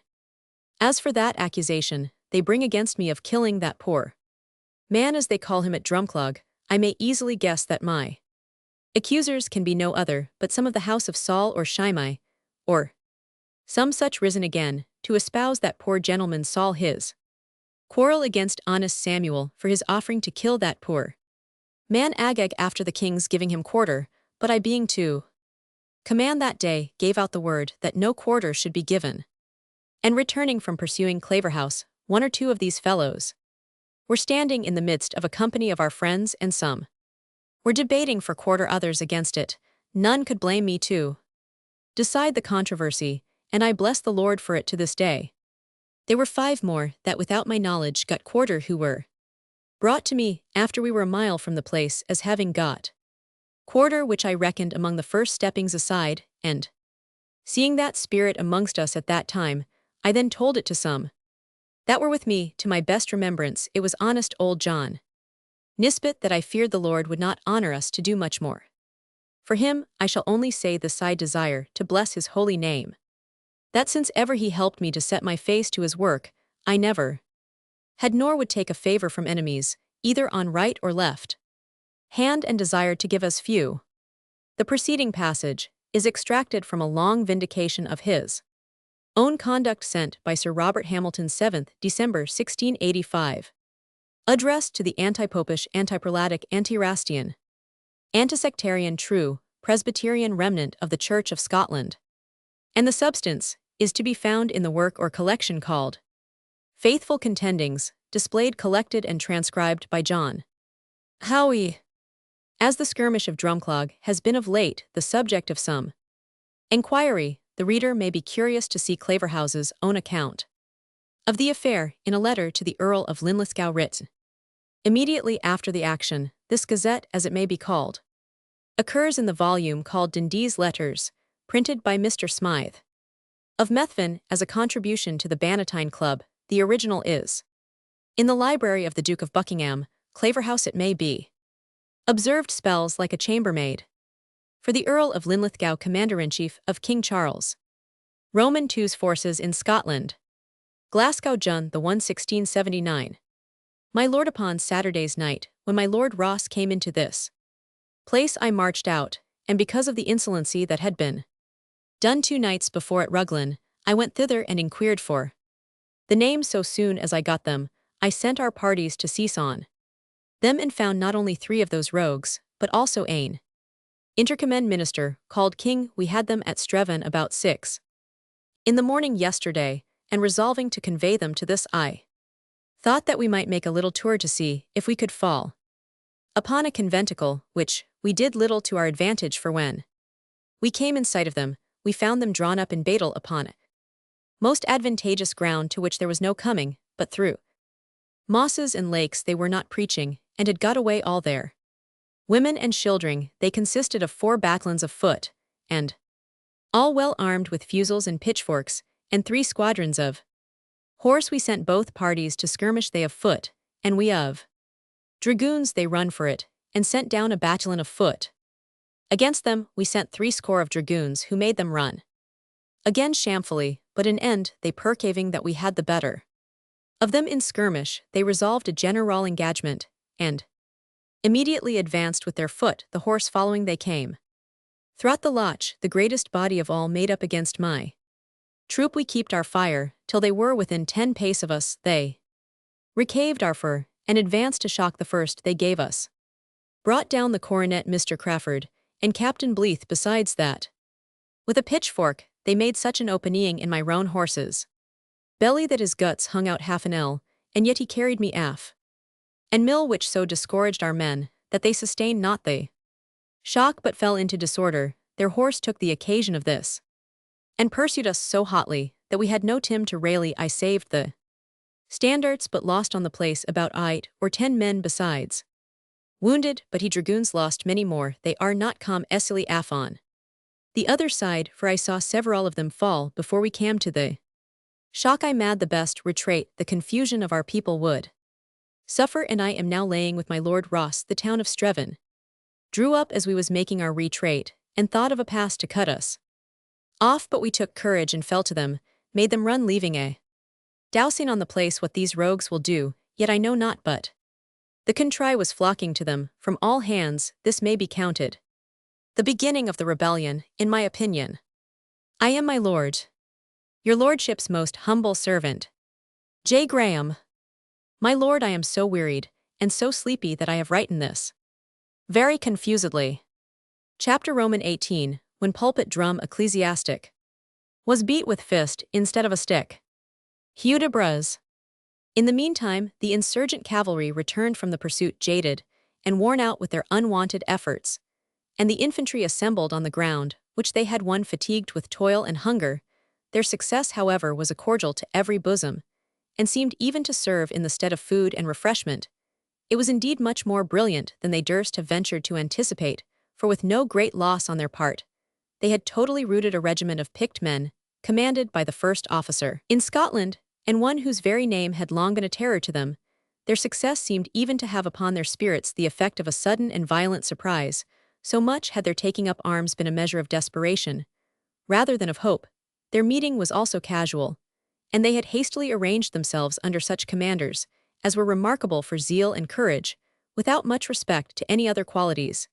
It followed from this state of disorganization that the whole army appeared at once to resolve itself into a general committee for considering what steps were to be taken in consequence of their success, and no opinion could be started so wild that it had not some favours and advocates, some proposed, they should march to Glasgow, some to Hamilton, some to Edinburgh, some to London, some were for sending a deputation of their number to London, to convert Charles Roman II to a sense of the error of his ways, and others less charitable proposed either to call a new successor to the crown, or to declare Scotland a free republic, a free parliament of the nation, and a free assembly of the kirk, were the objects of the more sensible and moderate of the party. In the meanwhile, a clamour arose among the soldiers for bread and other necessaries, and while all complained of hardship and hunger, none took the necessary measures to procure supplies. In short, the camp of the Covenanters, even in the very moment of success, seemed about to dissolve like a rope of sand, from want of the original principles of combination and union. Burleigh, who had now returned from the pursuit, found his followers in this distracted state, with the ready talent of one accustomed to encounter exigences. He proposed that 100 of the freshest men should be drawn out for duty, that a small number of those who had hitherto acted as leaders should constitute a committee of direction, until officers should be regularly chosen, and that to crown the victory Gabriel Kettledrummel should be called upon to improve the providential success which they had obtained by a word in season, addressed to the army. He reckoned very much, and not without reason, on this last expedient, as a means of engaging the attention of the bulk of the insurgents, while he himself, and 2 or 3 of their leaders, held a private council of war, undisturbed by the discordant opinions or senseless clamour of the general body. Kettledrummel more than answered the expectations of Burleigh. 2 mortal hours did he preach at a breathing, and certainly no lungs or doctrine, excepting his own, could have kept up for so long a time the attention of men in such precarious circumstances. But he possessed in perfection a sort of rude and familiar eloquence peculiar to the preachers of that period, which, though it would have been fastidiously rejected by an audience which possessed any portion of taste, was a cake of the right leaven for the palates of those whom he now addressed. His text was from the 49th chapter of Isaiah: "Even the captives of the mighty shall be taken away, and the prey of the terrible shall be delivered, for I will contend with him that contendeth with thee, and I will save thy children. And I will feed them that oppress thee with their own flesh, and they shall be drunken with their own blood, as with sweet wine, and all flesh shall know that I the Lord am thy Saviour, and thy Redeemer, the Mighty One of Jacob." The discourse which he pronounced upon this subject was divided into 15 heads, each of which was garnished with 7 uses of application, 2 of consolation, 2 of terror, 2 declaring the causes of backsliding and of wrath, and 1 announcing the promised and expected deliverance. The first part of his text he applied to his own deliverance and that of his companions, and took occasion to speak a few words in praise of young Milnwood, of whom, as of a champion of the covenant, he augured great things. The second part he applied to the punishments which were about to fall upon the persecuting government. At times he was familiar and colloquial, now he was loud, energetic, and boisterous. Some parts of his discourse might be called sublime, and others sunk below burlesque. Occasionally he vindicated, with great animation, the right of every freeman to worship God according to his own conscience. And presently he charged the guilt and misery of the people on the awful negligence of their rulers, who had not only failed to establish Presbytery as the national religion, but had tolerated sectaries of various descriptions: Papists, Prelatists, Erastians, assuming the name of Presbyterians, Independent Socinians, and Quakers, all of whom Kettledrummel proposed by one sweeping act to expel from the land, and thus redefy in its integrity the beauty of the sanctuary. He next handled very pithily the doctrine of defensive arms, and of resistance to Charles Roman II, observing that instead of a nursing father to the kirk, that monarch had been a nursing father to none but his own bastards. He went at some length through the life and conversation of that joyous prince, few parts of which it must be owned were qualified to stand the rough handling of so uncourtly an orator, who conferred on him the hard names of Jeroboam, Omri, Ahab, Shalom, Pekah, and every other evil monarch recorded in the chronicles, and concluded with a round application of the scripture: Tophet is ordained of old, yea, for the king it is provided. He hath made it deep, and large the pile thereof is fire, and much would the breath of the Lord like a stream of brimstone doth kindle it. Kettledrummel had no sooner ended his sermon, and descended from the huge rock, which had served him for a pulpit, than his post was occupied by a pastor of a very different description, The Reverend Gabriel was advanced in years, somewhat corpulent, with a loud voice, square face, and a set of stupid and unanimated features, in which the body seemed more to predominate over the spirit than was seemly in a sound divine. The youth who succeeded him in exhorting this extraordinary convocation, Ephraim McBriar by name, was hardly 20 years old. Yet his thin features already indicated that a constitution naturally hectic was worn out by vigils, by fasts, by the rigor of imprisonment, and the fatigues incident to a fugitive life. Young as he was, he had been twice imprisoned for several months, and suffered many severities which gave him great influence with those of his own sect. He threw his faded eyes over the multitude, and over the scene of battle, and a light of triumph arose in his glance. His pale yet striking features were colored with a transient and hectic blush of joy. He folded his hands, raised his face to heaven, and seemed lost in mental prayer and thanksgiving ere he addressed the people. When he spoke, his faint and broken voice seemed at first inadequate to express his conceptions, but the deep silence of the assembly, the eagerness with which the ear gathered every word, as the famished Israelites collected the heavenly manna, had a corresponding effect upon the preacher himself. His words became more distinct, his manner more earnest and energetic. It seemed as if religious zeal was triumphing over bodily weakness and infirmity.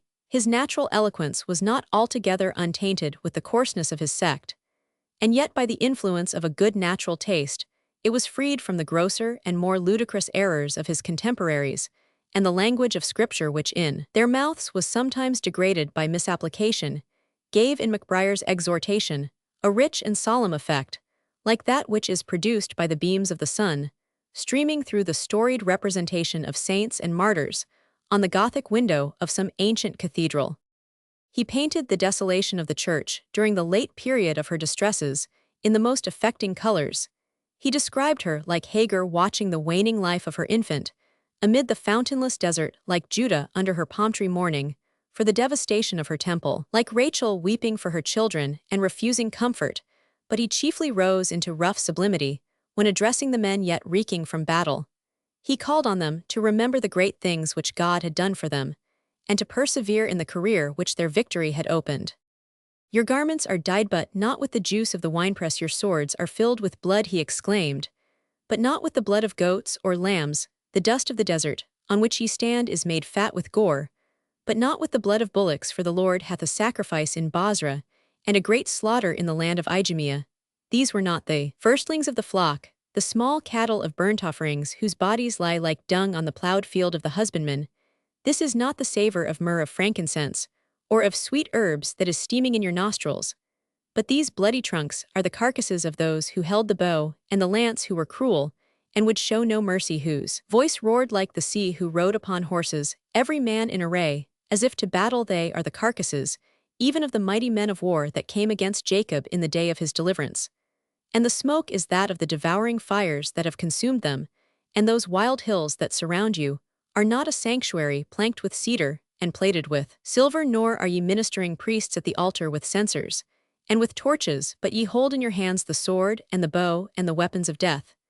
And yet verily I say unto you, that not when the ancient temple was in its first glory was there offered sacrifice more acceptable than that which you have this day presented, giving to the slaughter the tyrant and the oppressor, with the rocks for your altars, and the sky for your vaulted sanctuary, and your own good swords for the instruments of sacrifice. Leave not therefore the plough in the furrow, turn not back from the path in which you have entered, like the famous worthies of old, whom God raised up for the glorifying of his name and the deliverance of his afflicted people. Halt not in the race you are running, lest the latter end should be worse than the beginning. Wherefore, set up a standard in the land, blow a trumpet upon the mountains.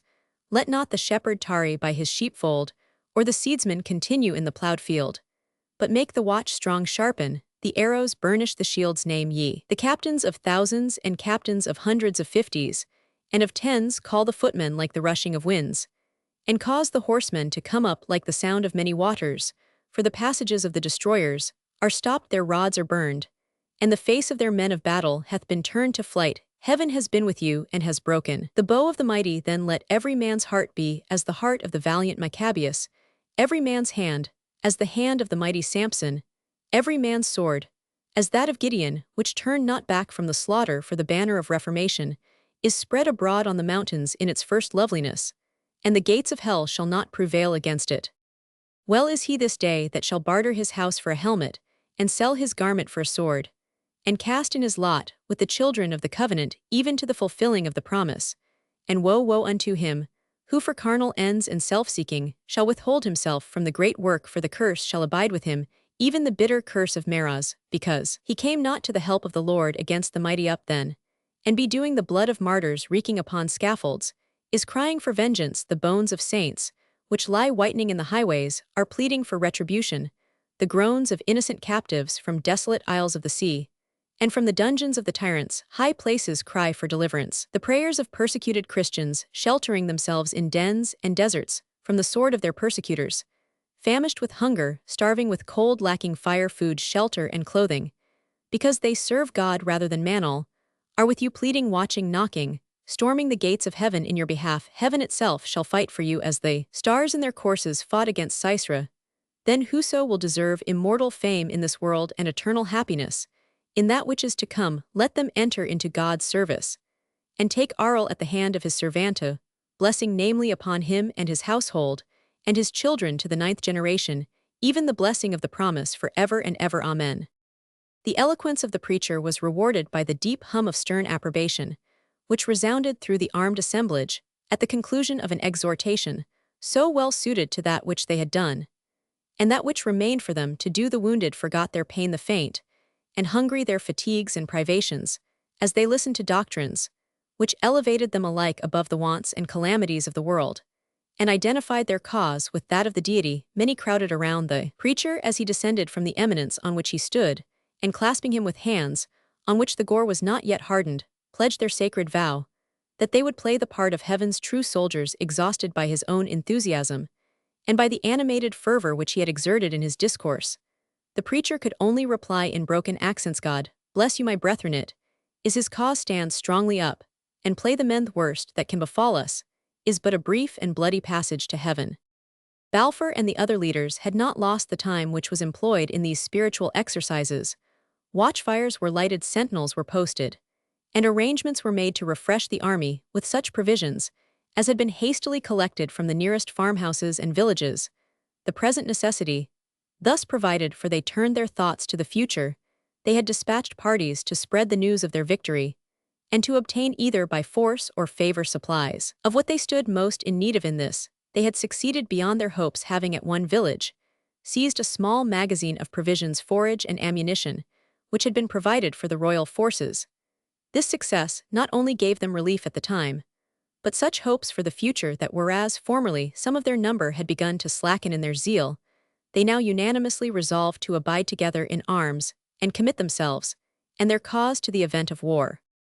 And whatever may be thought of the extravagance or narrow-minded bigotry of many of their tenets, it is impossible to deny the praise of devoted courage to a few hundred peasants, who without leaders, without money, without magazines, without any fixed plan of action, and almost without arms, borne out only by their innate zeal and a detestation of the oppression of their rulers, ventured to declare open war against an established government, supported by a regular army, and the whole force of 3 kingdoms.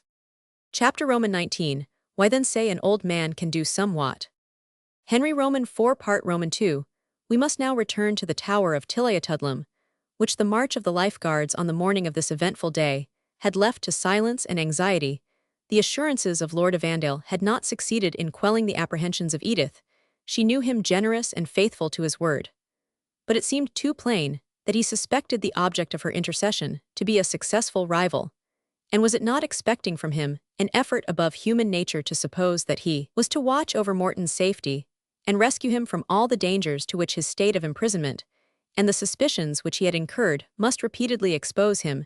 She therefore resigned herself to the most heartrending apprehensions, without admitting, and indeed, almost without listening to, the multifarious grounds of consolation, which Jenny Dennison brought forward one after another like a skillful general, who charges with the several divisions of his troops in regular succession.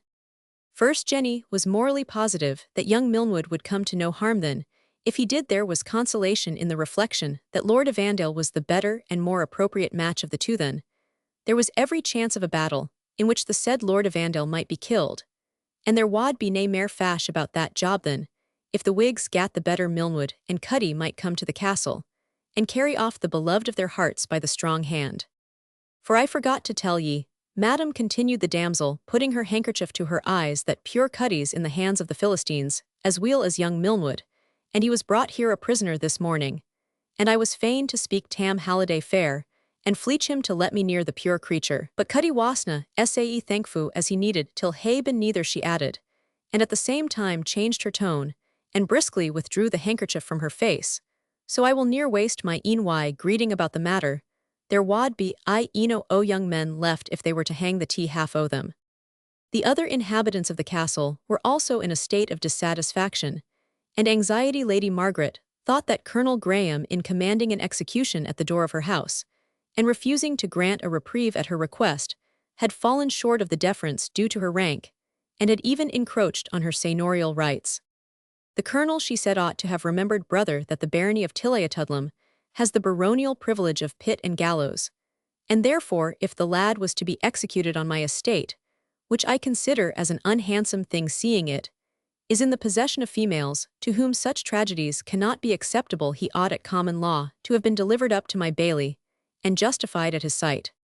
Martial law, sister, answered Major Bellenden, supersedes every other, but I must own I think Colonel Graham rather deficient in attention to you, and I am not over and above preeminently flattered by his granting to young Evandale, I suppose, because he is a lord, and has interest with the Privy Council, a request which he refused to so old a servant of the king as I am. But so long as the poor young fellow's life is saved, I can comfort myself with the fegend of a ditty as old as myself, and therewithal he hummed a stanza.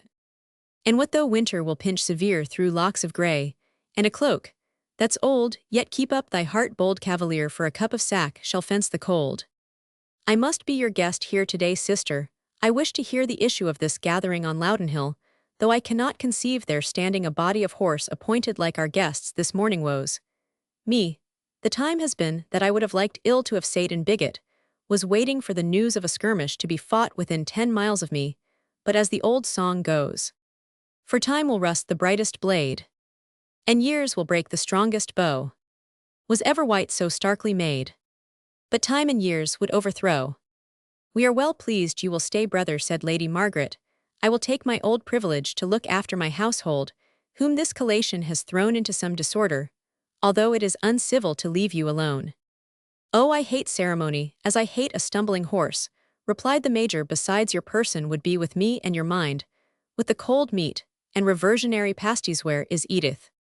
Gone to her room, a little evil disposed, I am informed, and laid down in her bed for a glyph, said her grandmother. As soon as she wakes, she shall take some drops. Pooh, she's only sick of the soldiers, answered Major Bellenden. She's not accustomed to see one acquaintance led out to be shot, and another marching off to actual service, with some chance of not finding his way back again. She would soon be used to it if the Civil War were to break out again. God forbid, brother, said Lady Margaret. I heaven forbid, as you say, and in the meantime take a hit at trick-track with Harrison. He has ridden out, sir, said Guddiel, to try if he can hear any tidings of the battle.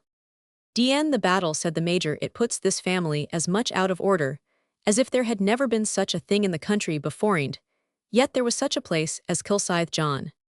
Aye, and as Tippermuir, your honour, replied Guddiel, where I was his honour my late master's rear-rank man. And Alford, John, pursued the major, where I commanded the horse, and Innerlochy, where I was the great Marquis aide-de-camp, and Auld Erne and Brig O.D. And Philiphaugh, your honour, said John. Replied the major, the less John we say about that matter the better. However, being once fairly embarked on the subject of Montrose's campaigns, the major and John Guddiel carried on the war so stoutly, as for a considerable time to keep at bay the formidable enemy called time, with whom retired veterans, during the quiet close of a bustling life, usually wage an unceasing hostility.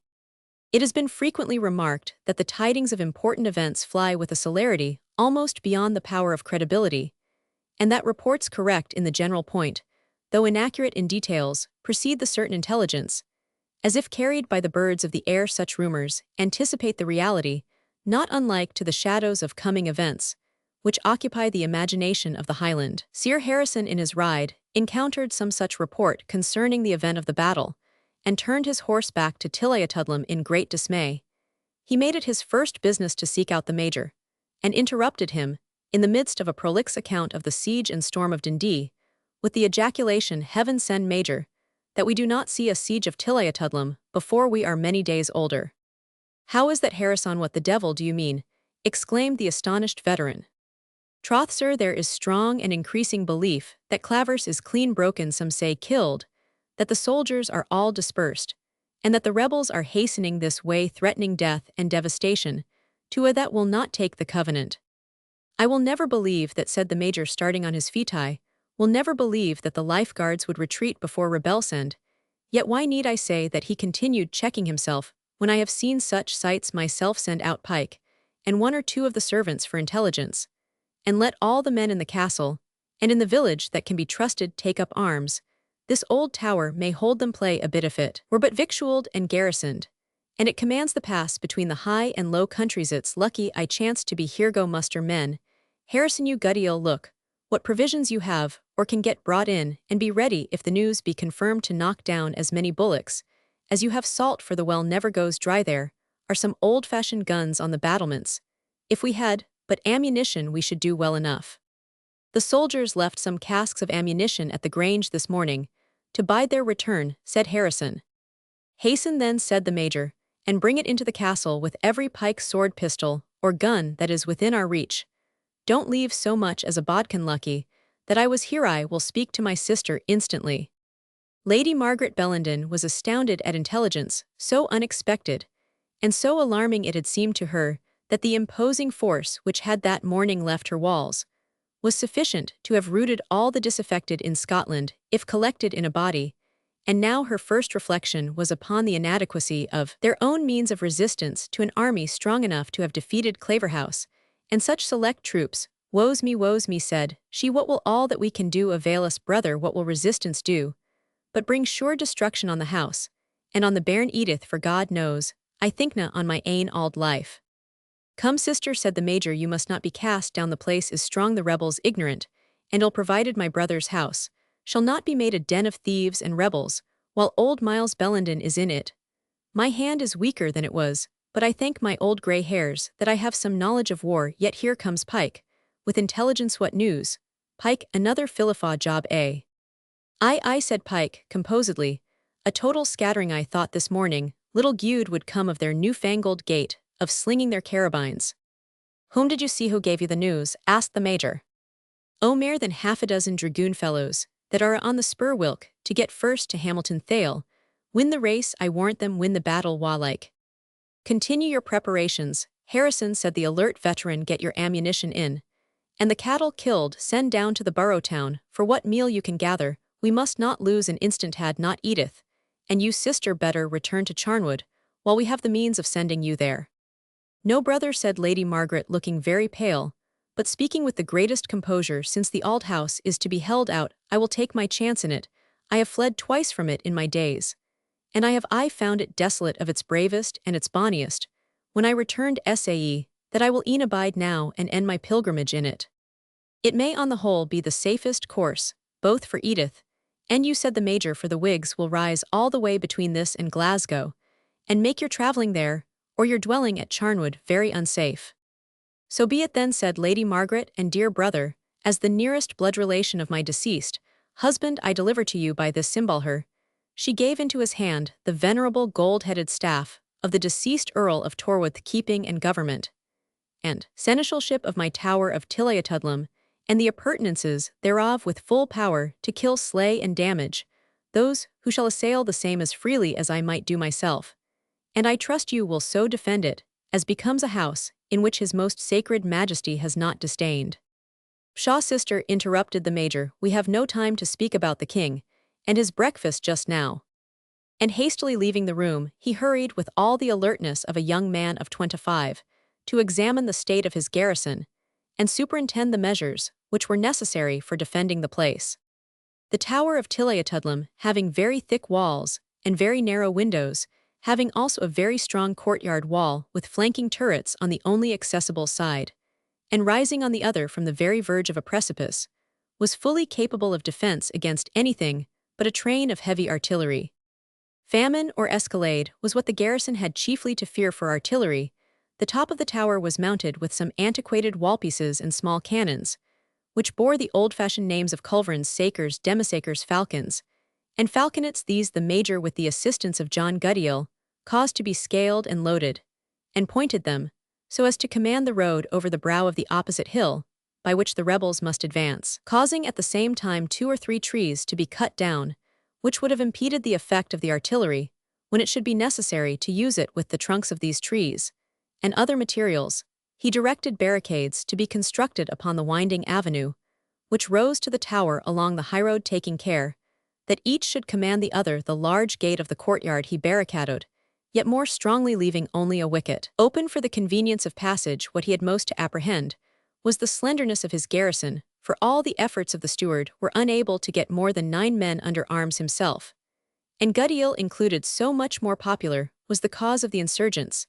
than that of the government. Major Bellenden and his trusty servant Pike made the garrison 11 in number, of whom 1/2 were old men. The round dozen might indeed have been made up. Would Lady Margaret have consented that Goose Gibby should again take up arms, but she recoiled from the proposal when moved by Guddiel with such abhorrent recollection of the former achievements of that luckless cavalier, that she declared she would rather the castle were lost than that he were to be enrolled in the defense of it with 11 men. However, himself included, Major Bellenden determined to hold out the place to the uttermost. The arrangements for defense were not made without the degree of fracas incidental to such occasions. Women shrieked, cattle bellowed, dogs howled, men ran to and fro, cursing and swearing without intermission. The lumbering of the old guns backwards and forwards shook the battlements. The court resounded with the hasty gallop of messengers who went and returned upon errands of importance, and the din of warlike preparation was mingled with the sound of female laments. Such a babel of discord might have awakened the slumbers of the very dead, and therefore was not long ere it dispelled the abstracted reveries of Edith Bellenden. She sent out Jenny to bring her the cause of the tumult, which shook the castle to its very basis. But Jenny, once engaged in the bustling tide, found so much to ask and to hear that she forgot the state of anxious uncertainty in which she had left her young mistress, having no pigeon to dismiss, in pursuit of information. When her raven messenger had failed to return with it, Edith was compelled to venture in quest of it out of the ark of her own chamber into the deluge of confusion, which overflowed the rest of the castle. 6 voices, speaking at once, informed her in reply to her first inquiry that Claverhouse and all his men were killed, and that 10,000 Whigs were marching to besiege the castle, headed by John Balfour of burly young Milnwood and Cuddy Hedrig. This strange association of persons seemed to infer the falsehood of the whole story, and yet the general bustle in the castle intimated that danger was certainly apprehended. Where is Lady Margaret? Was Edith's second question. In her oratory was the reply, a cell adjoining to the chapel, in which the good old lady was wont to spend the greater part of the days, destined by the rules of the Episcopal Church to devotional observances, as also the anniversaries of those on which she had lost her husband and her children, and finally those hours in which a deeper and more solemn address to heaven was called for by national or domestic calamity. Where then, said Edith, much alarmed, is Major Bellenden? On the battlements of the tower, madam, pointing the cannon, was the reply. To the battlements, therefore, she made her way, impeded by 1,000 obstacles, and found the old gentleman in the midst of his natural military element, commanding, rebuking, encouraging, instructing, and exercising all the numerous duties of a good governor. In the name of God, what is the matter, uncle? Exclaimed Edith. The matter, my love, answered the major coolly, as with spectacles on his nose he examined the position of a gun. The matter, why raise her breach, a thought more, John Guddiel. Matter, why Claverhouse is rooted, my dear, and the Whigs are coming down upon us in force, that's all the matter. Gracious powers, said Edith, whose eye at that instant caught a glance of the road which ran up the river, and yonder they come. Yonder, where, said the veteran, and his eyes taking the same direction, he beheld a large body of horsemen coming down the path. Stand to your guns, my lads, was the first exclamation. Well, make them pay toll as they pass the Hugh. But stay, these are certainly the Life Guards. Oh no, uncle, no, replied Edith, see how disorderly they ride, and how ill they keep their ranks. These cannot be the fine soldiers who left us this morning. Ah, my dear girl, answered the major, you do not know the difference between men before a battle and after a defeat. But the Life Guards it is, for I see the red and blue, And the king's colors, I am glad they have brought them off, however. His opinion was confirmed, as the troopers approached nearer and finally halted on the road beneath the tower, while their commanding officer, leaving them to breathe and refresh their horses, hastily rode up the hill. "It is Claverhouse, sure enough," said the major. "I am glad he has escaped. But he has lost his famous black horse. Let Lady Margaret know John Goodale order some refreshments, get oats for the soldiers' horses, and let us to the hall, Edith, to meet him. I surmise we shall hear but indifferent news." Chapter Roman 20, with careless gesture, mind unmoved. On raid he north the plain. His seamen thrang of fiercest strife. When winter I the same. Hardick Newts. Colonel Graham of Claverhouse met the family assembled in the hall of the tower with the same serenity and the same courtesy which had graced his manners in the morning. He had even had the composure to rectify in part the derangement of his dress, to wash the signs of battle from his face and hands, and did not appear more disordered in his exterior than if returned from a morning ride. "I am grieved, Colonel Graham," said the reverend old lady, the tears trickling down her face, deeply grieved. "And I am grieved, my dear Lady Margaret," replied Claverhouse, "that this misfortune may render your remaining at Tilliatudlem dangerous, for you, especially considering your recent hospitality to the king's troops and your well-known loyalty. And I came here chiefly to request Miss Bellenden, and you to accept my escort, if you will not scorn that of a poor runaway, to Glasgow, from whence I will see you safely sent either to Edinburgh or to Dunbarton Castle, as you shall think best." "I am much obliged to you, Colonel Graham," replied Lady Margaret, "but my brother Major Bellenden has taken on him the responsibility of holding out this house against the rebels, and please God, they shall never drive Margaret Bellenden from her ain hearthstane, while there's a brave man that says he can defend it." "And will Major Bellenden undertake this?" said Claverhouse hastily, a joyful light glancing from his dark eye, as he turned it on the veteran. "Yet, why should I question it? It is of a piece with the rest of his life. But have you the means, Major?" "All but men and provisions, with which we are ill supplied," answered the Major. "As for men," said Claverhouse, "I will leave you a dozen or 20 fellows who will make good a breach against the devil. It will be of the utmost service if you can defend the place but a week, and by that time you must surely be relieved." "I will make it good for that space, Colonel," replied the Major, "with 25 good men, and store of ammunition, if we should gnaw the soles of our shoes for hunger. But I trust we shall get in provisions from the country." "And Colonel Graham, if I might presume a request," said Lady Margaret, "I would entreat that Sergeant Francis Stewart might command the auxiliaries, whom you are so good as to add to the garrison of our people. It may serve to legitimate his promotion, and I have a prejudice in favor of his noble birth." "The sergeant's wars are ended, madam," said Graham in an unaltered tone, "and he now needs no promotion that an earthly master can."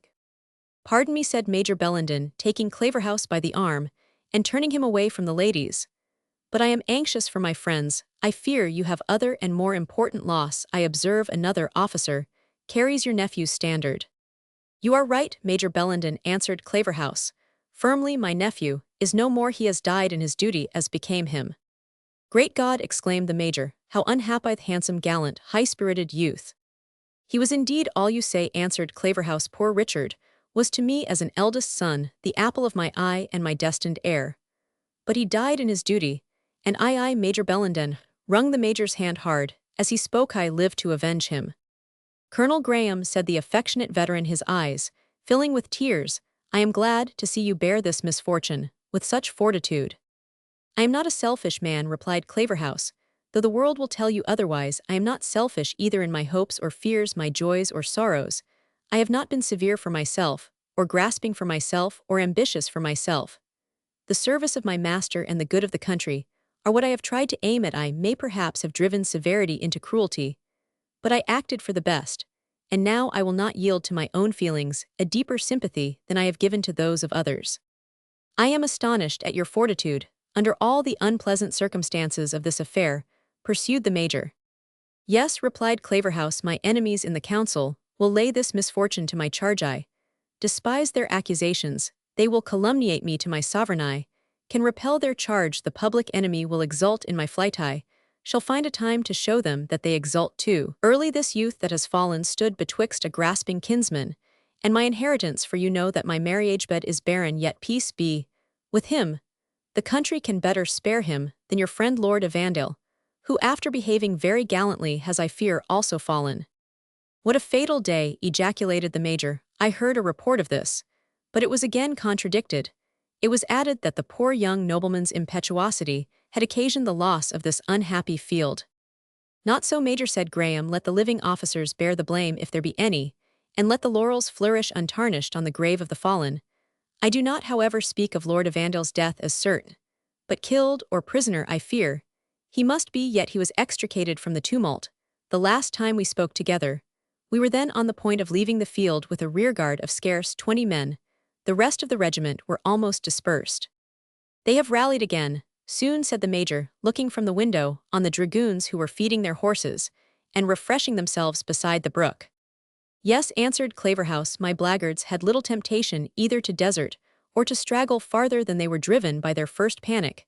There is small friendship and scant courtesy between them and the boors of this country.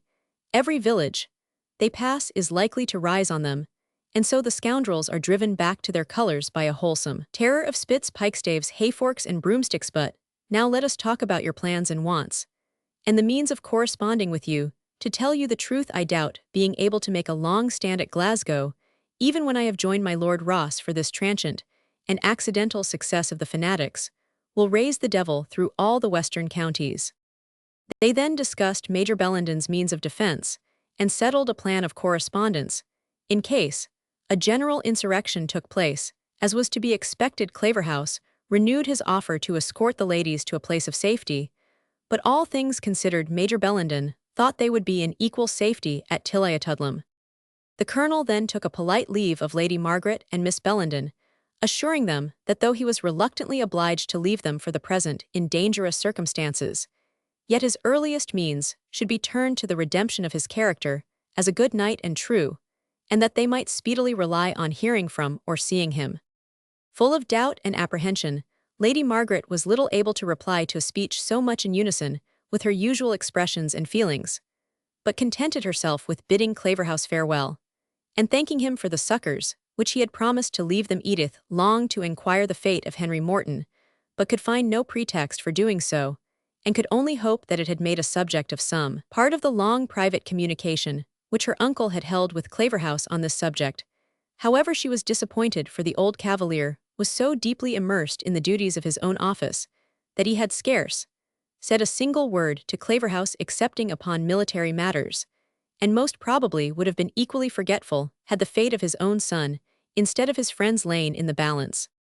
Claverhouse now descended the bank on which the castle is founded in order to put his troops again in motion, and Major Bellenden accompanied him to receive the detachment who were to be left in the tower.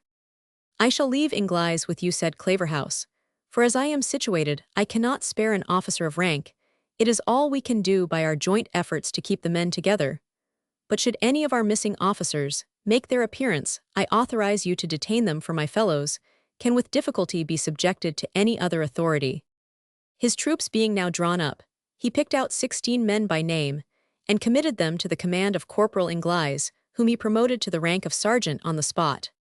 "And hark ye, gentlemen," was his concluding harangue, "I leave you to defend the house of a lady, and under the command of her brother Major Bellenden, a faithful servant to the king. You are to behave bravely, soberly, regularly, and obediently, and each of you shall be handsomely rewarded on my return to relieve the garrison in case of mutiny, cowardice, neglect of duty, or the slightest excess in the family. The provost marshal and courtier know I keep my word for good and evil." He touched his hat as he bade them farewell, and shook hands cordially with Major Bellenden. "Adieu," he said, "my stout-hearted old friend, good luck be with you and better times to us both." The horsemen whom he commanded had been once more reduced to tolerable order by the exertions of Major Allen, and though shorn of their splendor, and with their gilding all besmirched, made a much more regular and military appearance on leaving for the second time the tower of Tilliatudlem than when they returned to it after their rout. Major Bellenden, now left to his own resources, sent out several videttes both to obtain supplies of provisions and especially of meal, and to get knowledge of the motions of the enemy.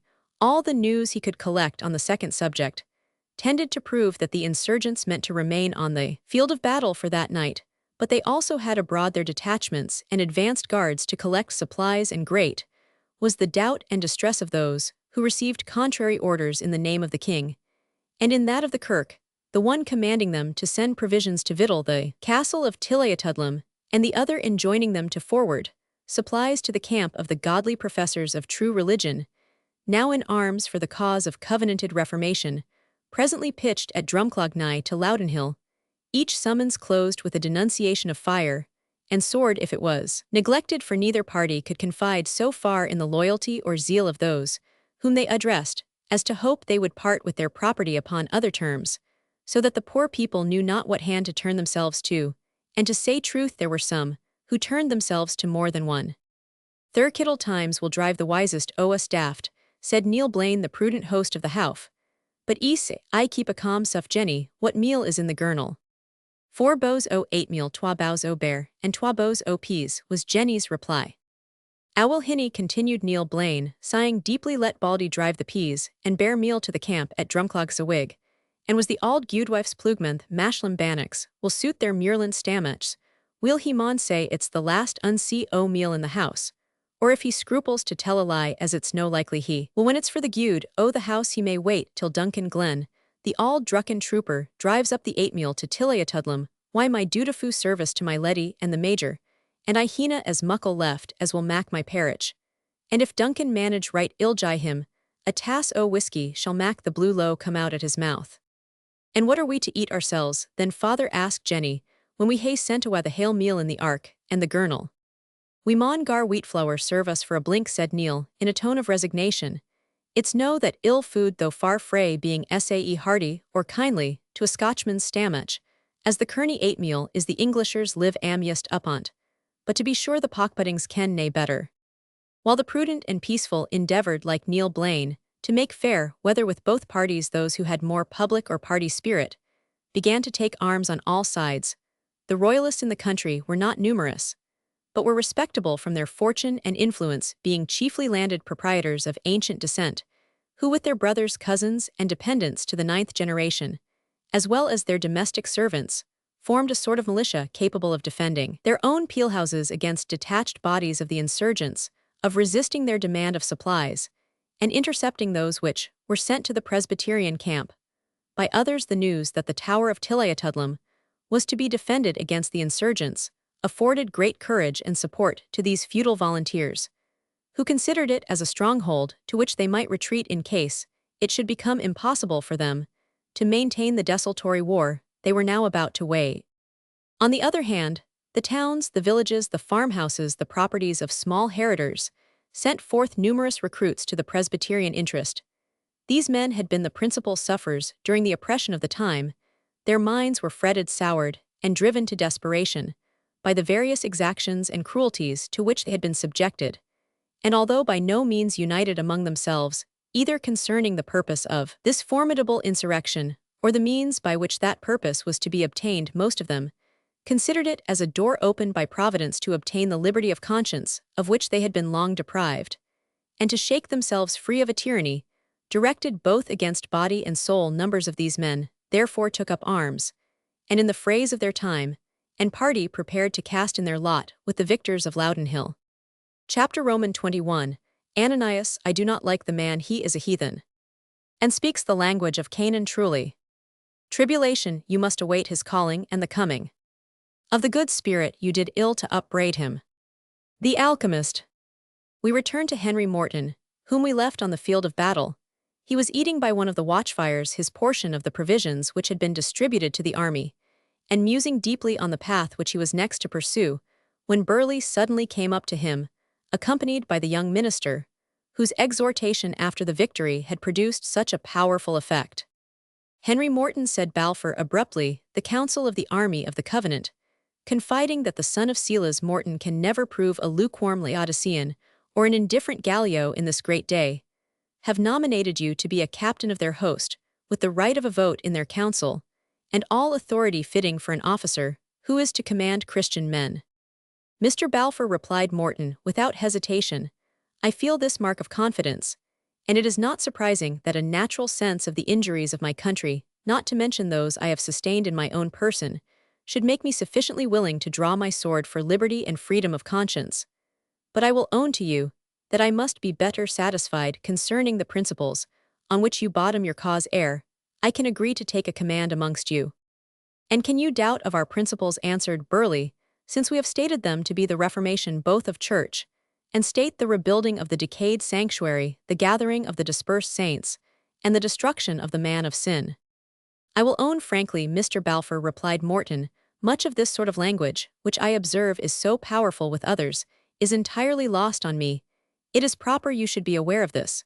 Before we commune further together, the young clergyman here groaned deeply. I distress you, sir, said Morton. But perhaps it is because you will not hear me out. I revere the Scriptures as deeply as you or any Christian can do. I look into them with humble hope of extracting a rule of conduct and a law of salvation. But I expect to find this by an examination of their general tenor, and of the spirit which they uniformly breathe, and not by wresting particular passages from their context, or by the application of scriptural phrases to circumstances and events with which they have often very slender relation. The young divine seemed shocked and thunderstruck with this declaration, and was about to remonstrate. Hush, Ephraim, said Burleigh, remember he is but as a babe in swaddling clothes. Listen to me, Morton. I will speak to thee in the worldly language of that carnal reason, which is for the present thy blind and imperfect guide. What is the object for which thou art content to draw thy sword? Is it not that the church and state should be reformed by the free voice of a free parliament, with such laws as shall hereafter prevent the executive government from spilling the blood, torturing and imprisoning the persons, exhausting the estates, and trampling upon the consciences of men at their own wicked pleasure? Most certainly, said Morton, such I esteem legitimate causes of warfare, and for such I will fight while I can wield a sword. Nay, but, said MacBriar, ye handle this matter too tenderly, nor will my conscience permit me to fard or daub over the causes of divine wrath. Peace, Ephraim. MacBriar again interrupted Burleigh.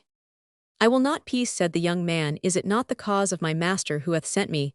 Is it not a profane and Erastian destroying of his authority, usurpation of his power, denial of his name, to place either king or parliament in his place, as the master and governor of his household, the adulterous husband of his spouse? You speak well, said Burleigh, dragging him aside, but not wisely. Your own ears have heard this night in council how this scattered remnant are broken and divided. And would ye now make a veil of separation between them? Would ye build a wall with unslaked mortar? If a fox go up, it will breach it. I know, said the young clergyman in reply, that thou art faithful, honest, and zealous, even unto slaying. But believe me, this worldly craft, this temporizing with sin, and with infirmity, is in itself a falling away. And I fear me heaven will not honor us to do much more for his glory when we seek to carnal cunning. And to a fleshly arm, the sanctified end must be wrought by sanctified means. I tell thee, answered Balfour, thy zeal is too rigid in this matter.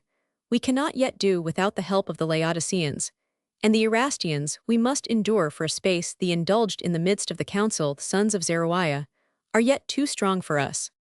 I tell thee I like it not, said MacBriar. God can work deliverance by a few as well as by a multitude. The host of the faithful that was broken upon Pentland Hills paid but the fitting penalty of acknowledging the carnal interest of that tyrant and oppressor, Charles Stuart. Well then, said Balfour, thou knowest the healing resolution that the council have adopted to make a comprehending declaration that may suit the tender consciences of all who groan under the yoke of our present oppressors. Return to the council, if thou wilt, and get them to recall it, and send forth one upon narrower grounds. But abide not here to hinder my gaining over this youth, whom my soul travails for his name alone, will call forth hundreds to our banners. Do as thou wilt then, said MacBriar, but I will not assist to mislead the youth, nor bring him into jeopardy of life, unless upon such grounds as will ensure his eternal reward. The more artful Balfour then dismissed the impatient preacher, and returned to his proselyte. That we may be enabled to dispense with detailing at length the arguments by which he urged Morton to join the insurgents, we shall take this opportunity to give a brief sketch of the person by whom they were used, and the motives which he had for interesting himself so deeply in the conversion of young Morton to his cause.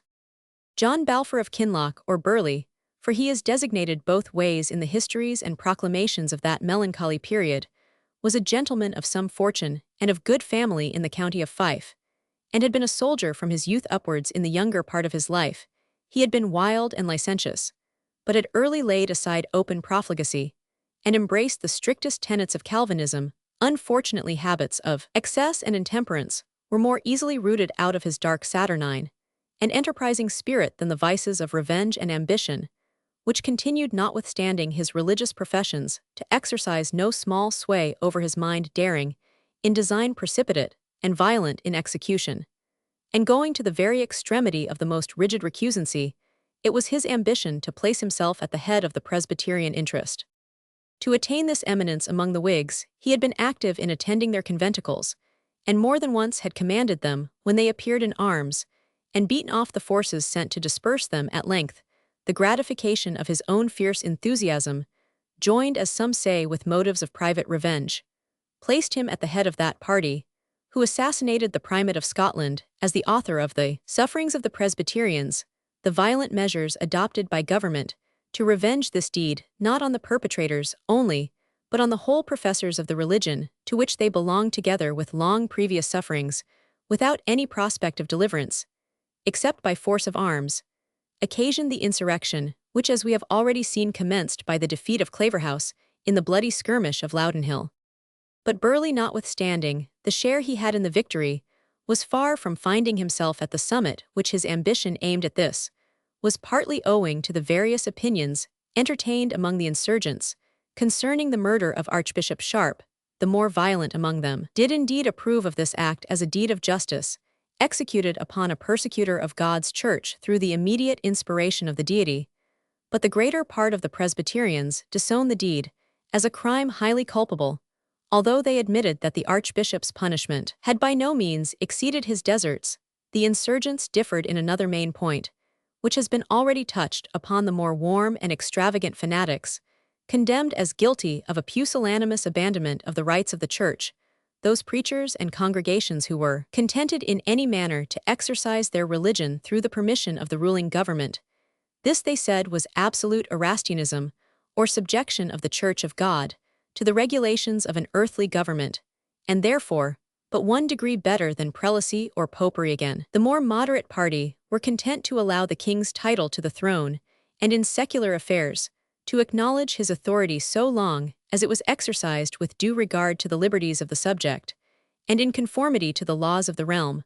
But the tenets of the Wilder sect, called from their leader Richard Cameron by the name of Cameronians, went the length of disowning the reigning monarch, and every one of his successors who should not acknowledge the solemn league and covenant, the seeds of disunion, were therefore thickly sown in this ill-fated party. And Balfour, however enthusiastic and however much attached to the most violent of those tenets, which we have noticed, saw nothing but ruin to the general cause if they were insisted on during this crisis, when unity was of so much consequence. Hence, he disapproved, as we have seen, of the honest, downright, and ardent zeal of MacBride, and was extremely desirous to receive the assistance of the moderate party of Presbyterians in the immediate overthrow of the government, with the hope of being hereafter able to dictate to them what should be substituted in its place. He was on this account particularly anxious to secure the accession of Henry Morton to the cause of the insurgents.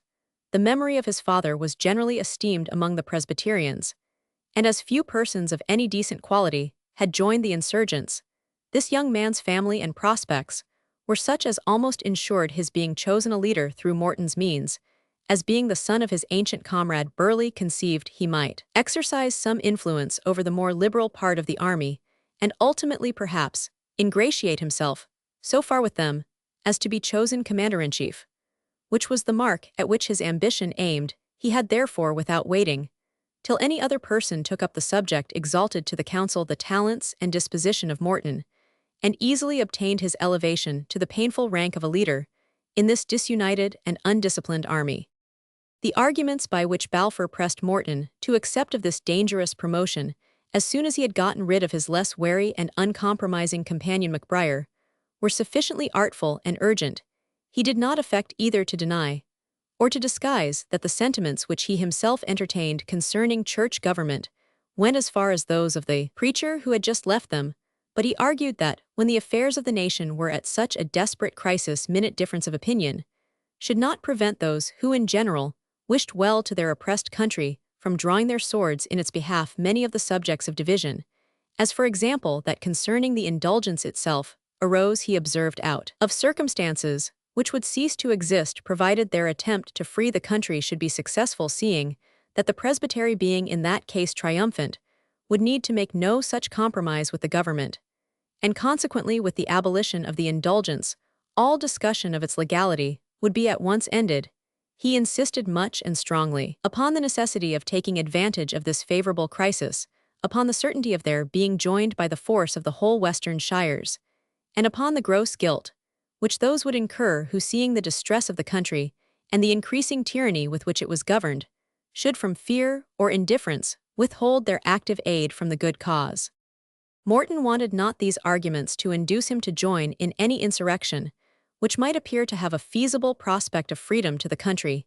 He doubted, indeed greatly, whether the present attempt was likely to be supported by the strength sufficient to ensure success, or by the wisdom and liberality of spirit necessary to make a good use of the advantages that might be gained upon the whole. However, considering the wrongs he had personally endured, and those which he had seen daily inflicted on his fellow subjects, meditating also upon the precarious and dangerous situation in which he already stood with relation to the government, he conceived himself in every point of view called upon to join the body of Presbyterians already in arms.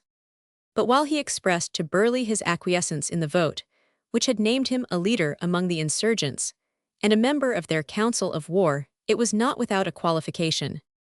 "I am willing," he said, "to contribute everything within my limited power to effect the emancipation of my country.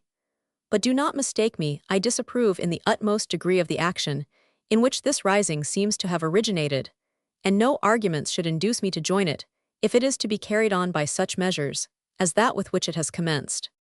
Burleigh's blood rushed to his face, giving a ruddy and dark glow to his swarthy brow. "You mean," he said, in a voice which he designed should not betray any emotion, "you mean the death of James Sharp." "Frankly," answered Morton, "such is my meaning." "You imagine then," said Burleigh, "that the Almighty in times of difficulty does not raise up instruments to deliver his church from her oppressors. You are of opinion that the justice of an execution consists not in the extent of the sufferer's crime, or in his having merited punishment, or in the wholesome and salutary effect which that example is likely to produce upon other evildoers, but hold that it rests solely in the robe of the judge. The height of the bench and the voice of the doomster is not just punishment justly inflicted whether on the scaffold or the moor, and where constituted judges from cowardice, or from having cast in their lot with transgressors, suffer them not only to pass at liberty through the land, but to sit in the high places, and dye their garments in the blood of the saints. Is it not well done in any brave spirits who shall draw their private swords in the public cause?" "I have no wish to judge this individual action," replied Morton, "further than is necessary to make you fully aware of my principles. I therefore repeat that the case you have supposed does not satisfy my judgment, that the Almighty in his mysterious providence may bring a bloody man to an end. Deservedly, bloody does not vindicate those who without authority of any kind take upon themselves to be the instruments of execution, and presume to call them the executors of divine vengeance." "And were we not so," said Burleigh in a tone of fierce enthusiasm, "were not we, was not everyone who owned the interest of the covenanted Church of Scotland bound by that covenant to cut off the Judas, who had sold the cause of God for 50,000 merks ire, had we met him by the way as he came down from London, and there smitten him with the edge of the sword we had done? But the duty of men faithful to our cause, and to our oaths recorded in heaven, was not the execution itself a proof of our warrant? Did not the Lord deliver him into our hands when we looked out but for one of his inferior tools of persecution? Did we not pray to be resolved how we should act, and was it not borne in on our hearts, as if it had been written on them, with the point of a diamond, ye shall surely take him, and slay him? Was not the tragedy full half an hour in acting ere the sacrifice was completed, and that in an open heath, and within the patrols of their garrisons? And yet, who interrupted the great work? What dog so much as bade us during the pursuit, the taking, the slaying, and the dispersing? Then, who will say, who dare say, that a mightier arm than ours was not herein revealed?" "You deceive yourself, Mr. Balfour," said Morton. "Such circumstances of facility of execution and escape have often attended the commission of the most enormous crimes.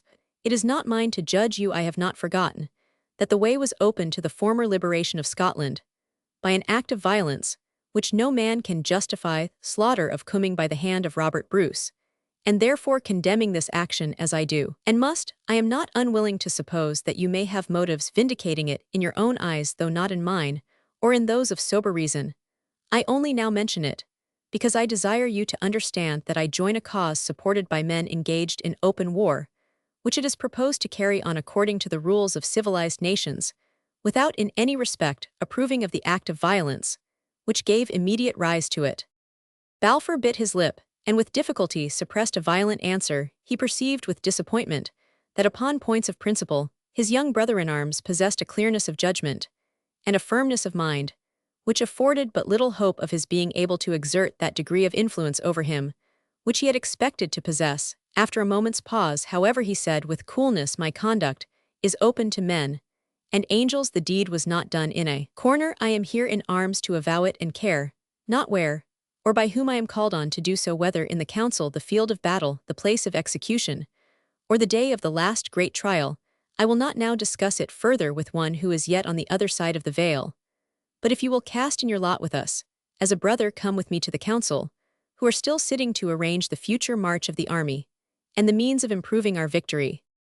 Morton arose, and followed him in silence, not greatly delighted with his associate, and better satisfied with the general justice of the cause, which he had espoused, than either with the measures, or the motives of many of those who were embarked in it. Abbotsford. Volume Roman 2, Chapter Roman 1. And look how many Grecian tents do stand hollow upon this plain, so many hollow factions. Troilus and Cressida. In a hollow of the hill, about a quarter of a mile from the field of battle, was a shepherd's hut, a miserable cottage, which, as the only enclosed spot within a moderate distance, the leaders of the Presbyterian army had chosen for their council house. Towards this spot Burleigh guided Morton, who was surprised, as he approached it, at the multifarious confusion of sounds which issued from its precincts, the calm and anxious gravity which, it might be supposed, would have presided in councils held on such important subjects, and at a period so critical seemed to have given place to discord, wild and loud uproar, which fell on the ear of their new ally as an evil augury of their future measures. As they approached the door, they found it open indeed, but choked up with the bodies and heads of countrymen, who, though no members of the council, felt no scruple in intruding themselves upon deliberations in which they were so deeply interested, by expostulation, by threats, and even by some degree of violence. Burleigh, the sternness of whose character maintained a sort of superiority over these disorderly forces, compelled the intruders to retire, and introducing Morton into the cottage, secured the door behind them against impertinent curiosity. At a less agitating moment, the young man might have been entertained with the singular scene of which he now found himself an auditor and a spectator. The precincts of the gloomy and ruinous hut were enlightened partly by some fires, which blazed on the hearth, the smoke whereof, having no legal vent, eddied around and formed over the heads of the assembled council a clouded canopy as opaque as their metaphysical theology, through which, like stars through mist, were dimly seen to twinkle a few blinking candles, or rather rushes dipped in tallow, the property of the poor owner of the cottage, which were stuck to the walls by patches of wet clay.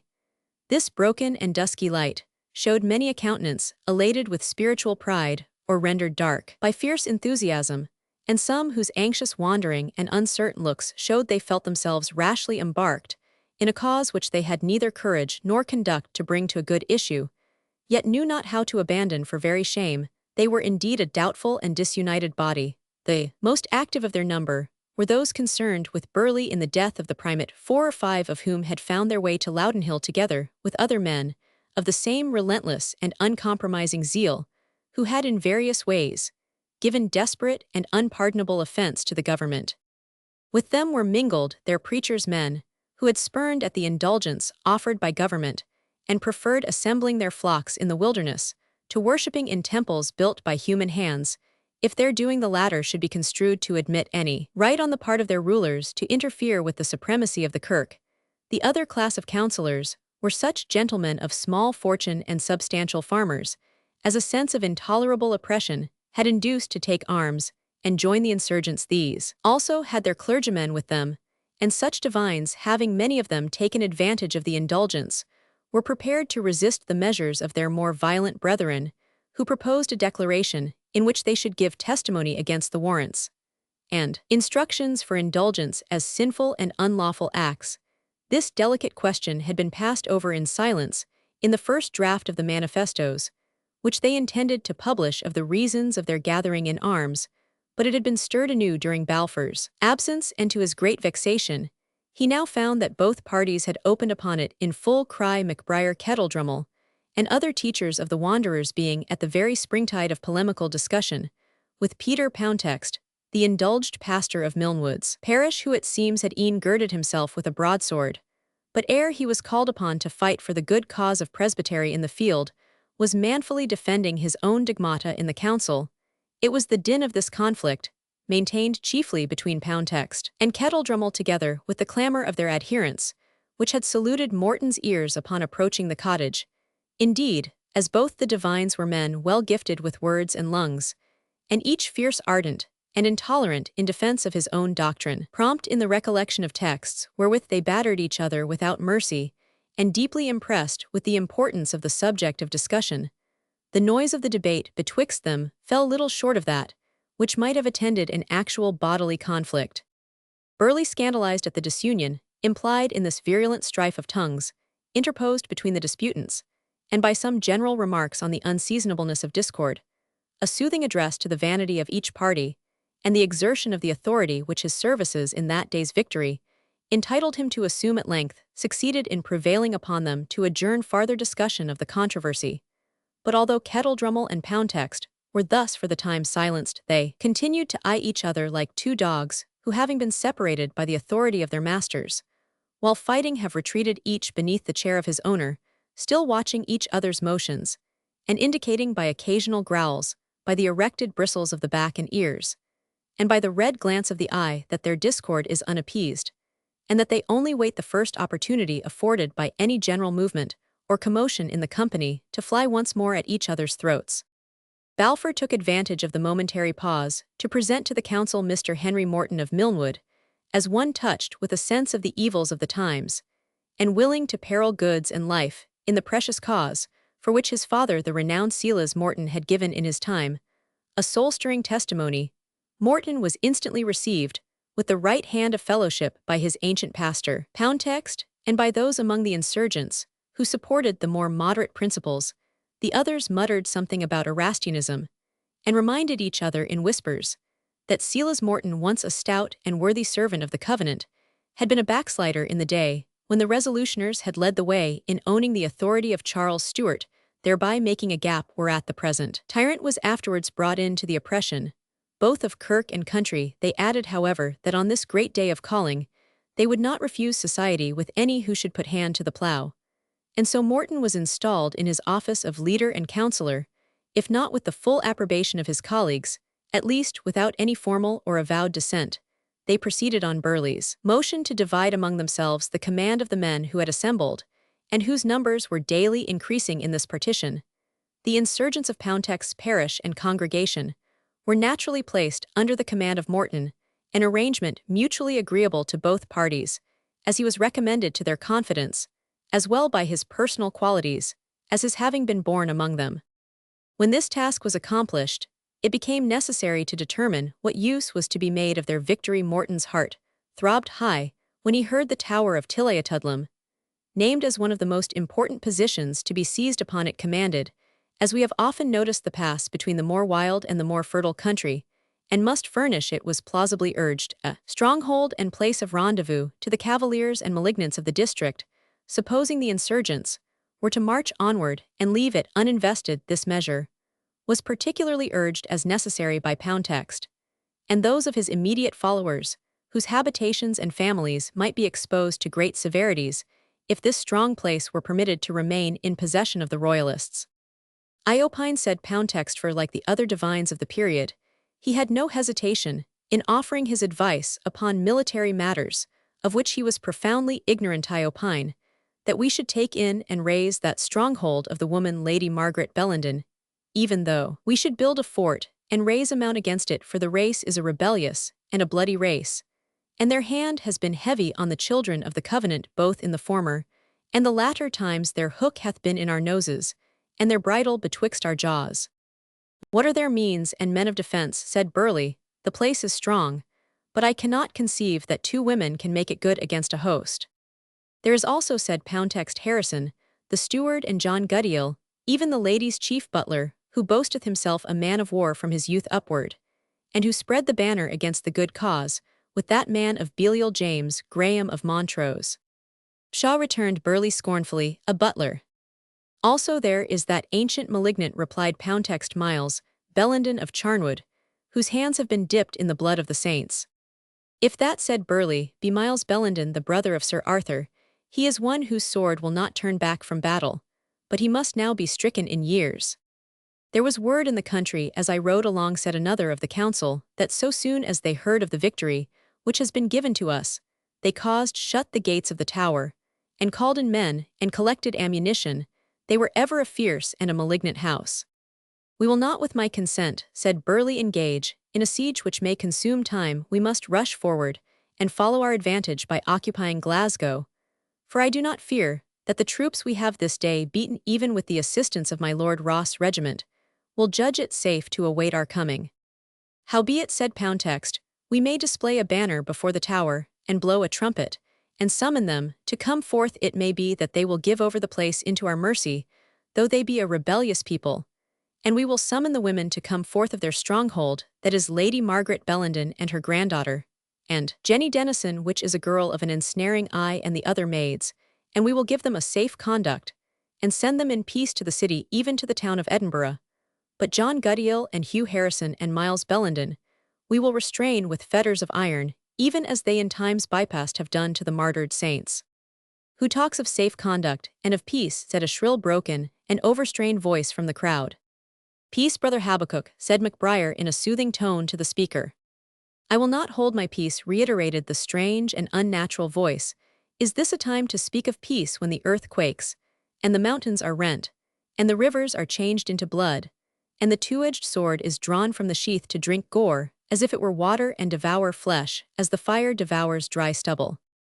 While he spoke thus, the orator struggled forward to the inner part of the circle, and presented to Morton's wondering eyes a figure worthy of such a voice, and such language. The rags of a dress, which had once been black, added to the tattered fragments of a shepherd's plaid, composed a covering scarce fit for the purposes of decency, much less for those of warmth or comfort. A long beard as white as snow hung down on his breast, and mingled with bushy uncombed grizzled hair which hung in elf-locks around his wild and staring visage. The features seemed to be extenuated by penury and famine, until they hardly retained the likeness of a human aspect. The eyes, grey wild and wandering, evidently betokened a bewildered imagination. He held in his hand a rusty sword clotted with blood, as were his long lean hands, which were garnished at the extremity with nails like eagle's claws. In the name of heaven, who is he? Said Morton in a whisper, to Poundtext, surprised, shocked, and even startled at this ghastly apparition, which looked more like the resurrection of some cannibal priest or druid red from his human sacrifice than like an earthly mortal. It is Habakkuk Mucklerath, answered Poundtext in the same tone, whom the enemy have long detained in captivity in forts and castles, until his understanding hath departed from him, and as I fear, an evil demon hath possessed him. Nevertheless, our violent brethren will have it that he speaketh of the Spirit, and that they fructify by his pouring forth. Here he was interrupted by Mucklerath, who cried in a voice that made the very beams of the roof quiver. Who talks of peace and safe conduct, who speaks of mercy to the bloody house of the malignants? I say, take the infants, and dash them against the stones. Take the daughters and the mothers of the house, and hurl them from the battlements of their trust, that the dogs may fatten on their blood, as they did on that of Jezebel the spouse of Ahab, and that their carcasses may be dung to the face of the field, even in the portion of their fathers. He speaks right, said more than one sullen voice. From behind we will be honored with little service in the great cause, if we already make fair weather with heaven's enemies. This is utter abomination, and daring impiety, said Morton, unable to contain his indignation. What blessing can you expect in a cause in which you listen to the mingled ravings of madness and atrocity? Hush, young man, said Kettledrummel, and reserve thy censure for that, for which thou canst render a reason. It is not for thee to judge into what vessels the Spirit may be poured. We judge of the tree by the fruit, said Poundtext, and allow not that to be of divine inspiration that contradicts the divine laws. You forget, Brother Poundtext, said MacBriar, that these are the latter days, when signs and wonders shall be multiplied.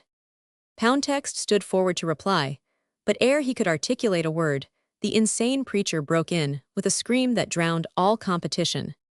Who talks of signs and wonders, am not I Habakkuk Mucklerath, whose name is changed to Mager Missabib, because I am made a terror unto myself, and unto all that are around me I heard, it when did I hear it was it not in the tower of the bass that overhangeth the wide wild sea and it howled in the winds and it roared in the billows and it screamed and it whistled, and it clanged with the screams and the clang and the whistle of the seabirds as they floated and flew, and dropped and dived on the bosom of the waters. I saw it where did I see it was it not from the high peaks of Dunbarton, when I looked westward upon the fertile land, and northward on the wild Highland hills, when the clouds gathered, and the tempest came, and the lightnings of heaven flashed in sheets, as wide as the banners of an host. What did I see? Dead corpses and wounded horses, the rushing together of battle and garments rolled in blood. What heard I? The voice that cried, Slay, slay, smite, slay, utter lilet. Not your eye have pity, slay, utterly old, and young the maiden the child, and the woman whose head is grey, defile the house, and fill the courts with the slain. We receive the command, exclaimed more than one of the company. 6 days, he hath not spoken nor broken bread, and now his tongue is unloosed. We receive the command, as he hath said so will we do. Astonished, disgusted, and horror-struck at what he had seen and heard, Morton turned away from the circle, and left the cottage. He was followed by Burleigh, who had his eye on his motions. Whither are you going? Said the latter, taking him by the arm. Anywhere I care not whither, but here I will abide no longer. Art thou so soon weary? Young man, answered Burleigh, thy hand is but now put to the plough, and wouldst thou already abandon it? Is this thy adherence to the cause of thy father? No cause, replied Morton indignantly. No cause can prosper so conducted. One party declares, for the ravings of a bloodthirsty madman, another leader is an old scholastic pedant. A third stopped, and his companion continued the sentences, a desperate homicide, thou wouldst say, like John Balfour of Burleigh, can bear thy misconstruction without resentment. Thou dost not consider that it is not men of sober and self-seeking minds who arise in these days of wrath to execute judgment, and to accomplish deliverance. Hadst thou but seen the armies of England during her Parliament of 1640, whose ranks were filled with sectaries and enthusiasts wilder than the Anabaptists of Munster, thou wouldst have had more cause to marvel. And yet these men were unconquered on the field, and their hands wrought marvelous things for the liberties of the land. But their affairs, replied Morton, were wisely conducted, and the violence of their zeal expended itself in their exhortations and sermons, without bringing divisions into their counsels or cruelty into their conduct. I have often heard my father say so, and protest that he wondered at nothing so much as the contrast between the extravagance of their religious tenets and the wisdom and moderation with which they conducted their civil and military affairs. But our counsels seem all one wild chaos of confusion. Thou must have patience, Henry Morton, answered Balfour. Thou must not leave the cause of thy religion and country either for one wild word or one extravagant action. Hear me, I have already persuaded the wiser of our friends that the counsellors are too numerous, and that we cannot expect that the Midianites shall by so large a number be delivered into our hands. They have hearkened to my voice, and our assemblies will be shortly reduced within such a number as can consult and act together. And in them thou shalt have a free voice as well as in ordering our affairs of war, and protecting those to whom mercy should be shown. Art thou now satisfied? It will give me pleasure, doubtless, answered Morton, to be the means of softening the horrors of civil war, and I will not leave the post I have taken, unless I see measures adopted at which my conscience revolts. But to no bloody executions after quarter asked or slaughter without trial will I lend countenance or sanction, and you may depend on my opposing them with both heart and hand, as constantly and resolutely if attempted by our own followers, as when they are the work of the enemy. Balfour waved his hand impatiently. Thou wilt find, he said, that the stubborn and hard-hearted generation with whom we deal must be chastised with scorpions, ere their hearts be humbled, and ere they accept the punishment of their iniquity. The word is gone forth against them. I will bring a sword upon you, that shall avenge the quarrel of my covenant, but what is done shall be done gravely, and with discretion like that of the worthy James Melvin, who executed judgment on the tyrant and oppressor Cardinal Beaton. I own to you, replied Morton, that I feel still more abhorrent at cold-blooded and premeditated cruelty than at that which is practiced in the heat of zeal and resentment. Thou art yet but a youth, replied Balfour, and hast not learned how light in the balance are a few drops of blood, in comparison to the weight and importance of this great national testimony. But be not afraid thyself, shall vote, and judge in these matters. It may be we shall see little cause to strive together anent them. With this concession, Morton was compelled to be satisfied for the present, and Burleigh left him, advising him to lie down and get some rest, as the host would probably move in the morning. And you answered Morton, do not you go to rest also? No, said Burleigh, my eyes must not yet know slumber. This is no work to be done lightly. I have yet to perfect the choosing of the committee of leaders, and I will call you by times in the morning to be present at their consultation. He turned away and left Morton to his repose. The place in which he found himself was not ill adapted for the purpose, being a sheltered nook beneath a large rock well protected from the prevailing wind. A quantity of moss, with which the ground was overspread, made a couch soft enough for one who had suffered so much hardship and anxiety. Morton wrapped himself in the horseman's cloak, which he had still retained, stretched himself on the ground, and had not long indulged in melancholy reflections on the state of the country, and upon his own condition, ere he was relieved from them by deep and sound slumber. The rest of the army slept on the ground, dispersed in groups, which chose their beds on the fields, as they could best find shelter and convenience. A few of the principal leaders held wakeful conference with Burleigh on the state of their affairs, and some watchmen were appointed, who kept themselves on the alert by chanting psalms or listening to the exercises of the more gifted of their number. Chapter Roman 2, got with much easno merrily to horse. Henry Roman 4 Part Roman 1, with the first peep of day Henry awoke, and found the faithful Cuddy standing beside him with a portmanteau in his hand. I hae been just putting your honour's things in readiness again, you were waking, said Cuddy, as is my duty, seeing ye hae been sae gude, as to tack me into your service. I take you into my service, Cuddy, said Morton, you must be dreaming. None stir, answered Cuddy, didna I say when I was tied on the horse yonder, that if ever ye gat loose, I would be your servant, and ye didna say no. And if that isna hiring, I kenna what is ye gie me nae arl indeed, but ye had gene me enug before at Milnwood. Well, Cuddy, if you insist on taking the chance of my unprosperous fortunes. Oh, I ees, warrant us a prosper weel enug, answered Cuddy cheeringly, and ains my auld mither was weel puttin up. I hae begun the campaigning trade at an end, that is easy enug to learn. Pillaging, I suppose, said Morton, for how else could you come by that portmanteau? I wotna if it's pillaging or how ye cat, said Cuddy, but it comes natural to a body, and it's a profitable trade. Our folk had turled the dead dragoons as bare as bobbies before we were loose amyest.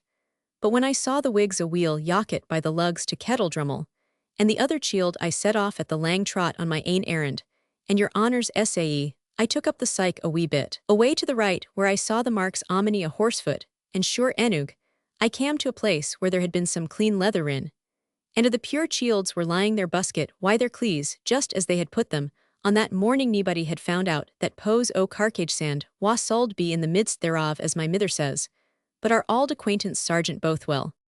Aye, has that man fallen, said Morton. Troth has he, answered Cuddy, and his een were open, and his brow bent, and his teeth clenched thegither like the jaws of a trap for Falmerts when the springs down. I was ambiest feared to look at him.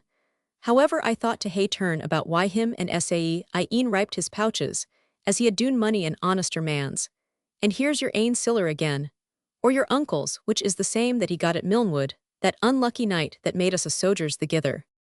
There can be no harm, Cuddy, said Morton, in making use of this money, since we know how he came by it, but you must divide with me. Bide a wee, said Cuddy weel, and there's a bit ring he had hinging in a black ribbon down on his breast. I am thinking it has been a love token pure fallow. There's nebody sae rough. But they hae I a kind heart to the lassasand. There's a book wi' a ween papers, and I got 2 or 3 odd things that I'll keep to myself forby. Upon my word, you have made a very successful foray for a beginner, said his new master. Hina I een now, said Cuddy with great exultation. I told ye I wasna that doom stupid if it cam to lifting things and forby. I hae gotten 2 gude horse, a feckless loon of a straven weaver that has left his loom, and his bane house to sit skirling on. Called hillside had catched 2 dragoon nags, and he could neither gar them hup nor wind sae. He took a gowd noble for them baith. I sold hae tried him why half the siller, but it's an unco ill place to get change in yell, find the sillers missing out o' Bothwell's purse. You have made a most excellent and useful purchase, Cuddy, But what is that portmanteau? The pockmantle, answered Cuddy, it was Lord Evandale's yesterday. And it's yours the day I fand it ahint the bush o' broom yonderilka dog, has its day ye ken what the auld sang says. Take turn about mither quo tam o' the lin. And speaking o' that I maun gang, and see about my mither pure auld body, if your honour hasna ony immediate commands. But Cuddy, said Morton, I really cannot take these things from you, without some recompense. Hout fie stir, answered Cuddy, ye suld I be tacking for recompense.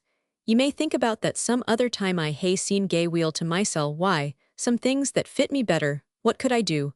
Why Lord Evandale's bra clees Sergeant Bothwell's, will serve me weel enug. Not being able to prevail on the self-constituted and disinterested follower, to accept of anything for himself out of these warlike spoils, Morton resolved to take the first opportunity of returning Lord Evandale's property, supposing him yet to be alive, and in the meanwhile did not hesitate to avail himself of Cuddy's prize, so far as to appropriate some changes of linen, and other trifling articles, amongst those of more value, which the portmanteau contained. He then hastily looked over the papers which were found in Bothwell's pocket-book. These were of a miscellaneous description, the roll of his troop, with the names of those absent on furlough, memorandums of tavern bills, and lists of delinquents, who might be made subjects of fine and persecution, first presented themselves, along with a copy of a warrant from the Privy Council to arrest certain persons of distinction, therein named in another pocket of the book, were one or two commissions, which Bothwell had held at different times, and certificates of his services abroad in which his courage and military talents were highly praised. But the most remarkable paper was an accurate account of his genealogy with reference to many documents for establishment of its authenticity. Subjoined was a list of the ample possessions of the forfeited Earls of Bothwell, and a particular account of the proportions in which King James Roman VI had bestowed them on the courtiers and nobility, by whose descendants they were at present actually possessed. Beneath this list was written in red letters in the hand of the deceased, Hodimember F.S.E.B., the initials probably intimating Francis Stuart Earl of Bothwell. To these documents, which strongly painted the character and feelings of their deceased proprietor, were added some which showed him in a light greatly different from that in which we have hitherto presented him to the reader. In a secret pocket of the book, which Morton did not discover without some trouble, were one or two letters written in a beautiful female hand. They were dated about 20 years back, bore no address, and were subscribed only by initials. Without having time to peruse them accurately, Morton perceived that they contained the elegant, yet fond expressions of female affection directed towards an object whose jealousy they endeavored to soothe, and of whose hasty, suspicious, and impatient temper the writer seemed gently to complain. The ink of these manuscripts had faded by time, and notwithstanding the great care which had obviously been taken for their preservation, they were in one or two places chafed, so as to be illegible. It matters not, these words were written on the envelope of that which had suffered most. I have them by heart. With these letters was a lock of hair wrapped in a copy of verses, written obviously, with a feeling which atoned in Morton's opinion for the roughness of the poetry, and the conceits with which it abounded, according to the taste of the period. Thy hue, dear pledge, is pure and bright as in that well-remembered night, when first thy mystic braid was wove, and first my Agnes whispered love. Since then, how often hast thou pressed the torrid zone of this wild breast, whose wrath and hate have sworn to dwell with thee. First sin which peopled hell abreast, whose blood's a troubled ocean, each throb the earthquake's wild commotion. Oh, if such clime thou canst endure, yet keep thy hue unstained, and pure. What conquest o'er each erring thought of that fierce realm had Agnes wrought? I had not wandered wild and wide, with such an angel for my guide, nor heaven nor earth could then reprove me if she had lived and lived to love me. Not then this world's wild joys had been to me one savage hunting scene. My soul delight the headlong race and frantic hurry of the chase, to start, pursue, and bring to bay, rush and drag down, and rend my prey, then from the carcass turn away. Mine artful mood had sweetness tamed, and soothed each wound, which pride inflamed. Yes, God and man might now approve me, if thou hadst lived and lived to love me. As he finished reading these lines, Morton could not forbear reflecting with compassion on the fate of the singular and most unhappy being who had appeared while in the lowest state of degradation, and almost of contempt, had his recollections continually fixed on the high station to which his birth seemed to entitle him, and while plunged in gross licentiousness, was in secret looking back with bitter remorse to the period of his youth, during which he had nourished a virtuous, though unfortunate attachment. Alas, what are we, said Morton, that our best and most praiseworthy feelings can be thus debased and depraved, that honorable pride can sink into haughty and desperate indifference for general opinion, and the sorrow of blighted affection inhabit the same bosom which license, revenge, and rapine have chosen for their citadel, but it is the same. Throughout the liberal principles of one man sink into cold and unfeeling indifference, the religious zeal of another hurries him into frantic and savage enthusiasm. Our resolutions, our passions are like the waves of the sea, and without the aid of him who formed the human breast, we cannot say to its tides, thus far shall ye come and no farther. While he thus moralized, he raised his eyes and observed that Burleigh stood before him.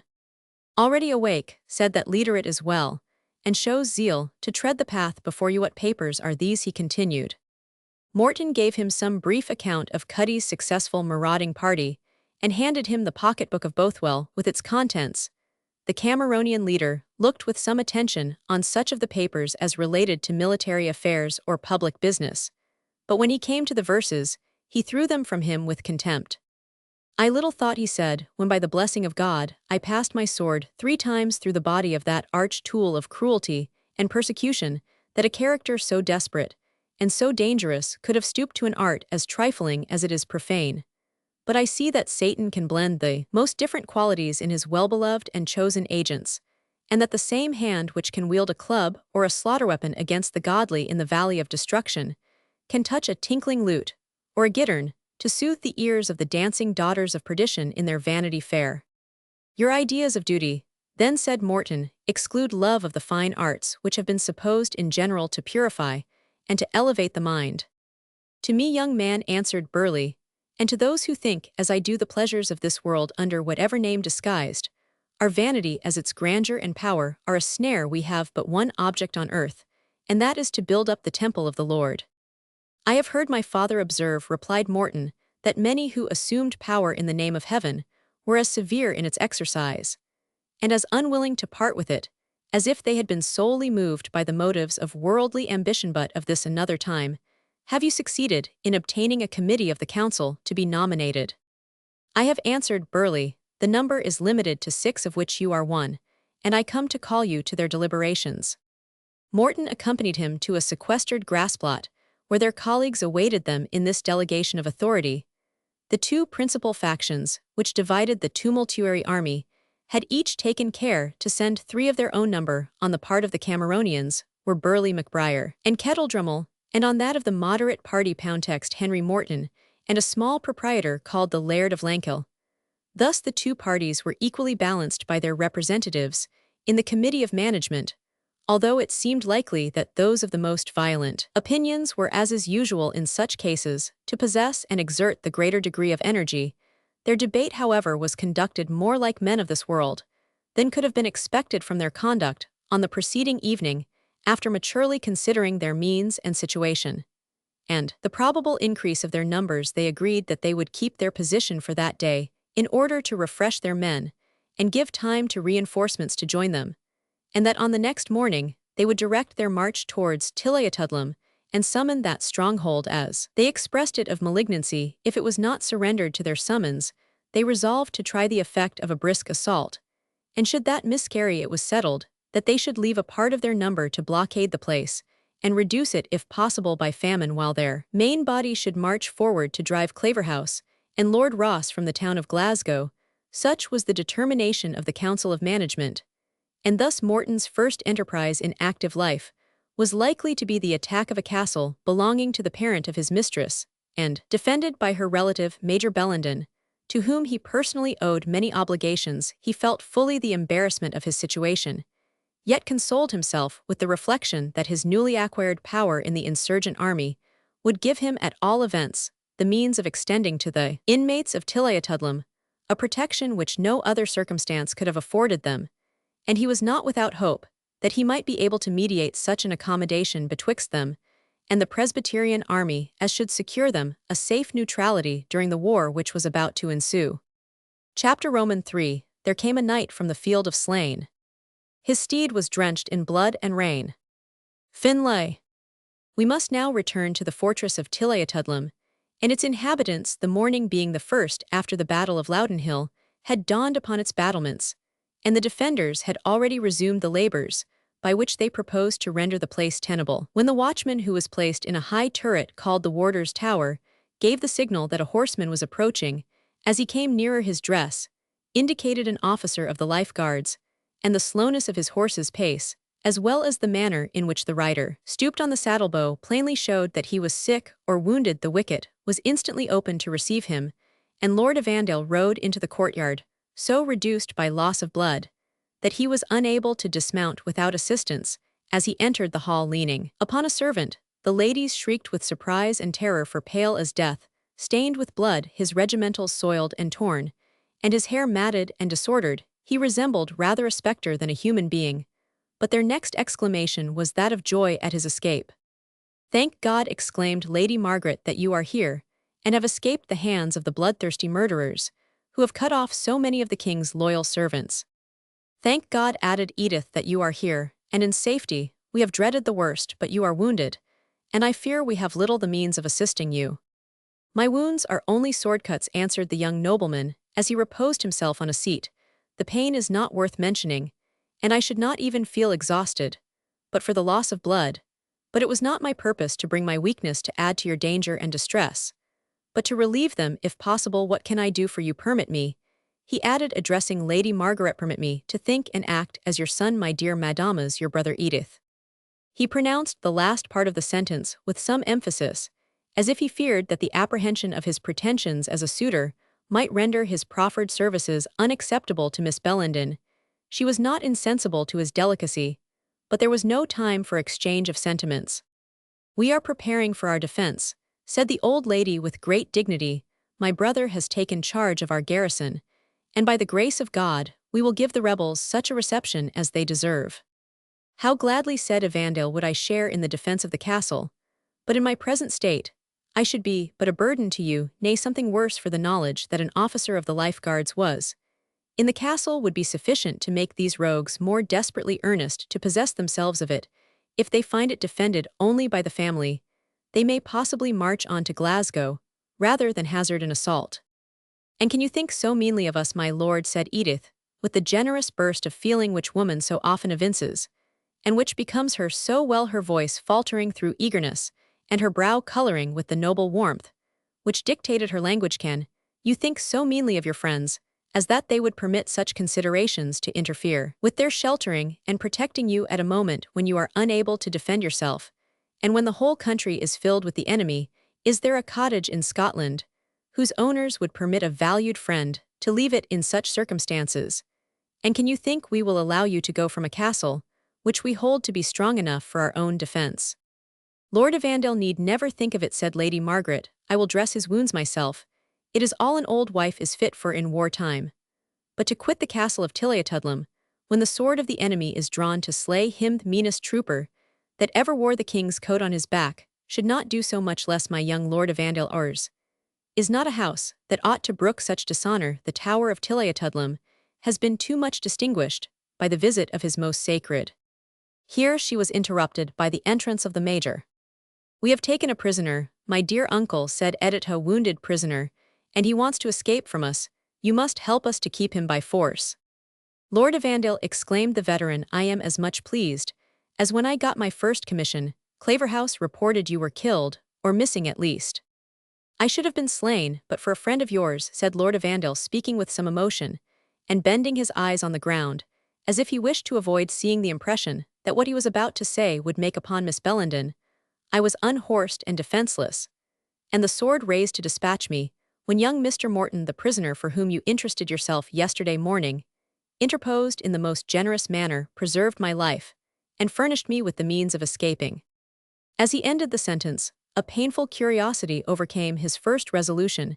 He raised his eyes to Edith's face, and imagined he could read in the glow of her cheek, and the sparkle of her eye, joy at hearing of her lover's safety and freedom, and triumph at his not having been left last in the race of generosity. Such indeed were her feelings, but they were also mingled with admiration of the ready frankness with which Lord Evandale had hastened to bear witness to the merit of a favored rival, and to acknowledge an obligation which in all probability he would rather have owed to any other individual in the world.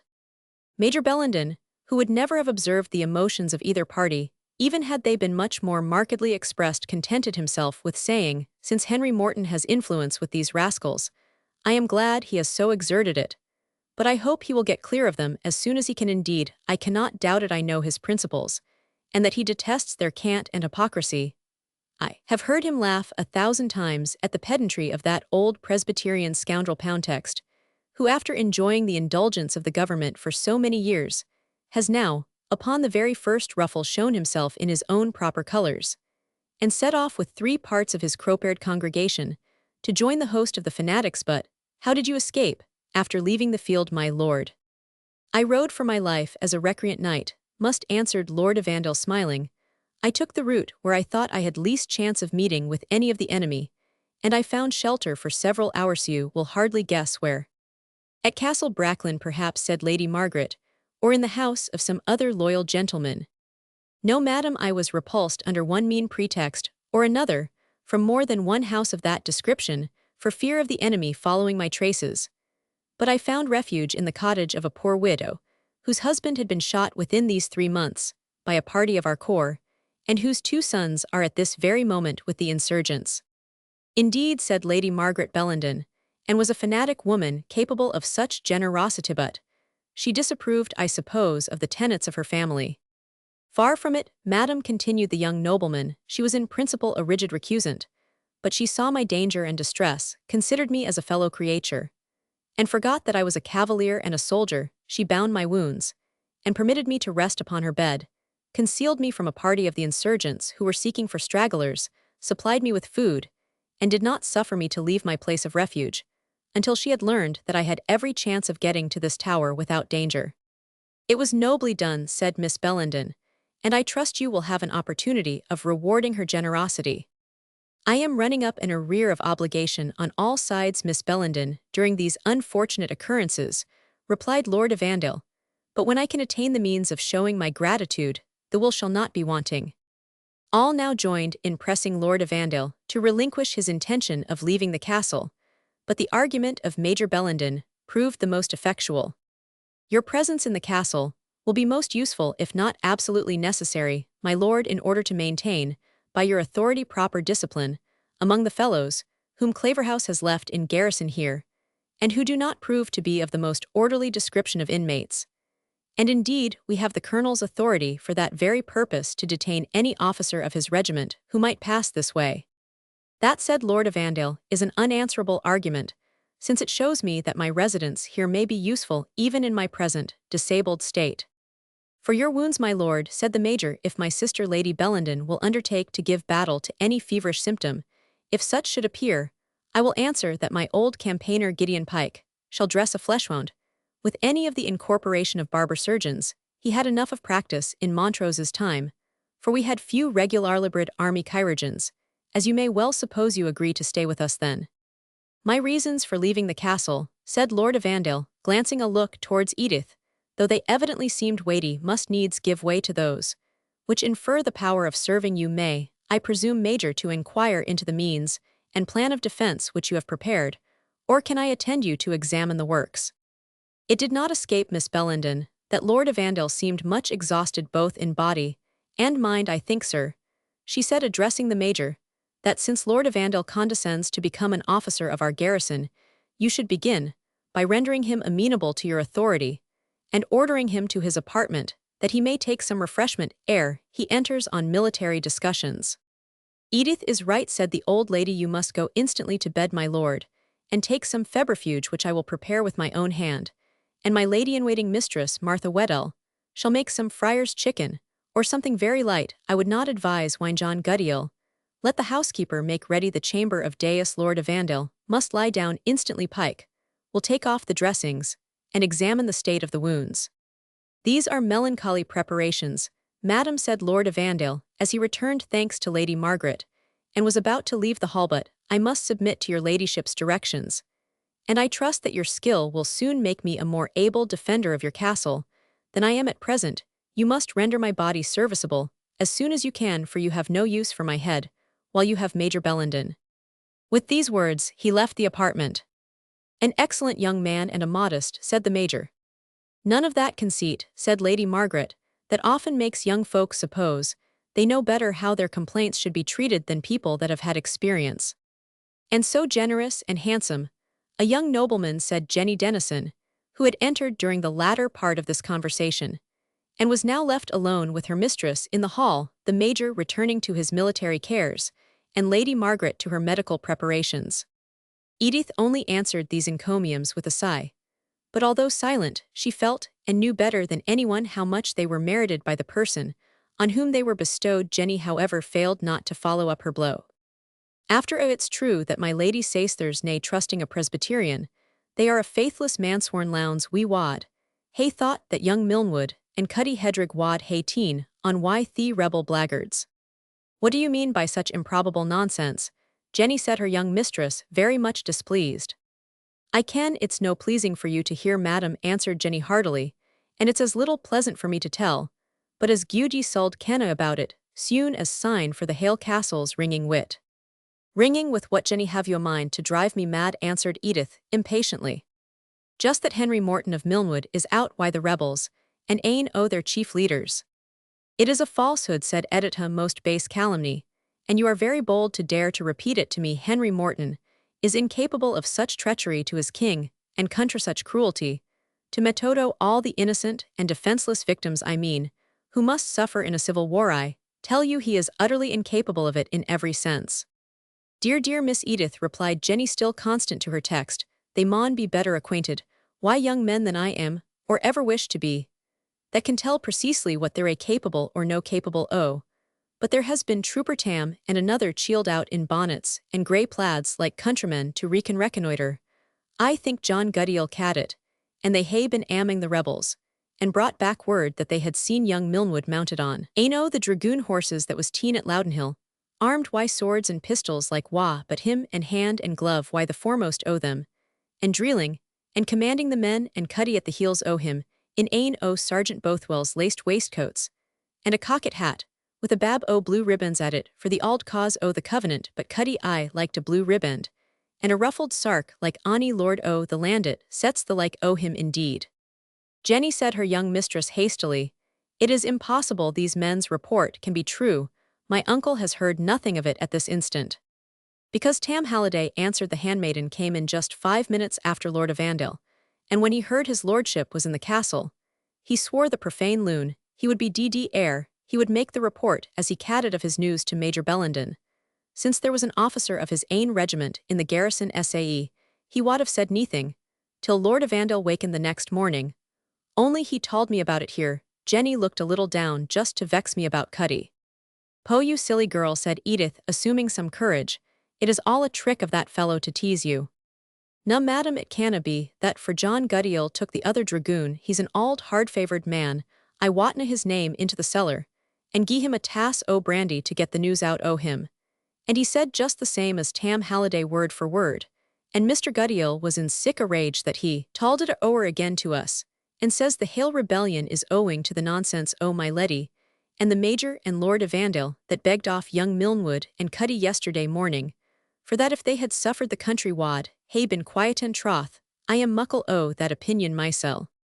This last commentary Jenny added to her tale, in resentment of her mistress' extreme and obstinate incredulity. She was instantly alarmed, however, by the effect which her news produced upon her young lady, an effect rendered doubly violent by the high church principles and prejudices in which Miss Bellenden had been educated. Her complexion became as pale as a corpse, her respiration so difficult that it was on the point of altogether failing her, and her limbs so incapable of supporting her, that she sunk, rather than sat down upon one of the seats in the hall, and seemed on the eve of fainting. Jenny tried cold water, burnt feathers, cutting of laces, and all other remedies usual in hysterical cases, but without any immediate effect. God forgie me, what hae I done, said the repentant Philidechamber. I wish my tongue had been cutted out. Wawad hae thought o' her taking on that way. And for a young lad o' Miss Edith, dear Miss Edith, haud your heart up about it, it's maybe no true for that I hae said o'. I wish my mouth had been blistered. A body tells me my tongue will do me a mischief some day.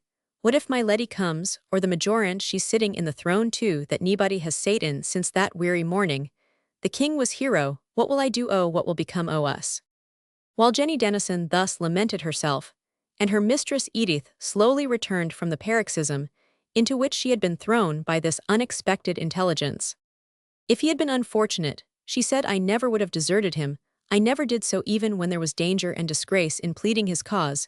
If he had died, I would have mourned him. If he had been unfaithful, I would have forgiven him.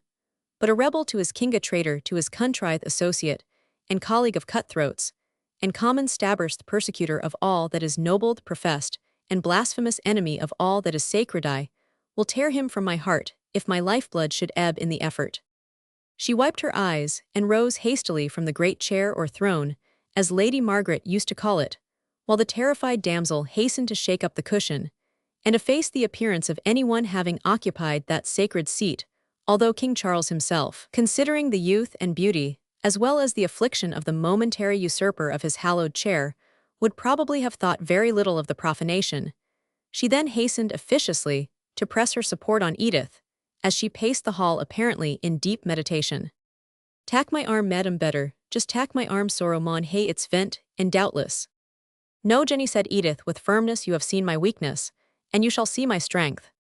But ye leaned on me the other morning, Miss Edith, when you were sair grieved. Misplaced and erring affection may require support. Duty can support itself, yet I will do nothing rashly. I will be aware of the reasons of his conduct and then cast him off forever, was the firm and determined answer of her young lady. Overawed by a manner of which she could neither conceive the motive, nor estimate the merit, Jenny muttered between her teeth, odd, when the first flight's o'er, Miss Edith tacks it as easy as I do, and muckle easier, and I am sure I ne'er cared half sae muckle about Cuddy Hedrig, as she did about young Milnwood Forby, that it's maybe as weel to hae a friend on baith sides, for if the Whigs suld come to tack the castle, as it's like they may when there's sae little victual, and the dragoons wasting what's ought o in that case, Milnwood and Cuddy wad hae the upper hand, and their friendship wad be worth siller. I was thinking sae this morning, or I heard the news. With this consolatory reflection, the damsel went about her usual occupations, leaving her mistress to school her mind, as she best might, for eradicating the sentiments which she had hitherto entertained towards Henry Morton. Chapter Roman 4. Once more into the breach, dear friends, once more.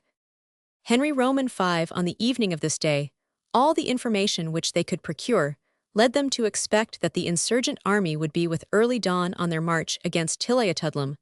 Lord Evandale's wounds had been examined by Pike, who reported them in a very promising state.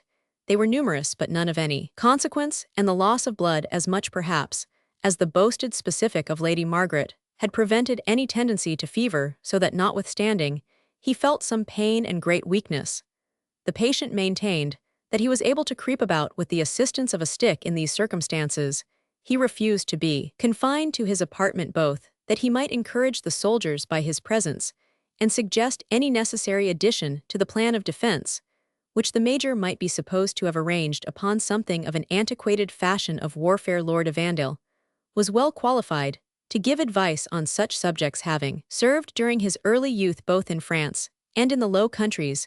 There was little or no occasion, however, for altering the preparations already made, and excepting on the article of provisions, there seemed no reason to fear for the defense of so strong a place against such assailants as those by whom it was threatened.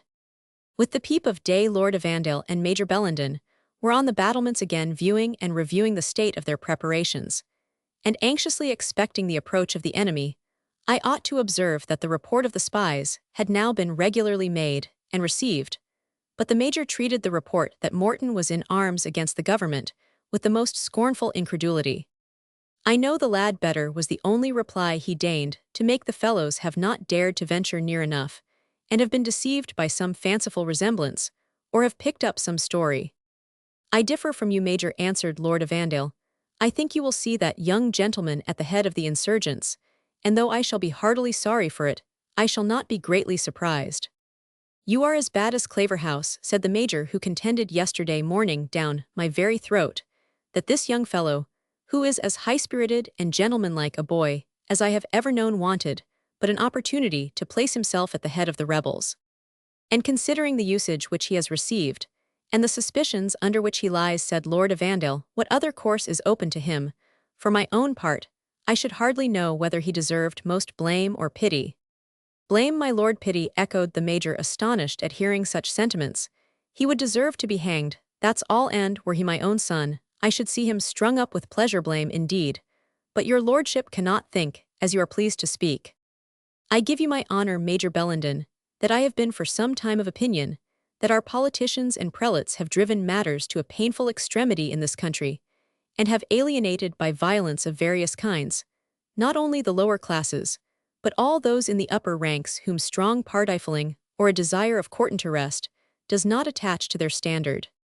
I am no politician, answered the major, and I do not understand nice distinctions. My sword is the king's, and when he commands, I draw it in his cause.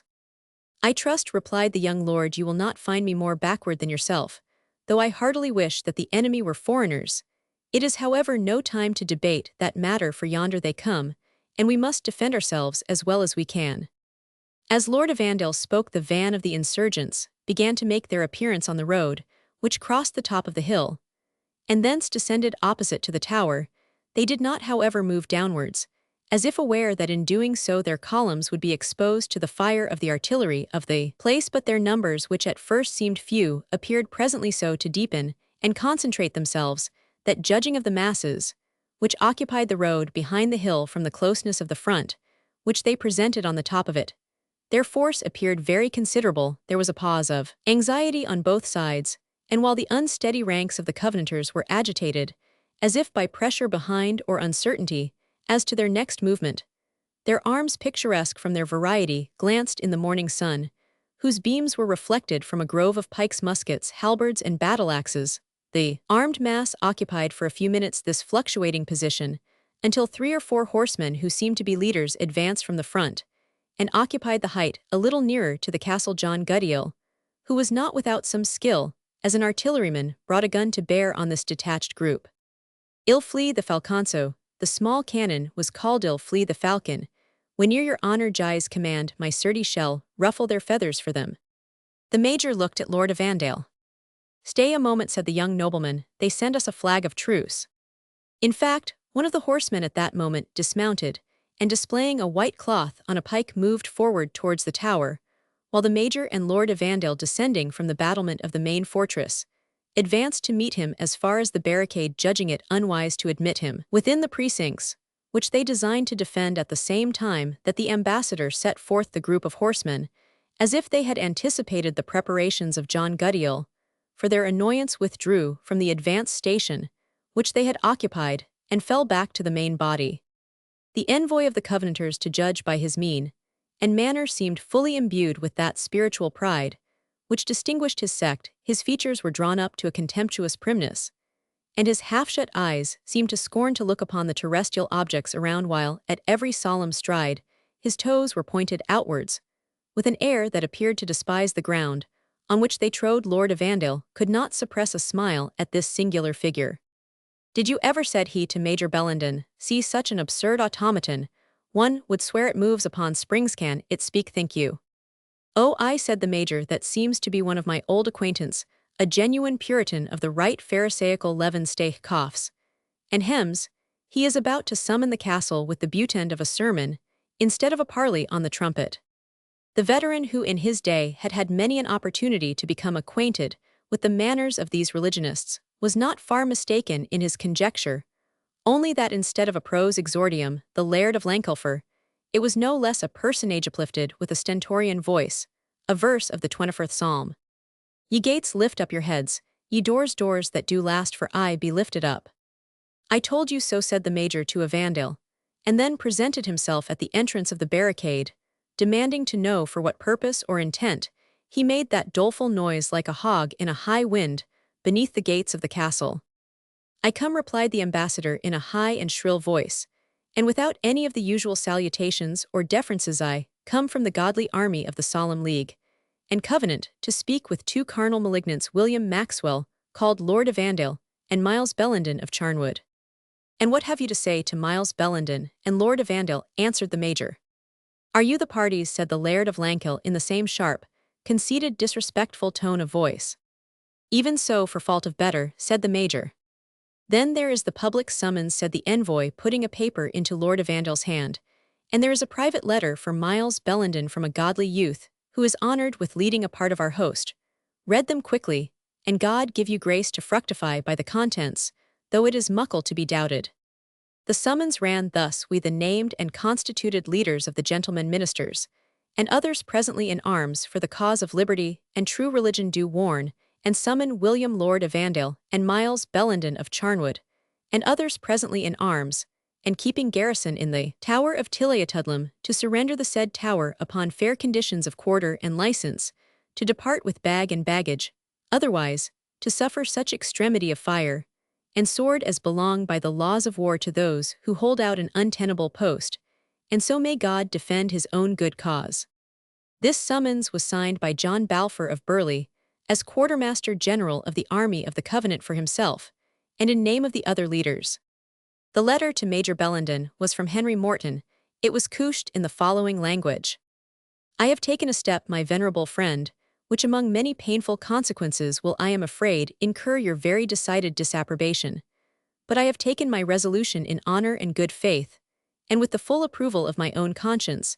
I can no longer submit to have my own rights, and those of my fellow subjects, trampled upon, our freedom violated, our persons insulted, and our blood spilt without just cause or legal trial. Providence, through the violence of the oppressors themselves, seems now to have opened a way of deliverance from this intolerable tyranny, and I do not hold him deserving of the name and rights of a freeman who, thinking, as I do, shall withhold his arm from the cause of his country. But God, who knows my heart, be my witness, that I do not share the angry or violent passions of the oppressed and harassed sufferers, with whom I am now acting. My most earnest and anxious desire is to see this unnatural war brought to a speedy end by the union of the good, wise, and moderate of all parties, and a peace restored which, without injury to the king's constitutional rights, may substitute the authority of equal laws to that of military violence, and permitting to all men to worship God according to their own consciences, may subdue fanatical enthusiasm by reason and mildness, instead of driving it to frenzy by persecution and intolerance.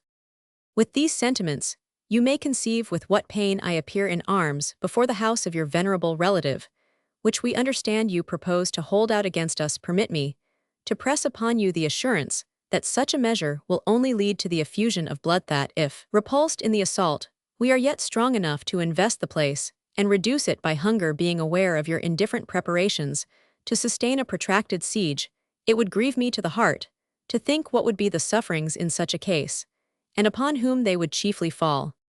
Do not suppose, my respected friend, that I would propose to you any terms which could compromise the high and honorable character which you have so deservedly won and so long borne. If the regular soldiers too, whom I will ensure a safe retreat, are dismissed from the place, I trust no more will be required than your parole to remain neuter during this unhappy contest, and I will take care that Lady Margaret's property, as well as yours, shall be duly respected, and no garrison intruded upon you. I could say much in favor of this proposal, but I fear, as I must, in the present instance, appear criminal in your eyes, good arguments would lose their influence when coming from an unwelcome quarter. I will therefore break off with assuring you that whatever your sentiments may be hereafter towards me, my sense of gratitude to you can never be diminished or erased, and it would be the happiest moment of my life that should give me more effectual means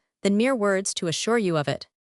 Therefore, although in the first moment of resentment you may reject the proposal I make to you, let not that prevent you from resuming the topic, if future events should render it more acceptable. For whenever or howsoever I can be of service to you, it will always afford the greatest satisfaction to Henry Morton. Having read this long letter with the most marked indignation, Major Bellenden put it into the hands of Lord Evandale. I would not have believed this, he said of Henry Morton, if half mankind had sworn it, the ungrateful, rebellious traitor, rebellious in cold blood, and without even the pretext of enthusiasm that warms the liver of such a crack-brained fop as our friend the envoy there. But I should have remembered he was a Presbyterian. I ought to have been aware that I was nursing a wolf cub whose diabolical nature would make him tear and snatch at me on the first opportunity. Were St. Paul on earth again, and a Presbyterian, he would be a rebel in 3 months. It is in the very blood of them. Well said Lord Evandale, I will be the last to recommend surrender, but if our provisions fail, and we receive no relief from Edinburgh or Glasgow, I think we ought to avail ourselves of this opening, to get the ladies at least safe out of the castle. They will endure all ere they would accept the protection of such a smooth-tongued hypocrite, answered the Major, indignantly. I would renounce them for relatives were it otherwise. But let us dismiss the worthy ambassador, my friend, he said, turning to Lankell. Tell your leaders and the mob they have gathered yonder that if they have not a particular opinion of the hardness of their own skulls, I would advise them to beware how they knock them against these old walls, and let them send no more flags of truce, or we will hang up the messenger, in retaliation of the murder of Cornet Graham. With this answer, the ambassador returned to those by whom he had been sent. He had no sooner reached the main body than a murmur was heard amongst the multitude, and there was raised in front of their ranks an ample red flag, the borders of which were edged with blue, as the signal of war and defiance spread out its large folds upon the morning. Wind the ancient banner of Lady Margaret's family together with the royal ensign were immediately hoisted on the walls of the tower, and at the same time, a round of artillery was discharged against the foremost ranks of the insurgents, by which they sustained some loss. Their leaders instantly withdrew them to the shelter of the brow of the hill. I think, said John Goodyeal, while he busied himself in recharging his guns, they hae fun the falcon's neb. A bit o'er hard for them, it's no for naught that the hawk whistles. But as he uttered these words, the ridge was once more crowded with the ranks of the enemy. A general discharge of their firearms was directed against the defenders upon the battlements under cover of the smoke. A column of picked men rushed down the road with determined courage, and sustaining with firmness a heavy fire from the garrison, they forced their way in spite of opposition to the first barricade by which the avenue was defended. They were led on by Balfour in person, who displayed courage equal to his enthusiasm, and in spite of every opposition, forced the barricade, killing and wounding several of the defenders, and compelling the rest to retreat to their second position. The precautions, however, of Major Bellenden rendered this success unavailing, for no sooner were the Covenanters in possession of the post than a close and destructive fire was poured into it from the castle, and from those stations which commanded it in the rear. Having no means of protecting themselves from this fire, or of returning it with effect against men who were under cover of their barricades and defenses, the Covenanters were obliged to retreat, but not until they had with their axes destroyed the stockade, so as to render it impossible for the defenders to reoccupy it. Balfour was the last man that retired. He even remained for a short space, almost alone, with an axe in his hand, laboring like a pioneer amid the storm of balls, many of which were specially aimed against him. The retreat of the party he commanded was not effected without heavy loss, and served as a severe lesson concerning the local advantages possessed by the garrison. The next attack of the Covenanters was made with more caution. A strong party of marksmen, many of them competitors at the game of the popinjay, under the command of Henry Morton, glided through the woods, where they afforded them the best shelter, and avoiding the open road, endeavored by forcing their way through the bushes and trees, and up the rocks which surrounded it on either side, to gain a position from which, without being exposed in an intolerable degree, they might annoy the flank of the second barricade, while it was menaced in front by a second attack from Burley.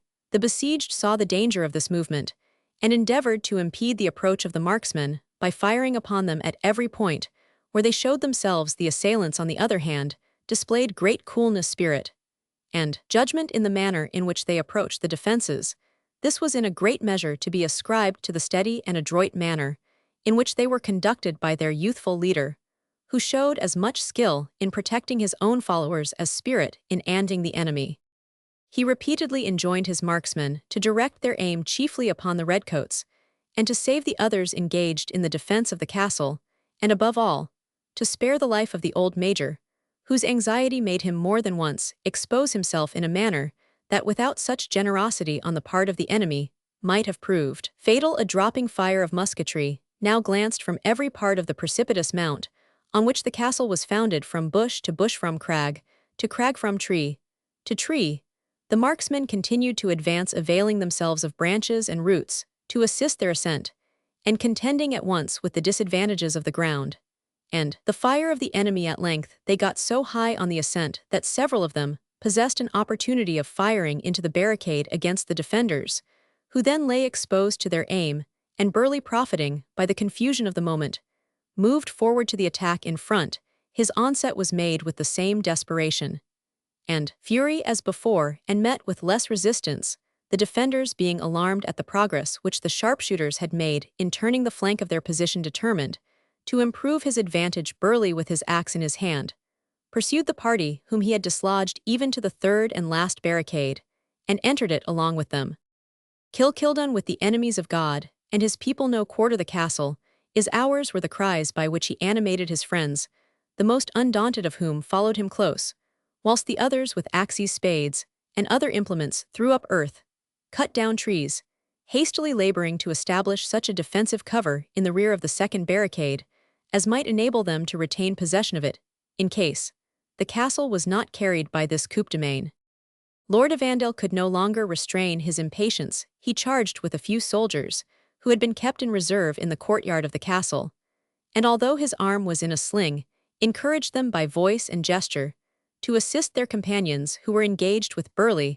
The combat now assumed an air of desperation. The narrow road was crowded with the followers of Burleigh, who pressed forward to support their companions. The soldiers, animated by the voice and presence of Lord Evandale, fought with fury, their small numbers being in some measure compensated by their greater skill, and by their possessing the upper ground, which they defended desperately with pikes and halberds, as well as with the butt of the carabines and their broadswords. Those within the castle endeavored to assist their companions whenever they could so level their guns as to fire upon the enemy without endangering their friends. The sharpshooters dispersed around were firing incessantly on each object that was exposed upon the battlement.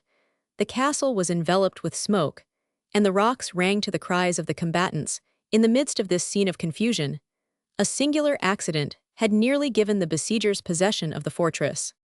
Cuddy Hedrig, who had advanced among the marksmen, being well acquainted with every rock and bush in the vicinity of the castle, where he had so often gathered nuts with Jenny Dennison, was enabled by such local knowledge to advance farther, and with less danger than most of his companions, excepting some 3 or 4 who had followed him close. Now Cuddy, though a brave enough fellow upon whole, was by no means fond of danger, either for its own sake, or for that of the glory which attends it in his advance.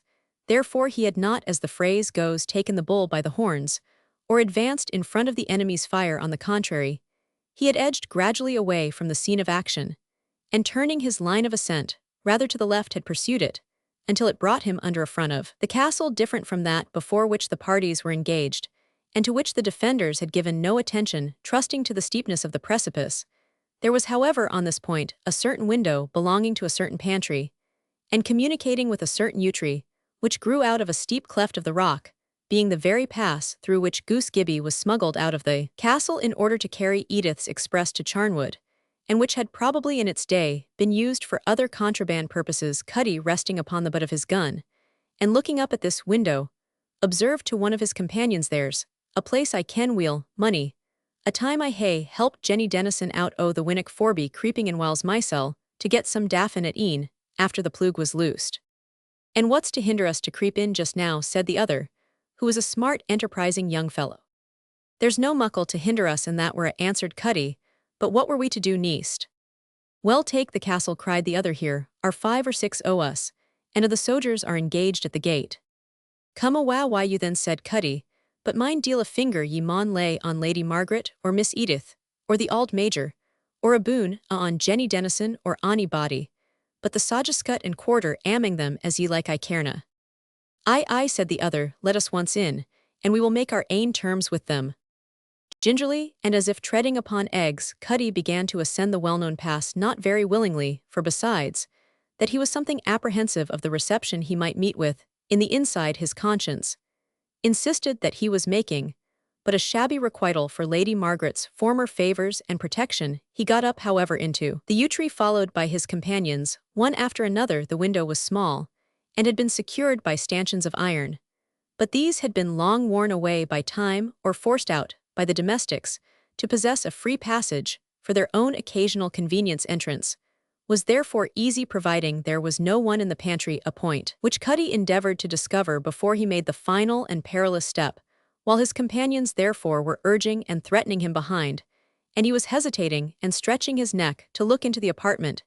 His head became visible to Jenny Dennison, who had ensconced herself in said pantry as the safest place in which to wait the issue of the assault. So soon as this object of terror caught her eye, she set up a hysteric scream, flew to the adjacent kitchen, and in the desperate agony of fear, seized on a pot of Kilebros, which she herself had hung on the fire, before the combat began, having promised to Tam Halliday to prepare his breakfast for him. Thus burdened, she returned to the window of the pantry, and still exclaiming, "Murder, murdery, are a harried and ravished castles, teentacket, amang ye," she discharged the whole scalding contents of the pot, accompanied with a dismal yell, upon the person of the unfortunate Cuddy.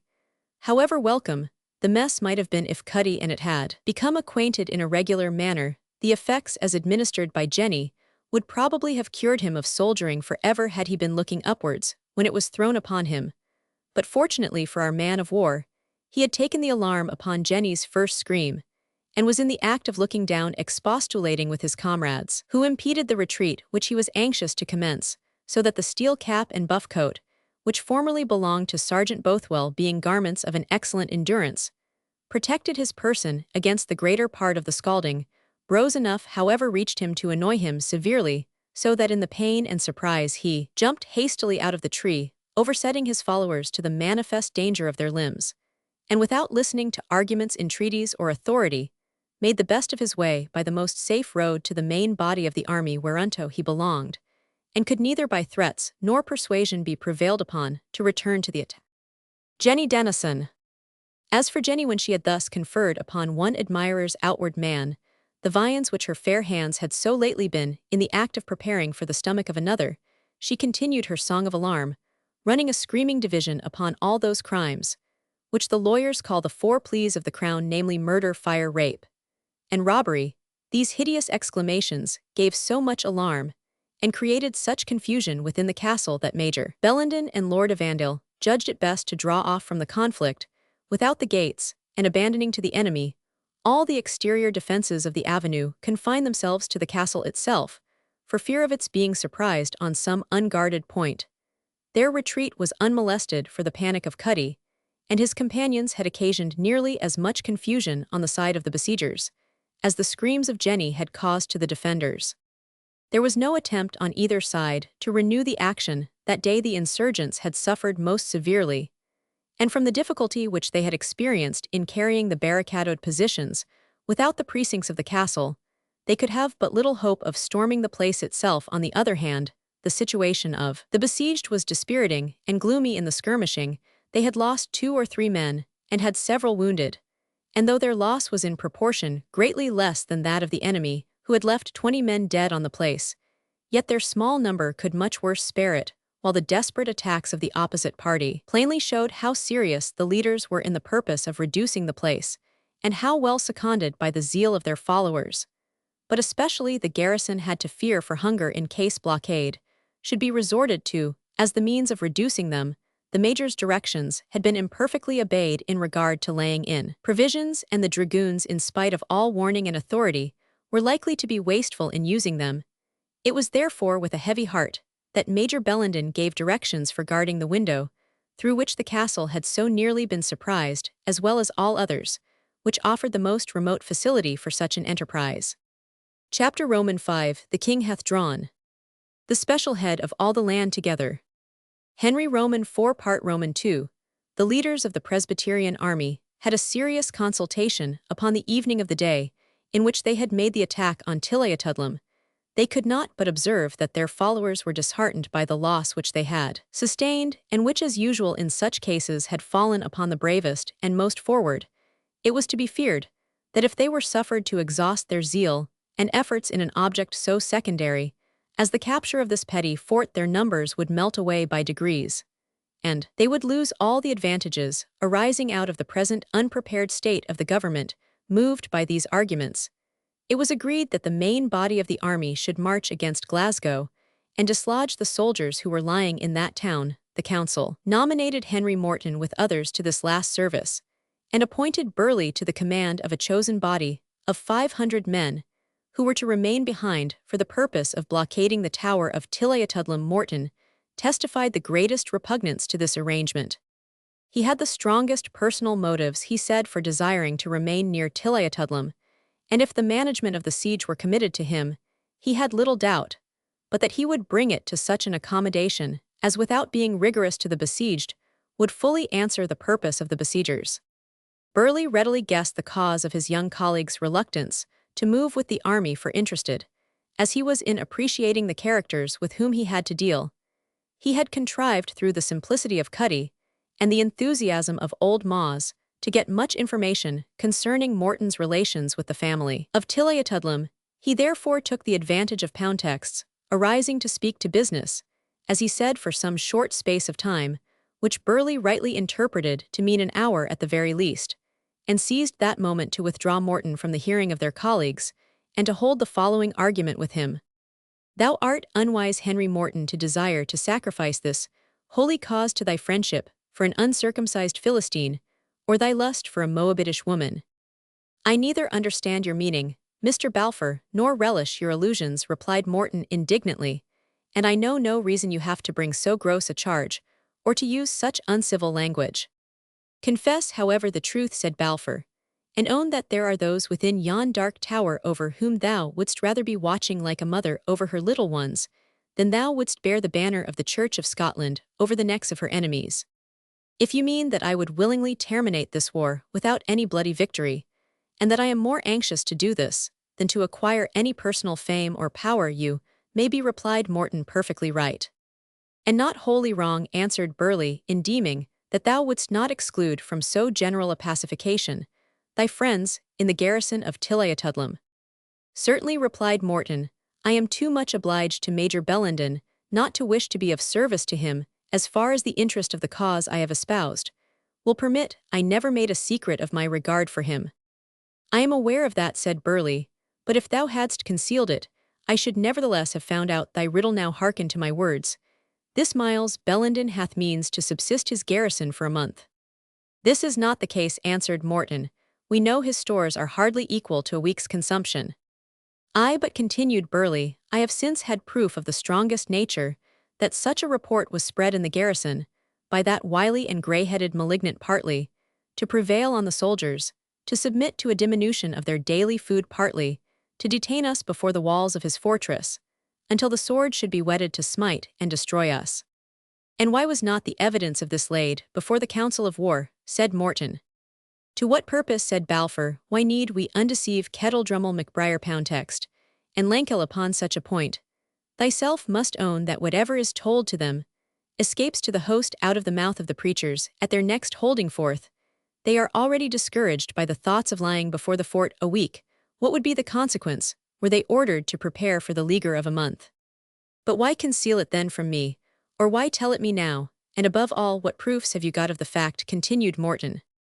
There are many proofs, replied Burleigh, and he put into his hands a number of requisitions sent forth by Major Bellenden, with receipts on the back to various proprietors for cattle, corn, meal, to such an amount that the sum total seemed to exclude the possibility of the garrison being soon distressed for provisions. But Burleigh did not inform Morton of a fact which he himself knew full well, namely, that most of these provisions never reached the garrison owing to the rapacity of the dragoons sent to collect them, who readily sold to one man what they took from another, and abused the major's press for stores pretty much as Sir John Falstaff did that of the king for men.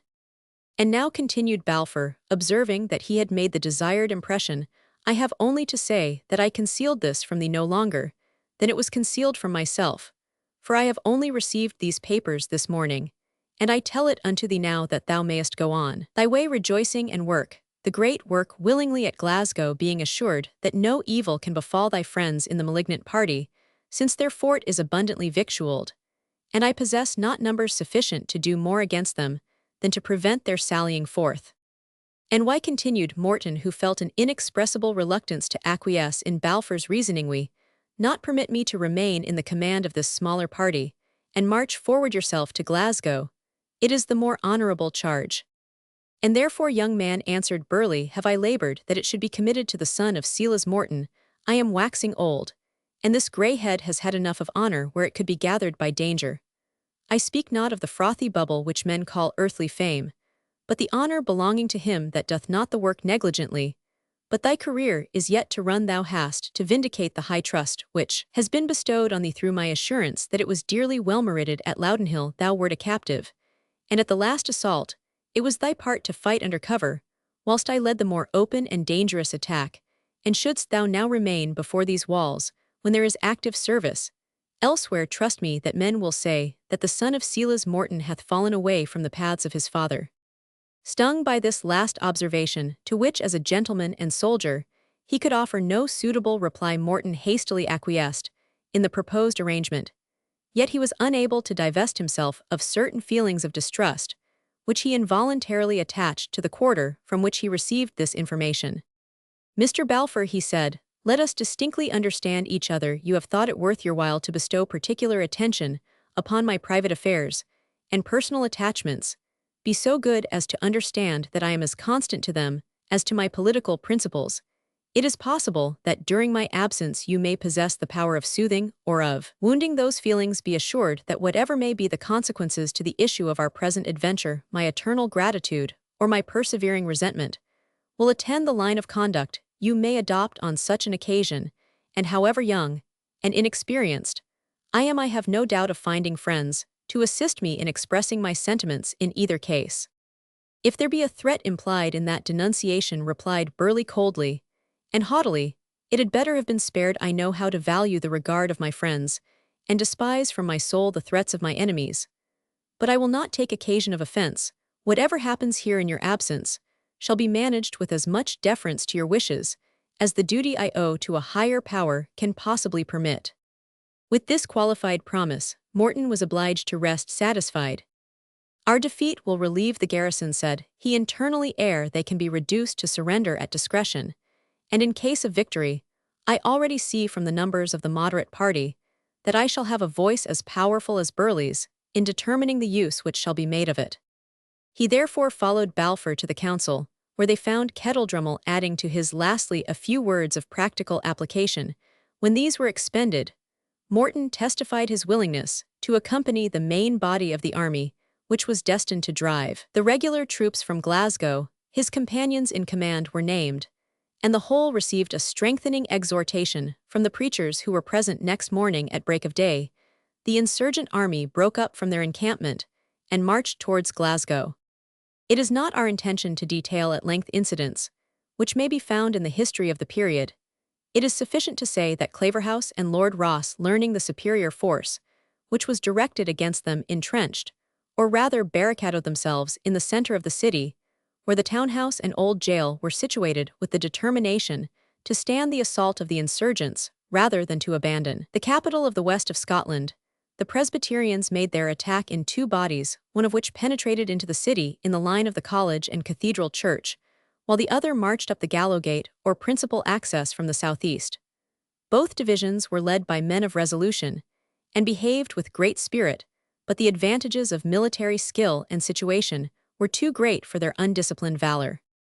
Ross and Claverhouse had carefully disposed parties of their soldiers in houses at the heads of the streets, and in the entrances of closes, as they are called, or lanes, besides those who were entrenched behind breastworks, which reached across the streets. The assailants found their ranks thinned by a fire from invisible opponents, which they had no means of returning with effect. It was in vain that Morton and other leaders exposed their persons with the utmost gallantry, and endeavored to bring their antagonists to a close action. Their followers shrunk from them in every direction. And yet, though Henry Morton was one of the very last to retire and exerted himself in bringing up the rear, maintaining order in the retreat, and checking every attempt which the enemy made to improve the advantage they had gained by the repulse he had, still the mortification to hear many of those in his ranks muttering to each other that this came of trusting to latitudinarian boys, and that had honest faithful Burleigh led the attack, as he did that of the barricades of Tilliatudlem, the issue would have been as different as might be. It was with burning resentment that Morton heard these reflections thrown out by the very men who had soonest exhibited signs of discouragement.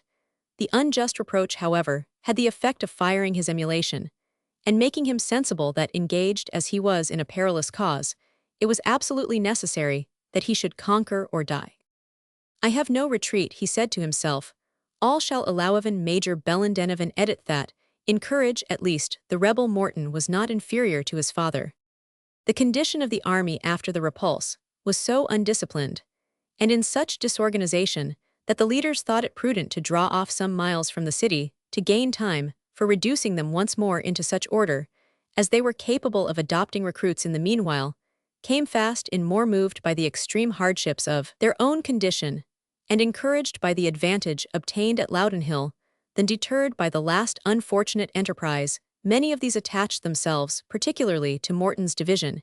He had, however, the mortification to see that his unpopularity among the more intolerant part of the Covenanters increased rapidly the prudence beyond his years, which he exhibited in improving the discipline and arrangement of his followers, they termed a trusting in the arm of flesh, and his avowed tolerance for those of religious sentiments and observances different from his own obtained him, most unjustly, the nickname of Gallio, who cared for none of those things. What was worse than these misconceptions, the mob of the insurgents, always loudest in applause of those who push political or religious opinions to extremity, and disgusted with such as endeavor to reduce them to the yoke of discipline, preferred avowedly the more zealous leaders, in whose ranks enthusiasm in the cause supplied the want of good order and military subjection to the restraints which Morton endeavored to bring them under. In short, while bearing the principal burden of command for his colleagues, willingly relinquished, in his favor, everything that was troublesome and obnoxious in the office of General. Morton found himself without that authority which alone could render his regulations effectual. Note, these feuds which tore to pieces the little army of insurgents turned merely on the point whether the king's interest or royal authority was to be owned or not, and whether the party in arms were to be contented with a free exercise of their own religion or insist upon the re-establishment of Presbytery in its supreme authority, and with full power to predominate over all other forms of worship. The few country gentlemen who joined the insurrection with the most sensible part of the clergy thought it best to limit their demands to what it might be possible to attain, but the party who urged these moderate views were termed by the more zealous bigots the Erastian party men, namely who were willing to place the Church under the influence of the civil government, and therefore they accounted them a snare upon Mizpah, and a net spread upon Tabor. See the life of Sir Robert Hamilton in the Scottish Worthies, and his account of the Battle of both Wilbridge Passim. Yet notwithstanding these obstacles, he had during the course of a few days labored so hard to introduce some degree of discipline into the army that he thought he might hazard a second attack upon Glasgow with every prospect of success. It cannot be doubted that Morton's anxiety to measure himself with Colonel Graham of Claverhouse, at whose hands he had sustained such injury, had its share in giving motive to his uncommon exertions. But Claverhouse disappointed his hopes, for satisfied with having the advantage in repulsing the first attack upon Glasgow, he determined that he would not with the handful of troops under his command await a second assault from the insurgents with more numerous and better disciplined forces than had supported their first enterprise. He therefore evacuated the place, and marched at the head of his troops towards Edinburgh. The insurgents, of course, entered Glasgow without resistance, and without Morton having the opportunity, which he so deeply coveted, of again encountering Claverhouse personally. But although he had not an opportunity of wiping away the disgrace which had befallen his division of the army of the Covenant, the retreat of Claverhouse and the possession of Glasgow tended greatly to animate the insurgent army, and to increase its numbers. The necessity of appointing new officers, of organizing new regiments and squadrons, of making them acquainted with at least the most necessary points of military discipline, were labors which by universal consent seemed to be devolved upon Henry Morton, and which he the more readily undertook, because his father had made him acquainted with the theory of the military art, and because he plainly saw that unless he took this ungracious but absolutely necessary labor, it was vain to expect any other to engage in it.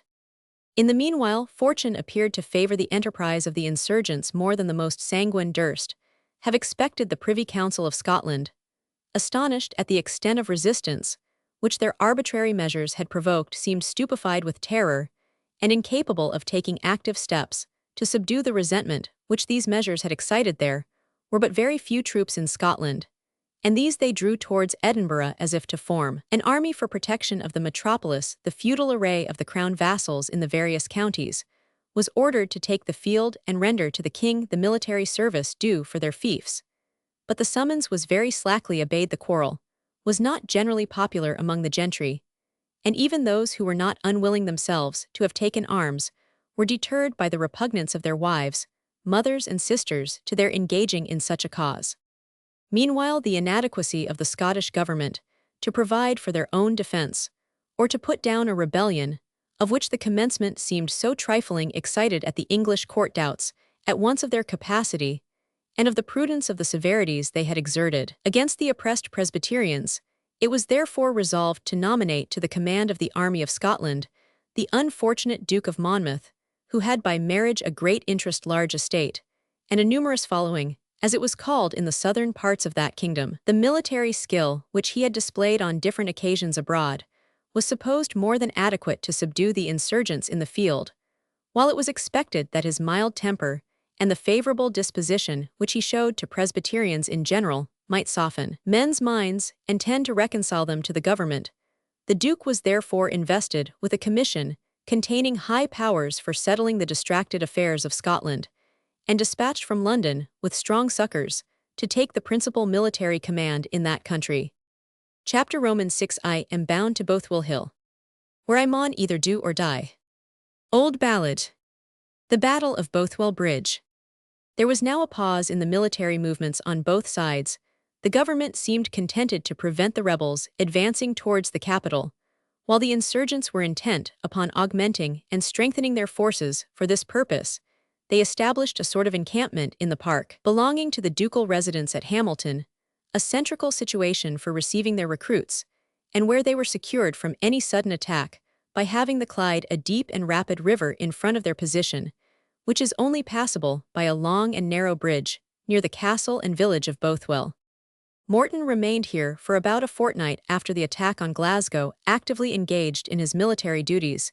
He had received more than one communication from Burleigh, but they only stated in general that the castle of Tilliatudlem continued to hold out, impatient of suspense upon this most interesting subject. He at length intimated to his colleagues in command his desire, or rather his intention, for he saw no reason why he should not assume a license, which was taken by everyone else in this disorderly armado, go to Milnwood for a day or two to arrange some private affairs of consequence. The proposal was by no means approved of, for the military council of the insurgents were sufficiently sensible of the value of his services to fear to lose them, and felt somewhat conscious of their own inability to supply his place. They could not, however, pretend to dictate to him laws more rigid than they submitted to themselves, and he was suffered to depart on his journey without any direct objection being stated. The Reverend Mr. Poundtext took the same opportunity to pay a visit to his own residence in the neighborhood of Milnwood, and favored Morton with his company on the journey, as the country was chiefly friendly to their cause, and in possession of their detached parties, excepting here and there the stronghold of some old cavaliering baron. They travelled without any other attendant than the faithful Cuddy. It was near sunset when they reached Milnwood, where Poundtext bid adieu to his companions, and travelled forward alone to his own manse, which was situated half a mile's march beyond Tilliatudlem. When Morton was left alone to his own reflections, with what a complication of feelings did he review the woods, banks, and fields that had been familiar to him. His character, as well as his habits, thoughts, and occupations, had been entirely changed within the space of little more than a fortnight, and 20 days seemed to have done upon him the work of as many years. A mild, romantic, gentle-tempered youth, bred up in dependence, and stooping patiently to the control of a sordid and tyrannical relation, had suddenly, by the rod of oppression and the spur of injured feeling, been compelled to stand forth. A leader of armed men was earnestly engaged in affairs of a public nature, had friends to animate and enemies to contend with, and felt his individual fate bound up in that of a national insurrection and revolution.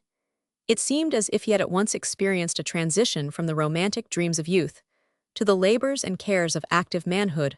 All that had formerly interested him was obliterated from his memory, excepting only his attachment to Edith, and even love seemed to have assumed a character more manly and disinterested, as it had become mingled and contrasted with other duties and feelings. As he revolved the particulars of this sudden change, the circumstances in which it originated, and the possible consequences of his present career, the thrill of natural anxiety which passed along his mind was immediately banished by a glow of generous and high-spirited confidence. "I shall fall young," he said, "if fall I must, my motives misconstrued, and my actions condemned by those whose approbation is dearest to me, but the sword of liberty and patriotism is in my hand, and I will neither fall meanly nor unavenged. They may expose my body and gibbet my limbs, but other days will come, when the sentence of infamy will recoil against those who may pronounce it, and that heaven whose name is so often profaned during this unnatural war will bear witness to the purity of the motives by which I have been guided. Upon approaching Milnwood, Henry's knock upon the gate no longer intimated the conscious timidity of a stripling who has been out of bounds, but the confidence of a man in full possession of his own rights and master of his own actions. Bold free, and decided the door was cautiously opened by his old acquaintance Mrs. Allison Wilson, who started back when she saw the steel cap and nodding plume of the martial visitor. "Where is my Uncle Allison?" said Morton, smiling at her alarm. "Lordsake, Mr. Harry, is this you?" returned the old lady. "In troth, ye gad my heart loop to my very mouth, but it canna be your ainsel, for ye look taller and mair manly-like than ye used to do." "It is, however, my own self," said Henry, sighing and smiling at the same time. "I believe this dress may make me look taller, and these times ailey make men out of boys." "Sad times indeed," echoed the old woman, "and oh that you suld be endangered with 'em. But wha can help it? I were ill enough guided, and as I tell your uncle, if ye tread on a worm it will turn." "You were always my advocate," Ailey said. He and the housekeeper no longer resented the familiar epithet, and would let no one blame me but yourself. "I am aware of that. Where is my uncle?" "In Edinburgh," replied Allison.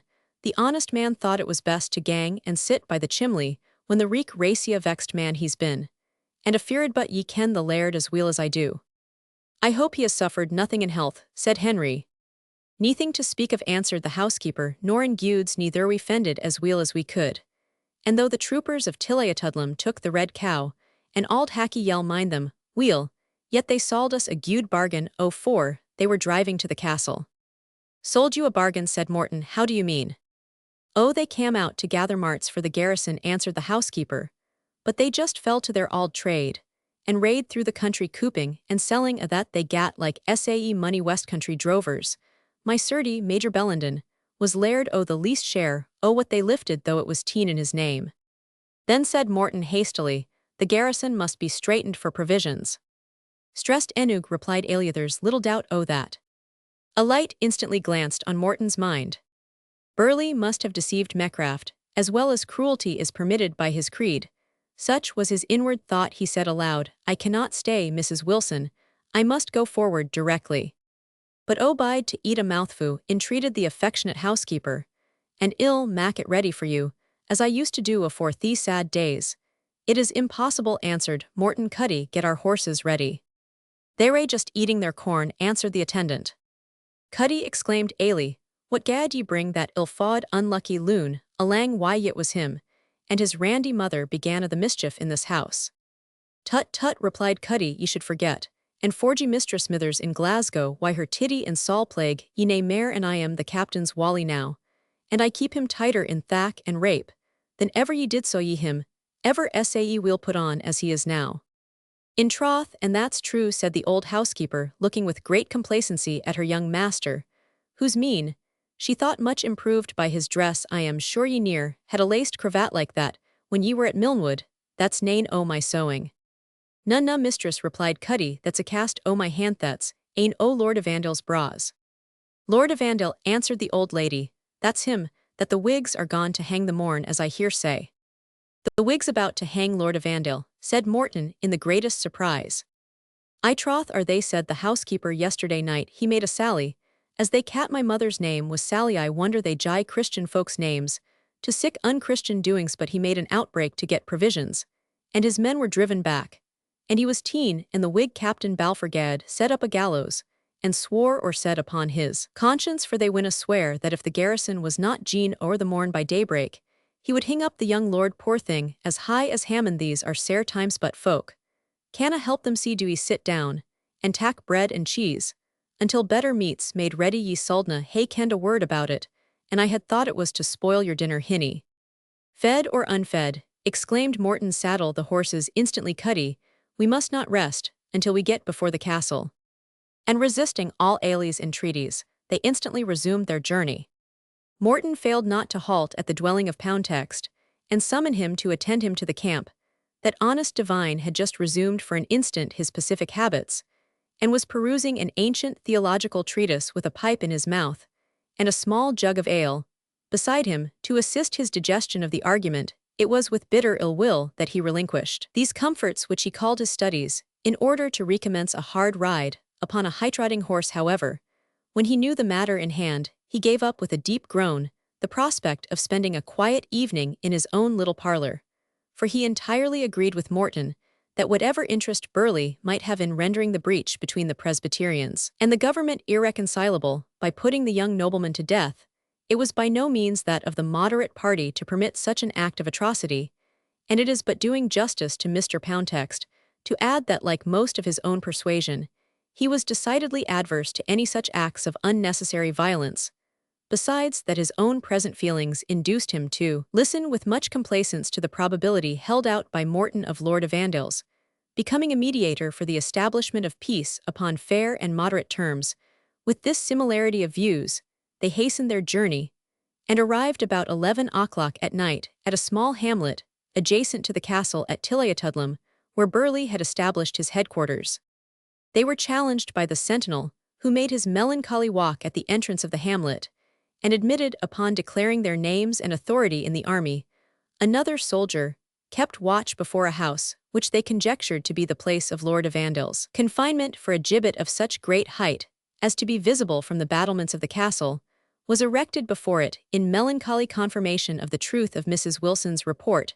Note: the Cameronians had suffered persecution, but it was without learning mercy. We are informed by Captain Crichton that they had set up in their camp a huge gibbet or gallows having many hooks upon it, with a coil of new ropes lying beside it for the execution of such royalists as they might make prisoners. Gild in his Bellum, Boethulianum describes this machine particularly. Morton instantly demanded to speak with Burleigh, and was directed to his quarters. They found him reading the scriptures with his arms lying beside him. As if ready for any sudden alarm, he started upon the entrance of his colleagues in office. "What has brought ye hither?" said Burleigh hastily. "Is there bad news from the army?" "No," replied Morton, "but we understand that there are measures adopted here in which the safety of the army is deeply concerned. Lord Evandale is your prisoner."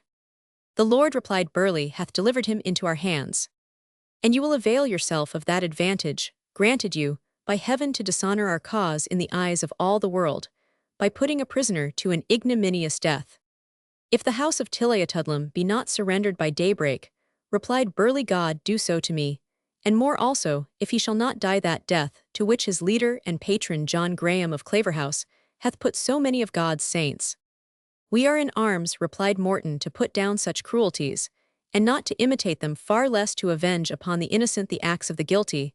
By what law can you justify the atrocity you would commit?" "If thou art ignorant of it," replied Burleigh, "thy companion is well aware of the law which gave the men of Jericho to the sword of Joshua, the son of Nun.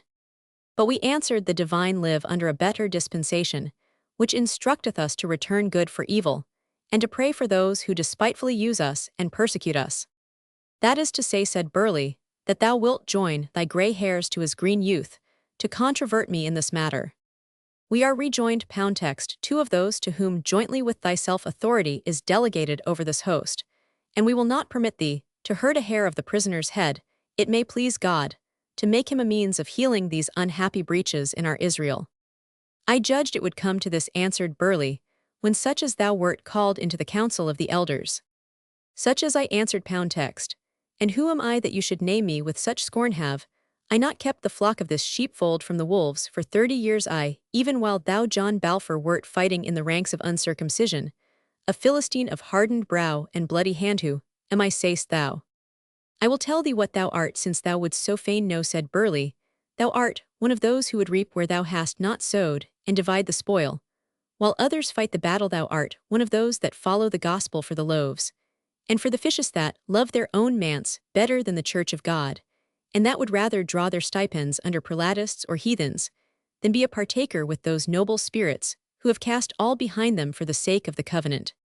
"And I will tell thee, John Balfour," returned Poundtext, deservedly incensed, "I will tell thee what thou art. Thou art one of those for whose bloody and merciless disposition a reproach is flung upon the whole church of this suffering kingdom, and for whose violence and blood-guiltiness it is to be feared this fair attempt to recover our civil and religious rights will never be honored by Providence with the desired success. Gentlemen, said Morton, cease this irritating and unavailing recrimination, and do you, Mr. Balfour, inform us whether it is your purpose to oppose the liberation of Lord Evandale, which appears to us a profitable measure in the present position of our affairs. You are here, answered Burleigh, as two voices against one, but you will not refuse to tarry until the united council shall decide upon this matter. This, said Morton, we would not decline if we could trust the hands in whom we are to leave the prisoner, but you know well, he added, looking sternly at Burleigh, that you have already deceived me in this matter. Go to, said Burleigh disdainfully, thou art an idle, inconsiderate boy, who for the black eyebrows of a silly girl would barter thy own faith and honor, and the cause of God and of thy country. Mr. Balfour, said Morton, laying his hand on his sword, this language requires satisfaction. And thou shalt have it, stripling, when, and where thou darest, said Burleigh, I plight thee my good word on it. Poundtext in his turn interfered to remind them of the madness of quarreling, and effected with difficulty a sort of sullen reconciliation. Concerning the prisoner, said Burleigh, deal with him as ye think fit. I wash my hands free from all consequences. He is my prisoner made by my sword and spear, while you, Mr. Morton, were playing the adjutant at drills and parades, and you, Mr. Poundtext, were warping the scriptures into Erastianism. Take him unto you nevertheless, and dispose of him as ye think meet. Dingwall, he continued, calling a sort of aide-de-camp who slept in the next apartment, let the guard posted on the malignant Evandale give up their post to those whom Captain Morton shall appoint to relieve them the prisoner. He said again, addressing Poundtext, and Morton is now at your disposal, gentlemen, but remember that for all these things there will one day come a term of heavy accounting. So saying, he turned abruptly into an inner apartment, without bidding them good evening. His two visitors, after a moment's consideration, agreed it would be prudent to ensure the prisoner's personal safety by placing over him an additional guard chosen from their own parishioners. A band of them happened to be stationed in the hamlet, having been attached for the time to Burleigh's command, in order that the men might be gratified by remaining as long as possible near to their own homes. They were in general smart, active young fellows, and were usually called by their companions the marksmen of Milnwood by Morton's desire. 4 of these lads readily undertook the task of sentinels, and he left with them Hedrig, on whose fidelity he could depend, with instructions to call him if anything remarkable happened. This arrangement being made, Morton and his colleague took possession for the night of such quarters as the overcrowded and miserable hamlet could afford them. They did not, however, separate for repose till they had drawn up a memorial of the grievances of the moderate Presbyterians, which was summed up with a request of free toleration for their religion in future, and that they should be permitted to attend gospel ordinances, as dispensed by their own clergymen, without oppression or molestation. Their petition proceeded to require that free parliament should be called for settling the affairs of church and state, and for redressing the injuries sustained by the subject, and that all those who either now were, or had been in arms for obtaining these ends, should be indemnified. Morton could not but strongly hope that these terms, which comprehended all that was wanted or wished for by the moderate party among the insurgents, might, when thus cleared of the violence of fanaticism, find advocates even among the royalists, as claiming only the ordinary rights of Scottish freemen. He had the more confidence of a favourable reception that the Duke of Monmouth, to whom Charles had entrusted the charge of subduing this rebellion, was a man of gentle, moderate, and accessible disposition, well known to be favourable to the Presbyterians, and invested by the king with full powers to take measures for quieting the disturbances in Scotland. It seemed to Morton that all that was necessary for influencing him in their favour was to find a fit and sufficiently respectable channel of communication, and such seemed to be opened through the medium of Lord Evandale. He resolved, therefore, to visit the prisoner early in the morning, in order to sound his dispositions to undertake the task of mediator, but an accident happened, which led him to anticipate his purpose. Chapter Romans 7. Jie o'er your house, lady, he said. Jie o'er your house to me. Edom of Gordons. Morton had finished the revisal, and the making out of a fair copy of the paper, on which he and Poundtext had agreed to rest as a full statement of the grievances of their party, and the conditions on which the greater part of the insurgents would be contented to lay down their arms, and he was about to betake himself to repose when there was a knocking at the door of his apartment. Enter, said Morton, and the round bullet head of Cuddy Hedrig was thrust into the room. "Come in," said Morton, "and tell me what you want. Is there any alarm?" "No stir, but I hae brought ane to speak wi' you." "Who is that?" Cuddy inquired Morton. "Ane o' your auld acquaintance," said Cuddy, and opening the door more fully he half-led half-dragged in a woman, whose face was muffled in her plaidcum. "Come, ye needna be sae bashfu, before auld acquaintance," Jenny said Cuddy, pulling down the veil, and discovering to his master the well-remembered countenance of Jenny Dennison. "Tell his honour now there's a bra lass, tell him what you were wanting to say to Lord Evandale, mistress." "What was I wanting to say?" answered Jenny, "to his honour himsel the other morning, when I visited him in captivity. Ye muckle hashed I think that folk dinna want to see their friends in adversity, ye dour crowdieator." This reply was made with Jenny's usual volubility, but her voice quivered, her cheek was thin and pale, the tears stood in her eyes, her hand trembled, her manner was fluttered, and her whole presence bore marks of recent suffering and privation, as well as nervous and hysterical agitation. "What is the matter, Jenny?" said Morton kindly. "You know how much I owe you in many respects, and can hardly make a request that I will not grant if in my power." "Many thanks, Milnwood," said the weeping damsel, "but you were aye a kind gentleman, though folk say ye hae become sair changed now." "What do they say of me?" answered Morton. "A body says," replied Jenny, "that you and the Whigs hae made a vow to ding King Charles aff the throne, and that neither he nor his posteriors from generation to generation shall sit upon it ony mair, and John Guddiel threeps yer to gia the church organs to the pipers, and burn the Book o' Common Prayer by the hands of the common hangman in revenge of the covenant that was burnt when the king cam hame." "My friends at Tilliatudlem judged too hastily and too ill of me," answered Morton. "I wish to have free exercise of my own religion, without insulting any other. And as to your family, I only desire an opportunity to show them I have the same friendship and kindness as ever." "Bless your kind heart for saying sae," said Jenny, bursting into a flood of tears, "and they never needed kindness or friendship mair, for they are famished for lack o' food." "Good God," replied Morton, "I have heard of scarcity, but not of famine. It is possible have the ladies and the major. They hae suffered like the lave o' us," replied Jenny, "for they shared every bit. And sup why the whole folk in the castle, I'm sure my poor een see 50 colours why faintness, and my head's sae dizzy why the murligos that I canna stand my lane." The thinness of the poor girl's cheek and the sharpness of her features bore witness to the truth of what she said. Morton was greatly shocked. "Sit down," he said, for God's sake, forcing her into the only chair the apartment afforded, while he himself strode up and down the room in horror and impatience. "I knew not of this," he exclaimed in broken ejaculations. "I could not know of it. Cold-blooded, iron-hearted, fanatic, deceitful villain. Cuddy, fetch refreshments, foodwine, if possible, whatever you can find." "Whiskey is gude enug for her," muttered Cuddy. "Ain wadna hae thought that gude meal was sae scant amming them, when the queen threw sae muckle gude Kylebros scalding het about my lugs." Faint and miserable as Jenny seemed to be, she could not hear the allusion to her exploit during the storm of the castle, without bursting into a laugh, which weakness soon converted into a hysterical giggle. Confounded at her state, and reflecting with horror on the distress which must have been in the castle, Morton repeated his commands to Hedrig in a peremptory manner, and when he had departed endeavoured to soothe his visitor. "You come, I suppose, by the orders of your mistress to visit Lord Evandale. Tell me what she desires. Her orders shall be my law." Jenny appeared to reflect a moment, and then said, "Your honour is sae auld a friend, I must needs trust to you, and tell the truth." "Be assured," Jenny said, Morton observing that she hesitated, "that you will best serve your mistress by dealing sincerely with me."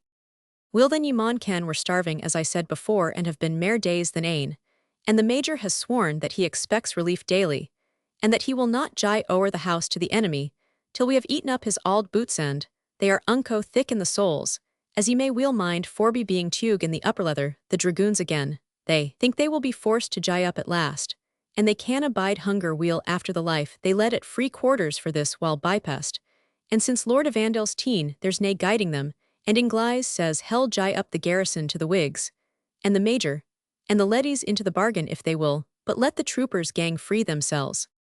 "Scoundrels," said Morton, "why do they not make terms for all in the castle? They are feared for denial o' quarter to themselves, having dune sae muckle mischief through the country, and Burleigh has hanged ane or twa o' them already. They want to draw their ain necks out o' the collar at hazard o' honest folks. And you were sent, continued Morton, to carry to Lord Evandale the unpleasant news of the men's mutiny. Just een sae said Jenny Tam Halliday took the rue, and told me about it, and gat me out o' the castle to tell Lord Evandale, if possibly I could win at him. But how can he help you, said Morton, he is a prisoner. Welladay, I answered the afflicted damsel, but maybe he could mak fair terms for user maybe, he could gie us some good advice here maybe, he might send his orders to the dragoons to be civiler. Or maybe, said Morton, you were to try, if it were possible, to set him at liberty. If it were sae, answered Jenny with spirit, it wadna be the first time I hae done my best, to serve a friend in captivity. True, Jenny, replied Morton, I were most ungrateful to forget it. But here comes Cuddy with refreshments. I will go and do your errand to Lord Evandale, while you take some food and wine. It willna be amiss ye should ken, said Cuddy to his master, that this Jenith's Mrs. Dennison was trying to cuddle favor why.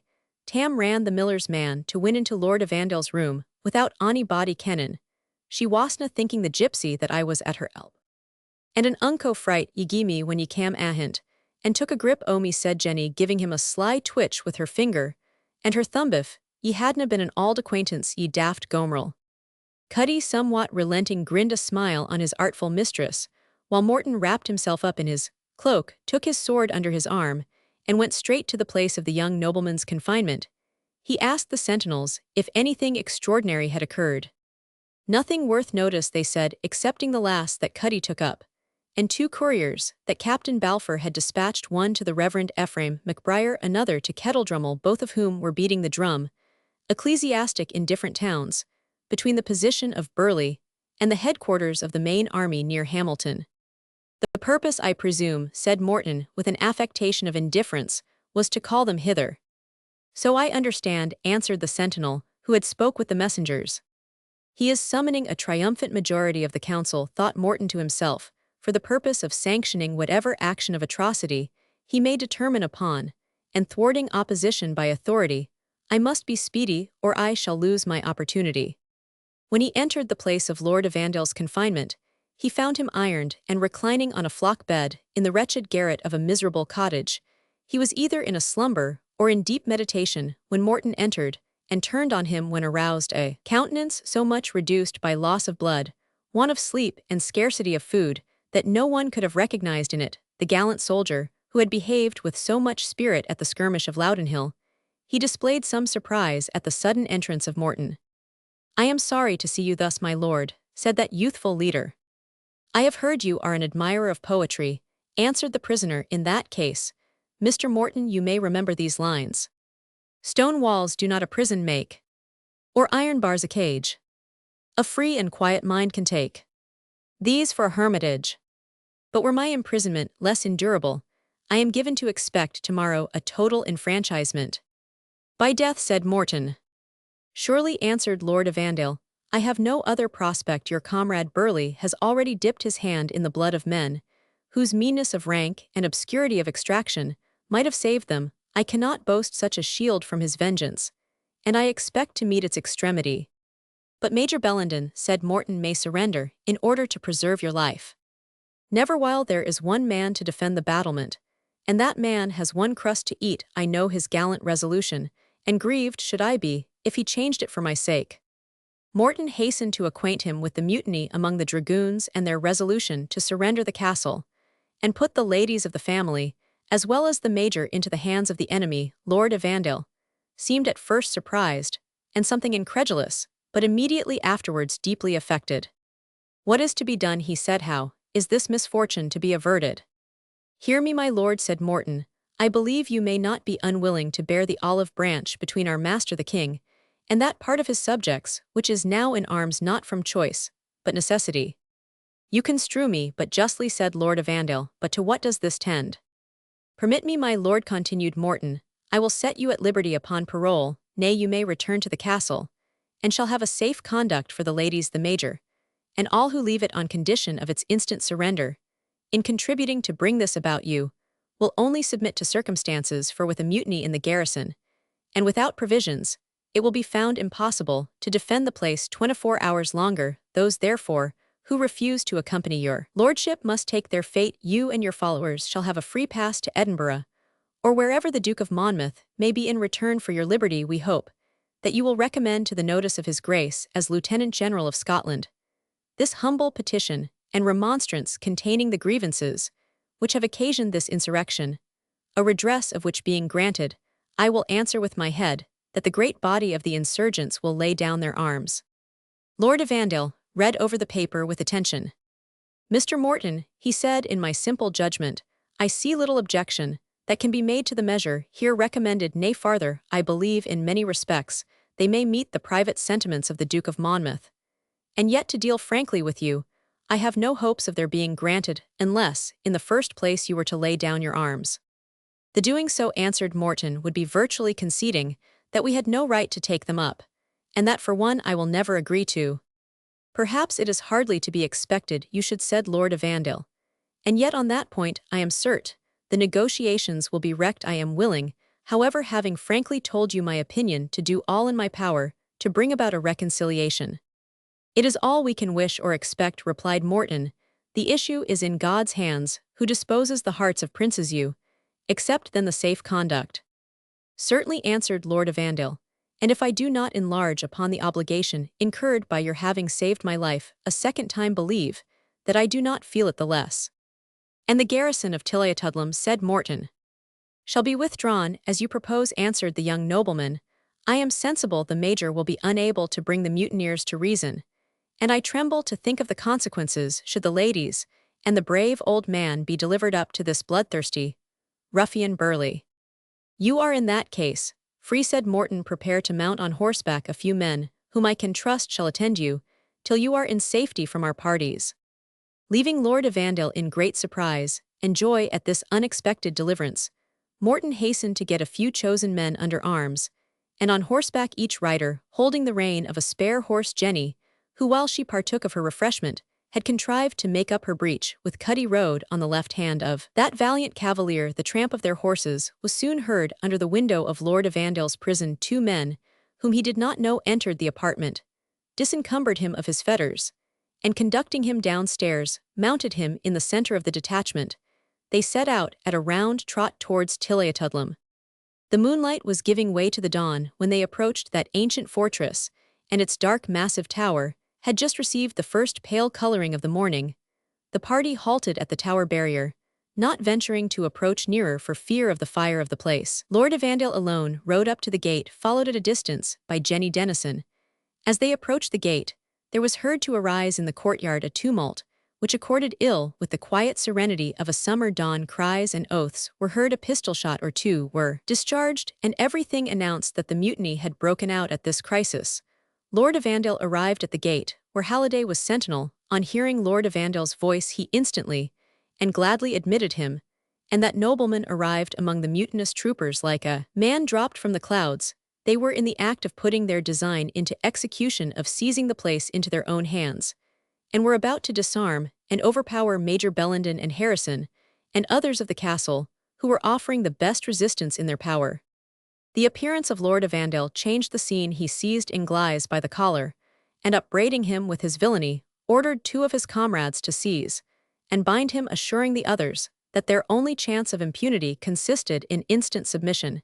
He then ordered the men into their ranks. They obeyed. He commanded them to ground their arms. They hesitated, but the instinct of discipline, joined to their persuasion that the authority of their officer so boldly exerted must be supported by some forces without the gate, induced them to submit. "Take away those arms," said Lord Evandale to the people of the castle.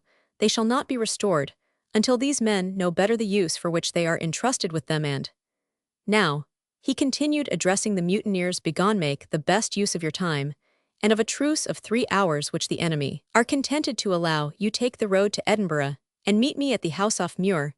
I need not bid you beware of committing violence.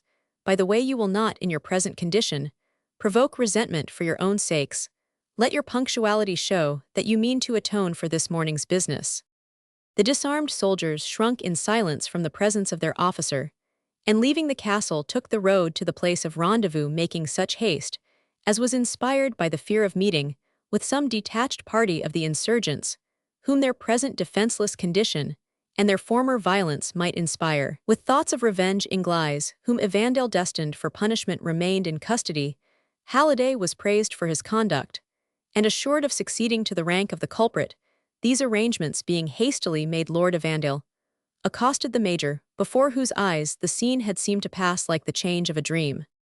"My dear Major, we must give up the place." "Is it even so?" said Major Bellenden. "I was in hopes you had brought reinforcements and supplies." "Not a manut, a pound of meal," answered Lord Evandale.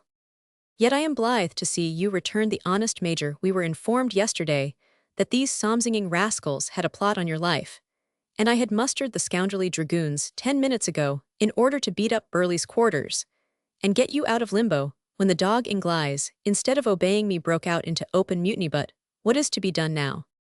"I have myself no choice," said Lord Evandale. "I am a prisoner released on parole, and bound for Edinburgh. You and the ladies must take the same route. I have, by the favour of a friend, a safe conduct, and horses for you and your retinue. For God's sake, make haste. You cannot propose to hold out with 7 or 8 men. And, without provisions, enough has been done for honour, and enough to render the defence of the highest consequence to government. More were needless as well as desperate. The English troops are arrived at Edinburgh, and will speedily move upon Hamilton. The possession of Tilliatudlem by the rebels will be but temporary." "If you think so, my lord," said the veteran with a reluctant sigh, "no, you only advise what is honourable. If, then, you really think the case inevitable, I must submit, for the mutiny of these scoundrels would render it impossible to man the walls. Guddiel, let the women call up their mistresses, and all be ready to march. But if I could believe that my remaining in these old walls, till I was starved to a mummy, could do the king's cause the least service, old Miles Bellenden would not leave them while there was a spark of life in his body." The ladies, already alarmed by the mutiny, now heard the determination of the Major, in which they readily acquiesced, though not without some groans and sighs on the part of Lady Margaret, which referred as usual to the dejeuner of his most sacred Majesty in the halls, which were now to be abandoned to rebels. Hasty preparations were made for evacuating the castle, and long ere the dawn was distinct enough for discovering objects with precision. The ladies, with Major Bellenden, Harrison, Guddiel, and the other domestics, were mounted on the led horses, and others which had been provided in the neighbourhood, and proceeded towards the north, still escorted by 4 of the insurgent horsemen. The rest of the party, who had accompanied Lord Evandale from the hamlet, took possession of the deserted castle, carefully forbearing all outrage or acts of plunder. And when the sun arose, the scarlet and blue colours of the Scottish Covenant floated from the keep of Tilliatudlem. Chapter Roman 8. "And to my breast a bodkin in her hand were worth 1,000 daggers." Marlowe's. The cavalcade which left the castle of Tilliatudlem halted for a few minutes at the small town of Bothwell, after passing the outposts of the insurgents, to take some slight refreshments, which their attendants had provided, and which were really necessary to persons who had suffered considerably by want of proper nourishment. They then pressed forward upon the road towards Edinburgh amid the lights of dawn, which were now rising on the horizon. It might have been expected during the course of the journey that Lord Evandale would have been frequently by the side of Miss Edith Bellenden, yet after his first salutations had been exchanged, and every precaution solicitously adopted which could serve for her accommodation, he rode in the van of the party with Major Bellenden, and seemed to abandon the charge of immediate attendance upon his lovely niece to one of the insurgent cavaliers, whose dark military cloak, with the large flapped hat and feather which drooped over his face, concealed at once his figure and his features. They rode side by side in silence for more than 2 miles, when the stranger addressed Miss Bellenden in a tremulous and suppressed voice. "Miss Bellenden," he said, "must have friends, wherever she is known, even among those whose conduct she now disapproves. Is there anything that such can do to show their respect for her and their regret for her sufferings?" "Let them learn for their own sakes," replied Edith, "to venerate the laws, and to spare innocent blood. Let them return to their allegiance, and I can forgive them all that I have suffered, were it 10 times more." "You think it impossible," then rejoined the cavalier, "for anyone to serve in our ranks, having the weal of his country sincerely at heart, and conceiving himself in the discharge of a patriotic duty?" "It might be imprudent, while so absolutely in your power," replied Miss Bellenden, "to answer that question." "Not in the present instance, I plight you the word of a soldier," replied the horseman.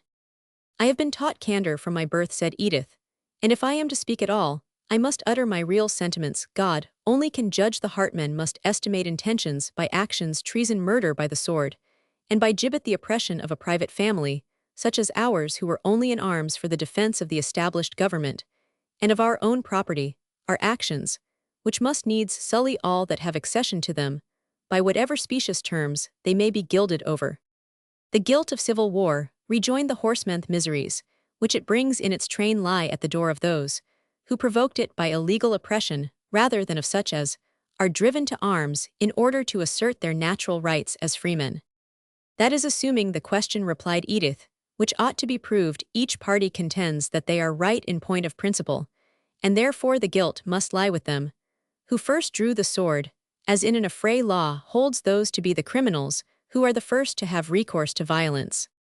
Alas, said the horseman, were our vindication to rest there, how easy would it be to show that we have suffered with a patience which almost seemed beyond the power of humanity, ere we were driven by oppression into open resistance. But I perceive, he continued, sighing deeply, that it is vain to plead before Miss Bellenden a cause which she has already prejudged, perhaps as much from her dislike of the persons as of the principles of those engaged in it.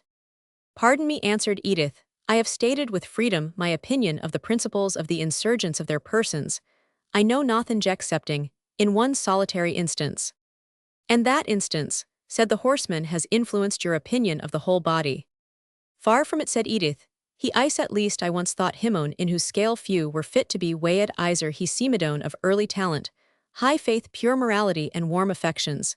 Can I approve of a rebellion which has made such a man form to ornament, to enlighten, and to defend his country, the companion of gloomy and ignorant fanatics, or canting hypocrites, leader of brutal clowns, brother-in-arms to banditti and highway murderers? Should you meet such an one in your camp, tell him that Edith Bellenden has wept more over his fallen character, blighted prospects, and dishonored name than over the distresses of her own house, and that she has better endured that famine which has wasted her cheek and dimmed her eye than the pang of heart which attended the reflection by and through whom these calamities were inflicted.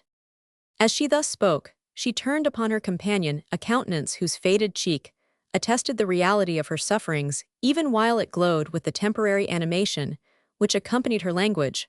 The horseman was not insensible to the appeal. He raised his hand to his brow with the sudden motion of one who feels a pang shoot along his brain, passed it hastily over his face, and then pulled the shadowing hat still deeper on his forehead. The movement, and the feelings which it excited, did not escape Edith, nor did she remark them without emotion.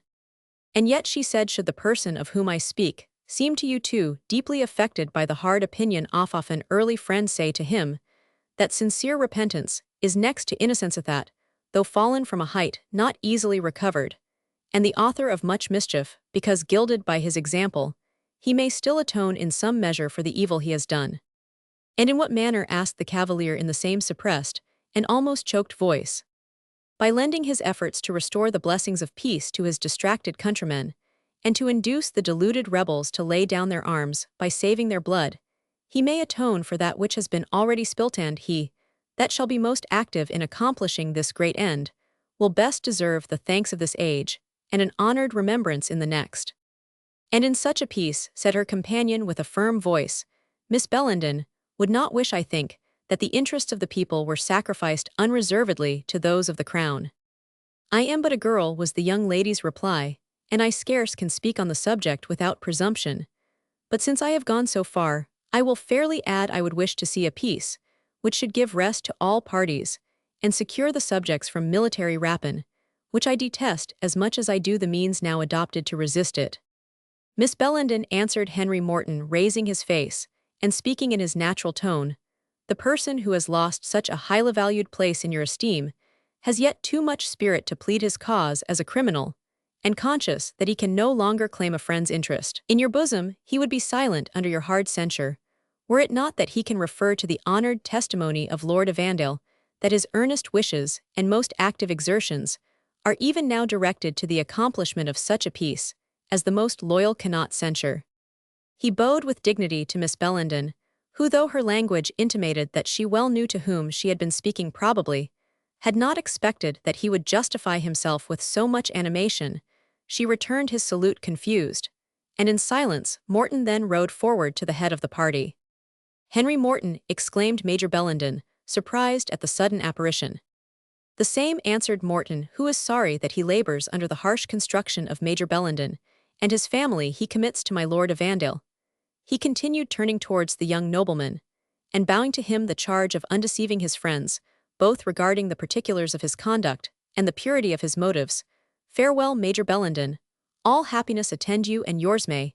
We meet again in happier and better times. Believe me, said Lord Evandale, your confidence, Mr. Morton, is not misplaced. I will endeavor to repay the great services I have received from you, by doing my best to place your character on its proper footing with Major Bellenden, and all whose esteem you value. I expected no less from your generosity, my lord, said Morton.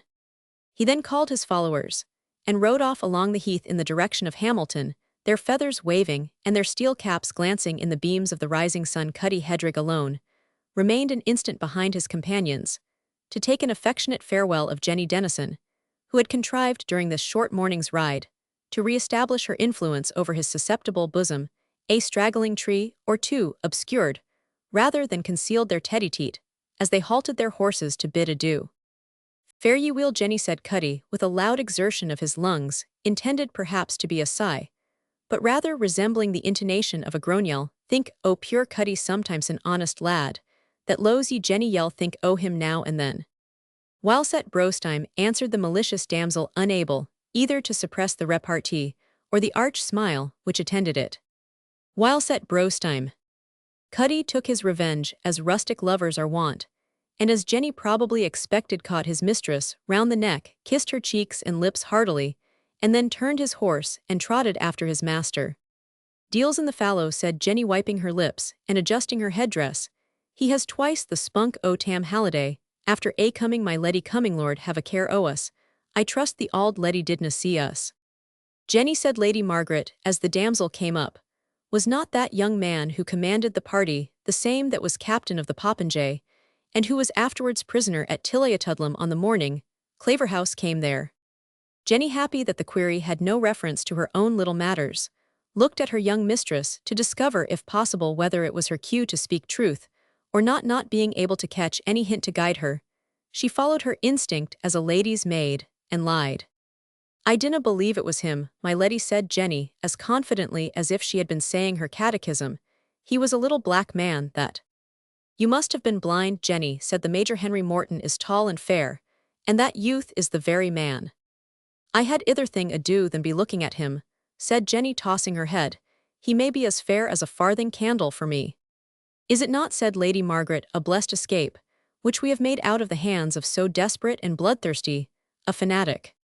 You are deceived, madam, said Lord Evandale. Mr. Morton merits such a title from no one, but least from us, that I am now alive, and that you are now on your safe retreat to your friends, instead of being prisoners to a real fanatical homicide, is solely and entirely owing to the prompt, active, and energetic humanity of this young gentleman. He then went into a particular narrative of the events with which the reader is acquainted, dwelling upon the merits of Morton, and expatiating on the risk at which he had rendered them these important services, as if he had been a brother, instead of a rival. I were worse than ungrateful, he said, were I silent on the merits of the man who has twice saved my life. I would willingly think well of Henry Morton, my lord, replied Major Bellenden, and I own he has behaved handsomely to your lordship, and to us, but I cannot have the same allowances which it pleases your lordship to entertain for his present courses.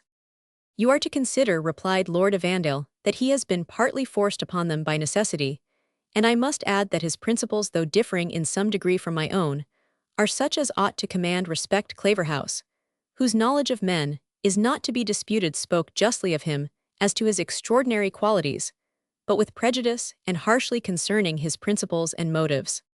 You have not been long in learning all his extraordinary qualities, my lord, answered Major Bellenden. I, who have known him from boyhood, could, before this affair, have said much of his good principles and good nature, but as to his high talents, they were probably hidden, Major, replied the generous Lord Evandale, even from himself, until circumstances called them forth, and if I have detected them, it was only because our intercourse and conversation turned on momentous and important subjects. He is now laboring to bring this rebellion to an end, and the terms he has proposed are so moderate that they shall not want my hearty recommendation. "And have you hopes," said Lady Margaret, "to accomplish a scheme so comprehensive? I should have, madam, were every Whig as moderate as Morton, and every Loyalist as disinterested as Major Bellenden. But such is the fanaticism and violent irritation of both parties, that I fear nothing will end this civil war save the edge of the sword." It may be readily supposed that Edith listened with the deepest interest to this conversation, while she regretted that she had expressed herself harshly and hastily to her lover. She felt a conscious and proud satisfaction that his character was even in the judgment of his noble-minded rival, such as her own affection had once spoke it. "Civil feuds and domestic prejudices," she said, "may render it necessary for me to tear his remembrance from my heart, but it is not small relief to know assuredly that it is worthy of the place it has so long retained there." While Edith was thus retracting her unjust resentment, her lover arrived at the camp of the insurgents near Hamilton, which he found in considerable confusion. Certain advices had arrived that the royal army, having been recruited from England by a large detachment of the King's Guards, were about to take the field. Fame magnified their numbers and their high state of equipment and discipline, and spread abroad other circumstances, which dismayed the courage of the insurgents. What favor they might have expected from Monmouth was likely to be intercepted by the influence of those associated with him in command. His lieutenant general was the celebrated General Thomas Doutsel, who, having practiced the art of war in the then barbarous country of Russia, was as much feared for his cruelty and indifference to human life and human sufferings as respected for his steady loyalty and undaunted valor. This man was second in command to Monmouth, and the horse were commanded by Claverhouse, burning with desire to revenge the death of his nephew, and his defeat at Drumclog. To these accounts was added the most formidable and terrific description of the train of artillery and the cavalry force with which the royal army took the field. Note: Royal Army at Bothwell Bridge. A Cameronian muse was awakened from slumber on this doleful occasion, and gave the following account of the muster of the royal forces in poetry, nearly as melancholy as the subject. "They marched east through Lithgow town, for to enlarge their forces, and sent for all the north country to come, both foot and horses. Montrose did come and Athole both, and with them many more, and all the Highland Amorites that had been there before. The Lothian militia, they came with their coats of blue. 500 men from London came, clad in a reddish hue. When they were assembled one and all, a full brigade were they, like to a pack of hellish hounds, roaring after their prey. When they were all provided well in armor and ammunition, then thither westward did they come, most cruel of intention. The royalists celebrated their victory in stanzas of equal merit. Specimens of both may be found in the curious collection of fugitive Scottish poetry, principally of the 17th century, printed for the Messrs. Lang, Edinburgh. Large bodies composed of the Highland clans, having in language, religion, and manners no connection with the insurgents, had been summoned to join the royal army under their various chieftains, and these Amorites, or Philistines, as the insurgents termed them, came like eagles to the slaughter. In fact, every person who could ride or run at the king's command was summoned to arms, apparently with the purpose of forfeiting and fining such men of property whom their principles might deter from joining the royal standard, though prudence prevented them from joining that of the insurgent Presbyterians. In short, every rumor tended to increase the apprehension among the insurgents that the king's vengeance had only been delayed in order that it might fall more certain and more heavy. Morton endeavored to fortify the minds of the common people by pointing out the probable exaggeration of these reports, and by reminding them of the strength of their own situation, with an unfordable river in front, only passable by a long and narrow bridge. He called to their remembrance their victory over Claverhouse, when their numbers were few and then much worse disciplined, and appointed for battle. The now showed them that the ground on which they lay afforded, by its undulation, and the thickets which intersected it, considerable protection against artillery, and even against cavalry if stoutly defended, and that their safety in fact depended on their own spirit and resolution.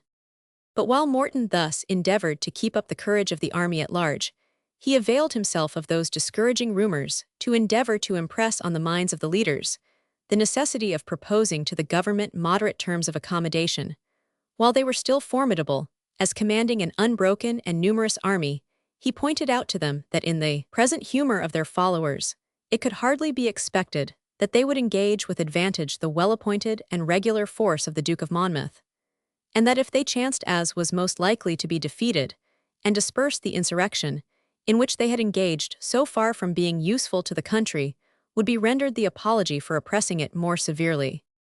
Pressed by these arguments, and feeling it equally dangerous to remain together, or to dismiss their forces, most of the leaders readily agreed that if such terms could be obtained, as had been transmitted to the Duke of Monmouth, by the hands of Lord Evandale, the purpose, for which they had taken up arms would be in a great measure accomplished.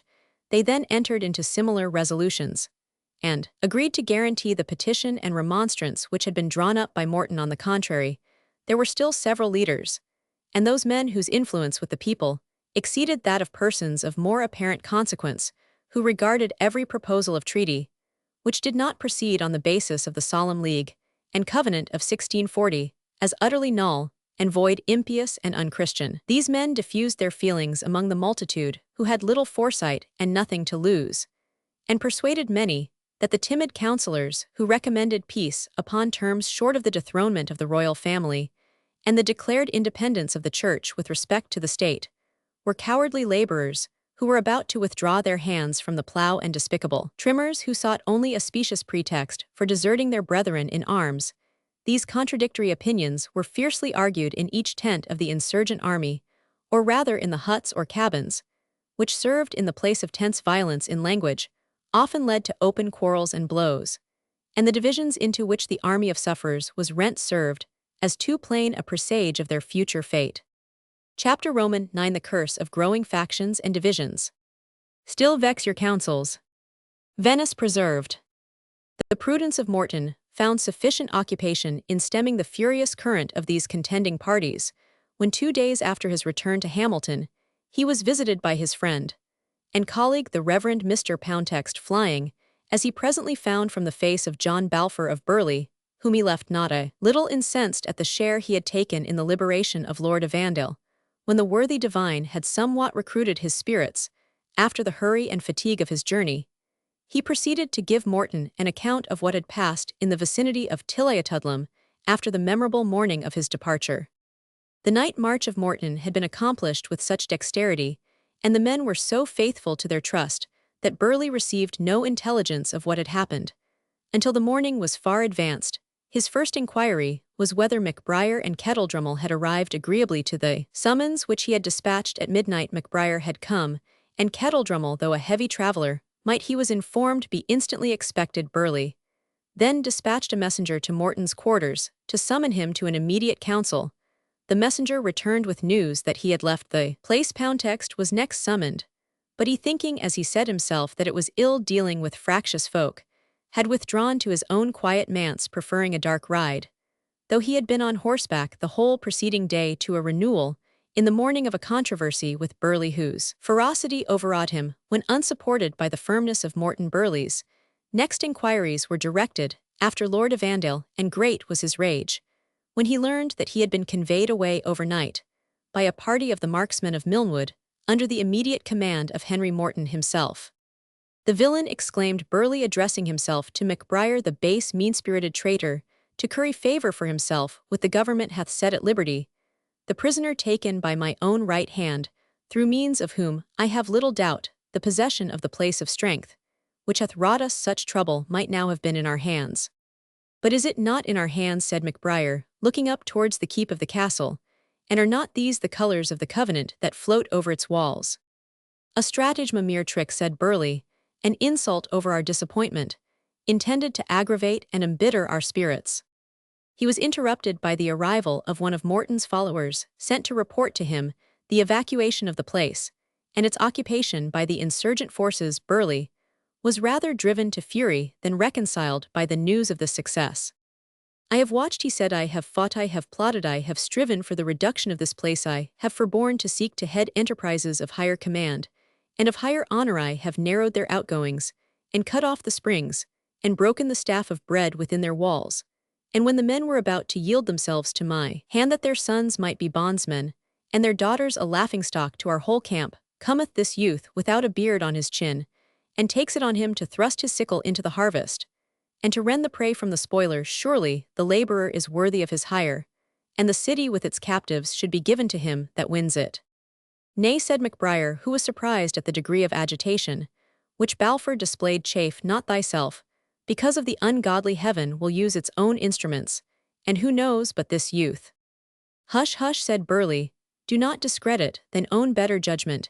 It was thou that first badest me beware of this painted sepulchre's lacquered piece of copper, that passed current with me for gold. It fares ill, even with the elect when they neglect the guidance of such pious pastors as thou, but our carnal affections will mislead us. Thy's ungrateful boy's father was mine ancient friend.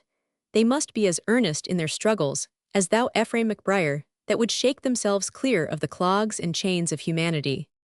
This compliment touched the preacher in the most sensible part, and Burleigh deemed therefore he should find little difficulty in molding his opinions to the support of his own views, more especially as they agreed exactly in their high-strand opinions of church government. Let us instantly, he said, go up to the tower. There is that among the records in yonder fortress, which well used as I can use it shall be worth to us a valiant leader, and 100 horsemen. But will such be the fitting aids of the children of the covenant? Said the preacher, we have already among us too many who hunger after lands and silver and gold, rather than after the word. It is not by such that our deliverance shall be wrought out.